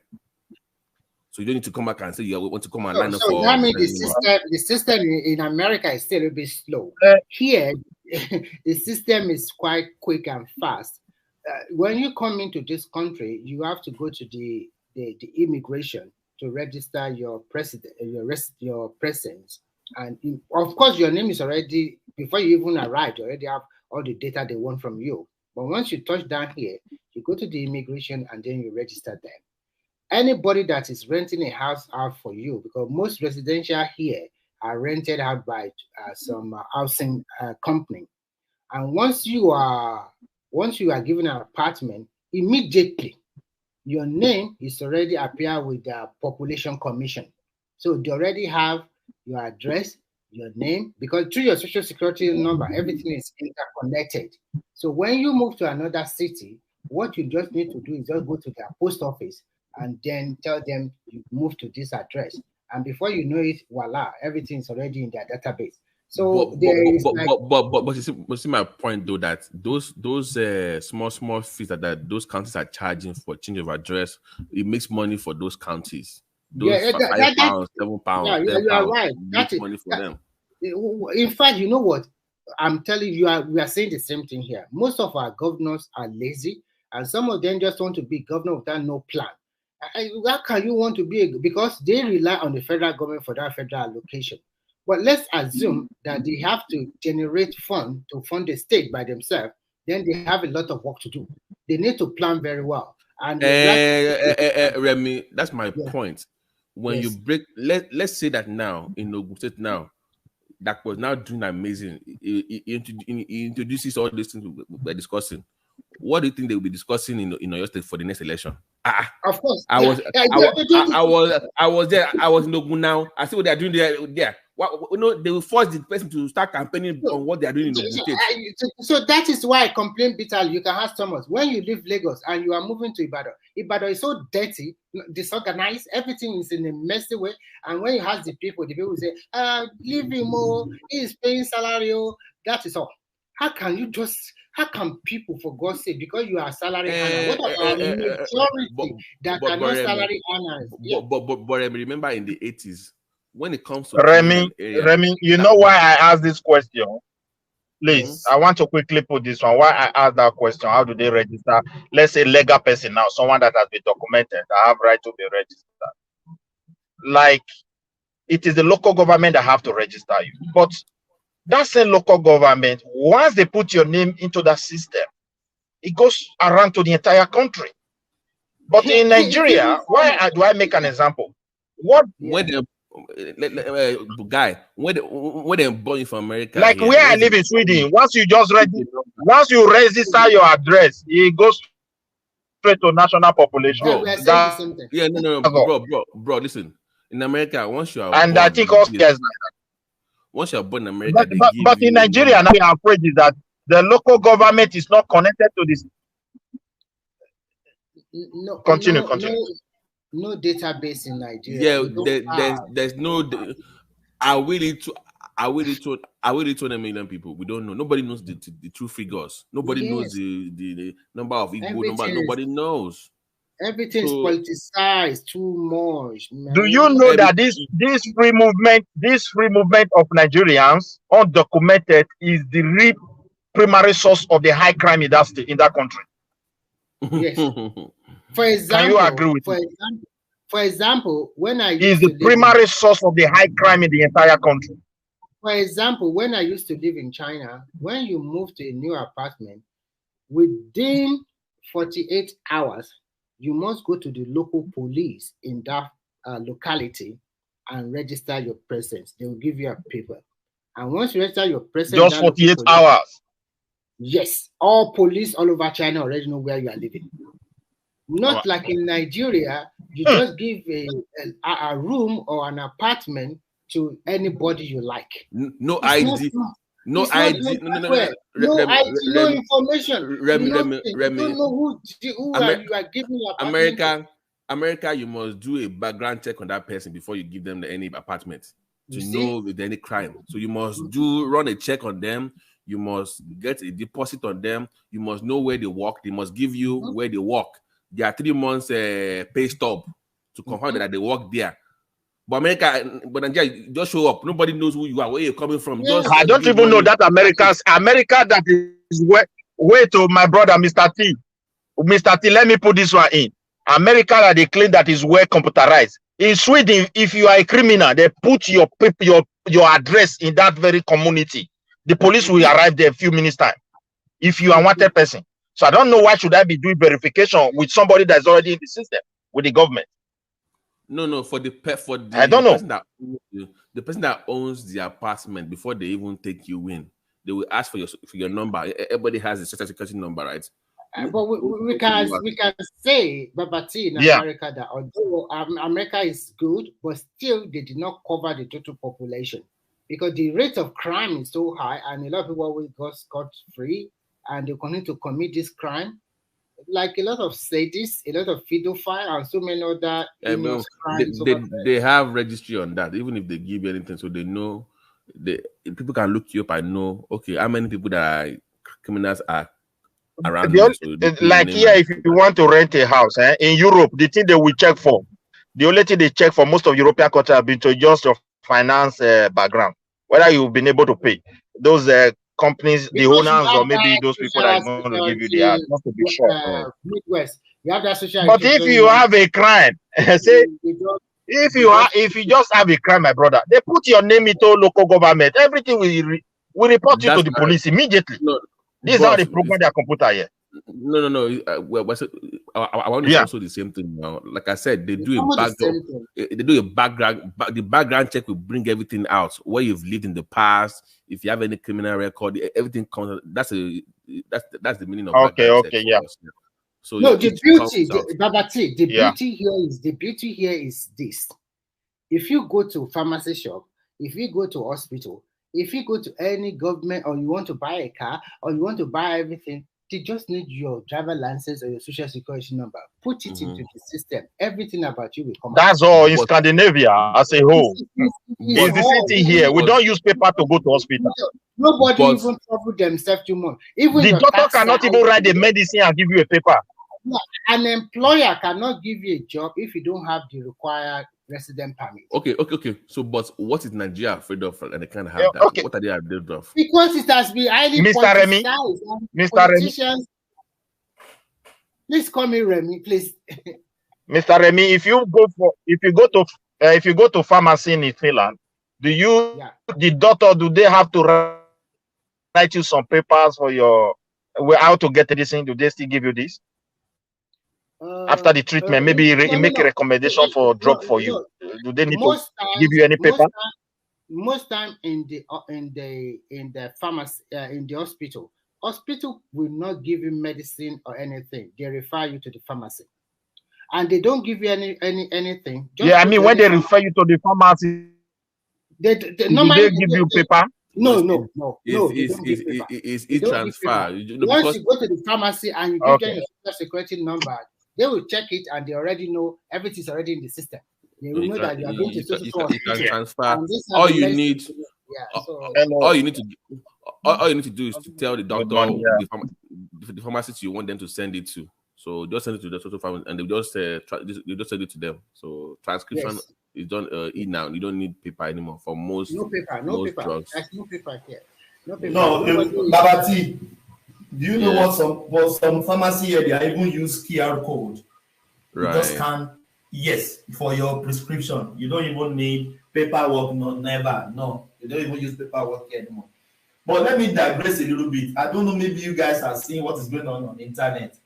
Some obedient shouting, and court is about to nullify Tinubu's vote. It's almost on. I don't know, maybe you guys are seeing what I'm seeing. Thomas, do you know what pains me? Do you know what pains me most? Forget no. Thomas, wait, it's not even them. But do you see what I'm saying first? You know what I'm talking from. I know.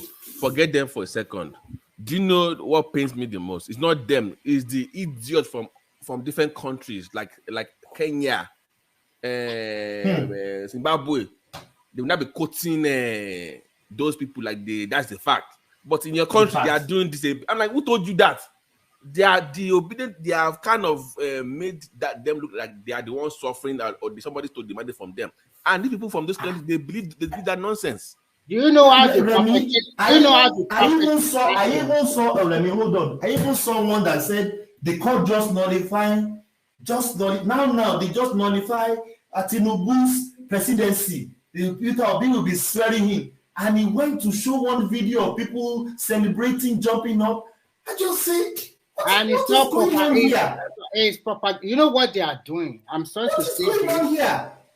Thomas, do you know the way they do this thing? Because there's a lot of Nigerian Africans who are religious, follow the faith of Christianity, and some of these Nigerian pastors, they are very popular in Africa. So the narrative sometimes are being sold through church.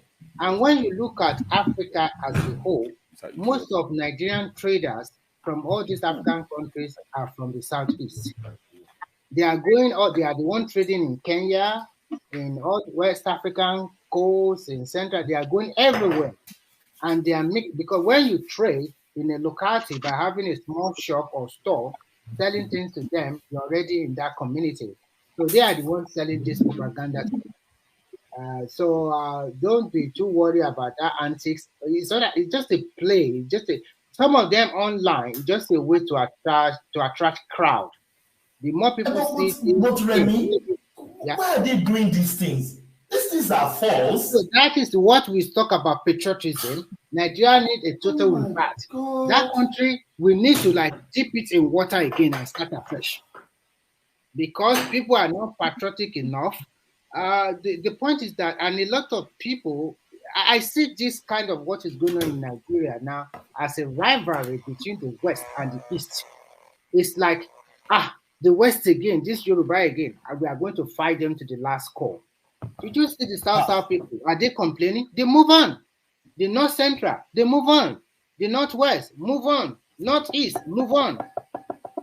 If you see most of this narrative or all these things that are coming are from our brothers.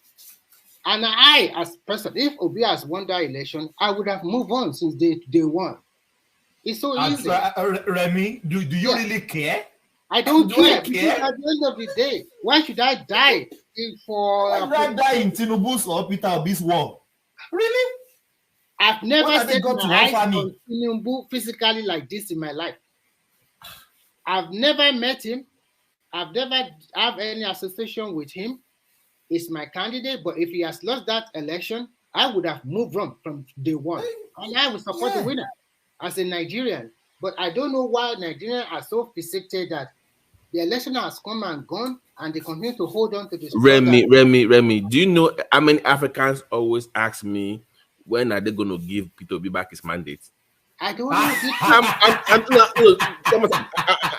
I'm not kidding you. Are you serious? I'm being honest. It's annoying you. I'm moving me now, but I have to make my conclusion. Like, what is all this nonsense now? So when I said something the other day that this man will be the way he plays that policy is shutting the door against a potential Southeasterner in the future. I know what I'm talking about. Because what you are doing now is you are closing and shutting the door against other potential people from your region. Because the rest of the country will not support or trust your people. So what they are doing is not good for that country. You are the luckiest Nigerian. You can move around anywhere in Nigeria to do your business or trading. Nobody stop you. How many Nigeria are in the East trading as you are trading all over Nigeria? How many Nigeria are building houses in Enugu, Abakaliki, or maybe in Anambra and the rest? How many Nigeria are residing there? Your nearest neighbor, the South people, are not coming to your region to reside with you there. But you are lucky. My neighbor in Ibadan is an able man. He built a house there and is living fine. Nobody disturbed him till today. I serve in Enugu. I know how the thinking of the people there. Some people are nice. Some people are so the other way around. So he is this man has shut the door against them. I'm sorry to say. Look at what that fool is doing globally, David Udein, going on major. Look at that! Look at that boy. I call him a boy. Almost 1990. You don't know. You know what? By the time one day he will mistakenly come to Nigeria and they will arrest him, and that is final and it's over. Just like what Nnamdi Kanu today is dead. The freedom is gone. UK also denounced him. They don't want him anymore.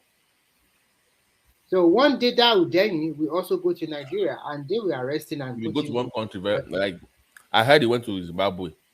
Yes, they embarrass him there. If he went to Kenya and they deport him to Nigeria, what will he do? That one, Babati, a child of 99, let be. He's studying the history of Nigerians for some fools, and they are following him. I think he's also doing that because of money. The more people go to his platform, he's also getting money for it. So at the end of the day, it's all about money when you look at it. And people like to hear lies and falsehood. But why are they spreading that news across Africa like we are the bad ones now? I've already told you. Okay, now, Babati, can I ask you a question? How many Yoruba traders are in Cameroon? How many Yoruba traders are in Angola? How many Yoruba traders are in South Africa? How many Yoruba traders are in Zimbabwe? Tell me. How many Yoruba? There are Igbo people. Thank you. Because they are the one living in the community. And they are selling these cards to them that they were cheated. The election was a fraud or something like that. Because they let me tell you, Remy, they did the same thing.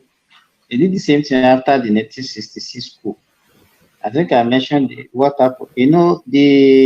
The people that, in 1966, the same time we had the coup in Nigeria, they had the coup in Ghana.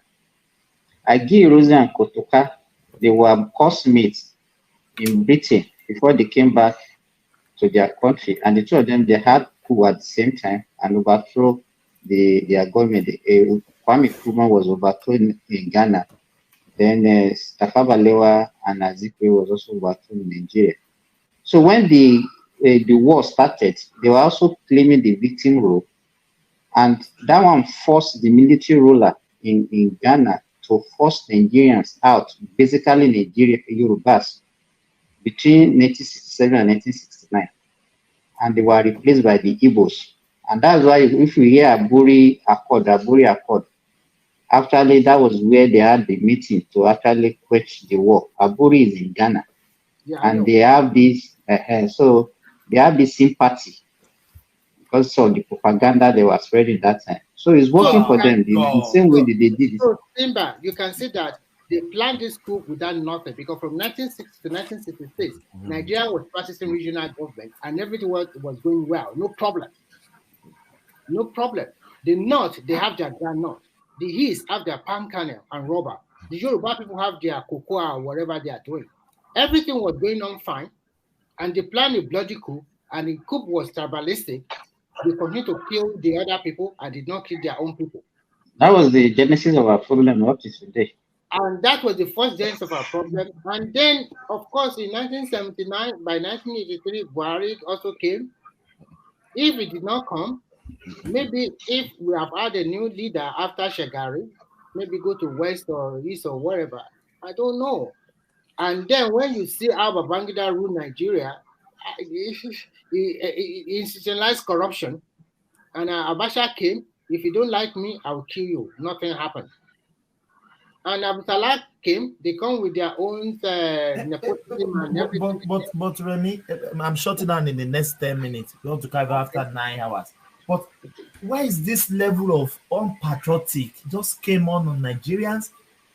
A Kenya guy walked up to me, said you just elected a drug dealer as your president. I was so embarrassed. I said, no, I was asked the same question by an Egyptian. It is because we are in the age of information technology. If you are into TikTok, you will sometimes see some of these things on TikTok that they will say, "Oh, they just have turned over the election. Obi is winning." A lot of stories are outside there, and unfortunately, I already gave a very good account that because so many Igbo guys are trading in Africa and in some other country, this is not about big business. Just trading among the locality. They spread this propaganda online, and they also use the church because, to be frank with you, some of them see this election as Christian versus Muslim. And you know that in some of these African countries, majority are Christian, and they also cried the sentiment that they were cheated out because of religion. No, Remy. Their principal said it now. He said there is a religious war. So all of this culminated in the idea that it was cheated out, but it was not really cheated. That is the true reflection of the result. Because when the INEC announced the result, till today, none of the political party have said that the result INEC released is not the one that agent gave them or what they have in their hand. That is why you see Obi and Atiku did not go to court and started disputing figure from state to state. That is why they cannot do that, because we have a good accreditation system by Beaver's machine. They cannot dispute that. So all those things they were hanging out on nomination, disqualification, is immaterial at the end of the day. Because look at the case of Adeleke. Adeleke was even said that his NECO result was not good and he got a bachelor degree under 3 months. Did the Supreme Court look at that one? The Supreme Court does not care. They don't look at that one. And he was declared the winner. The result is what matters most at this particular moment. All those ones you are fighting about is pre-election matter. If that one is not taken care, that time, nothing concerns. Remy, look at what is happening. Look at what is happening in Lagos. Somebody, the gender guy from PDP, is asking court to disqualify Sowolu and this what's the name of this? Divo. He said Sowolu does not have a WAEC result. That's why he should be disqualified. Then that Gbadebo did not actually resign or from PDP before he joined Labour Party. So he's not even fighting that he has. He's not fighting the result. He's not fighting the result. He's fighting disqualification. He said he should be disqualified. That the two of them, that the first and second should be disqualified so that I can become the governor. So you say with how many? So it's immaterial, and that this kind of. So he want to win Lagos. He want to become governor of Lagos State, maybe with 20,000 votes. Like that, he got. Exactly. The Jando is funny, huh? So even if they give Jandor the governorship, I mean, yeah, it's gonna have about 10 or 20,000 votes out of how many? Almost 1 million. And he's gonna become the governor. That's interesting. So Nigerian politicians sometimes they don't. But Prince Daddy, don't you see these guys are not serious? You are not contesting them on the election that you got 20 million votes or 1 million votes. You are talking of disqualification. What of the election? Why can't you talk on the election? Forget about the election. They know they don't have a chance with the election. That's why they bring up the school certificate and all these other things. They have no chance with the election. They know that. That's why, and the Supreme Court is not going to rule based on all those things that INEC should have taken care of. It's not going to happen. Prince Daddy, I hope you were listening earlier when I was lamenting about being questioned by Africans in the diaspora here about Tinubu's elections. Maybe you've experienced that too also in America, or am I just the only one? Where an African would ask you about why did you put the drug dealer in office, how Tinubu was robbed, And the spread of No, it's not only in America. Are these online encounters or just real people talking to you? real people, like real people. Oh, really? I've experienced it, Babati. I just told you, I experienced it here also. I think it's everywhere. Simba and Babati, the funniest part of it is that you know that when Tinubu removed subsidy, you know that the Kenya president also removed subsidy. Angola. Because of the protest and everything, he reinstated the subsidy immediately. Angola removed as well. Angola removed it immediately. Angola removed, but Kenya removed, but Kenya now reinstated it back again. You know that Ruto guy is also fighting legitimacy. In Kenya today, the president is not doing what he promised or whatever he wants to do. He's not ruling the country very well. So the problem with most African countries or African people against Nigeria, I will tell you the truth. Nigerian people are not docile outside of Nigeria. Nigerian people talk. They challenge authority sometimes. But most Africans, they are too quiet. Remy, is it not unfortunate for South Africans to be saying Tinubu that doesn't have the legitimacy of the election, he wants to go and fight a military coup in Niger? Don't mind them. The same South Africa, when you see them abroad, they are as quiet as Dudu. The same Kenya. I want to give you an example. Try to look straight into a Kenyan man's eye. He will not look back at you. They are so afraid and so scared of Nigeria. They are very timid. Very not timid. afraid. They are very timid. And when they live in abroad, they just go to. If you see them, yeah, they look like people that have lost self-esteem. Yes. Do you know what happened here? There are some set of Kenya students brought to Finland, and I don't know how they did not pay their school fees. But Finland cannot just drag them out because they can put them under asylum, and maybe they also let them go because it's about education. And the church also support them that they cannot go back, they should continue their education. Do you know that one of these guys committed suicide? You committed suicide and the other students are still here. Nobody deport them. They are still going to classes to receive lectures. They were not able to post because they have an agreement with one agent in Kenya, something like that. The school is not ejecting them. Remy, hold on. I don't get it. Leave them alone for. Let's stay on this obedience for a second. If you're going to keep the market in the country, then the same you will not complain of being stopped at the airport in Kenya. The same you, yes, complain. The way they treat us, but it's your mouth, because these guys they actually listen to what you are saying online.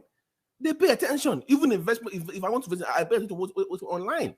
So you're damaging the same country you want to rule. Don't look at that Judah or whatever that Cameroonian that came sometimes ago. Look at the rubbish that guy was vomiting, and he was busy defending 42-year rule of Pobia Cameroon. Yeah. Do you know what's funny? He was actually justifying it. Actually, do you know what's funny about it? I talked to him actually in a different platform, and it was actually cool. But he told me the reason why it is so. The reason is because their own Nnamdi Kanu version of their own Ambazonian version of Nnamdi Kanu came to Nigeria, and Buhari arrested him and shipped him back to the people over there. That is the reason why he hates Nigeria. That's the reason why he behaves that way but against Nigeria. That's what is going on with him. So that's I figured that okay, I get it now. But that's the reason why he does what he does. So because their own person was arrested, I'm like, yeah, but it's just the you know what, Prince Daddy, let's call their bluff. Referendum in the southeast. Everybody come home and vote. If you want to it's not gonna happen. You want a trader that is a multi-millionaire or damn it should happen. Referendum in the southeast should happen immediately. Enough of this nonsense. Call their bluff. Call their fucking bluff. Their leaders will not let it happen. You know that. I mean, they know better. The followership will never let it happen. Look, a lot of them live in Lagos. They can speak Yoruba even better than me. And they make their money in Lagos. Is it in Lagos? They live everywhere. It's not in Lagos. To go back to Igwe City, or go back to Nkanu West, or go back to Imo, or go back to Anambra. What are you going to do there? Come and see their big houses happen though in Ilorin. That's happened. It's not going to happen. They won't leave. Oh, where are they going to live to? Some of them cannot even go home for Christmas or New Year, and you are telling them to go back No, to their just to local cut their bluff now, so they can keep the shut They the hell won't up. leave. They are just making noise. You can see it's dying down little by little. It's Everybody's affecting the country, bro. That's what I'm telling you. It's affecting the country. Babachi, who's gonna lead that initiative? Who's gonna lead it? Is it not supposed to do that? Jump Mr. Obi to Is it Tinubu or their own leaders? I don't give a damn. Just get it done. I don't give a damn. If I get in the canoe and I pop to come and conduct the referendum there. How about that? So you can see what is happening in the Southeast now. When there's an outcry, how come their leaders now say that, okay, some Ekpa is an opportunist. I have no more sit at home on Monday. Why they are freaking hypocrites, man. They are freaking hypocrites. I tell you, allow your economy to crumble like that. I don't understand this kind of people in my life.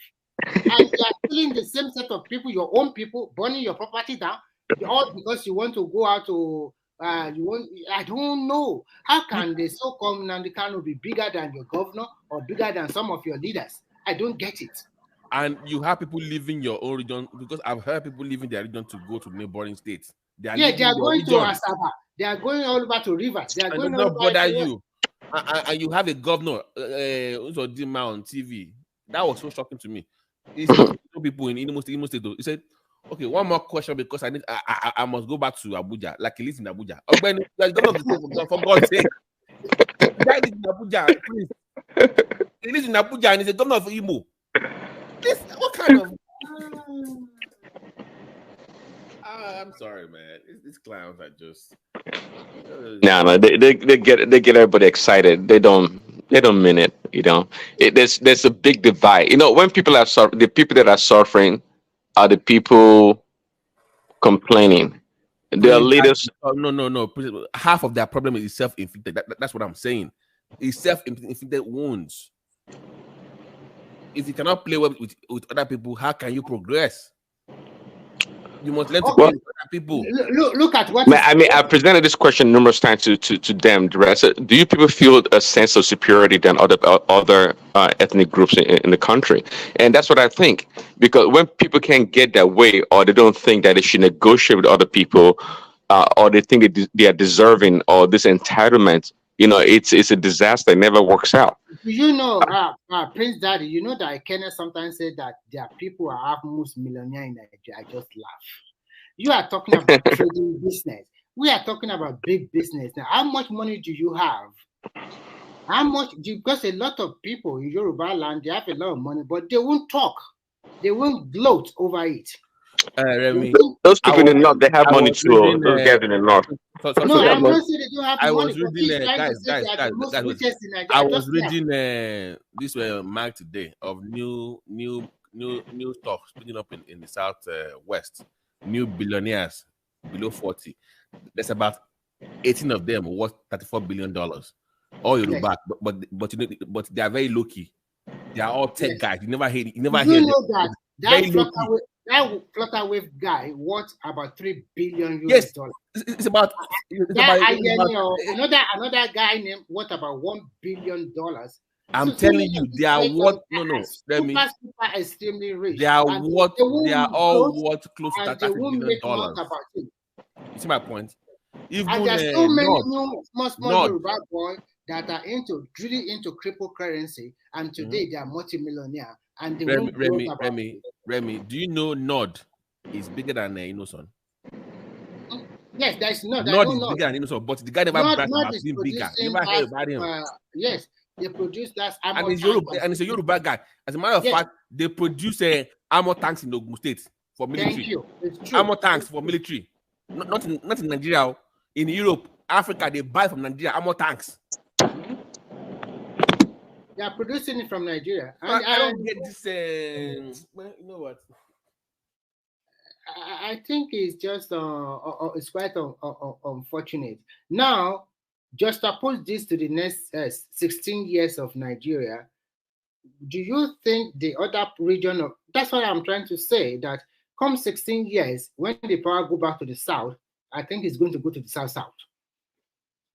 And I will vote for them gladly. Yes, your rival will vote for them. Gladly. Nobody will vote because you don't play your game very well now. And for example, look at the Senate House. They have 8 senators from Labour Party. What are they doing there? They already stopped. What can they do? Remy, do you know what's funny? Yes. When they gave them the money for the holiday, yes, you would think that the Labour will be shouting in the house. We don't want. Do you hear anything? Nothing. Exactly. They collect the money and go to their wherever they want to go. And do you know Ireti Kingibe? No, that one is a PDP. It's not PDP.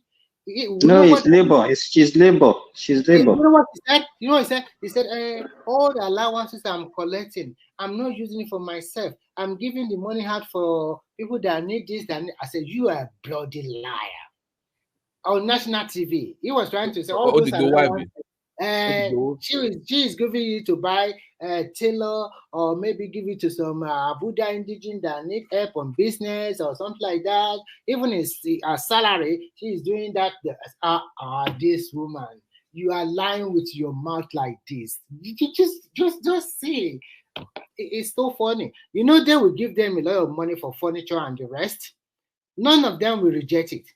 Even the so-called Benga Dane that goes to on national TV and saying that the money they are receiving at the house, he is also collecting. Nobody of them has said, even the so-called Ubasani that can criticize from from the morning till midnight. When he was in the senator, he was following Saraki like nothing else like this. And what about Bruce? What about Mori Bruce? Bruce was also there. You know, do the same thing. Bruce is the guy, man. Forget that one. Obama.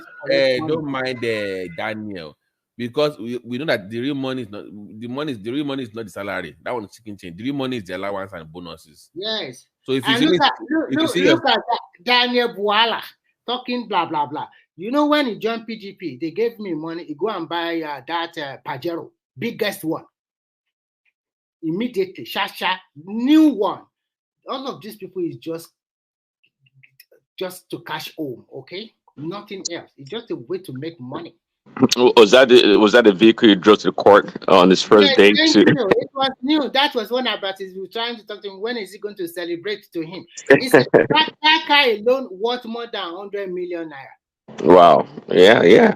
That's probably about 70,000 or more dollars. Yeah, Prince, why didn't you answer the question I asked earlier? No, I think you were away. I said that why have the Labour Party members in the House answered? They've been quiet. They're not protesting or doing anything like you. No, actually, when you said I was laughing, you know what came to mind? Peter Obi. I just like, these people think Peter Obi is just an angel from a different planet. These guys are all politicians. I mean, Peter Obi is as dirty as Tinubu and all the other guys, but somehow, some way, man, I love when Ekene and these other guys defend Peter Obi, man. Because I heard it today, arguing with them earlier today about, he's a board member, so therefore he's a genius. I said, genius? How is being a board member? How does that make me a genius? Like, what the hell? It didn't even stop at that. He was telling us he's the best performing governor, sir. Yeah. Oh my God. I am on 4 boards. Does it make I'm on 4 boards right now? Does it mean make me a genius? No. I'm just there. You just put the name there. It doesn't make you like you are making any decisions. So it depends on your connection. Depends on your connection. Number very well. He cash out. How can you use the state money to invest in your family business? That is pure corruption, nothing else. Yeah, I was hearing that part. It was not beer business, right? It was. yeah. Oh my God! Your own state money, you put it in your family business. No, he invested the money. No, he didn't. He invested the money for the state. Just like because the state was so rich. The state was so rich that it doesn't need the money at that time. So the money is too much. The money is too much. Too much. Too much money. Too much dashing it. Prince, where in the world do states save money? They spend the money. Nobody saves money as a state now. You must use the They money. even borrow. They will borrow Because more. Peter B is a gimmick man. This way, see, when you're deceiving people that don't know any better, that's why when I tell these people like Peter, I learned about Peter B like 5 years ago from the horse's mouth, when he was talking about in the area of finance and business, and like this guy doesn't have a clue. That's why he can have all these people running after him. Peter B is not that smart, but I give him a lot of credit though. He became a governor, and however he made his money, a lot of credit to him because Peter B, man, damn, not a smart guy. But Prince Daddy, can we say if a moron run after under Afga, he will win an election in Anambra? There's nobody that is the fact. If you go to that party, then even if you are a moron, you will win an election. You will. Well, yeah. Because we are fixated to Afga. You know that. But the people that trust him, man, they trust Peter B. I mean, that's magical, man. They trust him, man. They believe in Peter B. I'm like, wow. Prince, do you know why they trust him so much? I will tell you why. In the southeast, they believe too much. If you are not a Catholic, you will go to one church or the other. He used that religion to penetrate them, and I don't know how he sold that dummy to most of these pastors. All these big pastors sold that dummy to them, and they. But Remy, you know, when he was a governor, it caused a lot of quarrel between the Anglicans and the Catholics. Thank you. That because he was giving Catholic, a lot of money. He used that religion to get, and unfortunately for him, because Tinubu also presented vice president as a Muslim Christian, so he used that religion bait for most Southeasterner. And Southeasterner are not the same with Southwesterner. The Western people, I mean the Southwestern in Nigeria, believe in religion is just religion. My best friend, I can be a Muslim, and my best friend can be a Christian. We are already interwoven. We don't care too much. But over there, they care a lot about religion. Have you ever seen, if you are a father, a nun in Igbo land, the way they worship you or worshiping your family? You need to go there and see what is transpiring. If you are a father, a Catholic father or father in Southeast, people give you gifts. People give you money. Some people build a house for you. Some people they worship you like a god because they thought that you are holy. And Peter B used that one because he knows the weaknesses of his people. He used that religion card very well, and that is the bait he sold. And they accepted who can sing. That is one. And to buttress it also because of the Muslim ticket, so they accepted him. So I think we must give it to him. He's an opportunist. He's an opportunist, and he used it very well.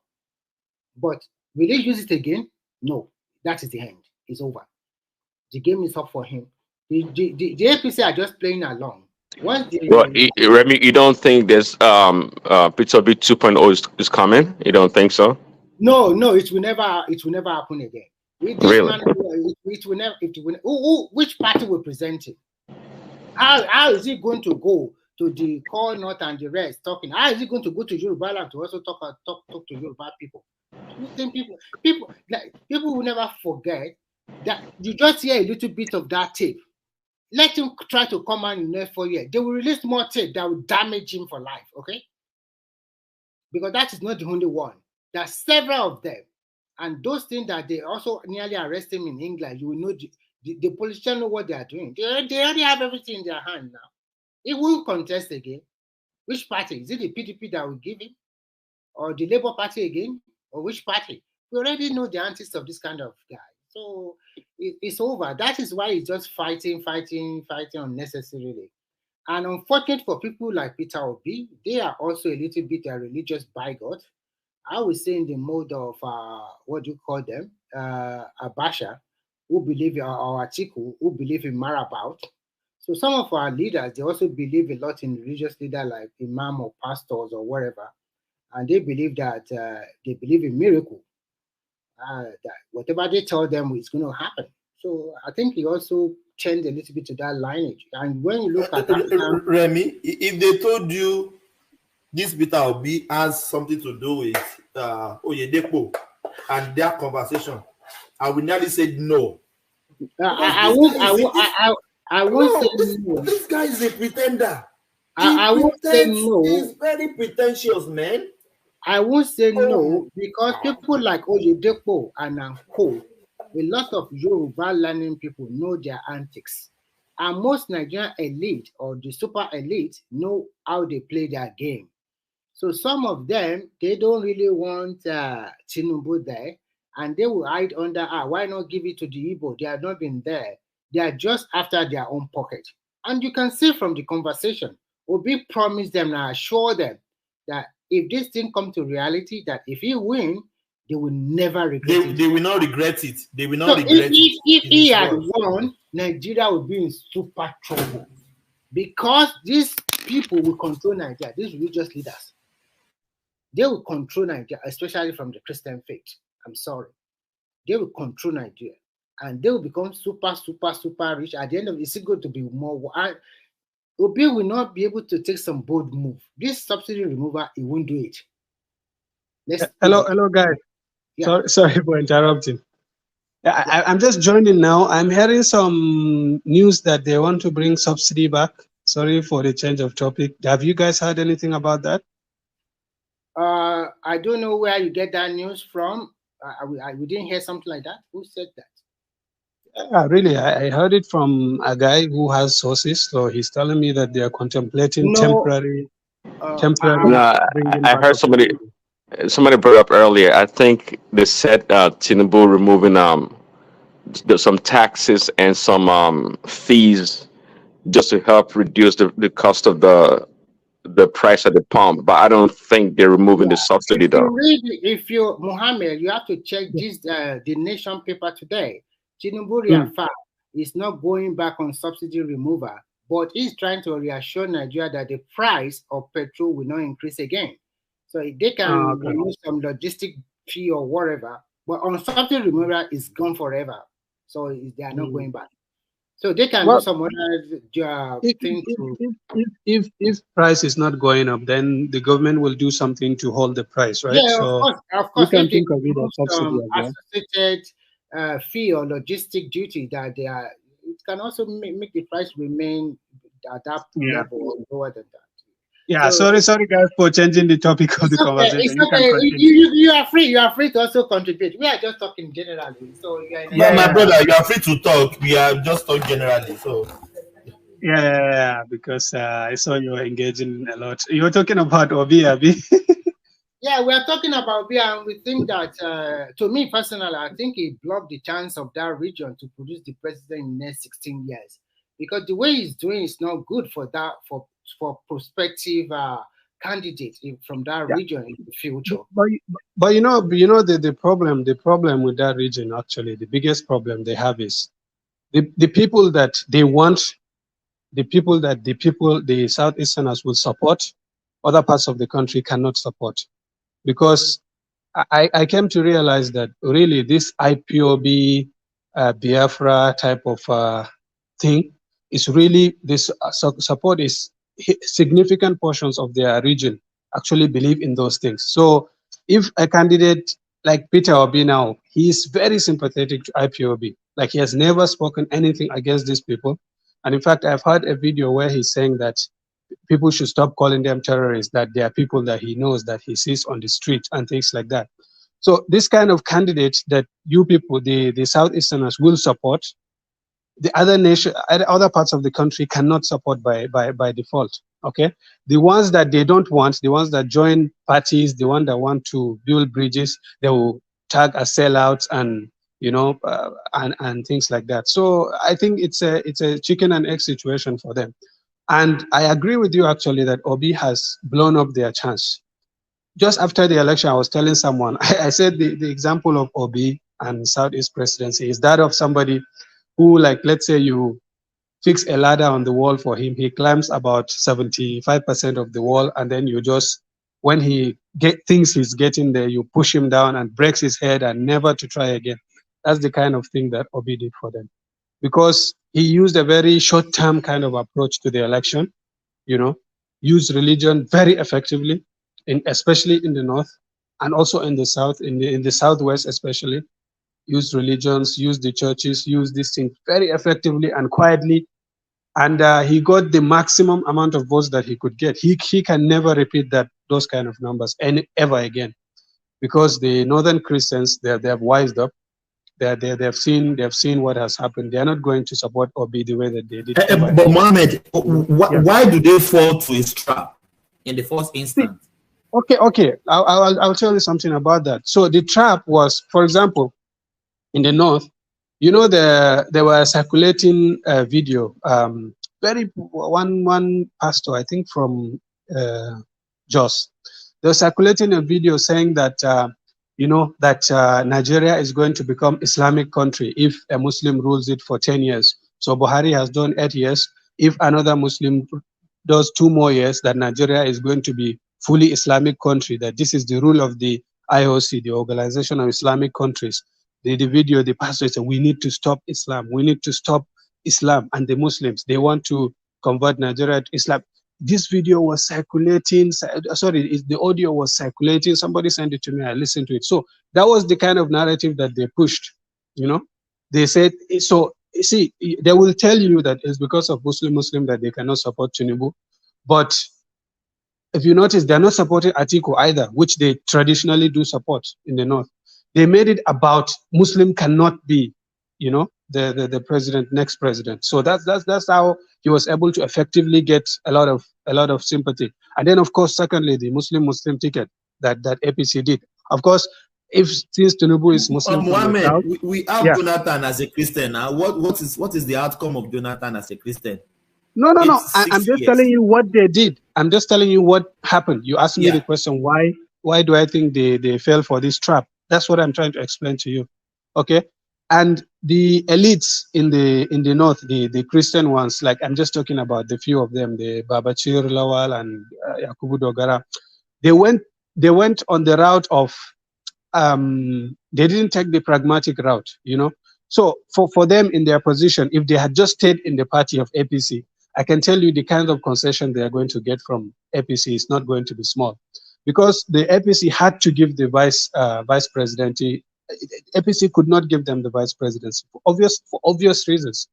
And I don't know if you people know this, but the way that the people talk about this Tinubu's Muslim, like they have not really explained the reason why they did it very effectively. Because even this Muslim, I think is kind of a misnomer. I would not call it Muslim actually. If let's say somebody from the north Muslim picks a Muslim from the south, yeah, you can say that that's Muslim, because he doesn't need to do that. It's not even politically good for him to do that. But for Tinubu, really, he has no other option. Because, for example, I just gave somebody, I was telling somebody, okay, if, for example, Babachir Lawal, or let's say Yakubu Dogara is in PDP now, he becomes the candidate of PDP, okay? He goes to and we know that the traditional support base of PDP is Southeast and South. So he's minority Muslim from the north who is not very popular, okay? And then he goes to pick vice president from the Southeast or South. And let's say he's contesting against Wike and Jonathan is on the ballot as well in another party, okay? Do you think he will do well if he picks a Muslim from Southeast or South? So it's as simple as that. Like, it's just politics, but they've turned it into, is some kind of agenda that 10 years. So that's how the people fell for it. That's how the people fell for it. You see?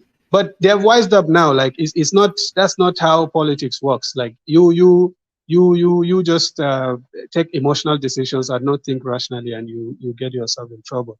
So Mohammed, yeah. Sorry. So you're saying that Babachir Lawal, when he was running up and down on the news stations, like he was quite passionate that this Muslim ticket was the worst thing ever happened in Nigeria. So are you saying his concern was not genuine? He was just pretending?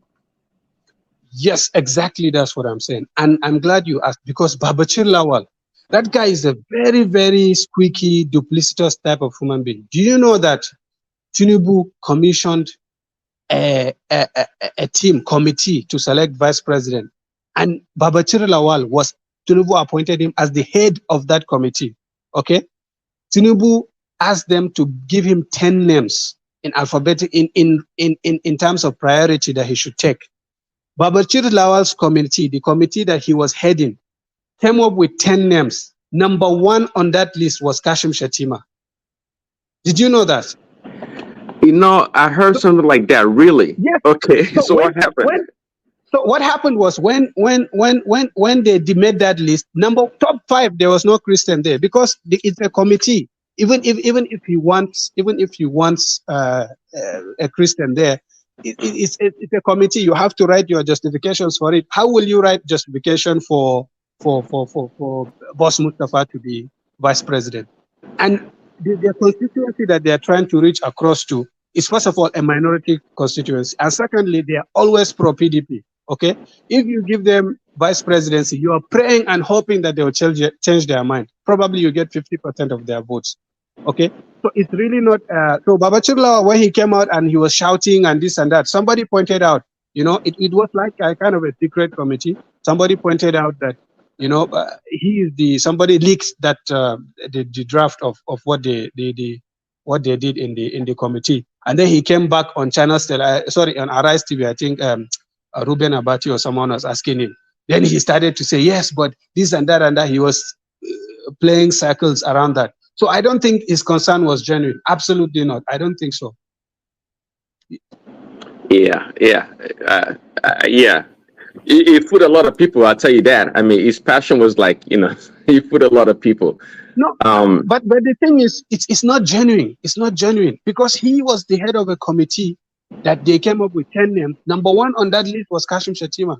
So why will you come and pretend that this shocked you and you never had you were the one who gave the list to Tinubu. You were the one who did that.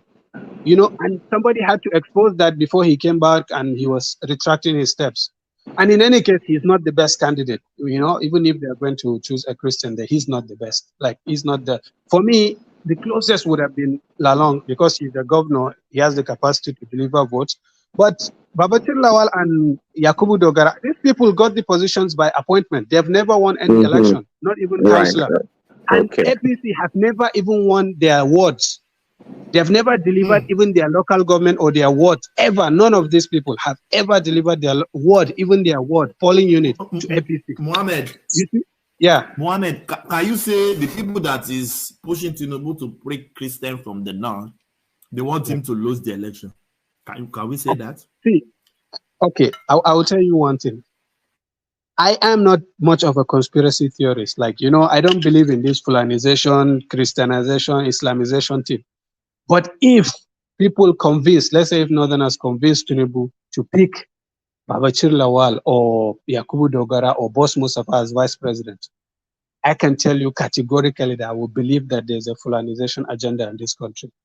Because it's deliberate they want Tinubu to lose. Because this is the most obvious thing in the world. I just gave you example now. Okay, Wike is on the ballot. Goodluck Jonathan is on the ballot. Because you have to understand, Atiku is the most powerful politician in northern Nigeria, without even any doubt. Period. Konkoso is the most popular, like grassroots kind of person in northern Nigeria. Period. And APC support base is mostly in the north, and especially with the emergence of Obi, the south, Tinubu cannot win convincingly in the south. Okay, he has to win in the north to become president. So if you want to win in the north, how can you win when you are competing against Atiku, when you are contesting against Tinubu, and then you go and pick a candidate whose constituency is 15%, and you pray and hope that amongst this 15% you get like half? You know, this is not a political decision that you can take. This is not really even an option. So if they had convinced Tinubu to do that, I would believe that there's an agenda for Atiku to win. Wow, I mean, coming from you, so I'm guessing, you know, I know Atiku is popular, but I didn't know it was that hugely popular in the north. So then, in retrospect, then we can say that Tinubu did very well. Then, I mean, because Atiku did not like wipe Tinubu with the floor. I mean, it was right there, almost neck and neck in most of these states. So Tinubu did very well. Oh man, see, a lot of people, like, when they are commenting about the North, they say, "Oh, we Northerners, we vote for our own. We don't know." But really, there's no evidence to suggest that. I'm telling you, Atiku, there's nobody, no politician comes close to Atiku in terms of power in the North. Yes, a lot of people don't like him, yes, but he's the most powerful. Okay, and a lot of even Tinubu supporters and Southwesterners, they don't really appreciate what happened in that past election. Just imagine, just imagine what happened. I'll give you an example. Tinubu is the most powerful politician in Southwest. Do you agree with that at least? Oh yeah, sure. 100%, 100%. Okay. Imagine a northerner, let's say Atiku, defeating Tinubu or getting 50-50 votes in Southwest against Tinubu. Do you think that's not possible? No, that's not possible, right? So this is what happened in the north. Actually, this is what happened in the north. Tinubu, if you see in the northwest, Tinubu won. In the northeast, Atiku won. In the north central, Tinubu won as well. So if you just consider the 19 northern states, actually Tinubu is almost 50-50, but Tinubu won by a slight number of votes. Okay, in the northeast as well, Tinubu won. Can I ask you, Mohammed? This is yeah. You know, oftentimes I've listened to the opinion. They talk about suppression of votes, and I scratch my head to see where in Core North somebody stole their votes from. And we had one of them the other day talking about Obi got the required numbers. Why? Which one? He said rational mind. Don't say one of them. He said why are you afraid? In Sokoto and Borno, Obi got the required numbers there. So I'm trying to, because you are from there, maybe I'm missing something. No, he said Sokoto that Obi won a lot of votes in Sokoto, but they gave the votes. He said the vote was suppressed. I think that's the word he used, suppressed the votes. No, he said they switched. They said they switched the vote for Tinubu. That's what he said. Yeah, so and then because you're from that part of the country, I'm trying to like, how was the enthusiasm towards? Was there any this momentum? Was it there for B or that to help me out here? I'm trying to figure out what was the feeling of the North towards him. See, I'm from Borno. I was born and raised there. These are my people. I know what they think. I can interpret their silence. Yeah. These are my people. I know everything about them. See, in Borno State, 25% of the people, I'm telling you, have not even heard of Peter Obi. Forget whether they vote for him or not vote for him. Nobody knows him. See, this obedience, my problem with them is that really they and even their head Obi, his biggest problem is that they really do not understand Northern Nigeria at all. That's why they make blunders there. See, Mohammed, the question Babati is asking. Yeah, sorry? The question Babati is asking is even too far. In my village in Oshun, who knows Obi in my village in Oshun? Don't go to the north. See, but Tinubu, see, let me tell you, I told Dr. Damages on their show, I told him when I first joined, I told him, look, I was 5, 6, 7 years old, but I knew who Tinubu was. My mother used to tell me, there were a lot of thugs under the bridge in Lagos, and the Tinubu transformed them and brought them into mainstream them, and they are the ones now working and keeping the peace in Lagos and things like that. I was 5, 6, 7 years old boy. I knew who Tinubu was. But I've never heard of Peter Obi until 2019 when Atiku took him as vice president. Nobody knows him. For example, I asked on Dr. Damage, I asked them, you guys think that, we know Obi, but we don't want to.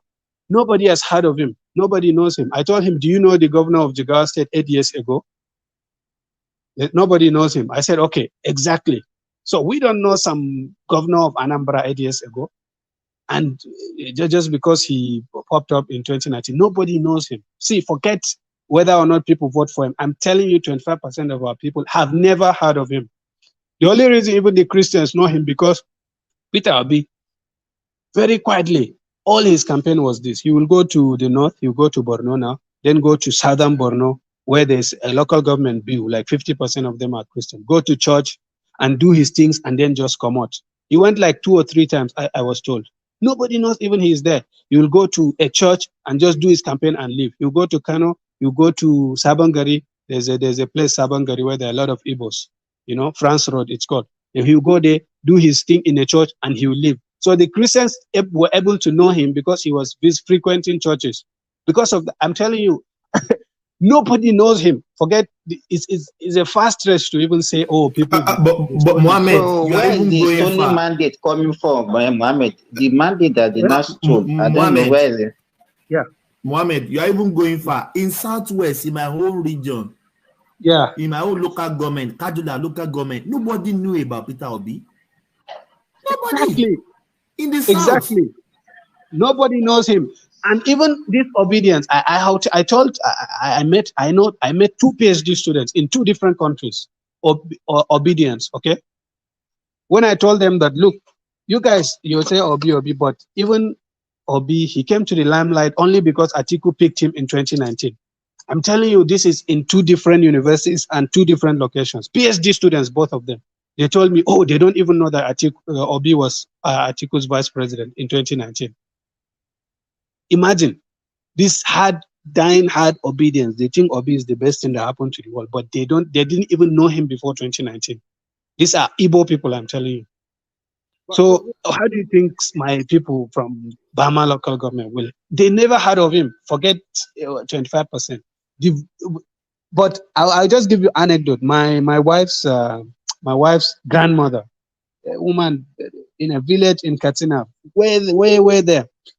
On the day that they gave the ticket to Tinubu, APC gave the ticket to Tinubu. You know, there was congestion and all. They were speaking on the phone.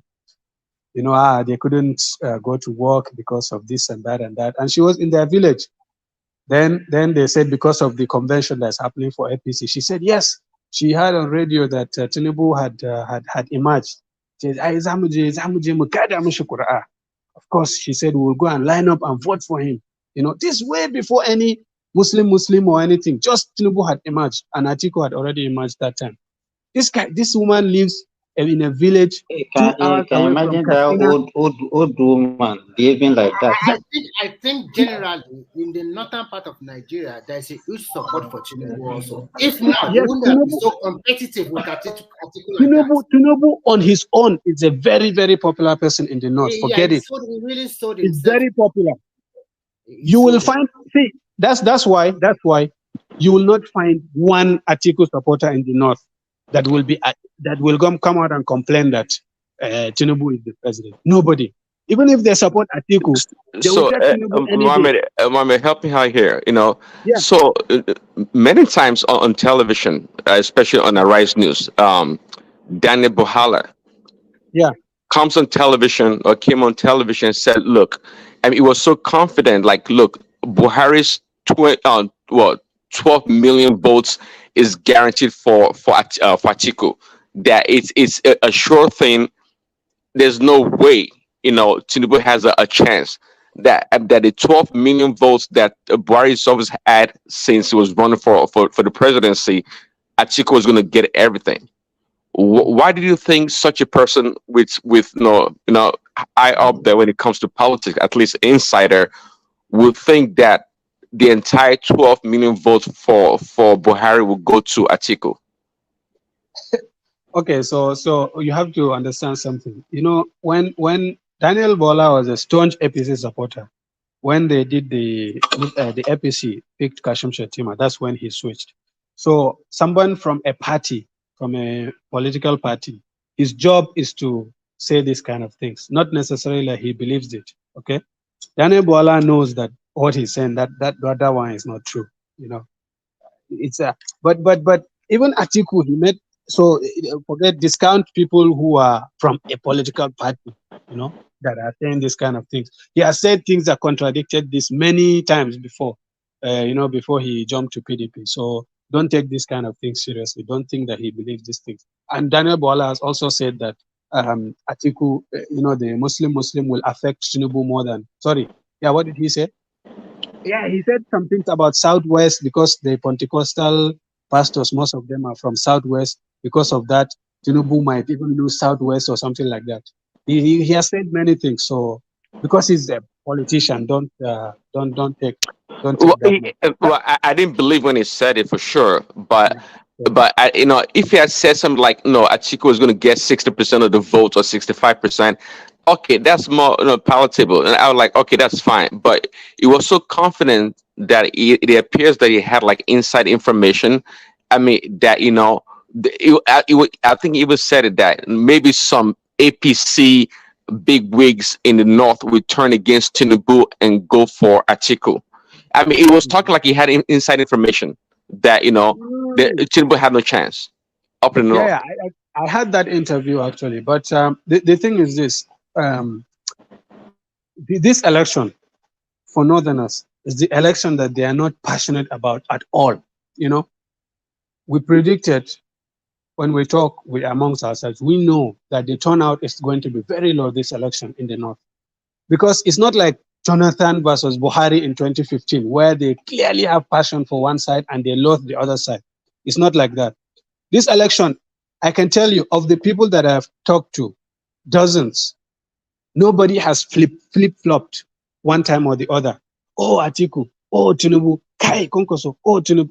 Almost everybody has changed their mind one way or the other on this election because they are not passionate on anyone. See, they like Konkoso, but they know you know. Is it part of is it part of their lack of passion was due to the fact that they know in their hearts that the rotation, that the presidency needs to go to the south? Do you think that's a factor?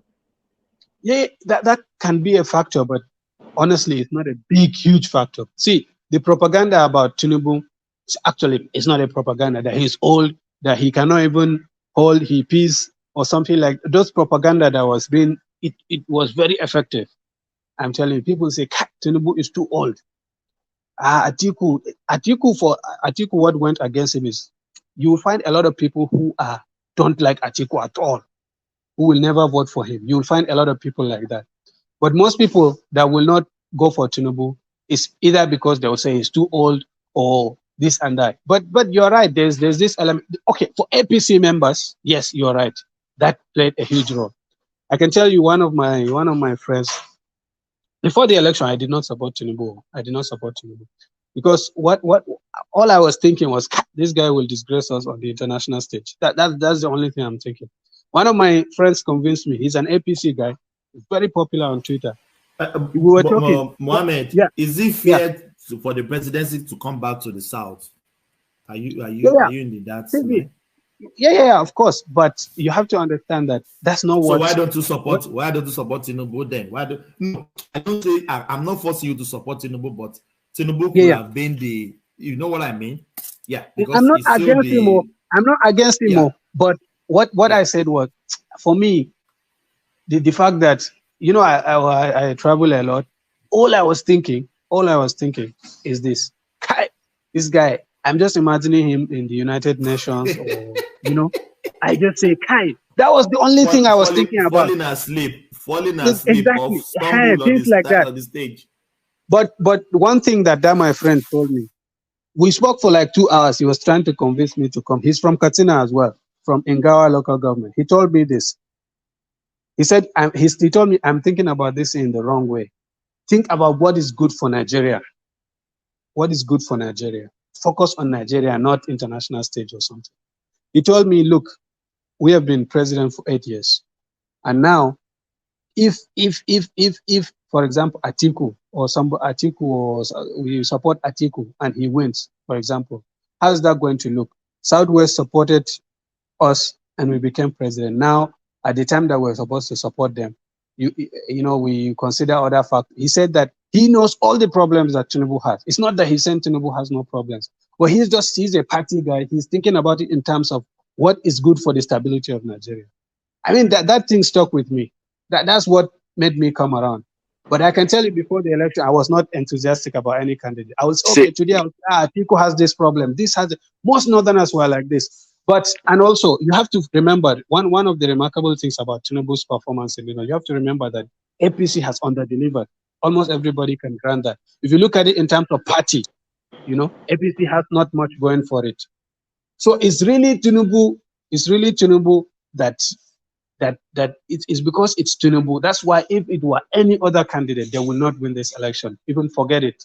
Osinbajo, Amechi, nobody can defeat Atiku. So they were hoping for Osinbajo, right? That's because they will have lost. They will have lost.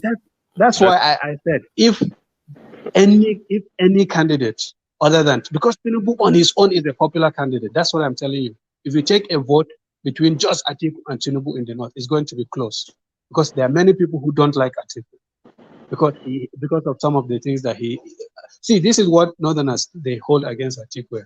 They said he has been vice president. He has done nothing for us. That's what many people say.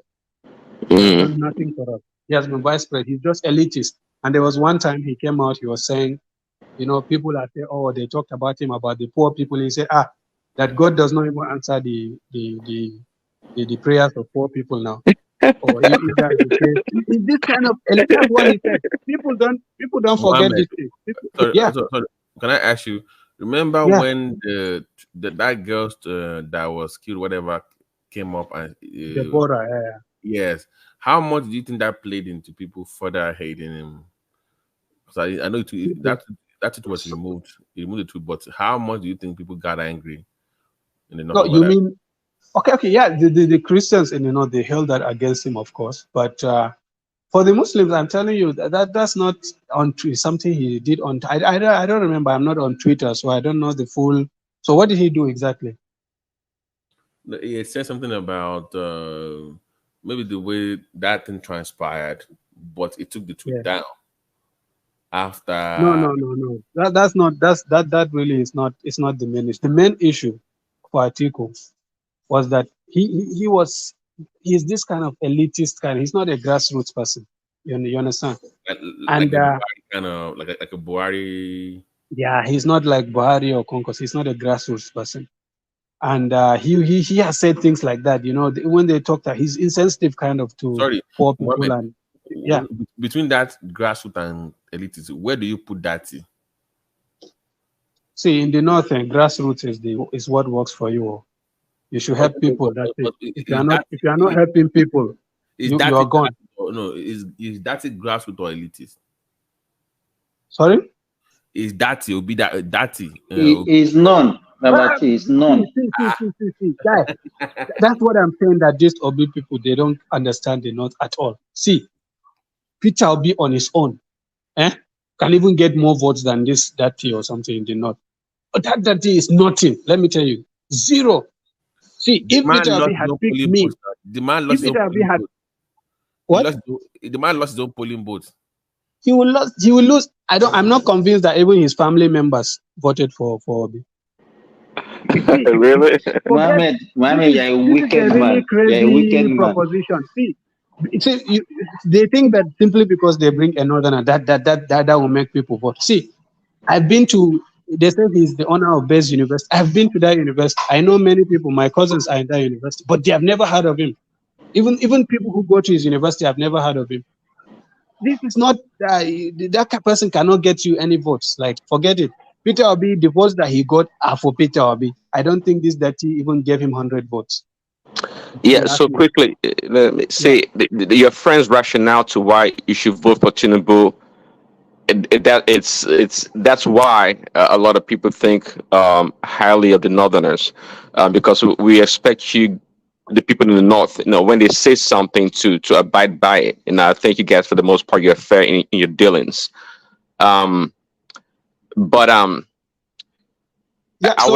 friend, I just wanted to interject. My friend is hardcore. He's an APC guy, okay? But don't think that's the reason why Tinubu got that many votes. It will be misleading to think. For APC people, yes. But for common people, I'm telling you, they voted for Tinubu because they voted for Tinubu. Yes, I also support that one, because that's has already helped a lot of common people there too. He went a lot of people. Money, because the Northerners, you do appreciate when somebody does something for you, and also your words are binding. I think your words are more binding than other parts of Nigeria. Exactly. So let me tell you what that my friend said again.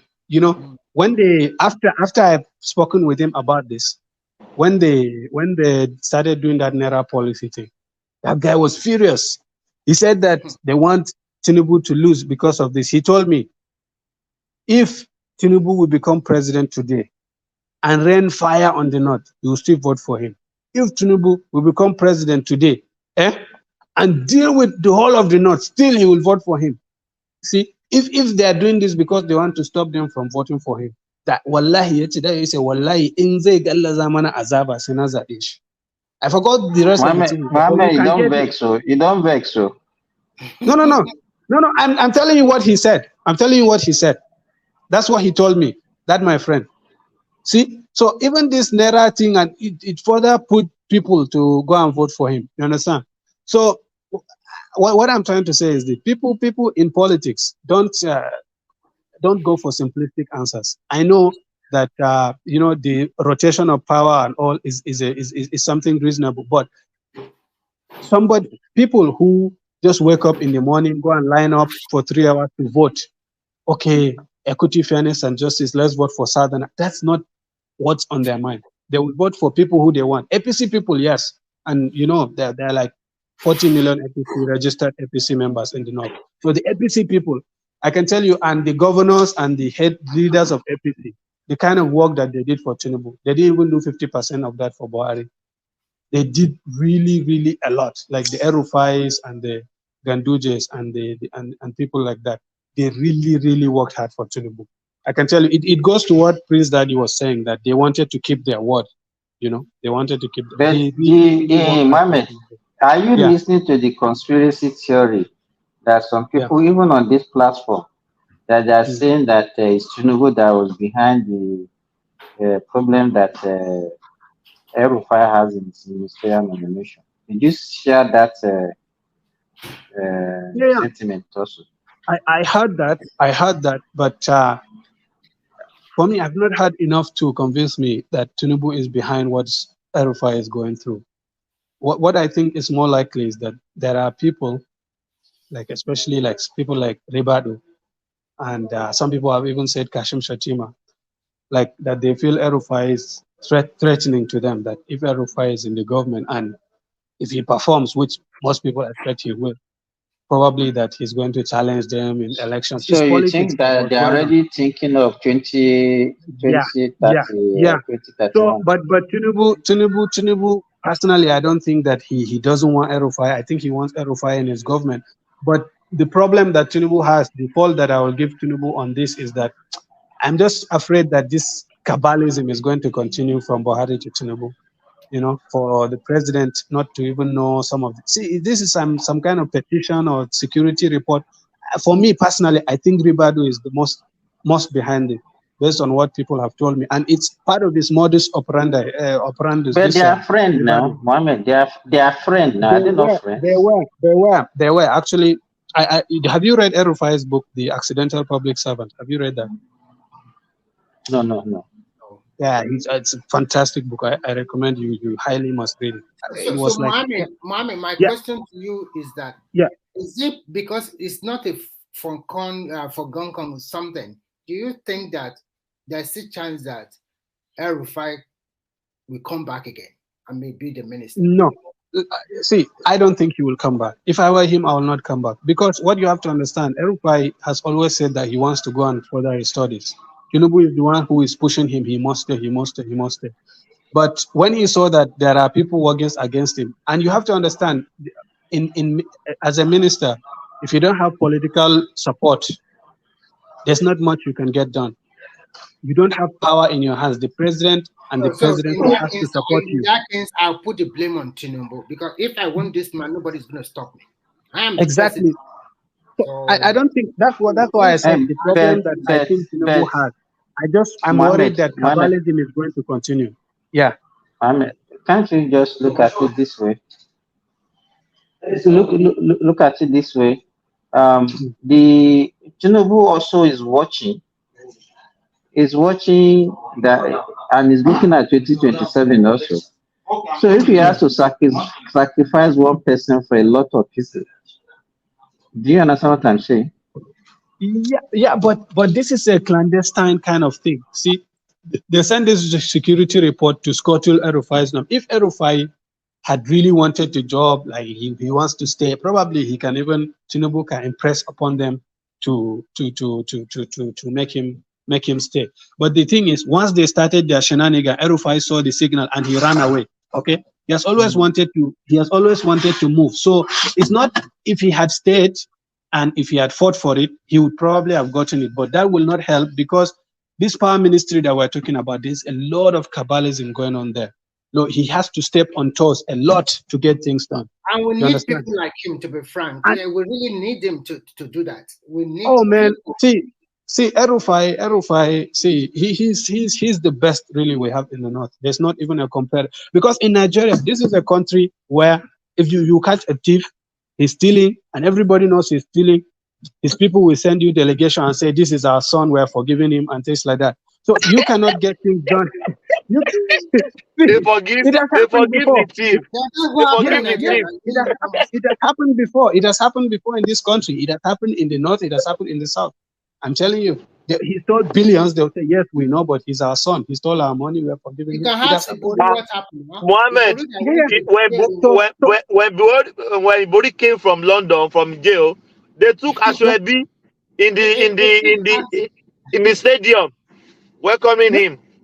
Yes, that's what I'm saying. So in this country, you cannot get anything done without being ruthless. And Erufai is the quintessential kind of person. He doesn't care.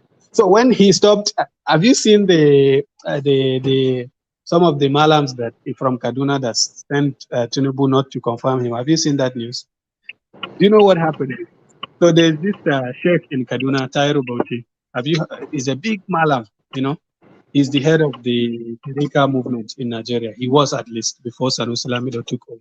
So it's like he's the spiritual head of at least 50% of Muslims in Nigeria. So he has this Al-Majris and all this in his place in Kaduna. I know that place very well. I used to pray there. So Erufai stopped them from doing something, and they were continuing. He sent tear gas and all this, and chased away those Al-Majris. So this guy is ruthless, Erufai is ruthless. So on the flip side, Mohammed, I think Erufai also shot himself on the foot also. There's some saying of it in a very complex and like a country like Nigeria. Some of his statements are also suspect somehow, because Nigerian people, because of religion and so many other factors, some of the sayings from him is not good. But at the end of the day, I blame Tinubu for everything. Because I agree. But by the way, have you listened to? Discard him easily. Sorry. But you are the one that begged for his service. You begged, and everybody saw it on national TV in public domain. I think if I were Tinubu, I would just say, okay, let the sleeping dog lie. I will appeal to the Mulan and let him just be minister for 4 years. And after 4 years, if I come back again, I ease him out. Then it's fine now. Or maybe become a minister after 2 years, I ease him out. So whatever. But the first thing is that Tinubu is not known for a person not keeping his word. Yeah, that's true. But have you listened to the video that people are commenting about what Erufai said?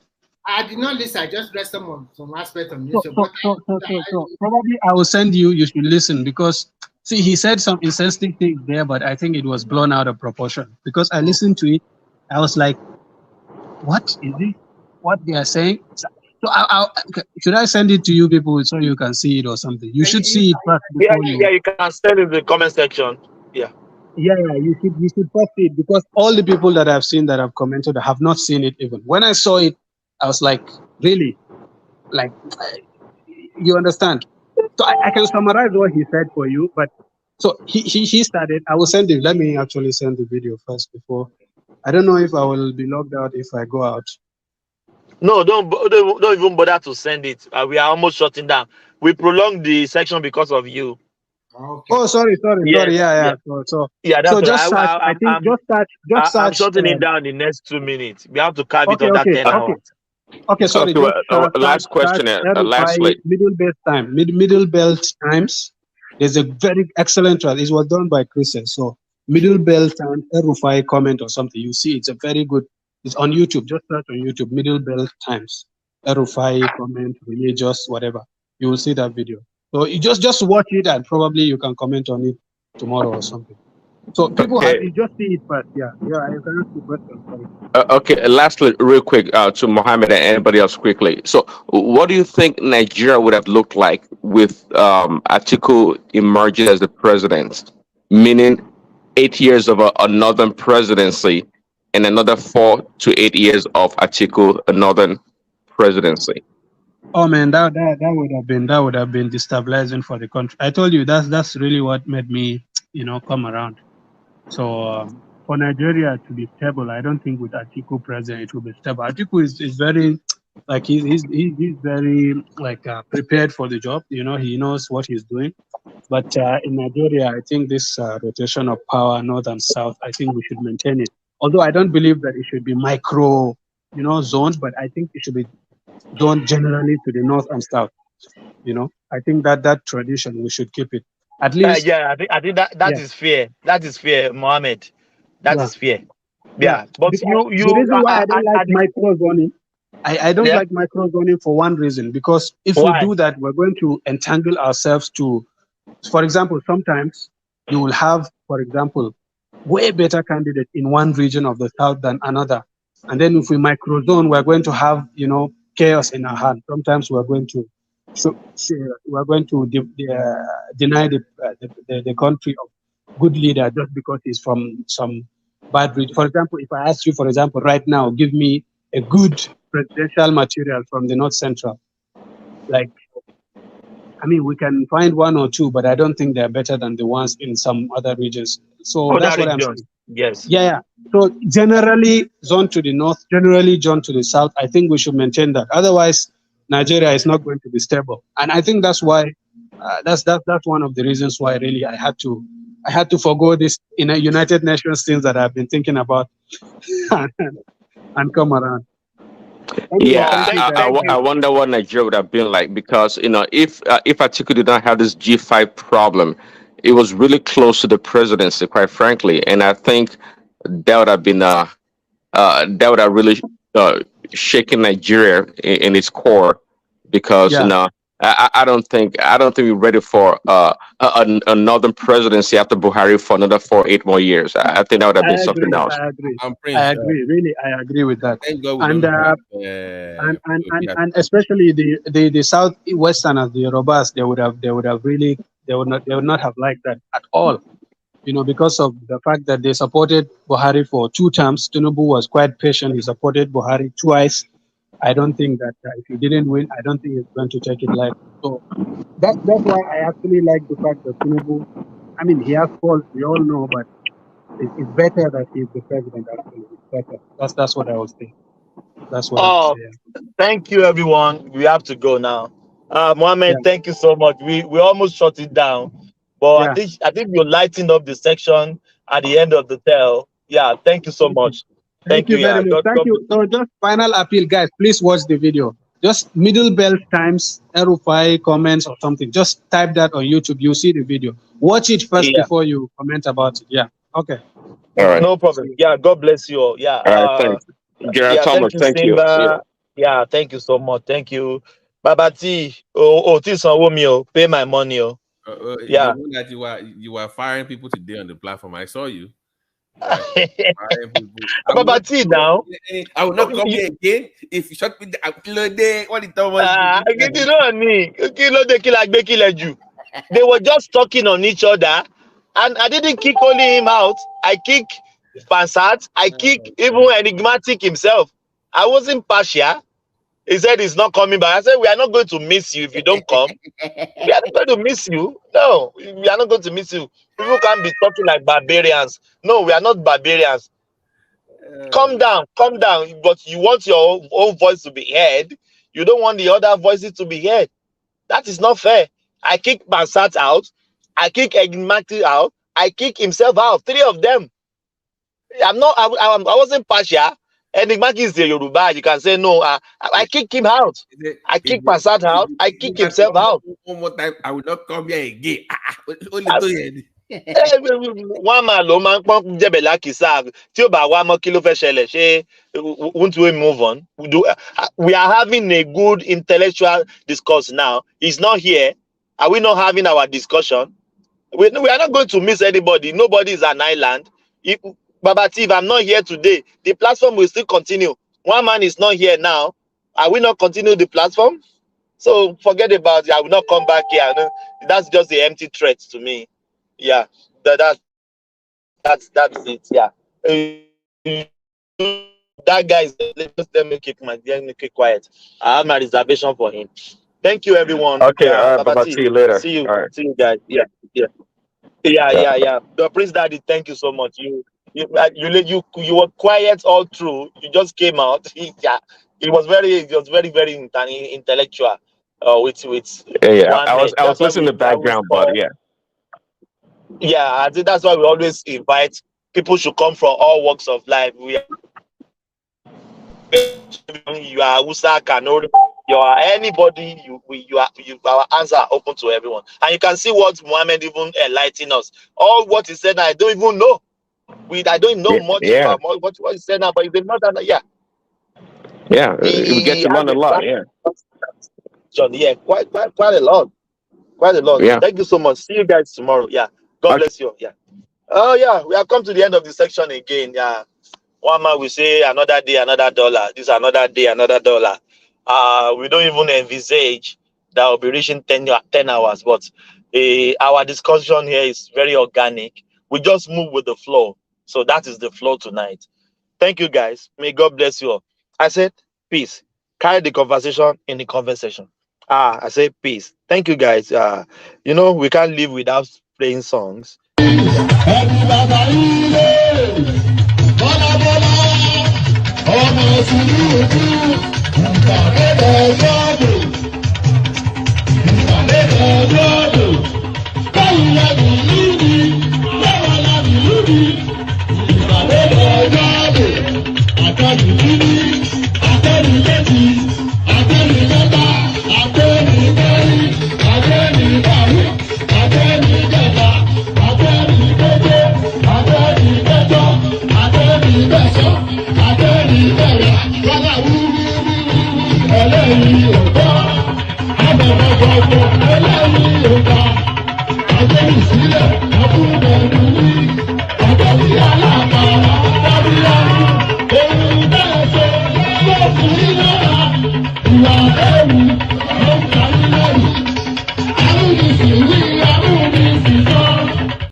By the time you start this production I'm talking, it must be by capacity and commitment. This is a job that requires physical and mental energy, and we must get it right. And that is what we're asking. The church must be at the forefront. Our children cannot continue like this. There's no offense they committed by being Nigerians. Nigerians are the best you can get in the world. And we have the energy to change this world. All we lack is that we have criminals who have hijacked this country, stealing everything away, and we are keeping quiet. Please, the church, wake up. Take back your country. God bless you. Country people, make una come here to Country people, make una come here to say Dino carry money, give talk, say make you go buy gun to Fiakwa. They say Dino carry money, give talk, carry gun, give talk, say make I go to prepare for 2019. Olo Maje. They say meet them for Airport Road, Alakiaye. My brothers, the venom of a viper cannot do anything to the back of a tortoise. I don't waka. But make I tell you now, Yaya Bello, do you know Yaya Bello ma ṣẹ̀wọ̀n lẹ́yìn ìjọba? I know Yaya Bello ma ṣẹ̀wọ̀n lẹ́yìn ìjọba. Do you know GYB ma ṣẹ̀wọ̀n lẹ́yìn ìjọba? We know GYB ma ṣẹ̀wọ̀n lẹ́yìn ìjọba. Ìwọ Yaya, you Yaya, kí ló tún kù tí ó sọ? Kí ló tún kù tí ó sọ? Ẹni tí mo bẹ́ lórí tó ń ṣẹ̀nu wúyẹ́, kí ló tún kù tí ó sọ? Àti ẹkún ìyá ni ó jẹ, Yaya Bello, àti ẹkún ìyá ni ó jẹ.